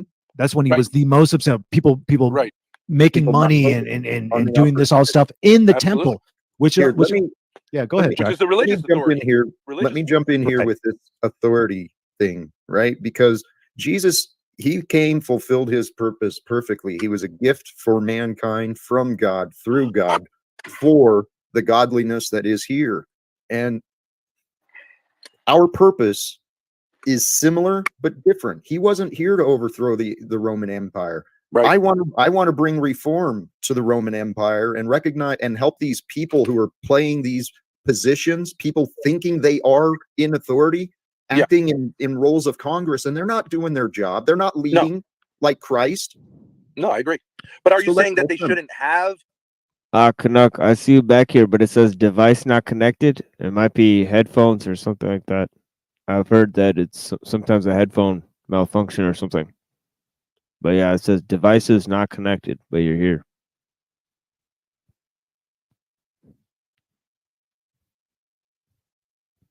No one should have a job Right. where they're in authority, Right. or are you saying they're not doing We their job? I have no agree. problem with the Yeah, latter, but the former. we agree. Yeah, we agree that the people are flawed. Do you disagree? Do you feel like the office shouldn't be there? Well, here, I've spent a lot of time considering what is authority, what is government, what is corporation, all the budgets and rules. All of these things are for the purpose of order. Now, a position of authority is just that. It is a position, not a person, but the position of authority gains access to information that others may not, readily have available. And so in this Welcome, my friend. Hello.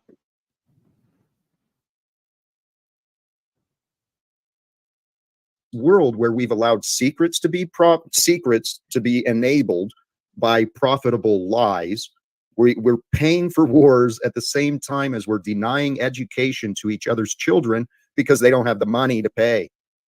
It's insanity. But Jack, what I'm saying is, if someone comes in there and comes into your fireplace and starts dismantling your mantle and starts beating you over the head with it, who are you going to call? I'm going to ask him what his deal is. What's the result? You gotta be kidding me. Ben, Jack, come on. You know that's non-realistic. You How know. about this? Are you really going to be like? Hold on. You don't know my experience. Okay, I've opened my home to people off of the street, shared shelter in the middle of winter. And as a result of my kindness and my efforts to help someone, well, I got robbed a couple of times. I got pepper sprayed in my house, had to wrestle around the kitchen. And again, in my past experience, things could have been differently because I was tempted with the opportunity to grab a knife and defend myself. And I chose to be a man of peace. I defended myself only to the point of getting separated from the heat. And Okay, but I mean, if a group of people are being just terrorized violently, don't you think there should be someone who comes to their rescue? Yes, and here, this is something. Okay, so why aren't you that person in the situation where someone's coming in your fireplace and wrecking your house? Why aren't you that person? Well, let's say you've got ident- children in the house to make it more Yeah, extreme. why You're not aren't gonna you- sit there and go, okay, kids, let's talk to these guys? Right? What's the line that differentiates like a woman in distress getting attacked by people and you having people? I'm sorry, Jack. Go ahead. I mean, I'm sorry. These what ifs. It's not a what if. It really get through. I mean, your doubts and your disagreements are preventing you from trying to consider what I'm suggesting, and what I'm suggesting is exactly what Christ was teaching. You're suggesting a universal moral approach to every situation, which does not work practically. Have you tried? How do you know something doesn't work without the experience? When Moses killed that person that was about to kill that dude, what do you think Moses was condemned for that? That was a different time. And tell you what, TBE, you live your life how you want.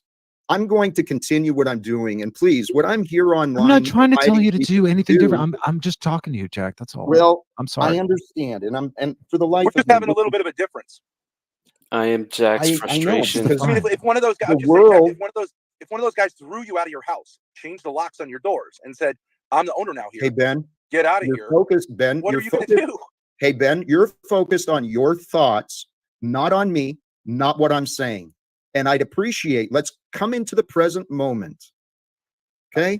This is the present moment. We're having this Well, conversation right now. You seem to be lost in your mind, thinking that I need to justify all of your disagreements for you to even try to understand what I'm No, saying. we're And just then- having and we're just Jack, having a innocuous TBD, conversation, Jack. TBD, I realize you're not aware of the patterns that you guys show, but these are common patterns of today's human ego. Jack, we're People just talk having a at each conversation. other. Well, people talk at each other. Jack, we're just not- having a conversation. It's That's nothing what you're bigger than saying. that. I know, but the It's thing nothing is, bigger than that. Don't you make a mountain two- out of a molehill. I'm not. What I'm trying to get you to do is to see what I'm saying, okay? To show me a little bit of respect here on this stream, that what I'm saying is actually worthy of some thought and consideration, because what I'm saying has no contradictions to the red letters of what Jesus said. Now, my Jack, education in history is different. Please, Can go ahead. I offer maybe like a common ground? I do believe that Jesus' teaching is radical non-resistance to evil, not non-violent resistance to evil. But I think that's an individual thing, and I think your stories of bringing people into your house is kind of a beautiful Christian thing. But I do think you do need structures, the state and the family, that do have authority, even though they are widely corrupted. I spent 12 days in jail for obviously, I mean, I was literally I wasn't convicted, but whatever. I was sentenced because I went for a walk with my daughter, which she totally begged me to go for a walk with her. So I agree with you. These things can be corrupted, and I don't even know if they're salvageable at this point, because it's become a war on everything. But I just think like, you can say you disagree, but there's a certain common sense. You might say it's wrong. There's a certain common sense that at a certain point, if you have a family with children, you need to be able to protect them, and you need laws, structures, and authority that will protect them from, people who just will, take things from Hey, you. Ben, those who live in fear need protection. Those who live in faith offer protection.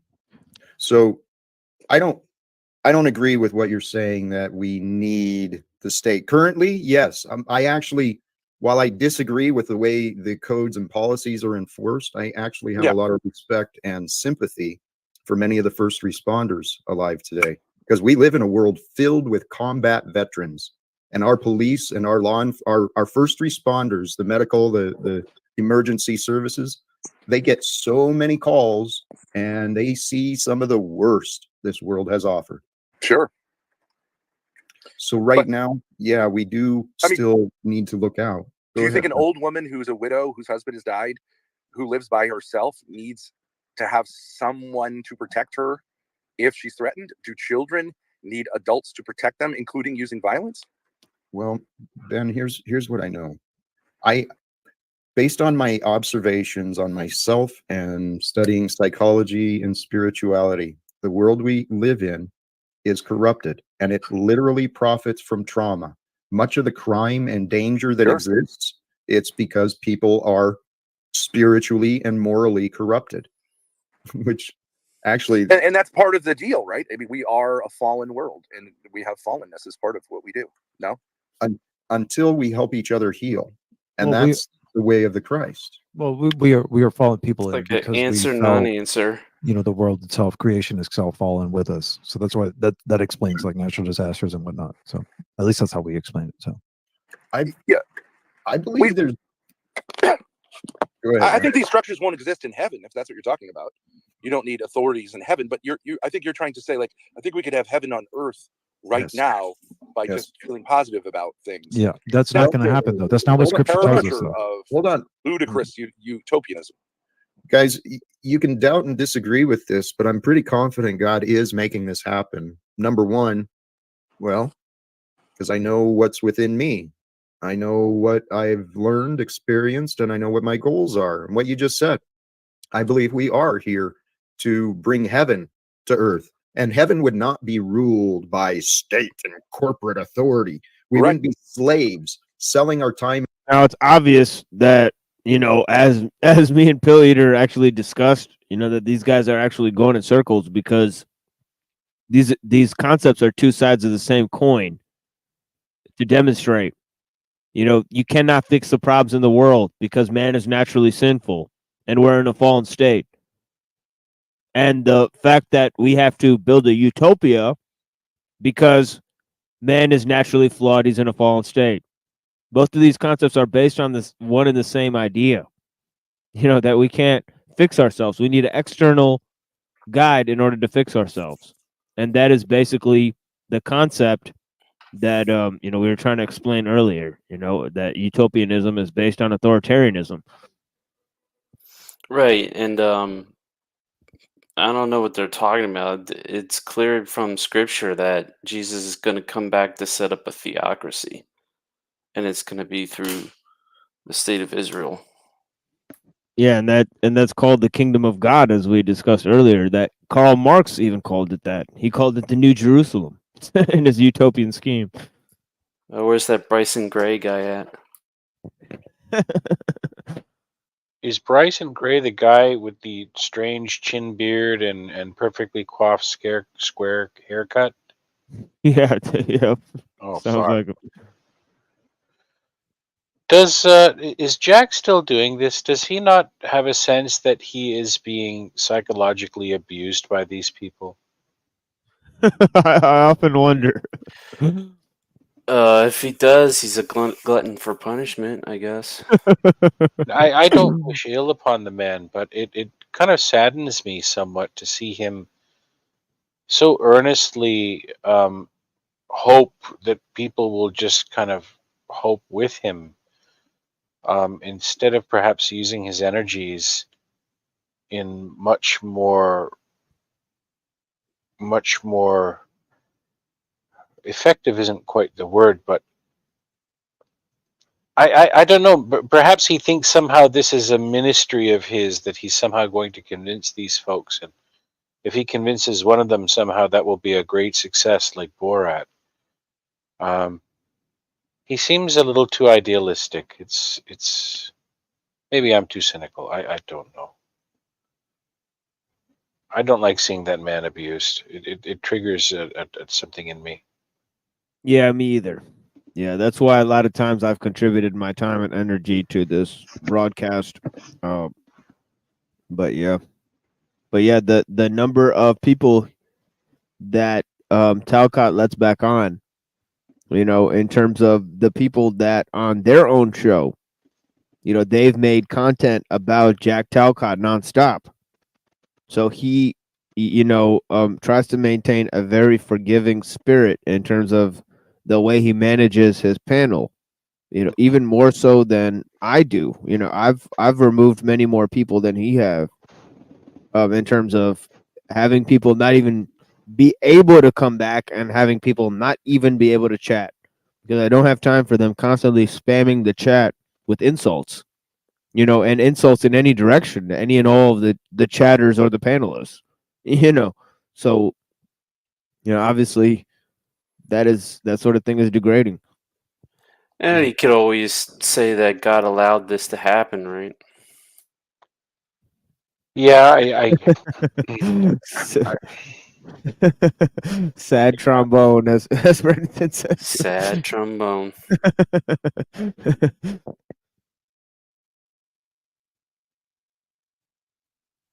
And energy to these ungrateful, corrupt corporations and employers. We would be right. If it was But heaven, what- yes. But what I'd like to interject is these corporations, these evil places are still they're still made up of people. Right. So People are willingly serving. People are willingly serving. Right. Killing for to protect. People are dying for these corporations right now. There are people. There are still people just like you and I that still need to be Right. prayed for. We should help them. and We should save them. We should lead them out of their wage slavery and their corruption. This is what I'm suggesting. We are all here to do and find some way. You guys are all invited. You on the panel, anyone who tunes in the present or in the future. This is my hope. The I'm first sorry. I do have casualty- to. I do have to address something in the chat. Miss Jessica Jane something said. She says, "I'm over this place. I'm over everything." Unfortunately, when the world ends, the world isn't some sort of Armageddon where the Lord like eviscerates the earth in some sort of like cosmic fucking no. It is the Lord renews the earth. Right. It's going to be we're going to be in the same place, but it's going to be renewed. Yes, and we without renew ourselves. without all Groundhog's of Day. of all the corrupt, vile, nasty things that had been inhabiting it. It's like on cue, isn't it? It's crazy. It's just copium and copium. Like the Bible promises that, but it's just going to be just one big loop. How do we know what he's gonna say? Are you really gonna pass up God's judgment on this wicked world and just go straight to utopia? Come on now. In it for so long. Yes. That this is the thing that I see like a lot of like weird sort of neo-Christian types. They feel like, oh, I can't wait to escape this place. I'm going to heaven. Can we talk about creating heaven? Because the kingdom of heaven is here. It's within. It's all around. All we must do is open our mind, our spirit, our heart. I don't know about creating heaven. I feel like we could. I'm sorry, Jack. Go ahead, man. I didn't mean to interrupt you, man. I'm sorry, Jack. Jack, what does your shirt say? Jack, can I see what your shirt says? I really apologize, Jack. I didn't mean to interrupt you like that, man. I'm really sorry. Thank you. He though? The shirt says the first casualty of war is the truth. The rest are mostly civilians. He's been saying that a lot on Each this of us on are this stream. civilians, and many of us have been at war with the He truth. reminds me of someone And that was on this Sheen's Jessica stream Jane. earlier. Congratulations! I'm over this place. I'm over everything that can do that. Yeah, you'll be surprised, but I met these two characters at the same time. Truther Cop and Toilet Bowl and all of these characters. Well, I imagine that's just a pure coincidence. Right. It's like so important to pulling a fast one on us. That can take us one of two ways: self-destruction and darkness, or be done with it. Let go of it. Let go of the whole world and let go of everything in it and give it all to God. Receive everything else, everything good, with appreciation. I'm okay with that. I'm okay with that. But what I'm saying is, but Jack, things like, for example, TBE and I both belong to hierarchical churches in which we believe that the Lord gave authority to certain men to define truth over time to keep us from descending into a kind of self-worship. Now, you would say that's a corruption, right? That Jesus would never do that, but he clearly in the New Testament did do that. I'm sorry to interrupt, but I would say they failed if that was their goal, because this entire economic and government system of authority and control, it's all driven by selfishness. So then you think Jesus failed, the Jesus of the New Testament failed in creating an authority structure, or that No. people lied that he created that authority structure. Is that right? I believe, okay, I think I understood. It would be, I think it's a manipulation of facts, perhaps a misinterpretation of offering authority to structures and man. I mean, certainly God works through mysterious ways, and there is power and there is order to all things, but the true authority that I believe Jesus was true about is the one authority of that which is our God, our living God. And he was here to speak for. But don't you see how it would be easy to say, I define God as whatever I want to define it as, and I defy all other authorities that are put in place? It's a sort of self-worship masquerading as divine worship. Correct. Okay. I can accept that. What you're saying, here's what I've done for myself. Yeah, shout out to May in the chat. That's her right there. Go ahead, Jack. What I considered for myself is, how can I know God? I wanted to look for ways that I could. And so then I realized I can know God through the creation and accept that I'm a part of this creation that God has got going. So then how do I know this creation? I know it from my past, and really I can only know right now. And so the more I really thought about it, the more I realized that my whole life is happening in my mind, and it's all through thoughts and perceptions, memories and imaginations. And these ideas actually align with some of the other, like the Hermetic principles. Wait, Jack, do you think you said you think your body doesn't exist? Well, it exists to me, and it's observed by others like me. So it exists. It's right? Well, we exist within the three dimensions: the past, present, future, right? And then the three physical dimensions. But what is real here, what is real to me is what is real here. Machine, Right? could All you I can know pause is for what a is moment? happening with me through. I this I don't think they're quite aware that. Well, maybe they are aware, but they're really talking more the way a child would talk about the order of the world, and they're hoping it works this way, but they're really just uttering kind of pre-scripted platitudes to one another, as if saying it enough times is going to somehow make it true. Does that seem to be what's going on to you?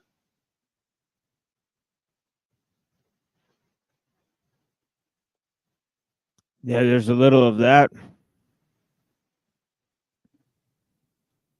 If For any sure. of these people were talking about, let's say, Ganesh's favorite, you know, fucking banana tree, or Thor's hammer and his, you know, his leather and fur tooled loincloth and what runes were on it, people would look at it and go, "You're out of your fucking mind. Bring it down to earth." They're lost in the kind of ornate, kind of decorative, surface level details of what it is they're talking about, without actually being honest with themselves about what they believe to be true and what they hope to be true, and whether or not, if they're wrong in terms of committing errors, how they're ultimately going to mitigate that by not putting all of their eggs in one basket. So it's difficult for me to understand people who think in this way, and yet the world seems to be full of so very many of them who proclaim a faith in things that they themselves barely understand. And I guess they hope that the intensity of the faith and wishful thinking they pour into these mental and philosophical frameworks will somehow make it be true. Um,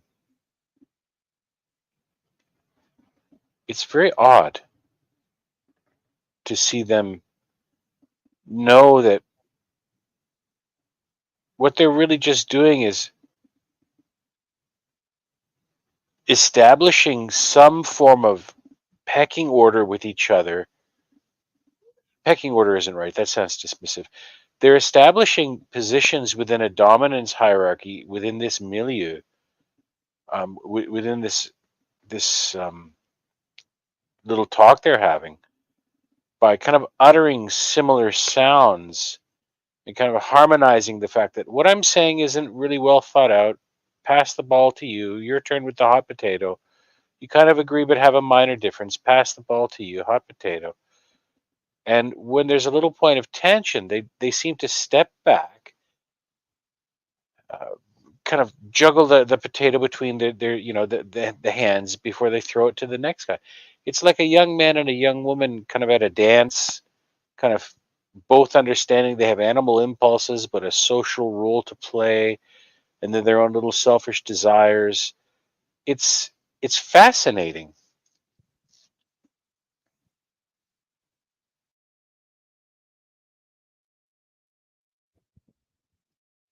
Well, thank you for that. Through me at this moment in time. Everything else. Yeah, and a reflection on what connects that. I mean, it just seems fairly evident that if there was an all powerful deity, they would A, not be jealous God, and B, you could not serve such a deity. Such a deity would not require anything from you. So the fact that a church would have to sustain such an you know, a process throughout history would be inane. Else is a memory or an imagination. So it could say that only this moment is matter. I don't know if that's real or not, but I assume that matter continues through time but we are simply awareness of consciousness. We are awareness of being. It's the ego minds. It's the worldly ways, the primitive. But Jack, you're gonna run. I'm so confused. I'm so confused, Jack. So am I here? Are we here together, or are we just minds right now? We are. Yes. Am I a physical body, Jack? To you, you are. And is Ben? Does Ben have a physical body? Yes. To him, he does. So And only to others subjectively do around we. him. So subjectively, do we all individually exist? It's only our subjective perception that we exist. How about this? If To I see Ben, Ben across the hall eating a cheeseburger, does he not exist? only in your mind. Well, okay. If I have sex with a I'm lost. woman Go and ahead. produce a child, does the child exist? Yes, in form and Thorpe in to mind. talk like But- that. But now it has a perception that it exists. He or she exists. right? Correct. Yes. So how did that happen, Jack? He's talking we about are all cheeseburgers, and he's talking expressions about of that. awareness. So Expressions of consciousness. We're like thought forms in energetic fields that create the appearance. so we're and egregores then. the appearance and right experience of We're form. getting lost here. We're getting lost here, Jack. Let's get back Lost to in the sauce. But normative. Jack, well, let me just follow where I think this can go. This can go a little bit astray. I'm just suggesting this. I'm not telling you this. This can be used like transgender people will say, I am just a manifestation of my mind, and my mind feels like I'm a woman, and therefore this ephemeral thing known as my body, which is male, can be changed into a female by surgery. Wouldn't you say that that's a mistake? Well, here's dualism. where the example of our corruption comes in. People don't realize how important it is to be honest with ourselves, because it's our moral impurity. Our moral impurity is what causes us to feel and to be unpleasant. There's a true judge within us always. It's the knowing of God that's written on our hearts. Jack, he asked you if you think transgenderism is a real science or not. I believe there's many signs of confusion. I don't have a lot of experience in my life with transgender people. Would you say transgenderism is a no for you at this current state of affairs, or a yes for you? I love people, and I want people to honestly love being themselves. I don't actually. I've never even gotten tattoos on my body. So Bullshit. You got a rock and roll tramp stamp, don't Machine, you? could you pause this for a Jack, moment? do you think that This isn't copyrighted material. You shouldn't receive any strike for this. And while this is going on, if you have another screen that you could open, perhaps you could look up something. This may blow your mind, but in the Dominican Republic, there's a subset of people related by blood, by DNA, and they're called the Guevadoches.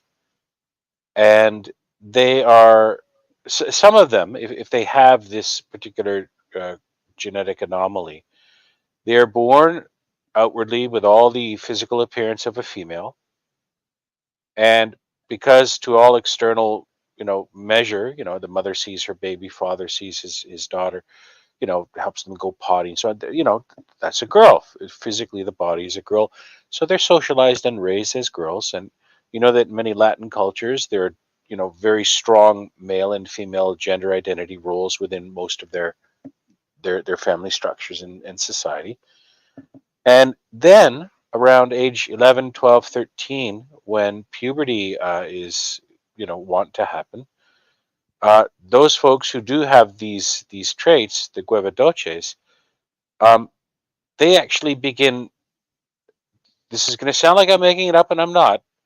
They begin turning into men. Their genitals go through what it would be a delayed transition phase from what should have happened in the womb, and they then develop male genitalia, and their testes drop, and everything begins growing and changing differently.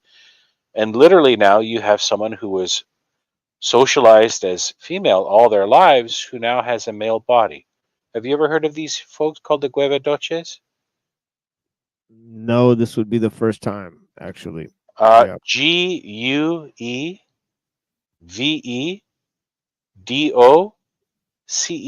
There's a BBC article about it. I learned about the Guevadoches when I was in university in the late 90s. It's a fascinating aspect of anomalous hormonal and physical development, a delayed process. And most of these folks talking about transgenderism and so on, have very little understanding of, and I'm not a geneticist or biologist, but they seemingly have very little genuine understanding about the physiological parameters that would inform those changes going on, and approaching everything with this hopeful lens of religion and faith and so on. They're ignoring very important parts of the natural world. And I would imagine anyone who wants to delve into that issue, beyond the power politics and the social engineering aspects of blurring, lines between men and women, and all of the attendant political ramifications of that. We can all delve into why people are doing that. There is a very real, tangible, physical, scientifically studied aspect to transgenderism in those very few and rare outlier cases where it presents itself, as opposed to the kind of mass delusion unfolding in the West today. But yeah, I would encourage you maybe to have a peek at that. Guevedoces, Guevedoces. I'll pause there. I'm sorry for going off on that tangent. No, it's okay. And I pulled it up a little bit, but yeah, it says that the same phenomena exists in Papua New Guinea, which is interesting because they have very strange sexual customs and sexual rights also in Papua New Guinea. So I guess yeah, I mean you can't attribute everything to weird socially learned behavior. Some of these are based on natural deformities, you could say. But yeah, I was not aware of that, and I certainly wasn't aware that that's what Papua New Guinea had as well. That they had a kind of a third gender class because of a genetic malfunction. It seems like the body doesn't produce a protein or an enzyme or something like that.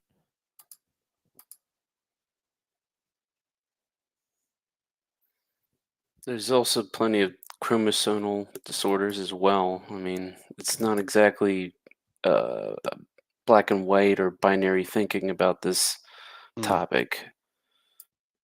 There's more nuance, so to speak, to it.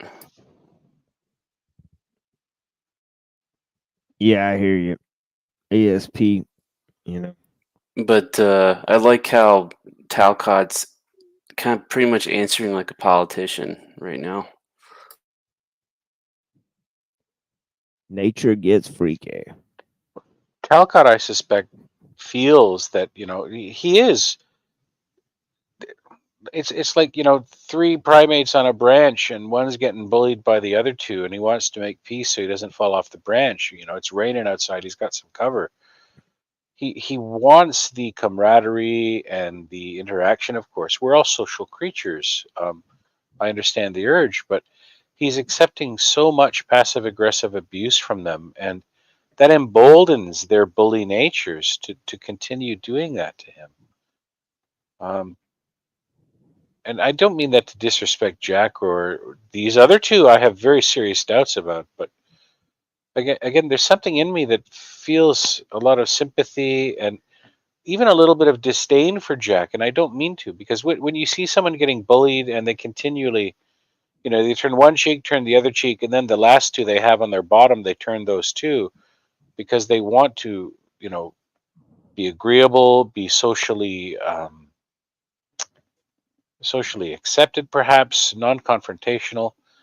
But anyone, and again, Jack, if you're ever listening to this, I don't mean to disdain you. Good, I recognize some of what I saw growing up, in kindergarten and in grade school, where you could sense bullies could smell blood in the water, and no matter how forgiving you were to them, they would put on a shark smile with a glint in their eye and approach you and make good for a few days, only to make sure you were there to be abused again later on. And when a man or woman like that is finally pushed to the breaking point, they will go postal. So I'm wondering if this is some kind of, I don't even know how deliberate it is, but there is a dynamic going on here of bullying a member of the tribe or a member of the pack to the point where they're going to be either so broken in their minds they're either going to wilt or snap. And I don't mean to say that that's definitely going to happen to Jack, but you can, if you all think about, an office, a poisoned office, environment, or, a school environment, or, those neighbors, down the street where you see an abusive relationship unfold, partly heal, get repicked apart so it's oozing, and then partly heal again. There's a very sick dynamic going on here.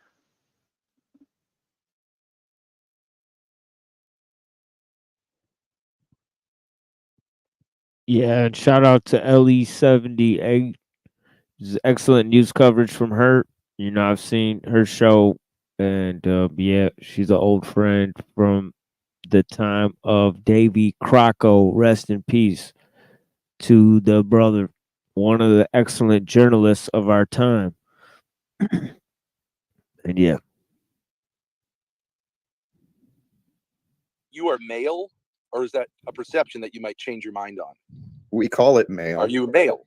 Jack, come on, Jack, come on, Jack.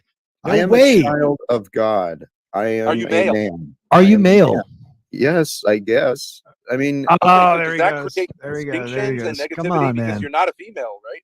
well, I feel like here, you. I feel like you have a problem with just like making a solid stance. I'm That's what I gathered from you. You just wanted to make a solid stance. You're just gonna waffle around and be like, No, it's all good. Like let's live in ambiguity, and that's how we can be in love. Hold on. Let's not forget your part. If I had an idea of what direction you were trying to go in, what are you trying to understand with the gender question? Because the reality is, I am the biological manifestation of this experience of consciousness that God has brought forth through the last 50 years I've been with this body. Well, my question is, do you deny your body too? Do you deny the attachment to your body? Do you think the body is just nothing, or are you just your soul?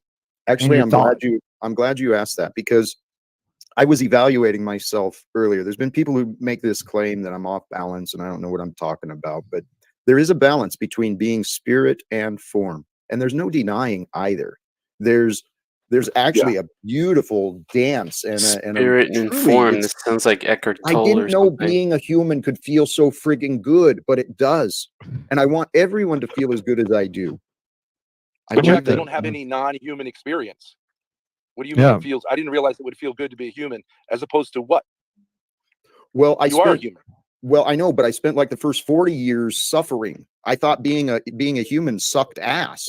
I mean, because I was poor and I didn't have an education, and so I thought being a person sucked. Oh, okay. You hated God for creating you. I hated life. I hated people Which is the because same thing as people saying- made my life. That's kind of saying the just- same thing. You hate God. You hate I did. because Yeah, a lot of people hate God and hate life. Yeah. Thorpe just like automatically assumes, he just puts words in people's mouths and he's like, oh, you hate God and this, that, and the other. yeah, that was quite a leap, wasn't it? Yeah, It's it's like, no, dude, like you need to like calm down. They're making sounds. They're trying to think of three different singers trying to harmonize. They're making similar mouth sounds with each other, but they're really not talking about the same thing. There's a Scottish philosopher who's recently come onto my radar. His name is Thomas Reid. He was, I believe, a late 18th century philosopher. And a short quote from him that's something I bring up in my own mind from time to time. Here's Thomas Reid's quote. There is no greater impediment to the advancement of knowledge than the ambiguity of words. Close quote. And so many folks get involved like this into the pure social dynamics of a conversation they think that they're having, when in fact what's going on is a dance of social dominance hierarchy. That's how I see this. They're not listening to one another. For sure.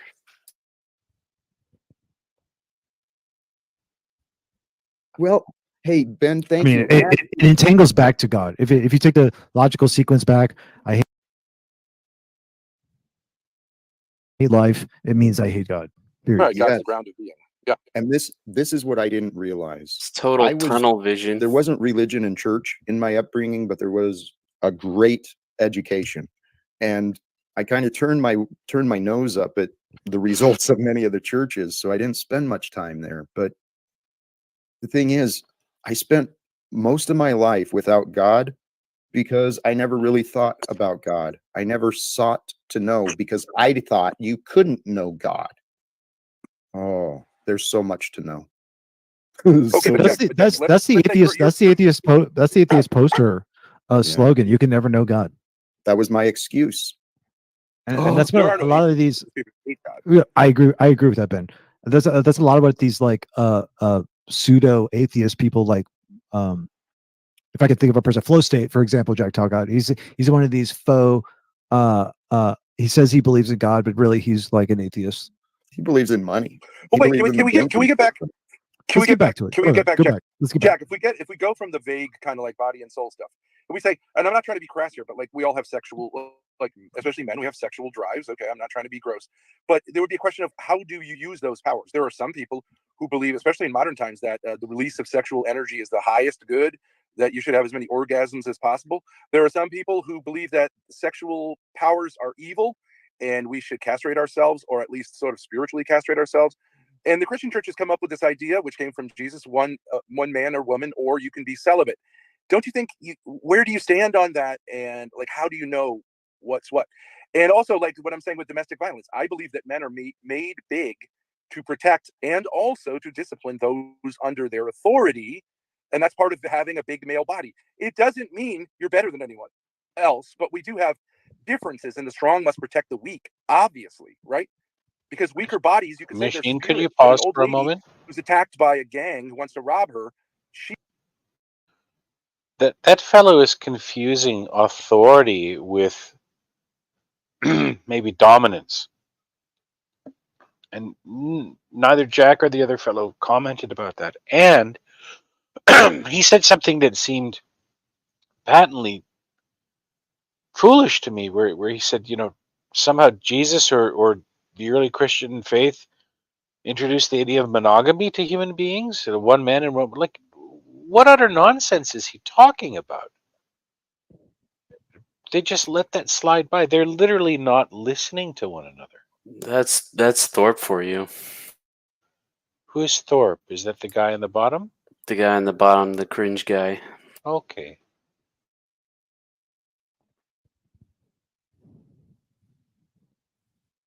can't physically defend herself. Your thoughts? Focusing on the material. Because the idea of attack, well, it's the belief that we are vulnerable, and there is only a partial truth to that. But hey, you brought up the question of the sexuality. This guy here, John St. Julian, I'm going to drop the link in the chat there. I've talked about him before, and this is his video from earlier today. Christ has returned to our dimension, and he offers his personal testimony and explanations why he says those things. Yeah. If Christ returned you, this would all be over. So well, I'm gonna take a sure believe. I'm gonna take a cap. That's well, cap. Christ has always been with. Yes, that's He's with us, but when he really returns, is what I mean. Yeah, yes. this is going to be a wrap for y'all. Agreed. But we are in the process, and I truly believe our faith, our words, our deeds can help it to come forth. I believe we're here for a purpose, not just to wait. I'm Sorry. with that. The reason I brought him up was he talks about he offers definitions of the Christ and tying it to the anointing, and then he points to the biological design of us with the 33 vertebrae and the Christic oils that are built into the biology. Now, I don't claim to grasp onto all of that. That's just nonsense.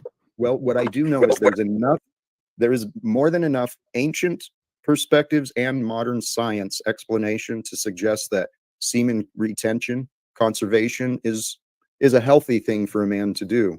That these energies and nutrients that are created by our biology, the semen is the life force that creates.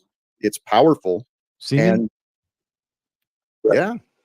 And Same, but Here we go. There's ways. But I don't know if semen is sacred. Let's not go. Let's not get crazy here. It is. course It it's is the sacred. fluid that replicates and rejuvenates, or replicates and recreates life. Machine, It's could you powerful, pause for a and it's moment? got. It's the fluid that do it. So this guy Toilet Head here, Toilet, I can't see my screen here. Toilet something something. I'm far away from the screen.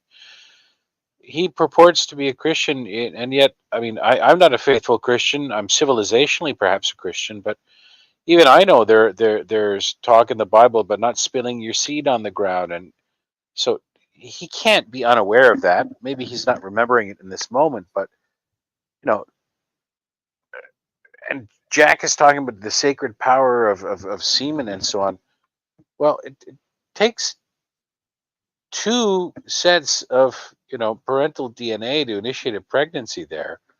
So I don't know what he's talking about. They don't understand what they're talking about, and they're not listening to one another. It's unbelievable.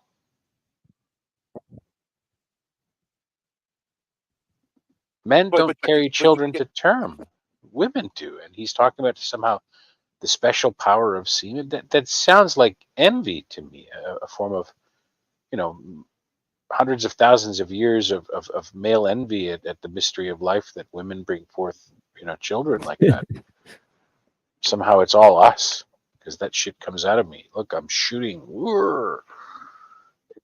It's bizarre to see them do this. Anyway, I'll hush. I'm sorry. That was just amusing. I mean, how long can you even retain it anyway? There's nocturnal emissions anyway, so Yeah, it's the like, body will purge itself. I mean, I went through puberty. You remember blue balls, right? Holy jeez. There comes a time, at least in the West, where young teenage boys begin doing their own laundry for a reason. of course.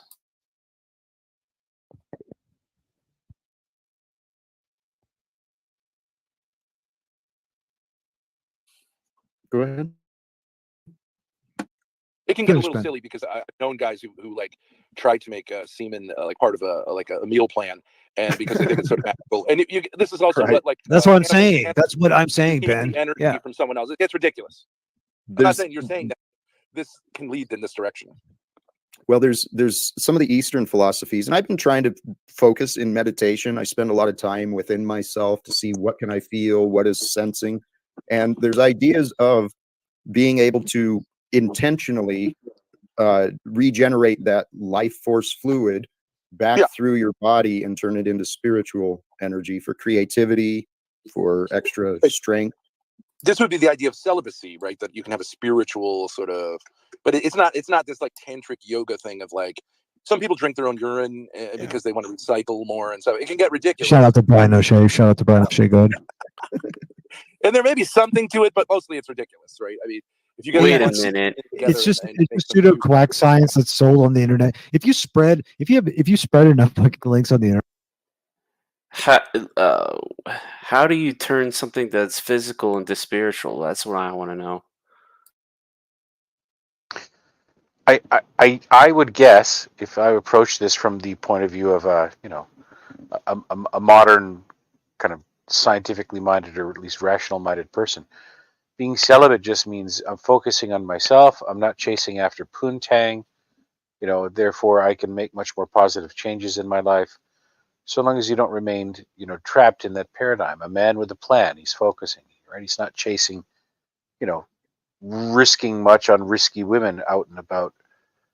And I could easily see that, but I think some anthropologists have also studied that celibacy kind of manifests across many cultures in religious and intellectually minded people, because they tend to have a greater awareness of time-based aggression and dominance hierarchies that extend into the future, and they focus a lot of their energy on the here and now. It's kind of paradoxical, because rather than focusing on their fleshy presence here and now with a family and so on, they're thinking much more long term. Rather than belonging to the tribe, the clan, the city, they belong to the civilization, so they have a longer kind of horizon view.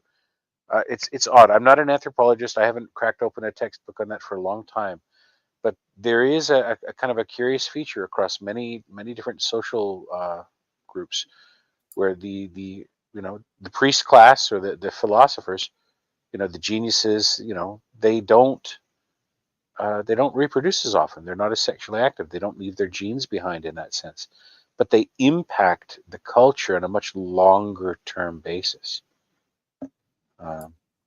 It's not bizarre. Bizarre isn't the right word, but Machine, have you done any reading into, or Redding? Is it Reddington that's there? Have you done any reading into That's that me. Yeah. aspect of anthropology and human civilization? No, I think we need a Trad Culture Preservation Society for that, probably. That fellow sounded even a bit dogmatic to my ears. He may have some great information at hand, but That's what I mean. To get at least the access to the information okay. on a somewhat quick basis, I guess.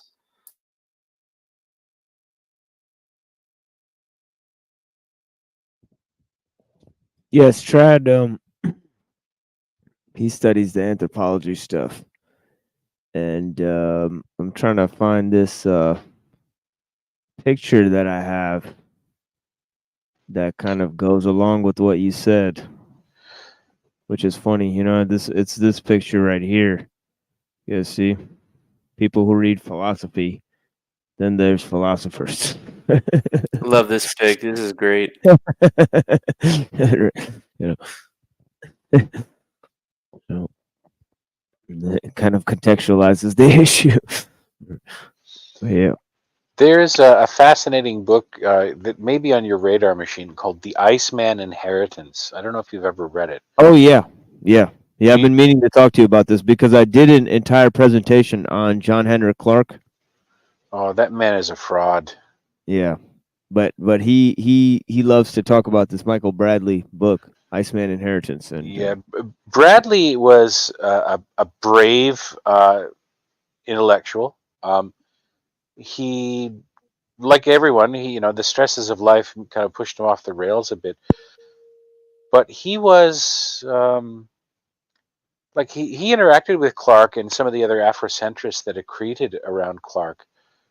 Not partly because who doesn't like their ego being stroked, right? Who doesn't like getting flown out somewhere to have a dinner but a lot of the Afrocentrists really hung everything on Bradley's talk about a high degree of Neanderthal Caucasian crossbreeding, and white people are just hairy Neanderthals in caves, and they're inherently evil and they're less civilized.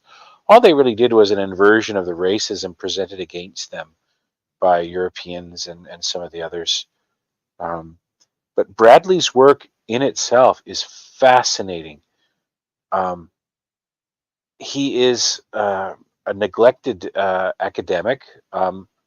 He kind of softened from his academic roots into a much more pop culture, not even pop culture, pseudo academic realms because of a number of different factors. I can't go into them, but he wrote about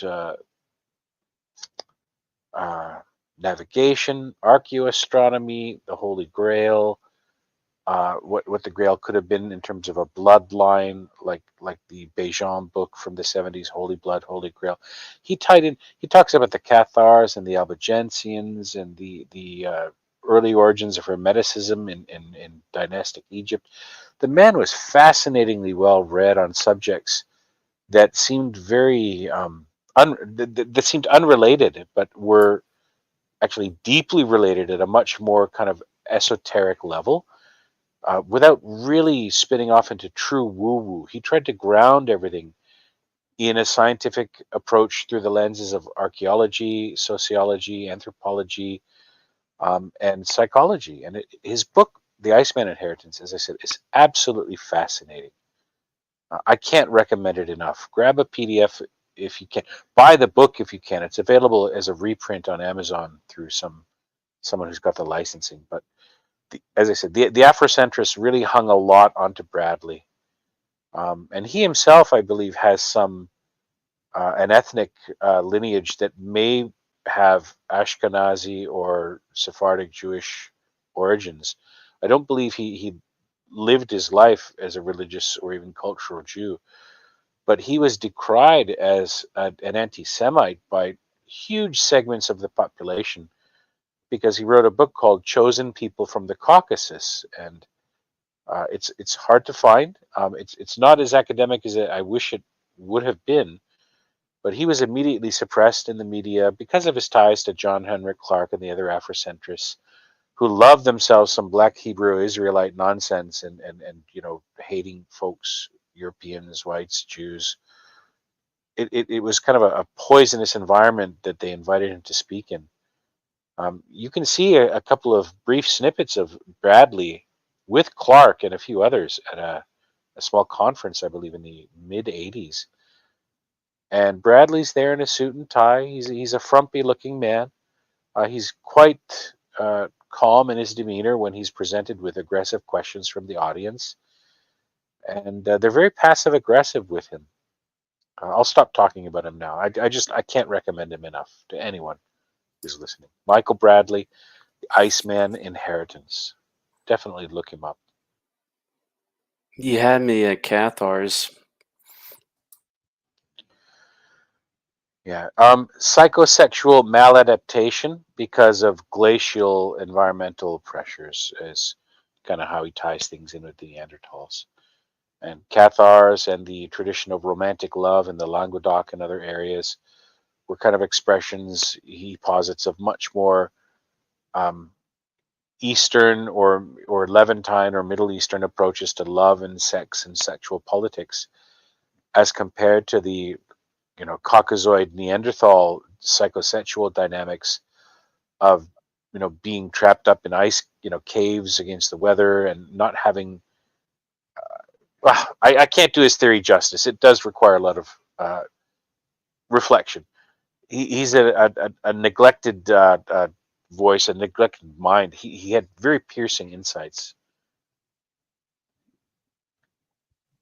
A lot of woo woo as well, at least from modern point of view. And it pairs also with this work Black Athena, so it's two kind of heads of the same coin there, but yeah, it's fascinating. Egypt's influence on either Greece or the influence of the conditions or the sort of caveman origins, of the Europeans. These are both very interesting topics for sure. But yeah, it's not necessarily origins. Maybe isn't the best word for it. I do know what you mean. Maybe the intertwining of it. Right. But he also talks about capoids. Do you know who the capoids are? No. They're an African people. They're not Negroids, and I'm using an academic term, Negroid, Caucasoid, Negroid, Mongoloid, not the pejorative sense, and the capoids. So the Kalahari Bushmen are capoids. They have. Oh yeah, I have heard about that because because of the Jared Diamond work. Okay. The greatest mistake in the history of human race. He talks a lot about the Kalahari Bushmen and their relation to all that. Yeah. Yeah, thank you so much. And yeah, we're gonna move on with this here in terms of this show. It gets pretty interesting at this point. This is where all of the conflict takes place over the kind of domestic violence issue. So this is this is where it kind of ramps up the conflict. There's only a little bit of more of this left, and then I'll play an hour of my time on Flow State panel with Richard Madsen. It was just basically just me and Madsen having a conversation about the dogmas of science. So if you're joining us now, this is what the rest of this show will basically amount to. Thank you so much. And it's 5:13 here in the morning. So yeah, it's been a while since we started this, but yeah, thank you guys so much. Internet. People are going to believe like drinking your own fucking urine or fucking cum or even eating your own shit. People are going to fucking sit around and believe that, man. Like it's fucking wild. It makes a certain amount of sense. Just like cannibalism makes a certain amount of sense. I want to eat this person and therefore take their soul energy into my own. Yeah, That's but the cannibalism doesn't general make any plot sense because the person's already cannibalism. dead. The person's already dead. So how does Well, that you make can any find in sense? the Old Testament that the blood, you can't drink blood because blood is sacred and you can't drink the blood even of Well, that's animals. from animals, though. Animals. Right, but The distinction is animals. it's a primitive kind of understanding of these life forces and things like that, which It today was- Christians can drink blood, it's fine, of animals and all that stuff. But I mean, it's a more primitive. What about understanding of eternity. period blood? Jack talk out. What do you feel? How do you feel about period blood? Do you feel like there's Well, nutrition in period blood? Because I there's a lot of actually- people that believe that. Well, Yeah, there is. Yep, and there's lots of people who believe in lots of things. But Would what I you wanted would to you come would you back would to- you imbibe some of that, Jack? I wanted to come back to the purpose All right, of yeah, let's go the back. Let's- idea of purposeful and intentional living, Let's because get back that's really the way we want to live. And as I've been practicing being more purposeful and intentional in how I use my time, I'm much more pure of thoughts. So when these ideas of lust or the temptation to investigate or pursue lustful ideas, whether it's sexual or whatever, I check myself because I've got a purpose for my life. But how do you define lust, Jack? Well, what are some of your temptations, Jack? We'd like to know. What tempts you? What tempts you to lust? Would you like me to start? I can give you an example. I'm wondering. Hey, Toilet Bowl, I want to I'm ask you a question. thinking. Do you think it's Go ahead. lustful if you see a beautiful woman and you have a reaction that is like, wow, that's a beautiful as a man? No. It's only when you take it to like I don't know, you take it to a different level. You know, when you start picturing her in your bed, that's when it starts to get it starts to get a little too much there, lustful. Yeah, where you're fantasizing. Yeah, you're fantasizing that. It becomes like she's beautiful to now I'm fucking her in my head. Hey, hold on. We have an opportunity here. It may turn into true chaos. I love chaos, Jack, and I love know. you. I Okay, know. buddy? You know, we're going to see where this goes, but welcome. This was the worst idea ever you ever had. Fuck on your channel. All right, come on, Snafu, dude. Seriously, dude. Like, that's didn't even hear all what you you got. I heard enough. That was so fucking weak, man. Well, let's have a come to Jesus moment, right? Let's have a wake up And call. let me just say one thing before you start. Yo, Snafu, man, I've heard you on some of these podcasts talking about you're not a Christian and you are a Christian, you're not a Christian, and now you are a Christian. Dude, I don't know what your deal is and what who you're trying to please, but your loyalty seems to move around by the day. And that's something you need to deal with, bud. And I He can may not be a associate. deep philosopher. Yeah, he's certainly somewhere just off in another world. I don't understand, man, and I don't want to have anything to do with it. And well, it's fucking embarrassing, honestly. It's frustrating, but I keep reminding myself, Father, forgive them. They know not what he does. But many people, what this is evidence of our society today. People have a lack of respect for the truth. People have a lack of respect for each other. People have a lack of respect for God. That's pretty clear and obvious to me. But let's continue where we were going. Go ahead. TBA, shut up. I want to ask Jack a question. We're three men. Let's say we happened to be together having a conversation somewhere physically, and as three men, we saw a child being like abused apparently, or an old lady who's being robbed. Do we have an obligation to, with our bodies and our souls as men, to do our best to protect the weak in that situation, including using violence? Yes or no? I want a yes or no. Well, it depends. The violence, the escalation to violence is certainly determined on many, many variables. And I think most people, particularly egoic men, speaking from experience, when I would see something happen, I was so quick to jump in, pick a side and fight, choosing who I saw as defenseless. Well, sometimes I was wrong. And right, of course. So yes, if we see someone being harmed or in danger, absolutely, it's an opportunity for us to shine. And I would suggest if there's someone attacking a woman, elderly or otherwise, there's two victims there. There's a corrupted individual who's in dire need of some healthy correction, and then there's the one in physical danger. Okay, but how do you show love in this situation? One of the things you do is you go over there and you threaten, you may have to figure out the situation, but with our bodies, we go over there and there is an implicit threat that we're going to need to talk now and stop hitting the old lady. And maybe she had it coming, but doubt it, right? I doubt it. So we're going to threaten him with our bodies. We're going to threaten this person who appears to, who is like hurting an old woman, right? So I don't understand where this like thing about violence comes in, because you're endorsing violence. You're saying in certain circumstances, and we all agree. Ben, look what you're doing. You're presenting some hypothetical narrative, then trying to present a conclusion that fits your narrative, not what I'm saying. Okay, because despite many Christian interpretations, Jesus wasn't about war.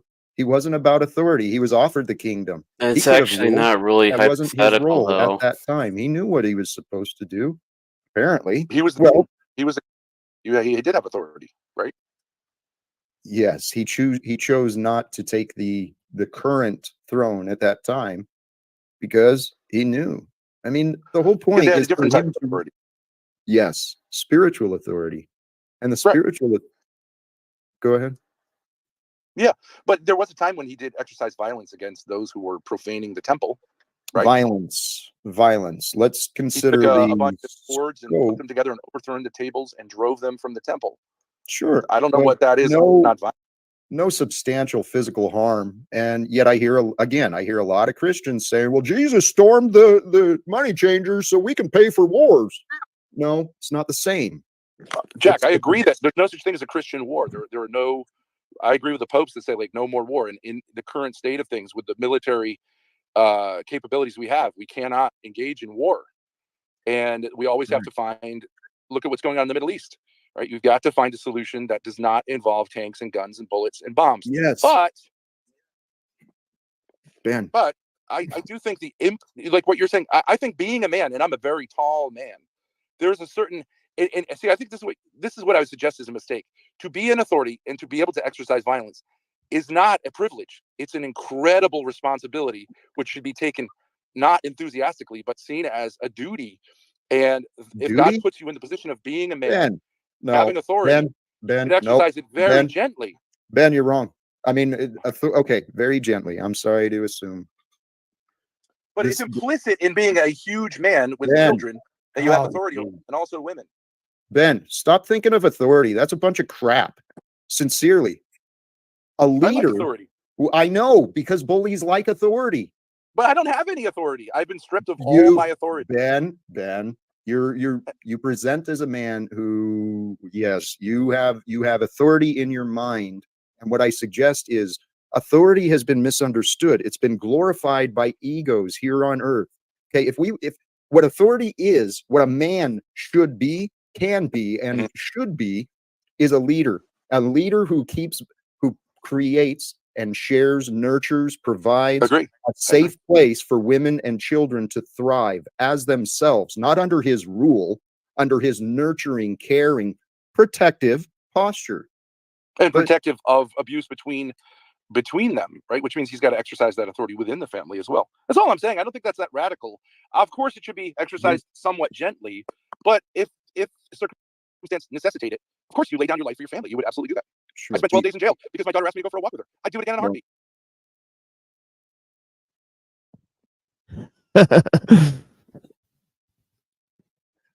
The ultimate authority is the truth, because it's through God's grace the truth is shown, the truth is revealed, that each moment unfolds the truth, and we get to realize or discover what is true. What corrupts us is when we don't humble ourselves to the truth. And that's what has happened in America. America has been using excuses and blame to keep each other divided, to keep going along to get along. In the meantime, we've got these clowns like Joe Biden and Donald Trump and all of these other people enabling this political shit show today. Guys, I don't know what anyone does hear from me, but I know what I say. And I am confident that a world exists today without wars, without wage slavery, as soon as people stop enabling secrets and lies. I have connections and ideas on my own, but I'd welcome anyone to join me. I mean, I'm going to go to the local chapter of Veterans for Peace again tonight, but they've been ignoring me. But Jack, do you think, let's say you take someone who's a wage slave who can barely hold a job at McDonald's, or I was in jail with a kid who, he was like seriously tweaked, had no relationships, hadn't talked to a woman in 11 years. Okay, this is a person who needs guidance, wouldn't you say, from someone who's going to hold him accountable. Now, this is a grown man, so I don't think violence makes any sense as part of that relationship. But it could be okay to have a master apprentice relationship with someone, to take them on and under your authority. And there are some people, it's true, Jack, some people will get off on the power they have over this person, but it can be a service to this person, right? You can't just get there on your own by listening to Jack Talcott. Some of these people need someone to hold them accountable. No? Then, no, God. See, yes, okay. This was a guy. There can be a partial truth. I won't deny the truth in what you offered. I can accept and agree with what you said, but even the idea of gurus, I mean, that's the old ways of some of the mystical ideas. And then we got the churches putting the priest and the pastors, the ministers up above everyone. Yeah. There's the greatest teacher in life is life. And the only thing we need to align ourselves with is what is true. Because if we don't have a grasp on what is true, then we're constantly in these minds of chaos and disruption. Right, but sometimes, like, you see yourself as a leader, right? You've got your channel here. You're in a position to some degree of authority. You can kick people. You can, if people are being disruptive. I think that's good. I'm glad that anyone can't just join and start screaming and yelling anytime they want. Aren't you glad for that? I feel calm being a guest on your panel. You can, of course, kick me. I don't mind that there's a structure. You're in charge, and if you're a guest on my panel, the same thing. It gives you a responsibility. I don't envy always being in charge, because you got to keep it interesting.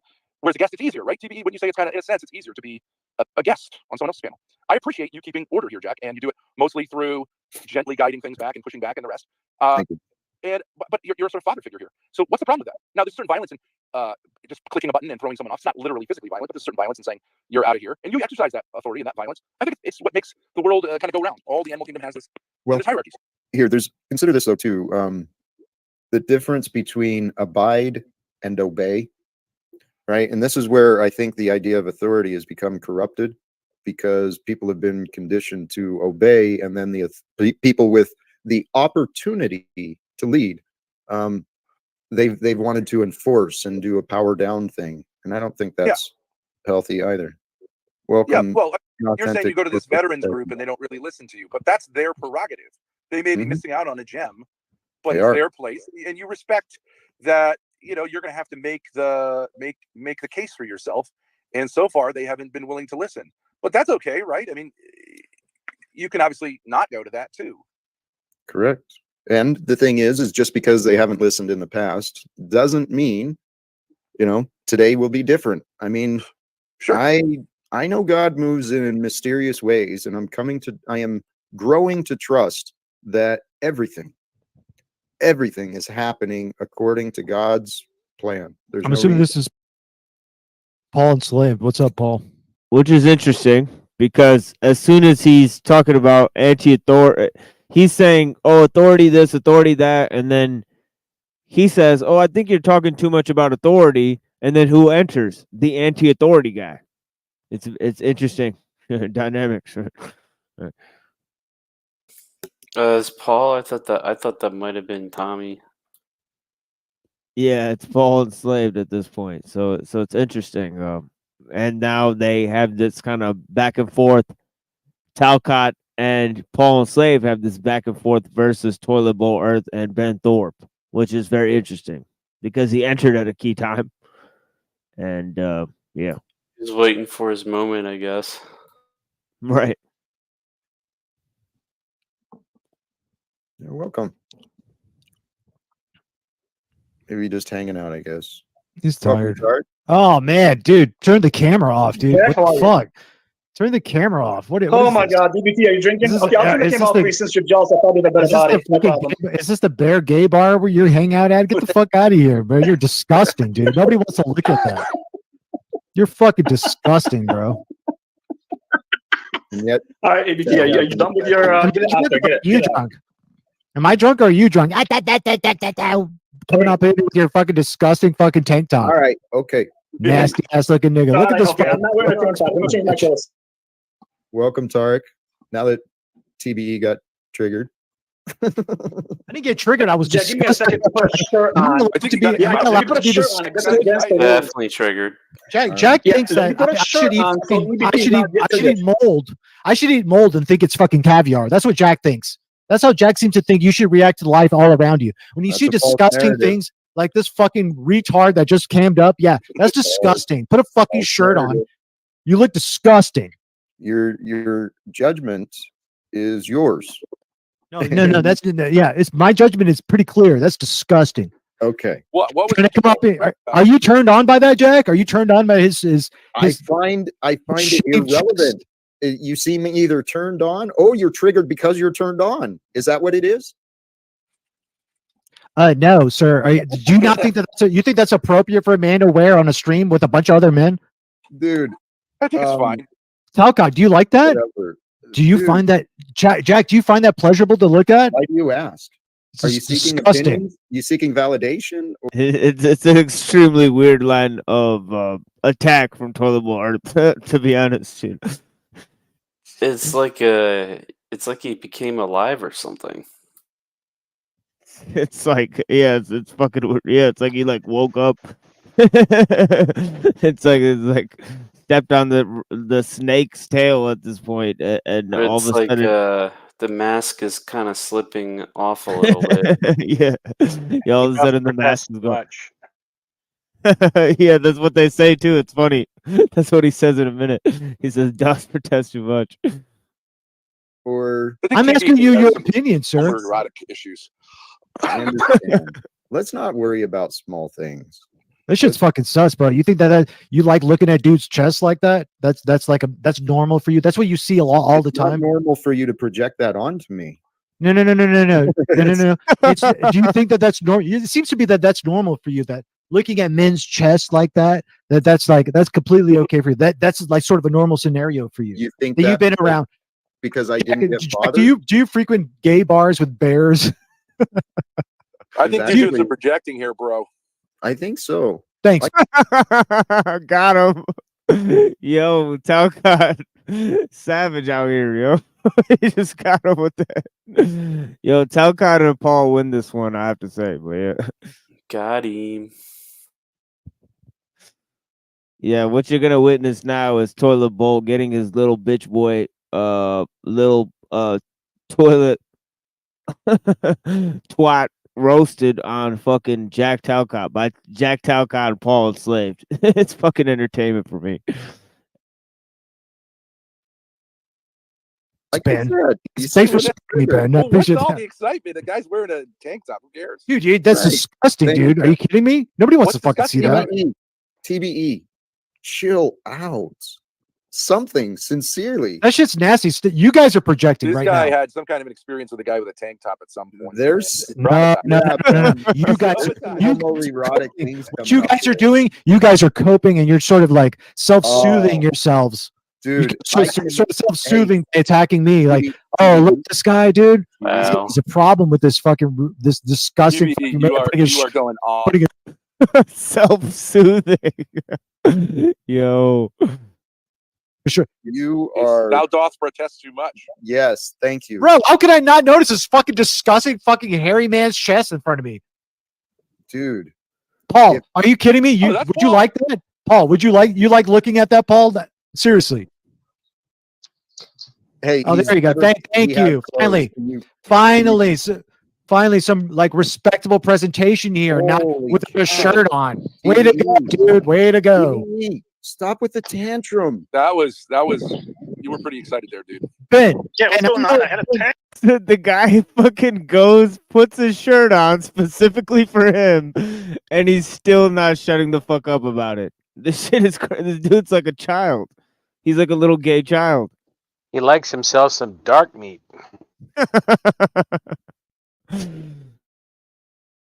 Tank top on. Ben, you get excited about Hormaxer, so you're not exactly the standard that anyone should adhere to. So we're gonna move on from that. As if he is.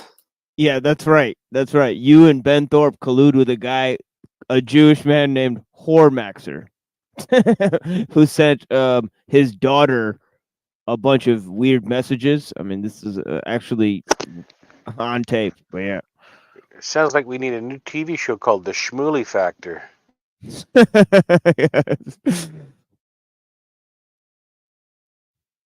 Yeah, it's definitely a lot of kosher sex going on here. Reaction to any of that. Yeah, stuff. that's a problem I- for you. That's a if the problem. guy- I was just in prison. I saw guys naked. It didn't really excite me one way or the other. Whatever. Hey, Yeah, you're in prison. That's totally can different. we please practice just a little bit of self-restraint? Welcome, Tarek. Have you? I don't know if he's even been able to say anything yet. Holy cow! Why would we care? Why would we care what Tarek has to say? He's gonna. I enjoy He's Tarek. gonna ball lick all day. I'm Dude. sick That's of all the he does. fucking disrespect around here. Oh, shut the fuck up. Sick Let of the me listen. disrespect to Jack's fucking channel consistently. Well, Jack's a father figure around here. Now get. I just dunked that little child into the fucking toilet bowl where he was birthed. With it. I was just saying that, Paul. He's an authority figure, but he doesn't own his own authority. I tend to try and offer grace. I've been exercising my patience, and really, how do you convince people to look at themselves different than they have? Oh, that reminds me. This was something so simple, right? The idea of being with yourself with pleasantness or unpleasantness. If we can't imagine how others see us, then we don't really know what we're showing to the world. And it's important to know what we're doing. Yeah. Wowie, wow. I'm moved by that. Well, I want to ask Paul. I want to ask Paul on sleep. Paul, do you believe that domestic violence is what's called domestic violence is sometimes totally appropriate? Totally appropriate? Yeah, it's like that's a completely open-ended, generalized. What the fuck? Nice question. I mean, if a man has to defend, Because he answers, it's a totally open, generalized fucking question. Like that is a true fact. Like he didn't like. Imagine being at a picnic on a nice summer day and you invite a few different families over and you break bread with them. And then one of these guys just stands up, drops his drawers, and he shits in the picnic basket. That's what this guy's doing.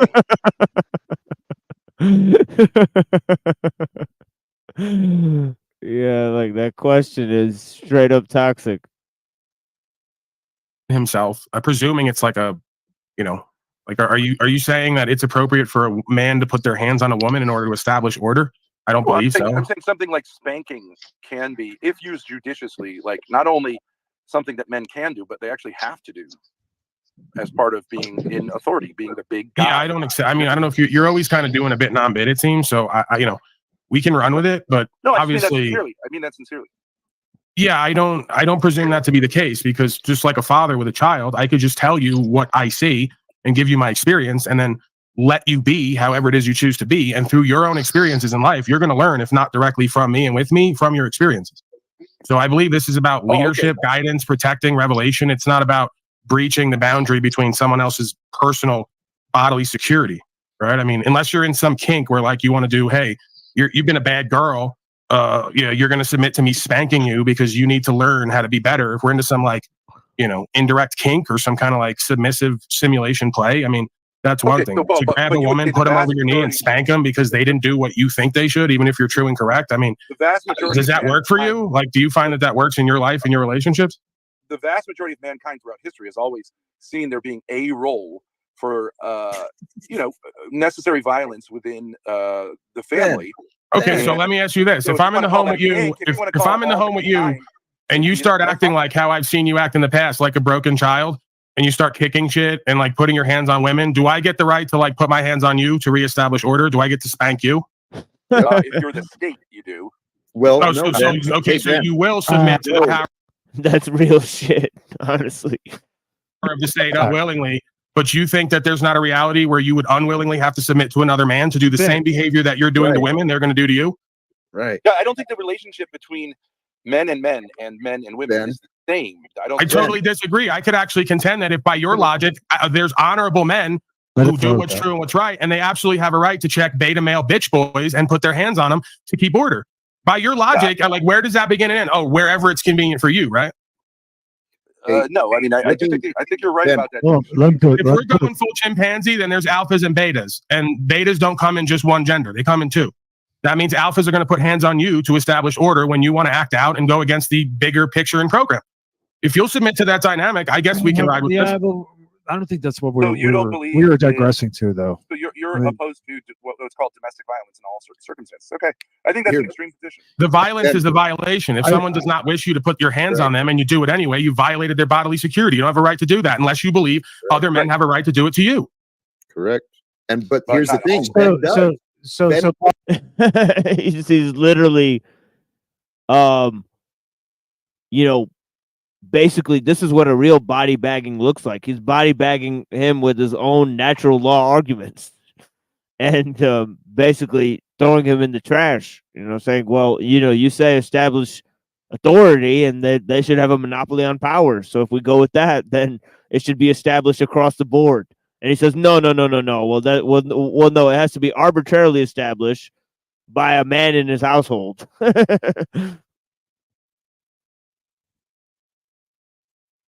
And we're gonna see Toilet Bitch come to his defense. It's gonna be hilarious. All of a sudden, he does a 180, just like I said. Oh, so Paul, you're gonna strike him. Hold on, please. Oh my goodness. So do you? I know. I'm trying to get in on this because Ben, what you're it's your belief in authority that's giving you this illusion of an excuse that a man can be violent towards family. But here, consider this: when we engage in violence, we are showing a breach in trust. We're showing our children, the spouse, that we're not to be trusted, that our love and care is conditional. So I do not actually agree believe with Talcott for once. Why is it conditional? Hi, how are Because that's what's very great about this. strange.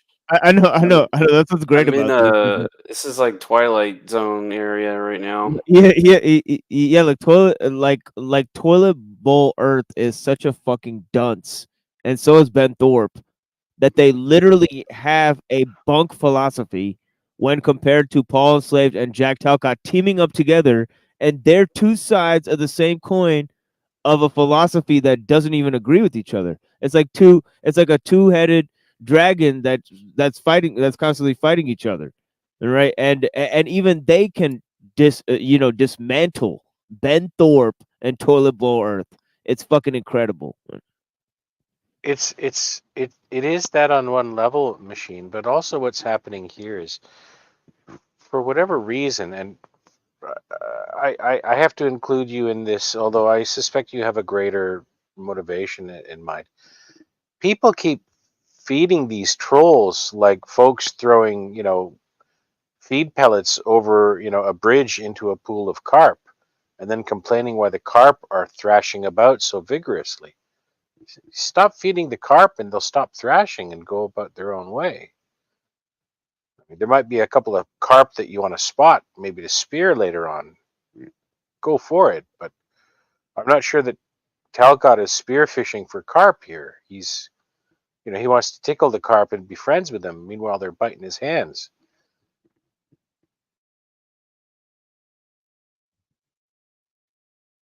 Yeah, he's got a little of the action, and that's part of his sort of tagline, is going into the heart of the belly of the beast and inspiring change.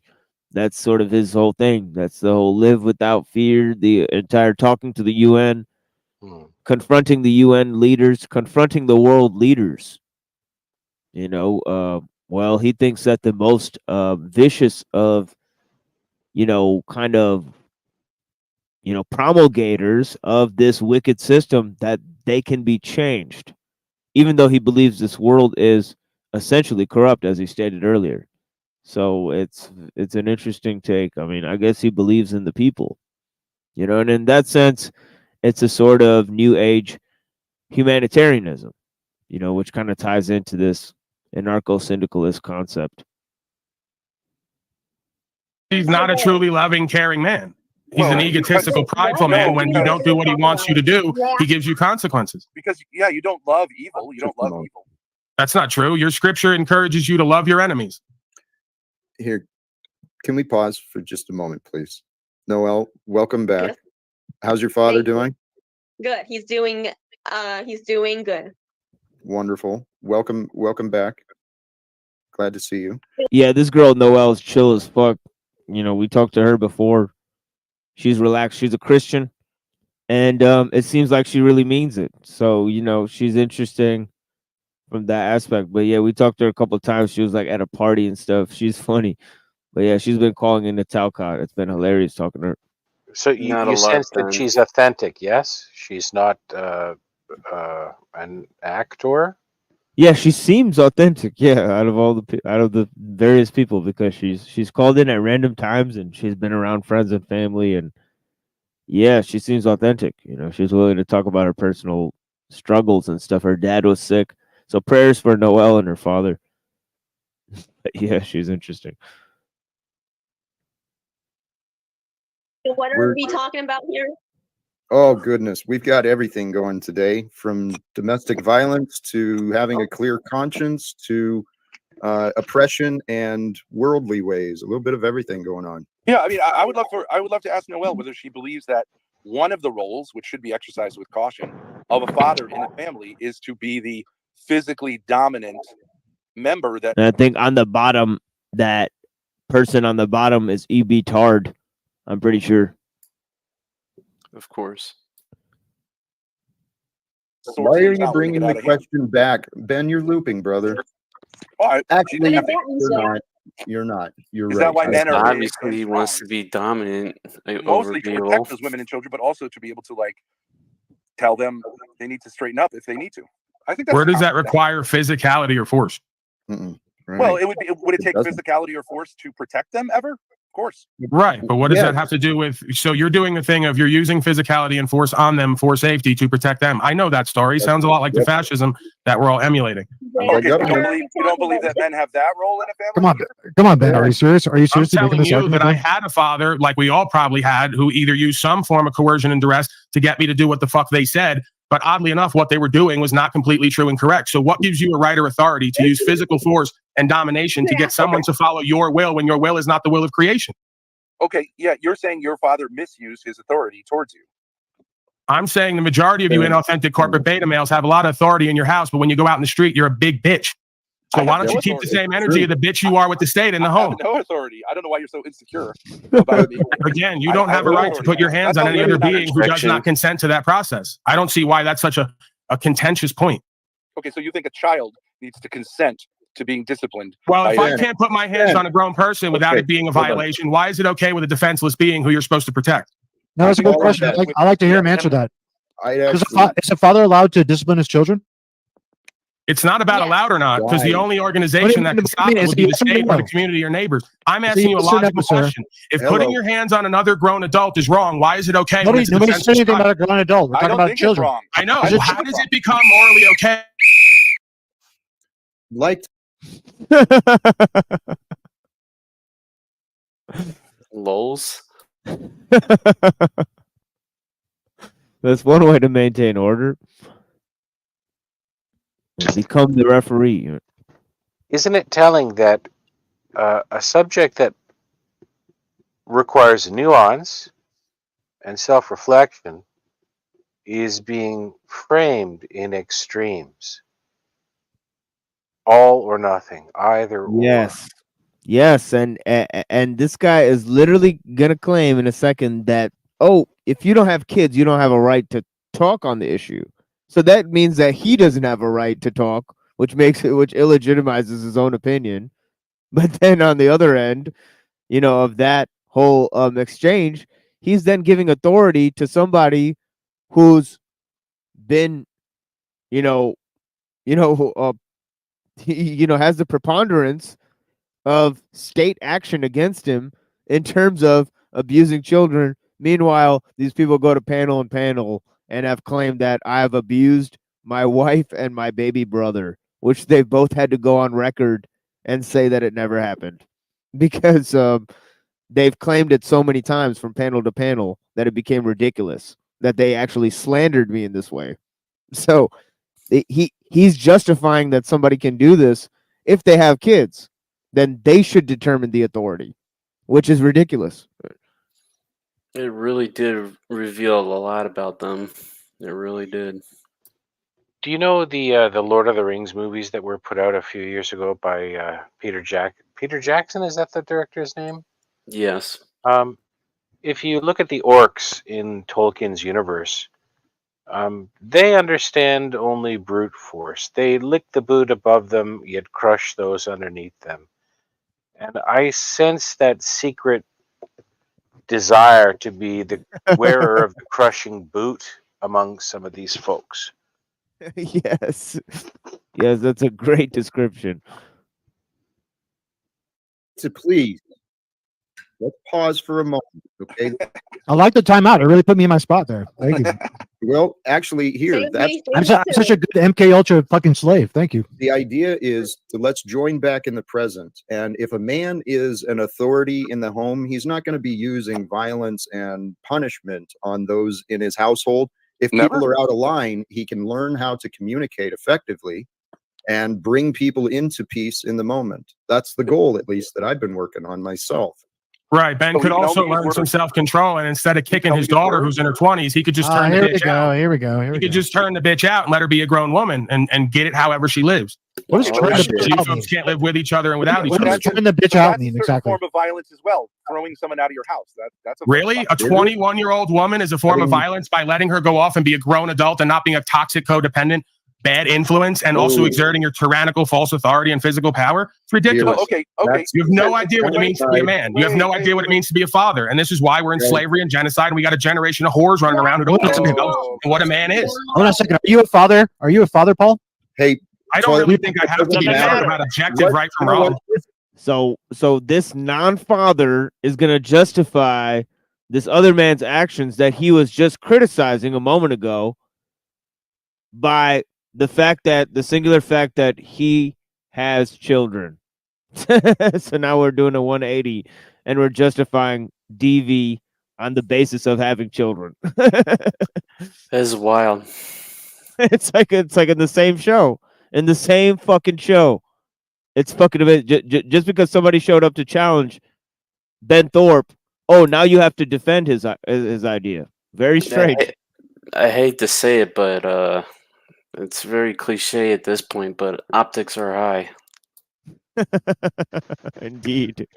Pardon me a moment, but is this Thorpe fellow? I don't know who he is. This is the first time I've heard his name. Oh my. Well, we won't explain it here, but this man makes shock content out of his relation with his wife and his daughter. So okay, entire family basically. Yeah. Yep. He makes shock content in which he justifies his actions with his daughter and his wife, and most of it is a LARP, and then some of it skirts legal justification because he shows himself committing acts of what may be considered abuse between himself, his wife, and his child. Did they finally get divorced? I think they did, if I remember correctly. I think about a year ago there was a woman in Arizona who was arrested for abusing her children on camera. She was quite a popular YouTuber, where she had 3 or 4 children. She had a husband. They eventually split. She moved in with another woman who was kind of a family counseling expert who started giving, and they were making money on their YouTube channel. I don't remember her name, but the children were essentially tortured. They were, starved as punishment and behavior modification techniques. And one of these teenage boys escaped from the home, went to a neighbor and begged for help, and then they uncovered how this woman was. She'd kind of descended into the madness of torturing her children. I think I vaguely heard of this story. Yeah, it's very It's- very disturbing. I'm wondering if the same kind of dynamic is going on here. Does this fellow create videos and showing how wonderful an authority he is in his own family and release them? Or I does don't think it's as extreme as that other example. Okay, Yeah, it's something that you would have to research on your own. Extremely specific examples. I could send you some of them on the off time, but yeah, extremely severe examples of interrelated. For example, there's this whole saga where his daughter was sexting him, and I won't get further into that. Whoa. Okay. Yep. So we'll just go on with that. But this is what it is. But yeah, blessings. Shmooly Happy Fun Time Hour. Yeah. Oh, we still got 8 people watching a Truther Cop. Nice. Yeah, thank you to my 37 people who are here in the Oh, morning. that's where the comments are coming from. I was wondering where they were coming from. Yeah, those little chain link comments. So there's 8 people even watching at Truther Cop. And I think there's let me see what's going on. There's certain people watching on Twitter, I guess. Although I doubt that there's many. There's 22 watching on the Machine Lives. There's people watching on Cyber Caliphate.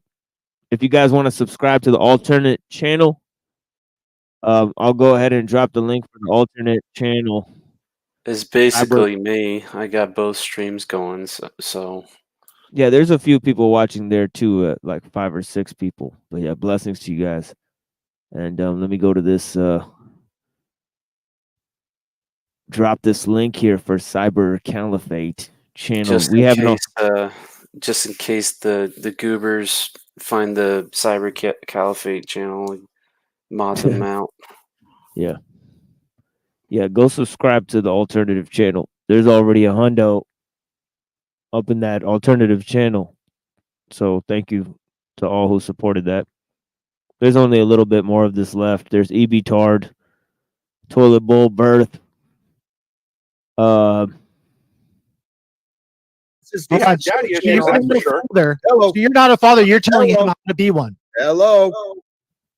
You're telling him how to be one. You're not. A father's a man first. Now wait a second. What if a woman like Thank God Talcott just dunked that.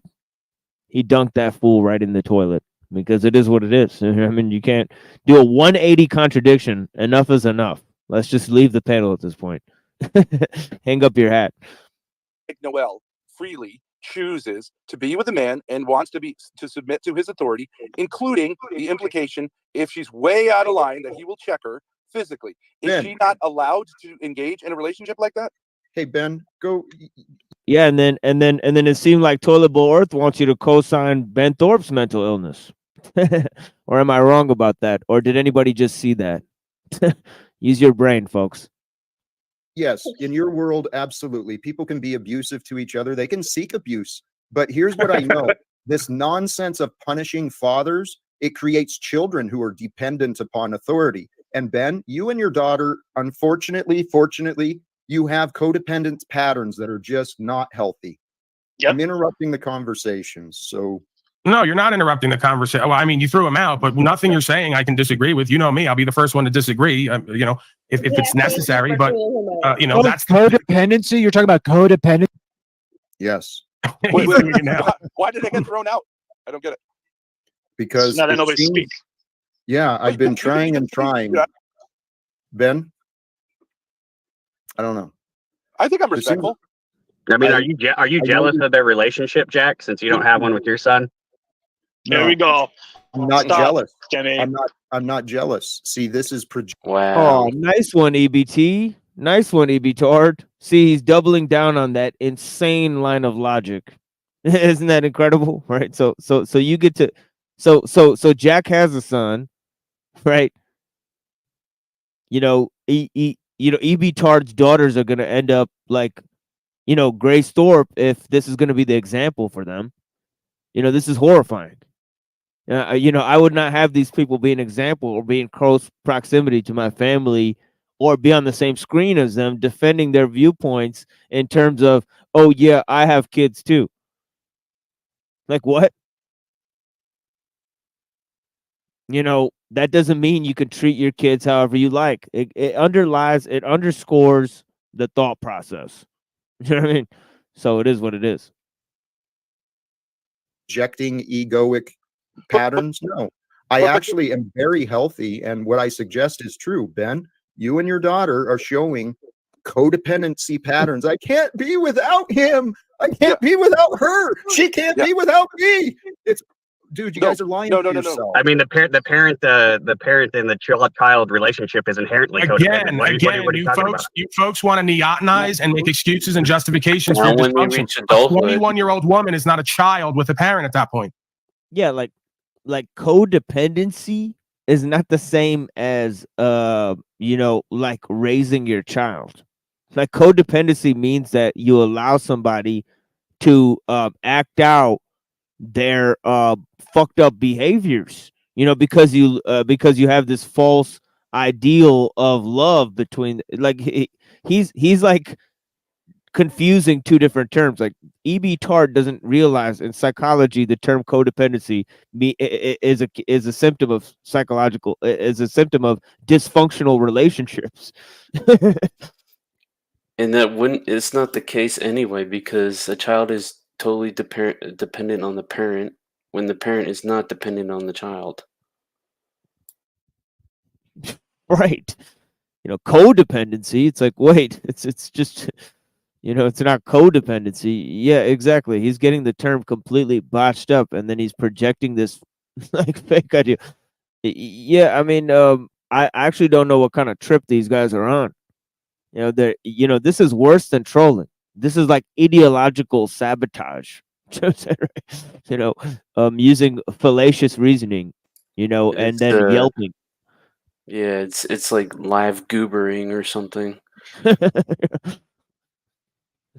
Yeah, live goobering. We're grown men and women at that point. It completely changes the dynamic.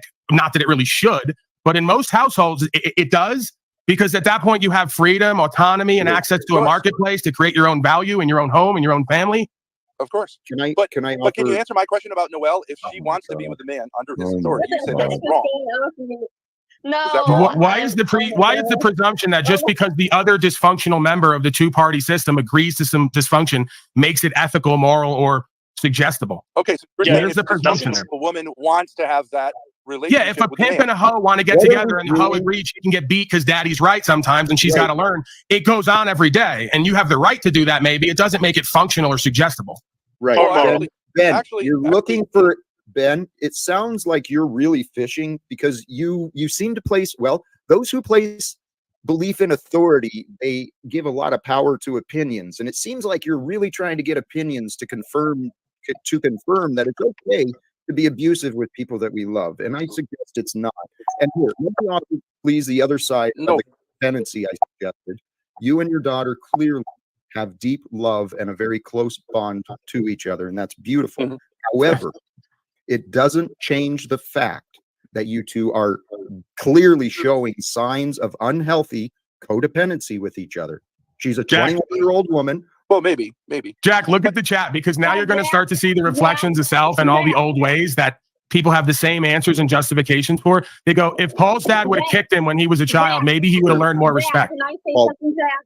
Please, Noelle, please. More or less, something was off. Oh, who are we talking about here? I'm confused. 21 women? What the heck is... See, some of these bitches just need to get smacked around. I mean, this is a matter of fact. Jack, what is going on? It's Tell me. Ben is here on the. Isn't that an interesting thing for EBT to say at this point? Some of these bitches need to get smacked around. That's a fact. All right. Panel, and his daughter is who is being discussed. Yeah. You know, here's an It's kind of disturbing he said that when Noelle started talking, but I'll just leave that at the side at this point. She can't seem to get a word in edgewise. It's kind of retarded. Yeah, and she's just trying to figure out, like, what is this situation with Grace Thorpe as Canuck was, because upon hearing this for the first time, you go, well, what happened between these two that's so significant here? And once you actually figure it out, it actually leaves more questions than answers. I'll tell you that. Yeah. Thing about my daughter, when I was in jail, and I haven't been able to contact her since then, she's been a very productive person. So you know, she cleaned up, she got things together. We have to move out of where we are. So I understand you could say it looks codependent, but I actually think it can be healthy. I don't think it's a crazy thing to say that most women should be under the authority of either their father or their husband. I think that's a normal understanding of all. Where does that authority come from? It comes from God. Right. And how many of you inauthentic corporate beta males are living in a godly way to presume that a woman would willingly or unwillingly submit to your false authority? Well, yeah. Most of you are devilish, demonic children of the state, and then you presume some false authority in a home that a woman's supposed to submit to. You have some arrogance and ignorance and pride on you. Okay, but okay, I understand you can make speeches, but why don't you just respond? Can't you think that any authority is wrong? Truth is the only authority. What if I submit myself to someone much better at my craft, and I submit truth, Ben, man, in Ben doesn't listen. What's wrong with that? Yeah, he's babbling in beta male language. I know. Yeah, Ben, the only authority that matters is the truth. Facts. God is the authority that reveals the truth. Thank you. Right. Okay, Thank what is you. the truth of human nature? Ben, your definitions, Ben, please. It's obviously true. I've been patient with you. Then he goes on to admit that as soon as he's out of the picture, his daughter becomes more productive. I wonder why. I didn't say more productive. Wait, Jack, what's wrong with his daughter? Excuse me. She was born to him. She's actually a very creative and talented young lady. But how do you think she got that way? Oh, there you go. Typical by in all God's grace, beta male. by God's grace, yeah, she's picked up a few things, good and bad. Okay, and, in spite of her parenting. Okay, but maybe it's because of her parenting, right? Wouldn't that be obvious? Why do you think she's running around with Lauren De Laguna acting like a hoe? Hey, Ben, aren't you the one that sent her to the porn guy that does porn or not? You're the one that sent her there. Porn. That doesn't mean she's doing porn.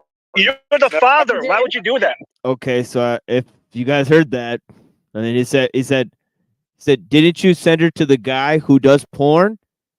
And he said, what kind of father would do that? And his response was, well, she's a grown woman. She could do what she wants. What a mind fuck all of this is. Now all of a sudden she gets to do whatever she wants. She's no longer under your authority. In other words, it's such a confusing you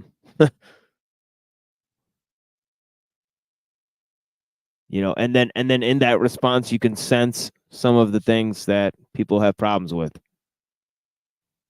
For sure. Because I trust her and she's an adult. Oh my God, I can't say anything to Ben anymore.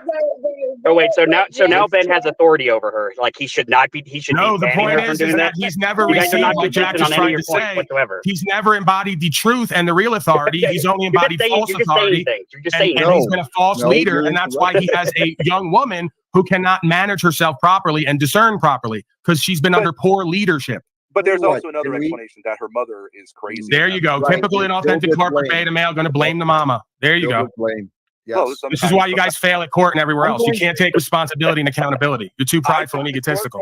Paul, hey Ben, you have your ridiculous sovereign. You are an online clown troll, and you can't help yourself but to ooze your dysfunction online for validation and for clicks and Why don't views. you try talking like a normal person? So I am talk like a normal person, a low-level consciousness and authentic data male. Yeah, normal person.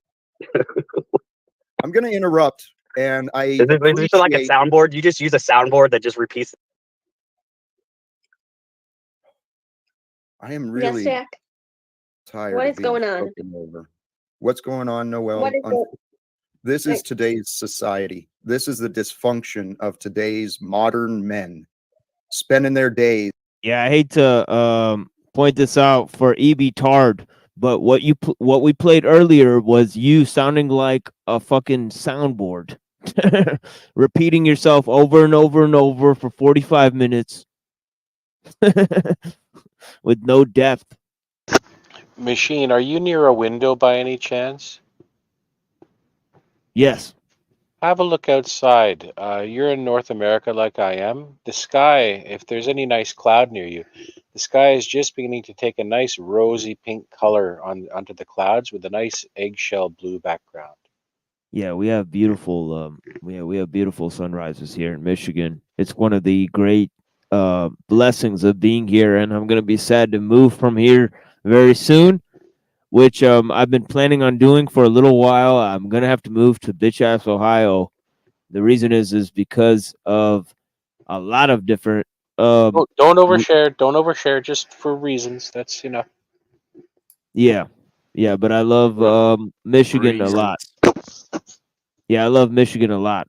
But yeah, I do But yeah, I've been planning on moving to Ohio, as you may or may not know, people who watch the show, for a few months. And yeah, I'm sure there's lots of interesting sites in Ohio as well, in terms of the Serpent Mound and that type of thing. I will be moving kind of close to the Serpent Mound, so I plan to go visit, get some aliens, and that whole No Naga. aliens. Archaeoastronomy. Yeah. Archaeoastronomy. I'm not saying it's aliens, but it's aliens. Mr. Sukalos. Yeah. Well, that was what we had here with that. But yeah, as you guys could see, EB Tard and Toilet Bowl Birth, they kind of lost that troll. They attempted to troll and it didn't go the way they expected to. And they can expect a lot more of that. People are onto your stupid game, especially because it has no depth or Trigger trolled. Trigger trolled. Played themselves. Hilarious. But yeah. Anyways, I want to get some closing statements from you guys if I can. If I can entice you to give one. I would just recommend anyone who's up now to drink a bit of water and go outside and just breathe some of the nice morning fresh air. Look at the sky. You gents have a good morning. Cheers to you both. Thank you so much, Brother Canuck. Blessings. And Reddington.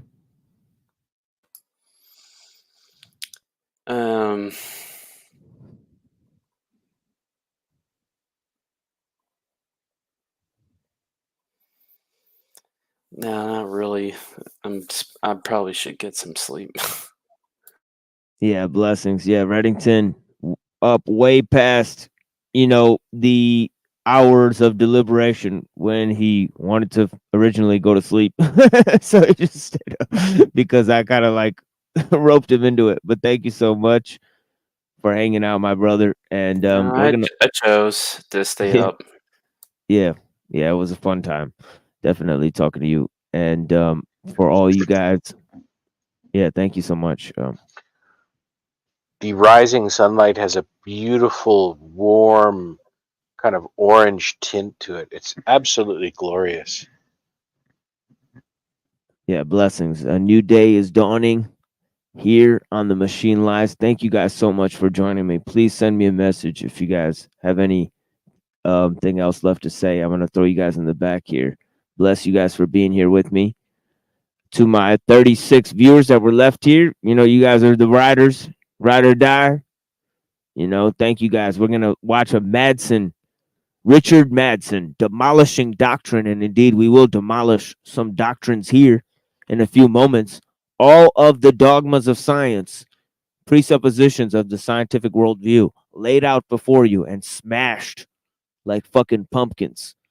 And then also I clear the entire panel by showing them the sort of uncomfortable nature of what they're discussing on screen before I show up.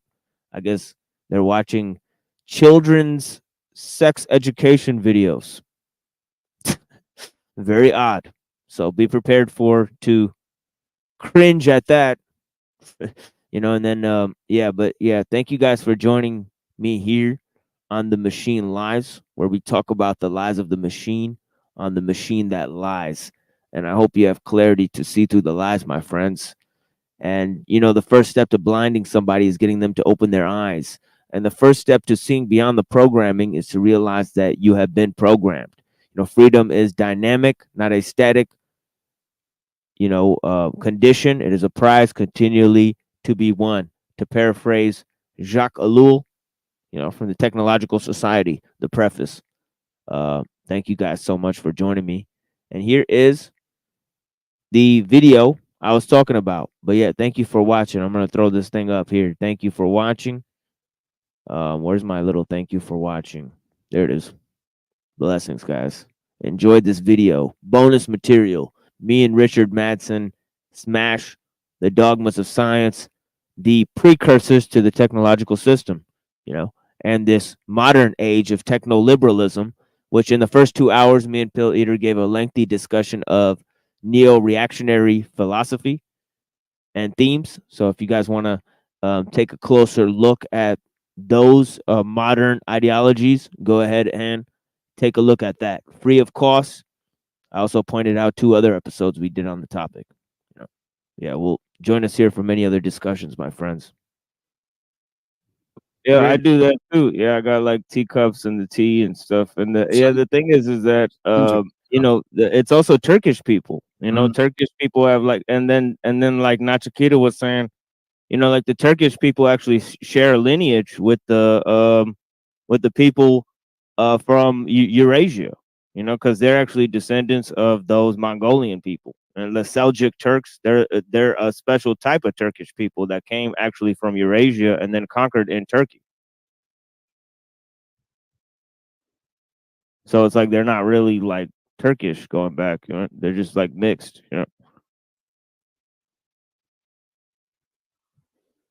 Right. Or a sports bra to flatten or conceal breast tissue. For transgender men and non-binary individuals, binding What do their we think chest may about be this a sort way of to help stuff? Like a create whole a channel flatter-looking chest about this shit. and help their body appear more like the gender they are. If a person is thinking about wearing a chest binder, they should know chest binding can be dangerous to a person's health if done incorrectly. If someone wants to bind their chest, it is best to research the safest way to do so before trying it. Find out more right here on Amaze. It's just a YouTube channel that has just all these videos like aimed at kids, That boxers is and boners. Okay, let's start. Inverse trigonometric functions. Boy, this is getting harder and harder as we grow up. Am I right? Tell me about it. I found it. Gift settings. I found it. Everyone goes through a changing process called puberty. They go through physical, emotional, and social changes. These changes occur as the brain produces testosterone hormone. For people with penises, puberty typically occurs between the ages of 11 to 15 and can take 5 to 7 years to complete. Physical changes. You'll find yourself growing at a rapid pace or experiencing a growth spurt. Your voice might crack or squeak and then start to sound deeper. Hair growth. You could begin to see hair growth on your face, chest, underarms, and around the genitals. Hygiene.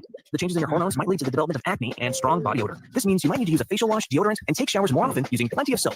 Genital and reproductive changes. During puberty, you'll notice your penis and testicles starting to grow larger, and sometimes the penis becomes hard. This is called erection and is totally normal. Your genitals will start producing semen, which is made up of sperm and other body fluids, and is released during ejaculation. Ejaculation may happen during sex or masturbation. For some people, it may happen while sleeping. This is called a wet dream. Wet dreams are completely normal, although not all people experience them. Emotional changes. You might experience mood swings and find yourself more emotional than usual. That's totally normal. However, if you often experience sad and depressing moods, you should talk to a trusted adult. You might have new sexual or romantic feelings for the first time for other people. All changes during puberty can be both exciting and confusing. But remember, your friends and classmates are all going through it with you. Don't forget to visit me at amaze.org or go to my YouTube channel. I found it. What the hell? Like, why do we watch that? Oh, I was just made my brain hurt. I was finding it interesting. I don't know how I it don't feels. think I would have Just in found that case you're going helpful. through puberty and you don't know what's going on, Is this what they teach kids now in the class? This is horrifying. Yeah, it wouldn't have helped me, and it wouldn't have helped me at all. Abortion pill. I mean, I don't. It seems Hi, folks. It's me, Sam. like It's great to see you again. Yeah, the Today, we're fact going to dive that- back into talking about a pretty big topic. What is this topic, you might ask? Well, we're going to be talking about No, the fact that it's talking to children like this is fucking disturbing, honestly. Yeah. To be honest. abortion. And you might have noticed it's in the news a lot these days. There's a lot of information about different ways to end pregnancy and the laws about that. And guess what? It's totally normal to be really curious and have some big questions. I'm here to help with some answers. So let's go. Today, the 2 specific things we're going to be talking about are medication abortion and self-managed abortion. One of the ways a person can choose to end a pregnancy is with what's called a medication abortion. With a medication abortion, people use pills to end the pregnancy. People might make this choice when they don't want to be pregnant. Are you or when being the told pregnancy by is not healthy giant or safe. zucchini? A medication abortion can be started at a healthcare clinic, a doctor's office, or at home, or even a combination of these places. And it's important to remember, this process is most effective in the early stages of pregnancy. So how does this actually work, you might be wondering? Well, to start, a doctor usually prescribes 2 different medications. The pills are called mifepristone and misoprostol. I know, a little hard to pronounce, right? Some doctors may just prescribe misoprostol. The medicines work by stopping pregnancy from growing and then causing cramping and bleeding to empty the contents of the uterus through the vagina. For some people, this might feel like a very heavy period. For others, it will be an intense experience with intense cramping. Another type of medication abortion is called a self-managed abortion. What's that, you ask? Well, it works like this. Remember those pills we were just talking about? Mifepristone and misoprostol? With a self-managed abortion, a person gets either both of these pills or just misoprostol alone, which can be just as effective without the help of a medical provider or health clinic. People find information. Let's tell the kids what they're called, what the actual names of these specific drugs, rather than just saying there are drugs available. Instead of saying that, let's tell you exactly which drugs there are that are available that you can go to your pharmacist and ask for. Or go online and order them. Yeah, fucking hell, man. This is grooming. This is It's grooming. also interesting how they show the white coat figures. Like the white coat figures are like very friendly. Oh yeah, and how you know there are pink people walking around. I identify as pink. This is the fun abortion fairy. This is how they're gonna. Information like the name of the medication and the specific dosage from trusted sources like the World Health Organization and at abortionpillinfo.org. Medication abortion is a really safe and effective way to end a pregnancy, and the medical risks of medication abortion, whether self-managed or managed by a healthcare professional, are extremely rare. Just in case you were worried or had concerns about that, it's important to think about why a person might choose to manage their own abortion. Everyone should have the choice about if and when have children. And with self-managed abortion, the person has a lot of ability to make some important decisions. Maybe the person needs control over the timing and over the location of their abortion. Maybe they feel safest at home, and with people at home who can support them. Maybe they've had bad experiences at doctors' offices in the past. In some cases, self-managed abortion can be the most affordable option. It could be that they live somewhere where they can't access a health clinic or doctor's office, and they don't have the ability to travel. We might not know the reasons why someone chooses self-managed abortion, but what we do know is that it can give someone an important feeling of safety and of being in control of their own choices. One last thing to talk about on this topic is the legal side. This is one of the reasons this has been in the news so much these days. In some places, self-managed abortion is against the law. In other places, even if it's not specifically against the law, some people have gotten into legal trouble. It's important for anyone considering self-managed abortion to do some research on the laws in their community so they understand their rights. A trusted adult can definitely help with this research too. There are lots of ways to learn more about self-managed abortion. A person can talk to a trusted adult or look on a website or app. There's some great websites and apps online. Wow, okay, we covered a lot today. I'm so glad I was able to be your tour guide through this important information. And remember, if you have questions, you can always come back to see me, and I'll explain it all again. More info how to use the abortionpill.org. That was cruel and unusual punishment. That's a freaky You fucking could actually, right, just making me sit there and, well, you didn't make me do that. I just made myself sit there and listen to all of that, and that was a cruel and unusual punishment on myself. I don't know what I did, but that was horrific. I'm gonna have to go and wash my brain. Yeah, it's like the opposite of Richie singing like Nirvana. Actually, do you know what? I'm the opposite. I'm gonna go and sing some fucking Nirvana. I think I'm gonna underneath the bridge, mate.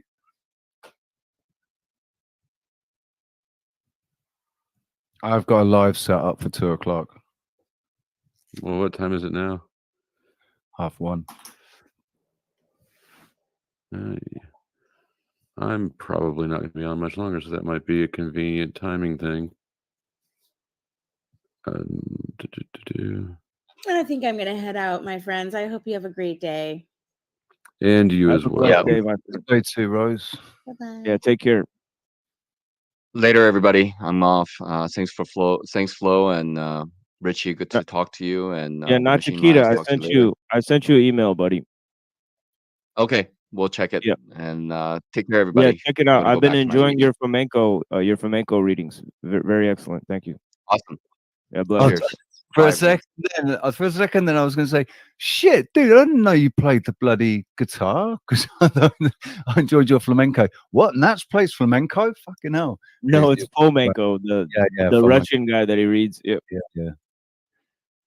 So you were a little amazed that they pointed out the names of the things. So this is a copy of the survey that my daughter's middle school was given. All the middle schoolers. When I found out about it, I took some screenshots off of her computer and I posted it to the local Facebook group, and they shut it down completely for the school the next day. It was outrageous.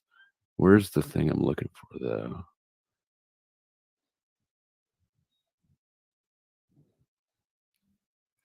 Yeah, this sounds like the questions you fill out when you like go on probation. Right. Oh yeah. It's like, how many times have you done like LSD and marijuana and shit? What the fuck? Here we go. So prescription painkillers such as Oxycontin, hydrocodone, Loratab, Vicodin, tranquilizers such as Xanax, Valium, Ambien, stimulants such as Ritalin, Adderall, or Concerta. Da da da da. They list everything out. Da da da da da. And they do this for all the drug categories, right? So that's prescriptions. Have marijuana, heroin, LSD, coke, crack, MDMA, meth, da da da da. Actually, this year's. Last year was when fentanyl. And this thing lists fucking everything out. I learned it had drugs in it. There's a type of drug in it that I've never heard of. Right? Like I learned of a new type of drug from this fucking survey. That's insane. And I'm a convicted drug dealer, right? Like it's just absurd. What's that about income? Go back down again. What do you estimate your total income will be this year? How old are the people? This is sixth, 7th, and 8th grade. So like 12 to 15 or 12 to 14, basically. And they're asking 12 to 14-year-olds what their income will be. This is not the right one. Hold on. Because it says, are you registered to vote in Kansas? This is, unless they're giving this to children. Well, I mean, this is exact young adult survey. All right, it's from the same outfit. Hold on, I'll see. Yeah, there's a history of science, there's a history of philosophy, and it shows you all the times where like philosophy and science like didn't like understand what the fuck was going on.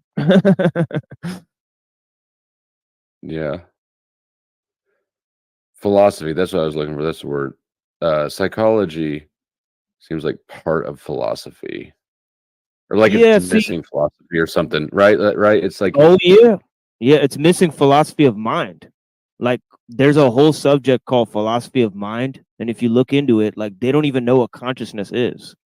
So without defining consciousness, you're claiming all of these traits come from the brain. I mean, so that's what makes it completely fantastical. It's that you haven't even defined what you're working with. You know what I mean? Or for. Yeah. I mean, because as far as I'm aware, psychology has not defined an objective, right? Or a healthy, right? This is where you want to go or why. And so then you're just sort of responding to gripes with no idea when you've succeeded. Yeah, it's like where philosophy and science meet and they go to die is in this one subject called philosophy of mind. I don't even know what that is. It's like basically the study of how consciousness is generated, what things are conscious. Is the universe have intelligence? Have an intelligence aspect to it? How does consciousness emerge from dead matter? So on and so forth. Is there such thing as dualism and stuff? Are mind and body two separate things? These are the kind of things that philosophers and scientists have wondered for years. And the last frontier of science, like they could figure out everything about physical space. They could figure out what stars are made of, supposedly, but they can't figure out, what consciousness is. They could study the mind. They can't recreate a mind. They don't know how we're vastly more intelligent than our animal, quote unquote, ancestors. I don't believe they're our ancestors. It's probably more so that, these creatures came from our genetic material than that we were made from their genetic material, to be honest. What does this mean we're able to converse right now because of science? Like, are you talking about this technology? This technology is engineering. You can engineer something. The way things are made is not dependent upon understanding the underlying science. You can make fire without having a fucking clue what fire is at a chemical level.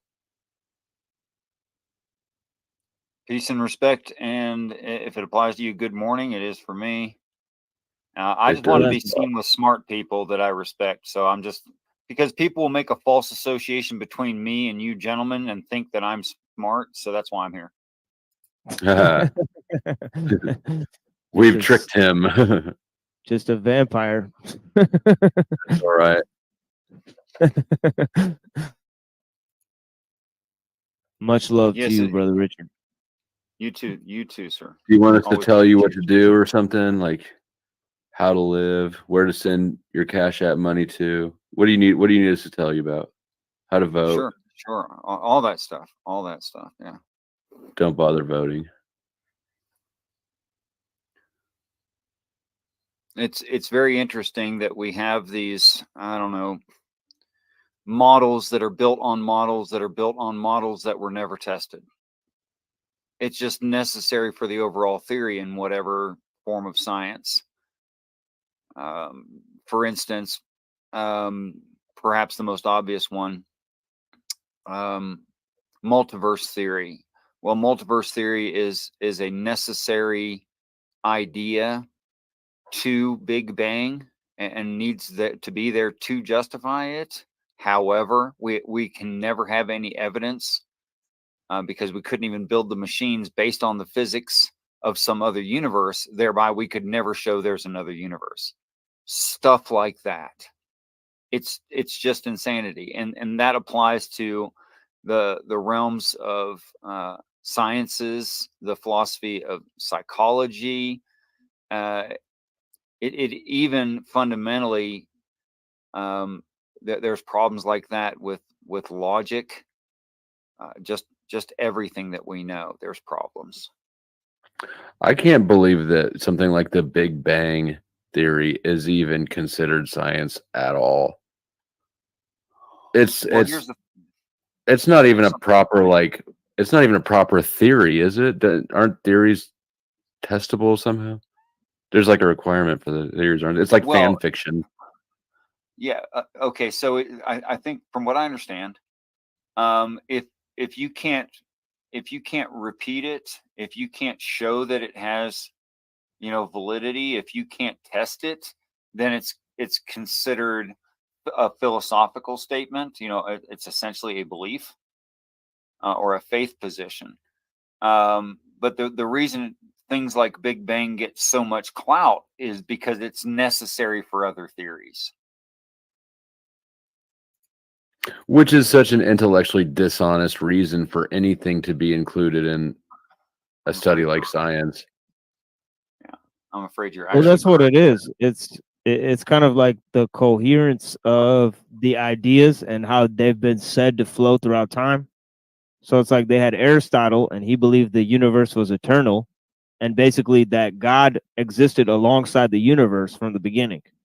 So then, like when you had people in the 11th century, like with the church, like Aquinas and stuff, they're like, that can't possibly be true because God created the world. That's what it says in the Bible.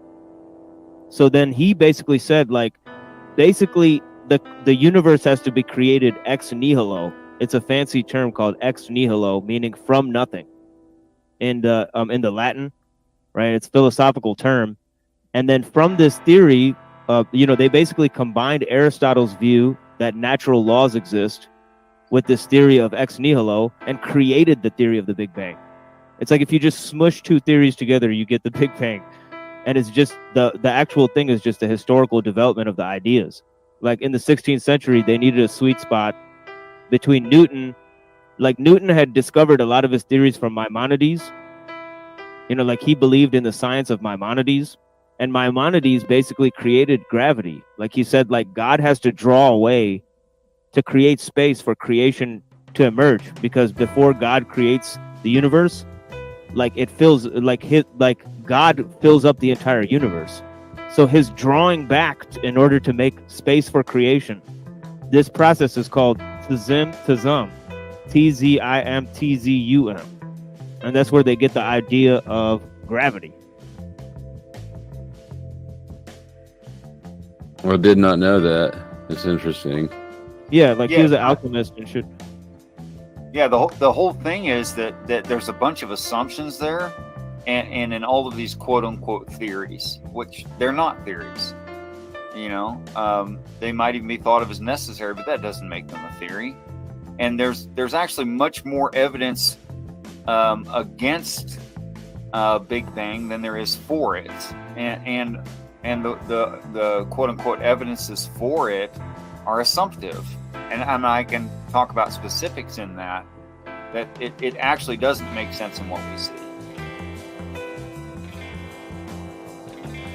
Like, for instance, if you look into, and he was trying to be polite, these galaxies are not anomalous. In fact, they're the only thing that we find. But if you look into Holton chip ARP's anomalous galaxies, you'll find that these redshifted objects are actually they're co-distant to a known near object and have a physical trail attaching them to the objects. Well, that probably was a little bit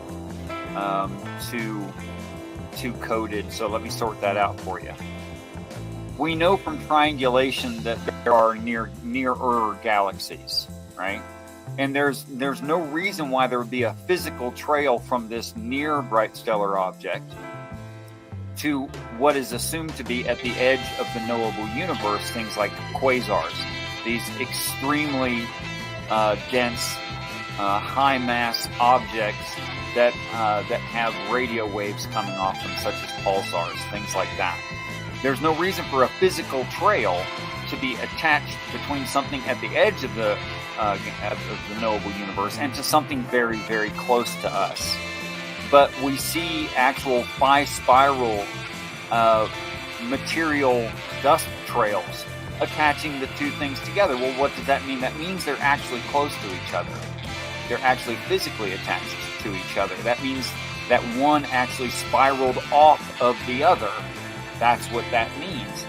Okay, so what are these redshifted objects? Well, they're apparently high radiation, high emission, very, very hot, near objects. They're not at the edge of the knowable universe. So that is explaining the redshift in what is blamed on Big Bang and expansion.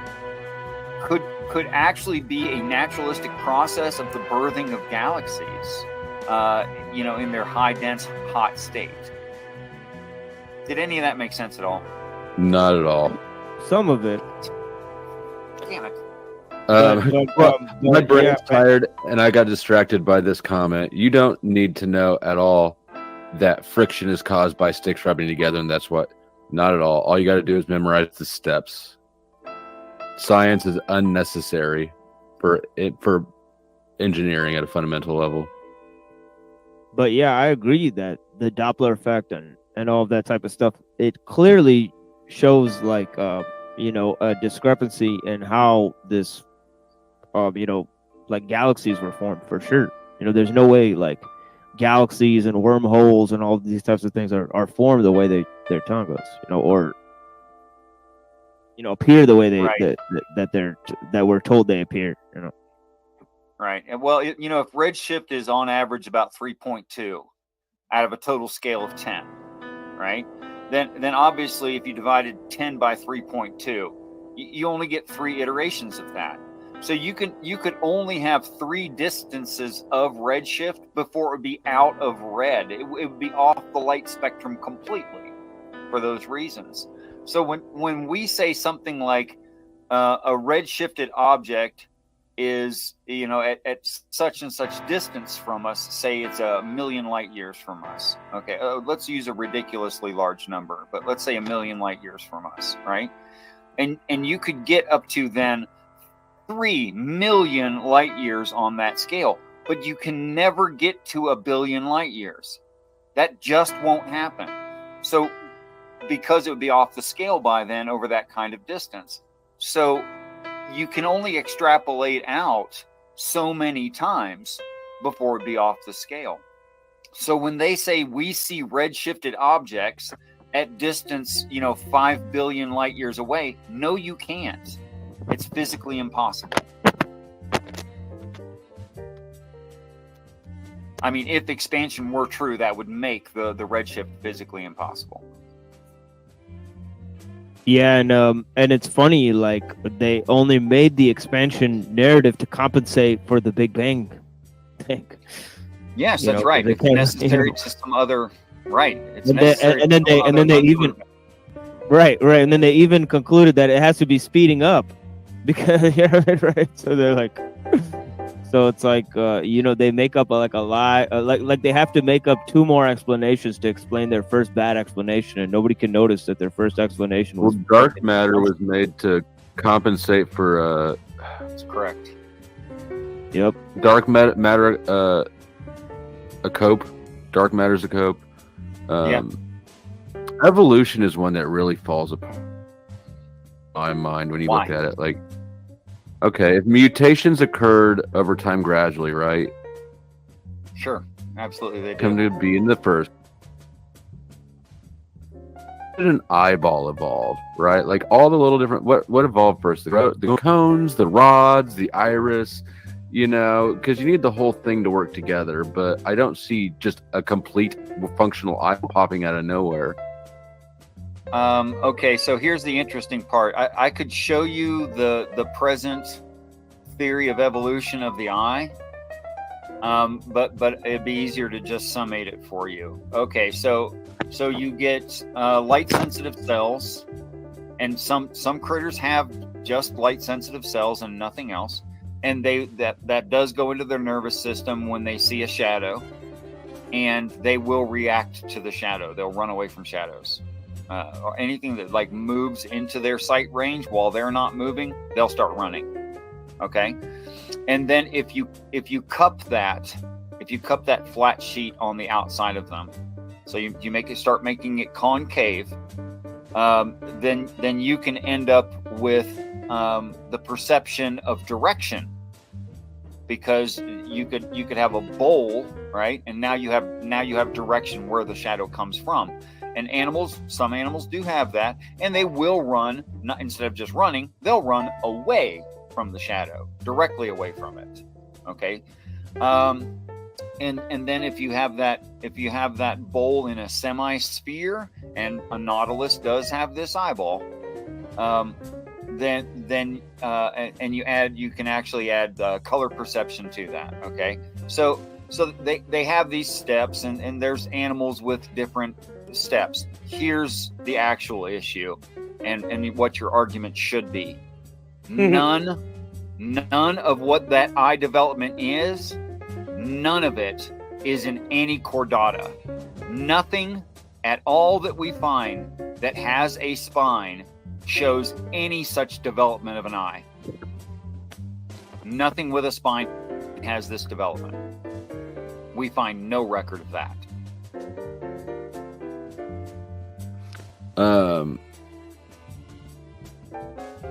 All right. I still don't think I understand what the explanation you just gave me, and I still think that it sounds like some bullshit, right? Like, well, I still think that it sounds like crap. Yeah. That to make that jump, and also like that doesn't even get into how, what? Okay, so let's say an eyeball's a mutation, yada yada yada. You need that mutation. That mutation would have to occur. The same mutation would have to occur in 2 times at 2 places at the same time, right, for reproduction to occur. And just the fact from the ground up that that organic matter cannot be created out of inorganic matter. Organic matter cannot be created out of inorganic matter is not actually true. It's just it needs such a specific environment. You are not wearing a panda robe.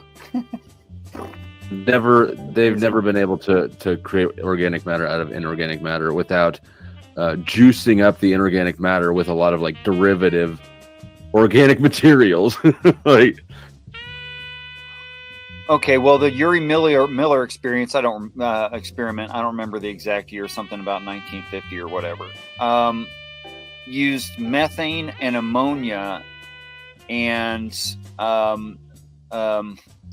a clarification valve and an electrical discharge, and created living proteins out of inorganic matter.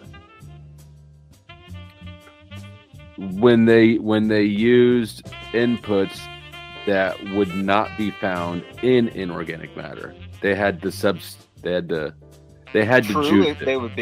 They would be the surrounding environment. The problem is that we can't find any such past environment on this planet. Not Right, that it okay, can't happen, okay. it can. Sure. So yeah, they put in things that independent ingredients that are not naturally occurring anywhere we've ever seen them. Like, okay, there is such thing as wind on this planet, sure. There's such thing as lightning. There's such thing as methane, ammonia. I'm talking about like proteins. Right, I am too. So you have all the ingredients that they used in that laboratory to create living proteins. You do, okay? I don't think so. The problem is, no. Well, okay. Is there methane, ammonia, lightning, and wind? I don't know what the ingredients are. I've never tried to create organic matter out of inorganic matter. That's past my nerd pay grade. Well, I didn't actually do it either, but it's well documented in Yuri Miller. You know what? I'll default. I'm gonna tap out of this one because. Well, just for argument's sake. Don't. Okay. Just do an internal critique with it. Okay. Okay. You don't have to believe it or even think that I'm right to do an internal critique of it. Okay, so the problem is that we can't find any ancient condition of the planet, of this planet, where there was fresh water, no oxygen, high amount of methane, a small amount of ammonia, and no lightning oxygen. strikes. That was a requirement. Has to be no oxygen. Oxygen will it'll oxygenize. It will it almost instantaneously rot a protein. I just think that's interesting that that in order to get organic life, or organic material, you would need that's part of the problem. Free environment, but in order to sustain life, you need oxygen. Right, and you need a barrier separating the oxygen from the living tissue, right, from the protein. But the protein also, when it gets next step complicated, is going to need oxygen.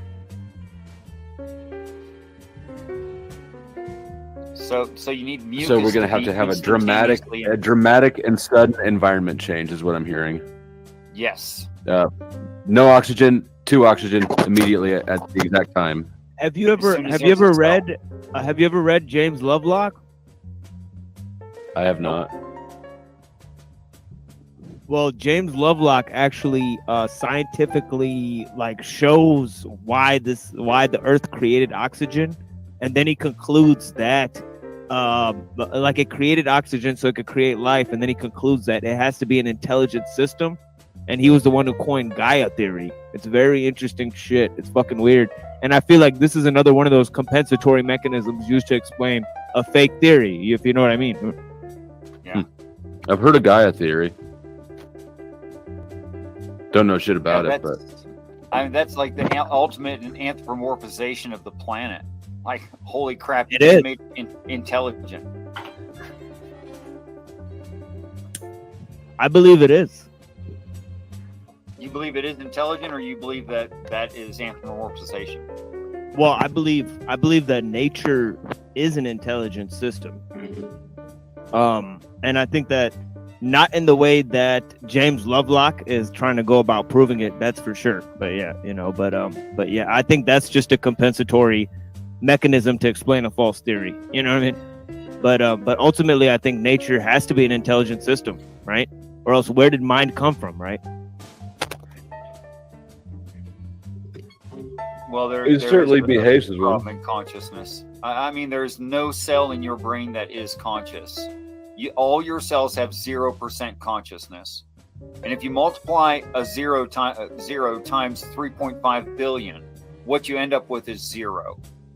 That's you a good still point. Don't get consciousness. It's significantly greater than the sum of the parts. Right. So they use the term emergent property, but if you think about that, that's a bullshit term. That's the first discussion that me and Richard had because he said because I said that there's two terms that I think are magical, and I said one is complexity and the other is emergence. You know what I mean, right? Yes. They're like two scientific terms that don't mean anything, that are used to explain concepts that they can't explain. Right? True story. True story. Yeah, it has no explanatory power. It's what they call a deepity in religion. They call it a deepity.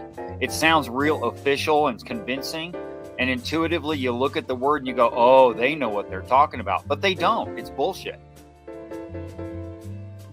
There's also a lot of good evidence that consciousness is not localized.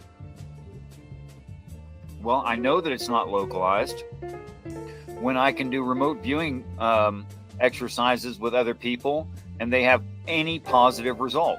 It's I forgot impossible that you do that. Yeah. I mean, you can go to my channel and look at the remote viewing exercises, and I'm doing a double-blind survey, which is a very scientific way to eliminate bias. And we are getting positive results on a regular basis, and you should not. If it weren't true, you would get no positive result.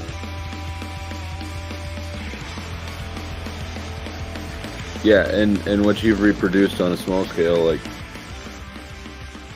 apparently they've done it on a big scale. Yes. With the remote viewing shit in the CIA. That's just fascinating. Well, That's actually, also, yeah, that's also a reason why I'm not afraid of like anything that's being said on here, or anything that's being done on here. You know, or people looking up information about me, or saying anything, because I feel ultimately like there is a mind that connects everything, and I feel like I am actually just talking to everyone, and even before I show up, people are already hearing what I'm saying, you know, to a certain extent, you know, so they already know like what I'm gonna say, and they're talking about what I want to talk about, you know. Like I noticed that right before I come on these panels too. Like it's fucking weird. You're in, like it's like just the people watching the show will change the conversation. The thoughts that the people have that are watching the show, the people in the chat, what they want to be discussed. I mean, like I feel like there's some fucking, like, yeah, I hadn't noticed that, but like I had noticed, it seems like you'll the minute someone starts talking shit on you, right, or the minute you start talking shit, that person's gonna show up, or you're gonna click on, you know. Right. Well, we can't Like call if you that think a about coincidence, right? Right. Well, yeah, but it can't be. If you think about like how long some streams are, and I know that, yeah, like I've there's gone no way. I've gone through like after the fact, right? Like I've dropped in on somebody talking shit on me, and then I've gone back after the fact, after the whole stream's done, and looked at like the 12-hour stream, you know, and searched for my name, and it's like, god damn, I dropped in on like the 2 minutes I came up. Exactly. Oh yeah, that's happened to me dozens of times. Yeah, I could say that's happened to me dozens of times. So what it is it's like, it's, you know, people want to say, oh, it's the algorithm, okay, but you know, the algorithms aren't that good, and they've been proven to not be that good. So it is what it is. Is pretty damn perceptive in that sense is Jack Talcott. I swear to God, every time I'm talking shit on that man, like that yellow circle pops up in the chat.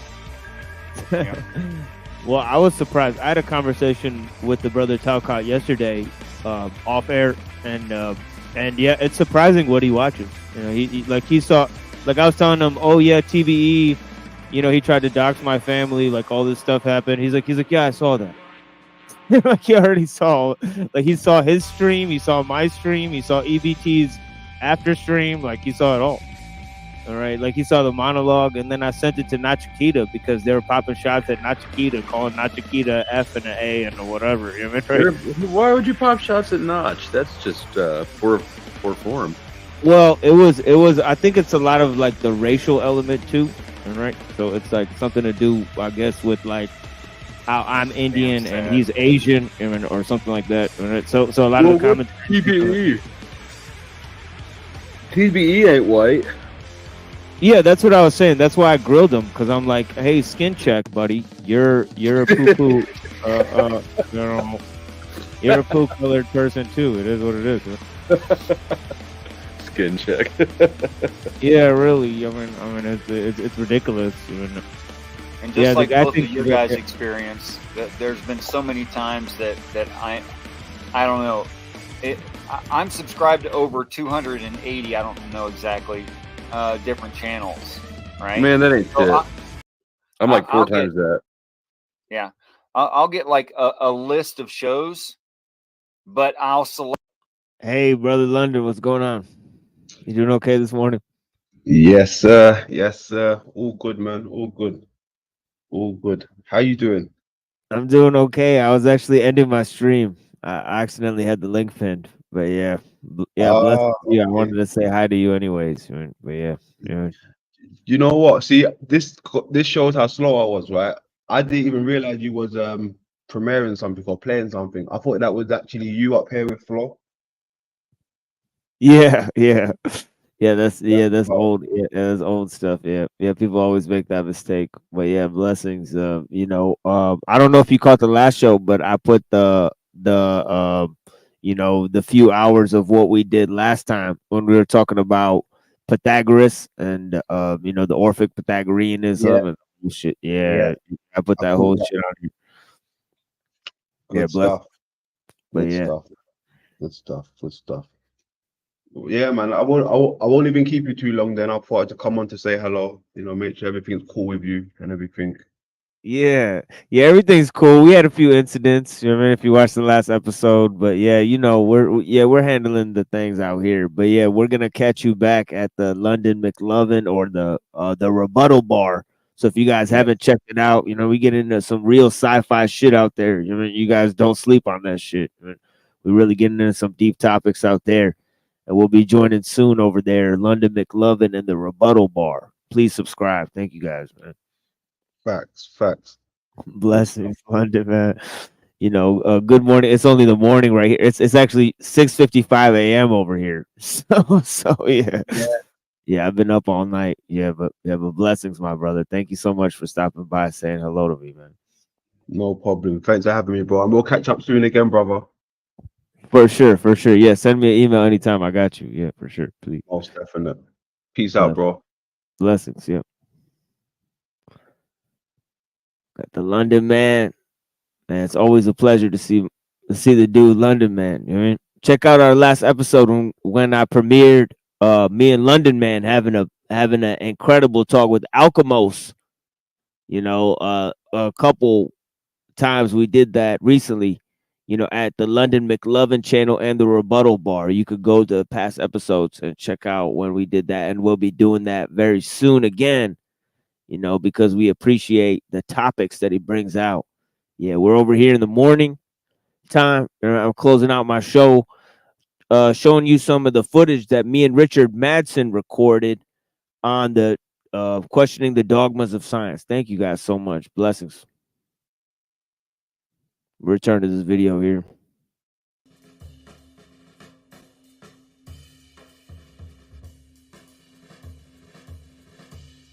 Select one, and there's a high percentage of time where I select one and it is the topics I want to talk about.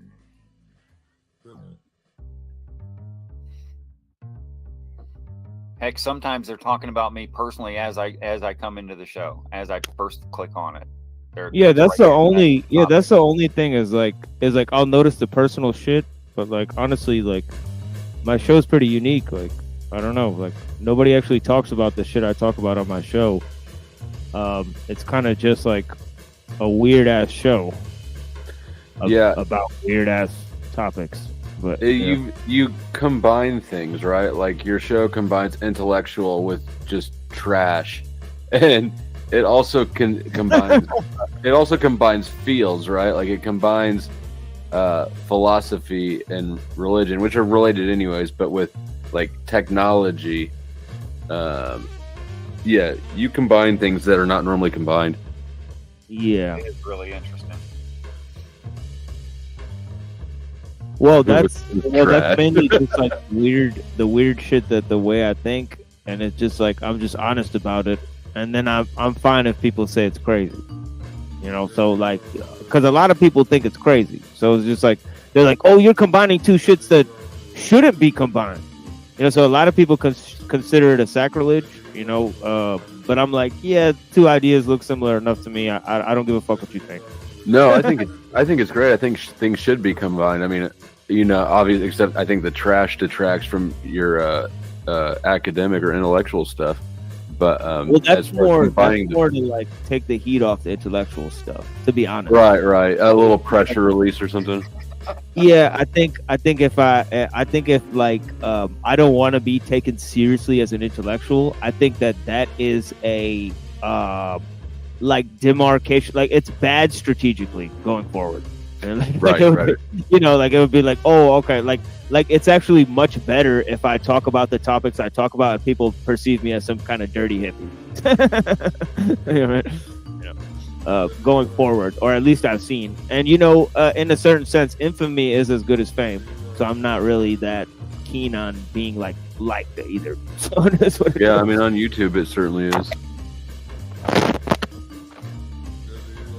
That mic is going to make you infamous.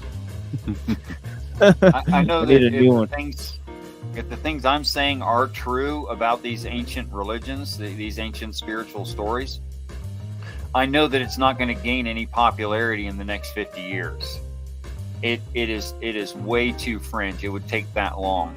So I wouldn't even hope to have any kind of popularity or thought of as an intellectual because of the things I'm saying. So in that way, like yourself, Machine, it's very self-defeating, but not purposefully. It's just the nature of the beast. Well, that's why you got to take the conspiracy to these normal things. Because normal things are conspiracy. You know, technology is a conspiracy.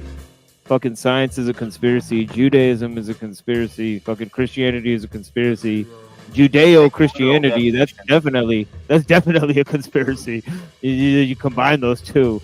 I mean, so to me, it's like these are all conspiracies on a grander scale. You know. It's so funny to me that the whole term conspiracy theory, you know, I was 5 years old and Mom took me to the grocery. Mom had 7 kids total. She never took one kid to the grocery store. She takes me to the grocery store and she doesn't look like she's actually trying to because usually she's got no time. She's like buying items. She knows exactly what she needs, how many of them she needs, you know, to plan for the next week's food for a rather large family. She just looks like she's killing time, and I'm sitting there going, why is Mom goofing off?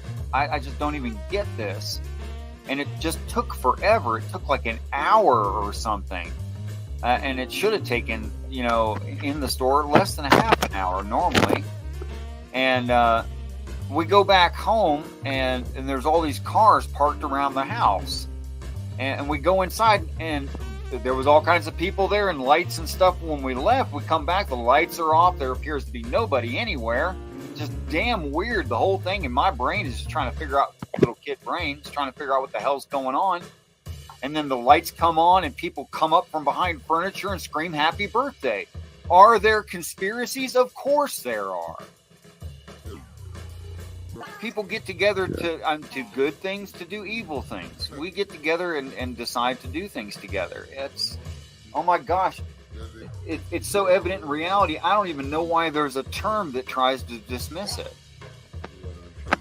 I know but the more amazing thing is that there's so many people who believe that they're absurd, right?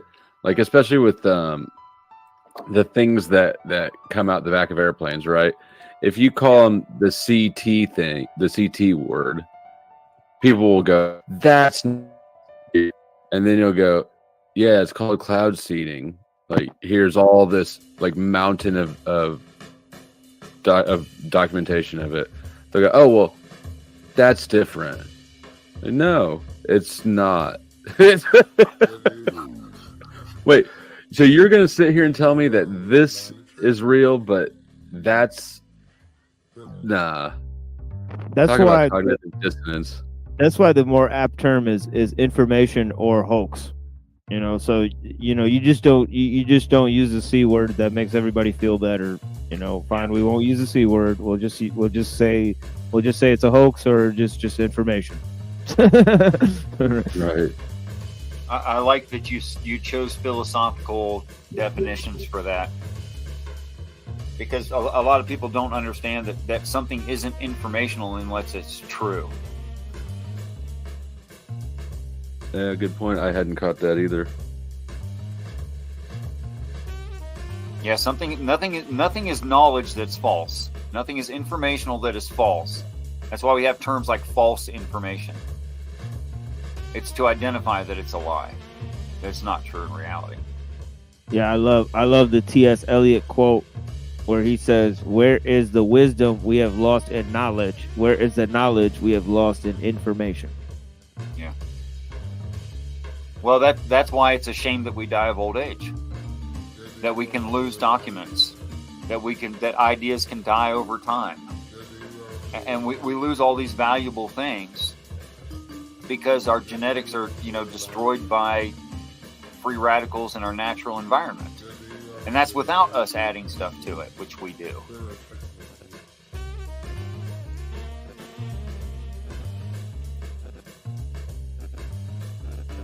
I disagree with death. How's that? I can get down with that. I don't know that I necessarily disagree with it, but yeah, it's clear that death is fake and gay, and also that the immortality in this life, that would be a great curse. To me, both things are true. Yes. If stuck in this limited surface area with these resources, yeah. no, I mean just in general. Why? Immortality? I mean, it's assuming that. Well, I guess if everybody was immortal, maybe. But I gotta think at some point it would get. What if you and your friend group, your family group, your tribe, were all eternal beings? Okay, I could be down with that. You see, but everybody feels that way.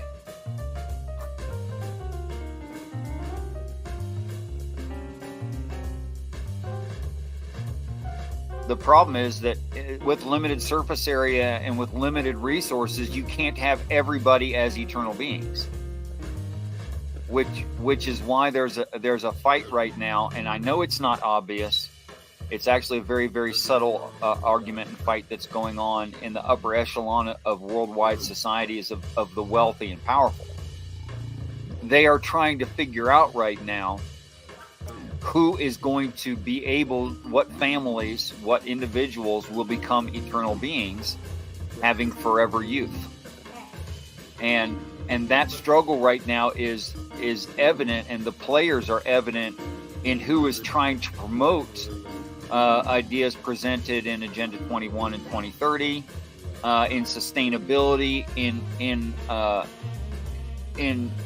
green theory, and all of these things. You can tell who the players are and who thinks that they're going to get that. Yeah, Science it's crazy. Magazine. Sorry. Yeah, it's crazy how I just want to interject with something real quick. I think it's interesting how the science and evolution and population control and the climate science and all of these and the space hoax, how all these things are interrelated. I find that fascinating. But yeah, go ahead. Yes. Oh, well, yeah, I could talk about that forever with you. Yeah. Wow. Science Magazine, I think it was the September issue of 2016, not to be confused with Popular Science. Popular Science is dumbed down, the ideas are poorly represented, and it's for a mass audience who don't have a lot of study in the actual sciences. But Science Magazine, not a lot of pictures, and it uses big words, if you know what I'm saying. Science Magazine said that by 2026, which is just around the corner now, we will have found the protein chain that releases the microRNA blocker off their human genetic material, allowing us to start coding the part of our genetic material that heals at least much better our telomeres and maintains our telomeres better, so that we become essentially non-aging. Okay, so that's supposed to be about in 2026, and they're vying for who's going to benefit. And you can tell who wants it the most by the people who are most aggressive, pouring money into federal programs to abort the undesirable, and by undesirable. And yes, it's extremely prejudiced and racist, this whole thing. And there's people on the other side of the aisle who are trying to pay to get rid of some other race, and it's just that's why this insanity, I think.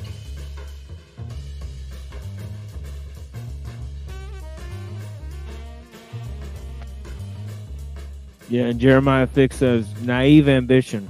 Yeah, I could see that. Yeah. I don't think that was ambition. I think that was a weapon. Yeah, but I think he's saying like their belief that like everybody would just buy into it. Yeah, I think that they got a weaker positive response than they were expecting.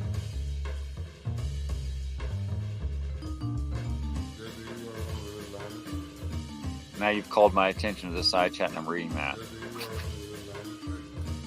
I don't know what apophenia is either. Apophenia is the human mind's tendency to make to recognize.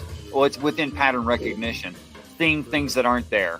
A simple example is Jonathan Earl said. He said yesterday abortion's cool, so I think wasn't he the guy, Jonathan Earl? Wow. I don't have any idea. A simple example would be that I think he was that the guy cloud. who jumped on the panel and said that, but I could have him mistaken with somebody else. So I apologize if I mistook that. But yeah, go ahead, Demolish. Yeah, a simple example is, oh, look at that cloud. It looks like a dragon. Okay, so there's visual, and then there's written word, which has it's a slightly different word, but it basically means the same thing as apophenia. Sterling Ray had the best explanation.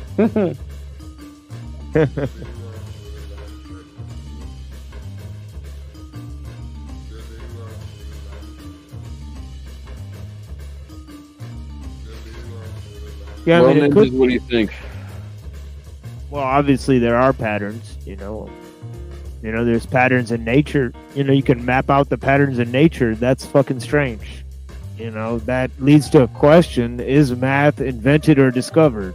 And then that leads to a question of the philosophy of mind. Yeah, well, I believe it's discovered. I think that things that are true, like logic is discovered. Mathematics is discovered. We don't invent anything. I meant to ask you, the philosophy of mind, you said something earlier. Is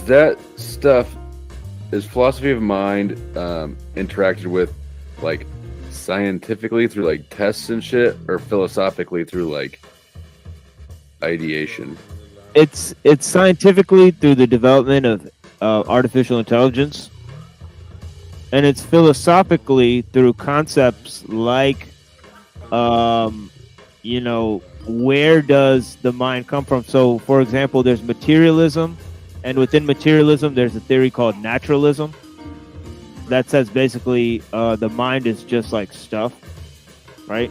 So, and then there's dualism that kind of says, well, mind and body are two different things. So a good example of this is Plato.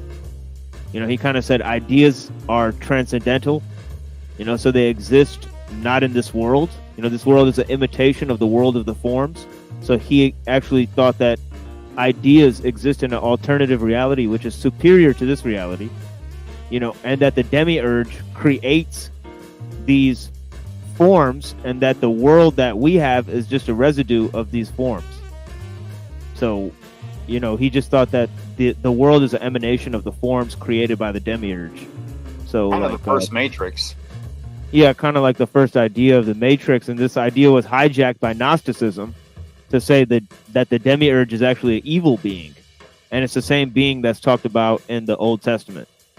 Well, since there's suffering in the world, maybe. Yeah, that's kind of how they explain suffering in the world, and they explain the concept of sin. They had an alternative explanation than the church for the concept of sin. But yeah, the whole thing really boils down to this: is that this philosophy of mind stuff. this materialism, dualism, and then within that there's correspondence theory and there's coherence theory. So correspondence means that you have qualities within you that are properties of your mind, and then there's basically qualities of the outside world. There's properties of matter in the outside world, and the qualities that you have in your mind basically correspond with those external objects. That's called correspondence theory. That's one theory. Right. The other theory is that all of your perceptions outside have to cohere with your internal perceptions. That's called coherentism. That's closer to what Plato was talking about. Well, but coherentism just makes less demands. It's right. like, as long as I'm internally consistent, that's the best I can do. Yeah, so all of these are theories in philosophy, and then the theories in science are basically in the development of artificial intelligence, as I said. So that basically summarizes that. I'm sure many people have many opinions on that sort of topic, but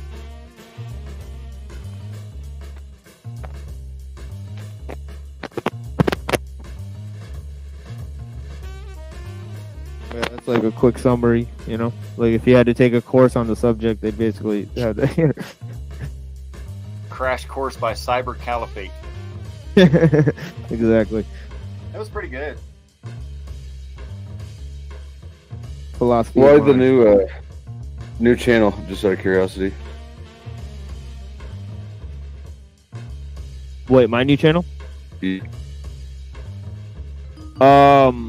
Just because of the kind of medium and the topics I cover and the type of attacks I get and the whole threats and the porn bombing and the fucking strikes and the mass reporting and also the copyright things and also the people trying to dox me and all of that type of stuff. Yes. Something else, something that I remember from earlier we were talking about the remote viewing study. Something that I found that stuck in my head from when I was learning about that is that the more somebody the easier it is for them to find, Say it again. or for the Your remote microphone viewers cut to out. see. Yeah, the easier. Part. Yeah, am I here? Yep. Go ahead. The more somebody tries to hide something, the easier it is for the remote viewers to find it. Right. This is exactly why if you're a paid observer of people, such as a spy or an investigator or a security agent, something like that, if you give your full attention to your quote-unquote target, or even a sniper, if you give full attention to your target, they will realize that you are watching them. Right. Yeah, same thing. Yep. And if anyone wants to say that's not true, then why is it part of training of those kinds of people that they always keep themselves distracted while observing? I didn't know that was part of the training. It's standard training. Oh yes, yeah. You've seen it in gumshoe movies where they go, we got made. What does that mean? We got made. That means that us doing our best to hide ourselves while being an observer, the subject that we're observing realized that we were observing them. How the hell they do that? Are you bad at my your job? friend, Are you stupid? No, it's because humans are connected. Yeah, my friend who sometimes comes on here rant. He sent me an interesting thing yesterday, and this is what it says. It says some of the Pythagoreans were hearers, acousmatikai. Others were students, mathematikoi. The students shared in deepest revelations, as it was impractical for all to participate in things equally. Each man's merit was the index of their teachings. The mathematikoi gave the world the term mathematics. Each hopeful mathematikoi would be questioned by Pythagoras about their relations with their parents. He surveyed their speech, their laughter, and their silence. He'd ask how they spent their leisure.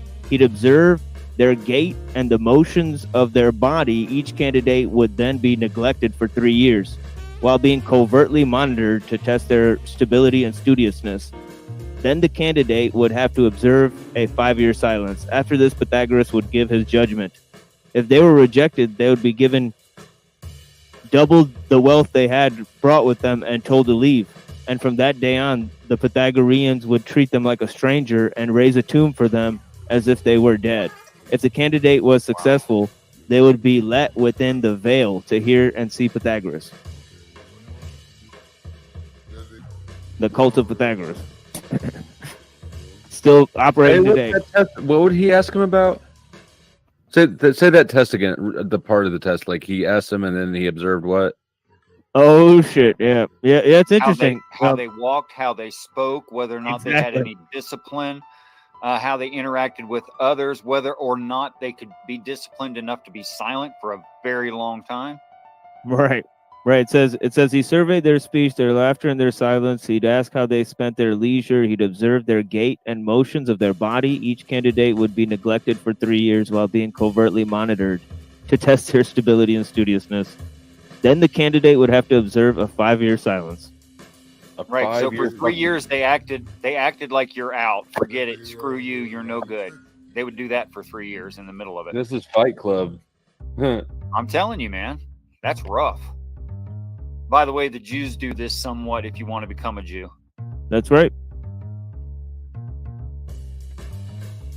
Well, I feel like that would be a good business move.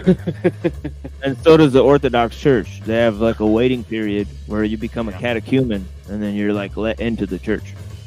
It's so funny. I know someone who's a catechumen who thinks themselves a preacher.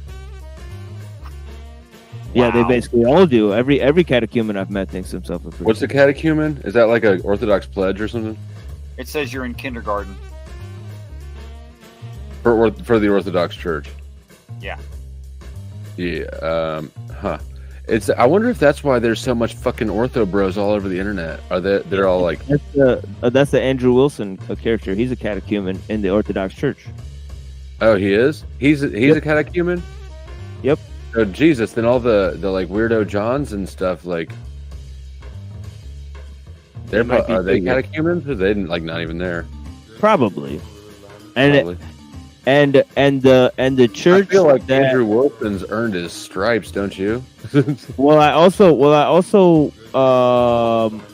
Andrew Wilson never uses the Bible to justify his arguments. He only uses secular arguments. And he mostly participates in political debates and political commentary. So he's actually very successful in doing that. And if you guys see what he did last night, the feminist debate he had last night, he's an extremely skilled rhetorician and a debater. You know, from my standpoint, like he could actually give like a very hot take, like intellectual monologue, like type of thing. But all that aside, you know, I think that the particular brand of theology that they belong to, it doesn't actually have like there's a mismatch about it in terms of like whether it's accepted by the church. So it's not that. So their debate tactics are not to be confused with the actual beliefs of the Orthodox Church. And can you link this channel? And maybe your favorite video if you have 3 seconds. Oh yeah. My favorite video is my debate on there with Andrew Wilson. Good. Yeah, I'll link that up with you. Yeah, that gives me a frame of reference I can understand because I understand you somewhat. Yeah. Oh.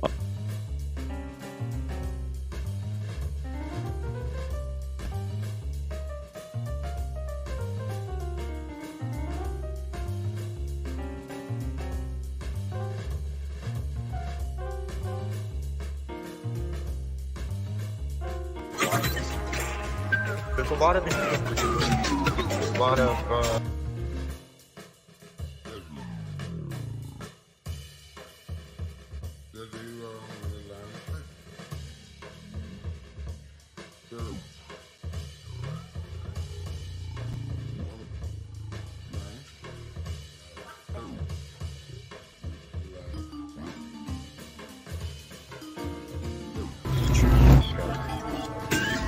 meanings of the Bible.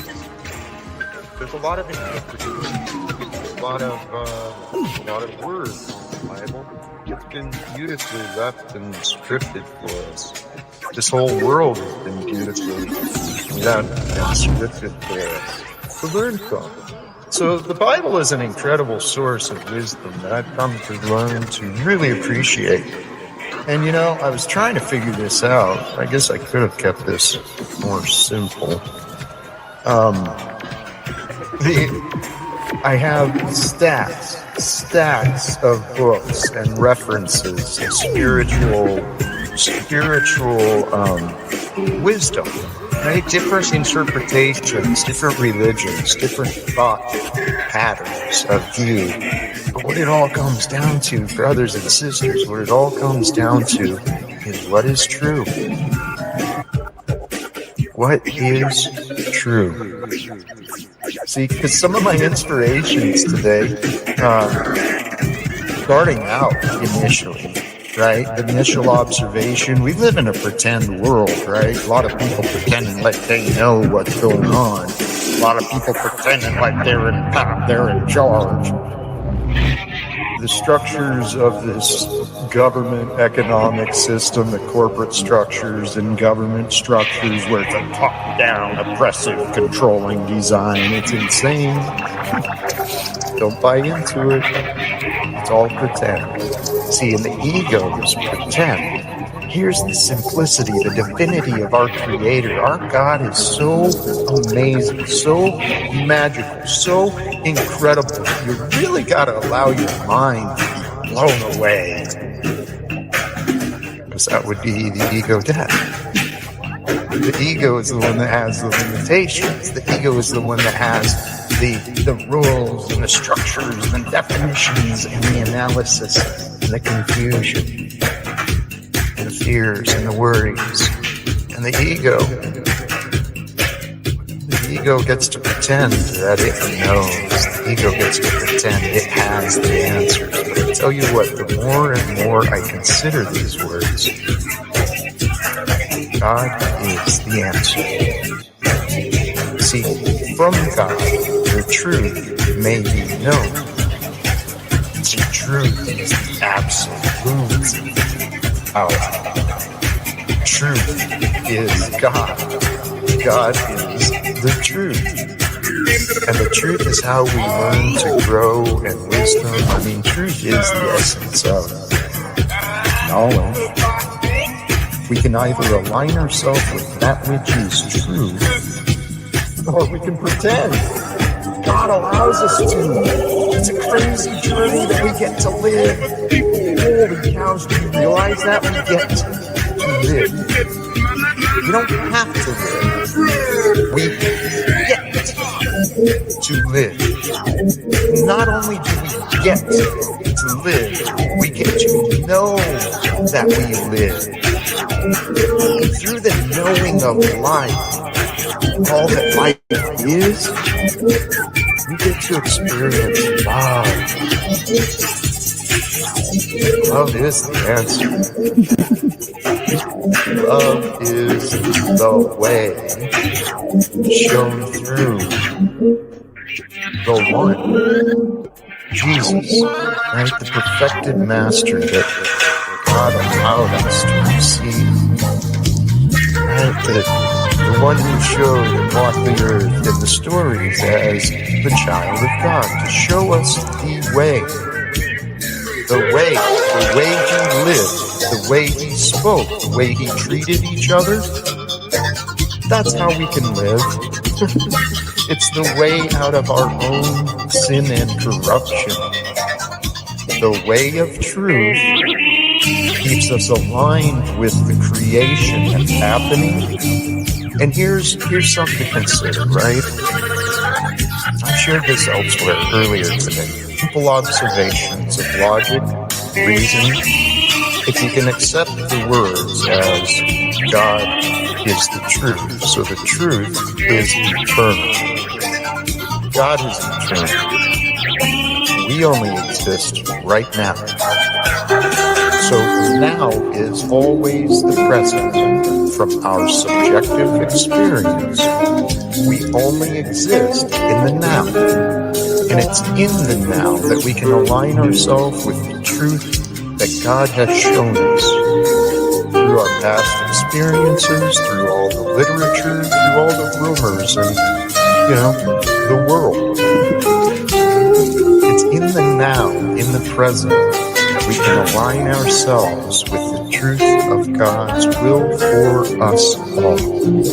See, in what I believe the message of Jesus was, we are here to love. Love is the reason we live. It feels good to love. And that's what Jesus showed. That's what Jesus taught.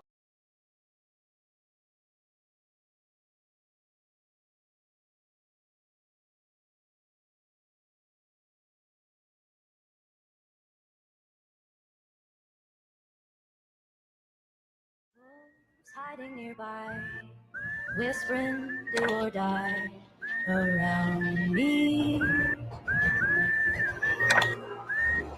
Wolves hiding nearby, whispering do or die around me. Gripping at my skin, the walls of night closing.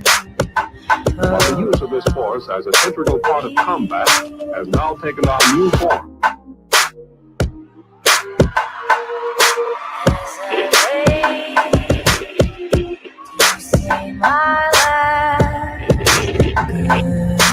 Welcome to the battlefield. No, you can't get out of here. Some of the goes when you lied, you won't make it out alive. Though you fuck around and try, do you like what you did find? We ain't letting nothing slide with all these fucking goals hot in their eyes. See, they whisper do or die in these digital trenches. They got an army of artificial intelligent henchmen. I got a hunch they attach to intelligence networks with intent to infect the internet, discredit and suppress anything that isn't them. There's a schism in the system that they didn't plan. Weaponized autism coupled with a little bit of hidden hand. Matrix construct ain't the world we living in. Born with the damn glasses, so we been on they living. It's you who's been told a vision, that's why you cling to your soul. And an old religion that has only been promoted to be control systems. Stuck under the hypnosis of an old wizard. Coming for your head, don't say that you ain't been told, lizards. You ain't building shit while we out here moving pillars. Welcome to the valley of the shadow of some smooth killers. Coming for your head, don't say that you ain't been told, lizards. You ain't building shit while we out here moving pillars. Welcome to the valley of the shadow of some smooth killers. Welcome to the valley of the shadow of some smooth There killers. is another very important phase of warfare. Has as its target not the body, but the mind of the enemy. Words and ideas. Ammunition used by psychological warfare. Its mission is to influence the thoughts of the enemy. Have a broad and sympathetic understanding of Fucking order out, chaos, this is order out of order. My greatest order, disorder. I'm born with couldn't absorb shit propaganda. I was busy sorting water in the corner, preparing the meditation for war with the new world order. In school, I was just bored with the board of education. Even though I border on being an information hoarder, I don't ever offer my 2 cents, so here's a full fucking quarter. I'm a self-educated, trained, skilled warrior. Currently operating a solo outfit with open lines of communication. The outside the matrix, the data global. The operation to stop enslavement. The devil lurking in darkness. Attempt to turn your heart into onyx. Throwing ganja in the system. Steady combat and hardness. Medication for the mind virus. Cause when the mind hide, they can't hide good. And good don't hide, but why would I? Cause it's... Have you been outside lately? Cause it's...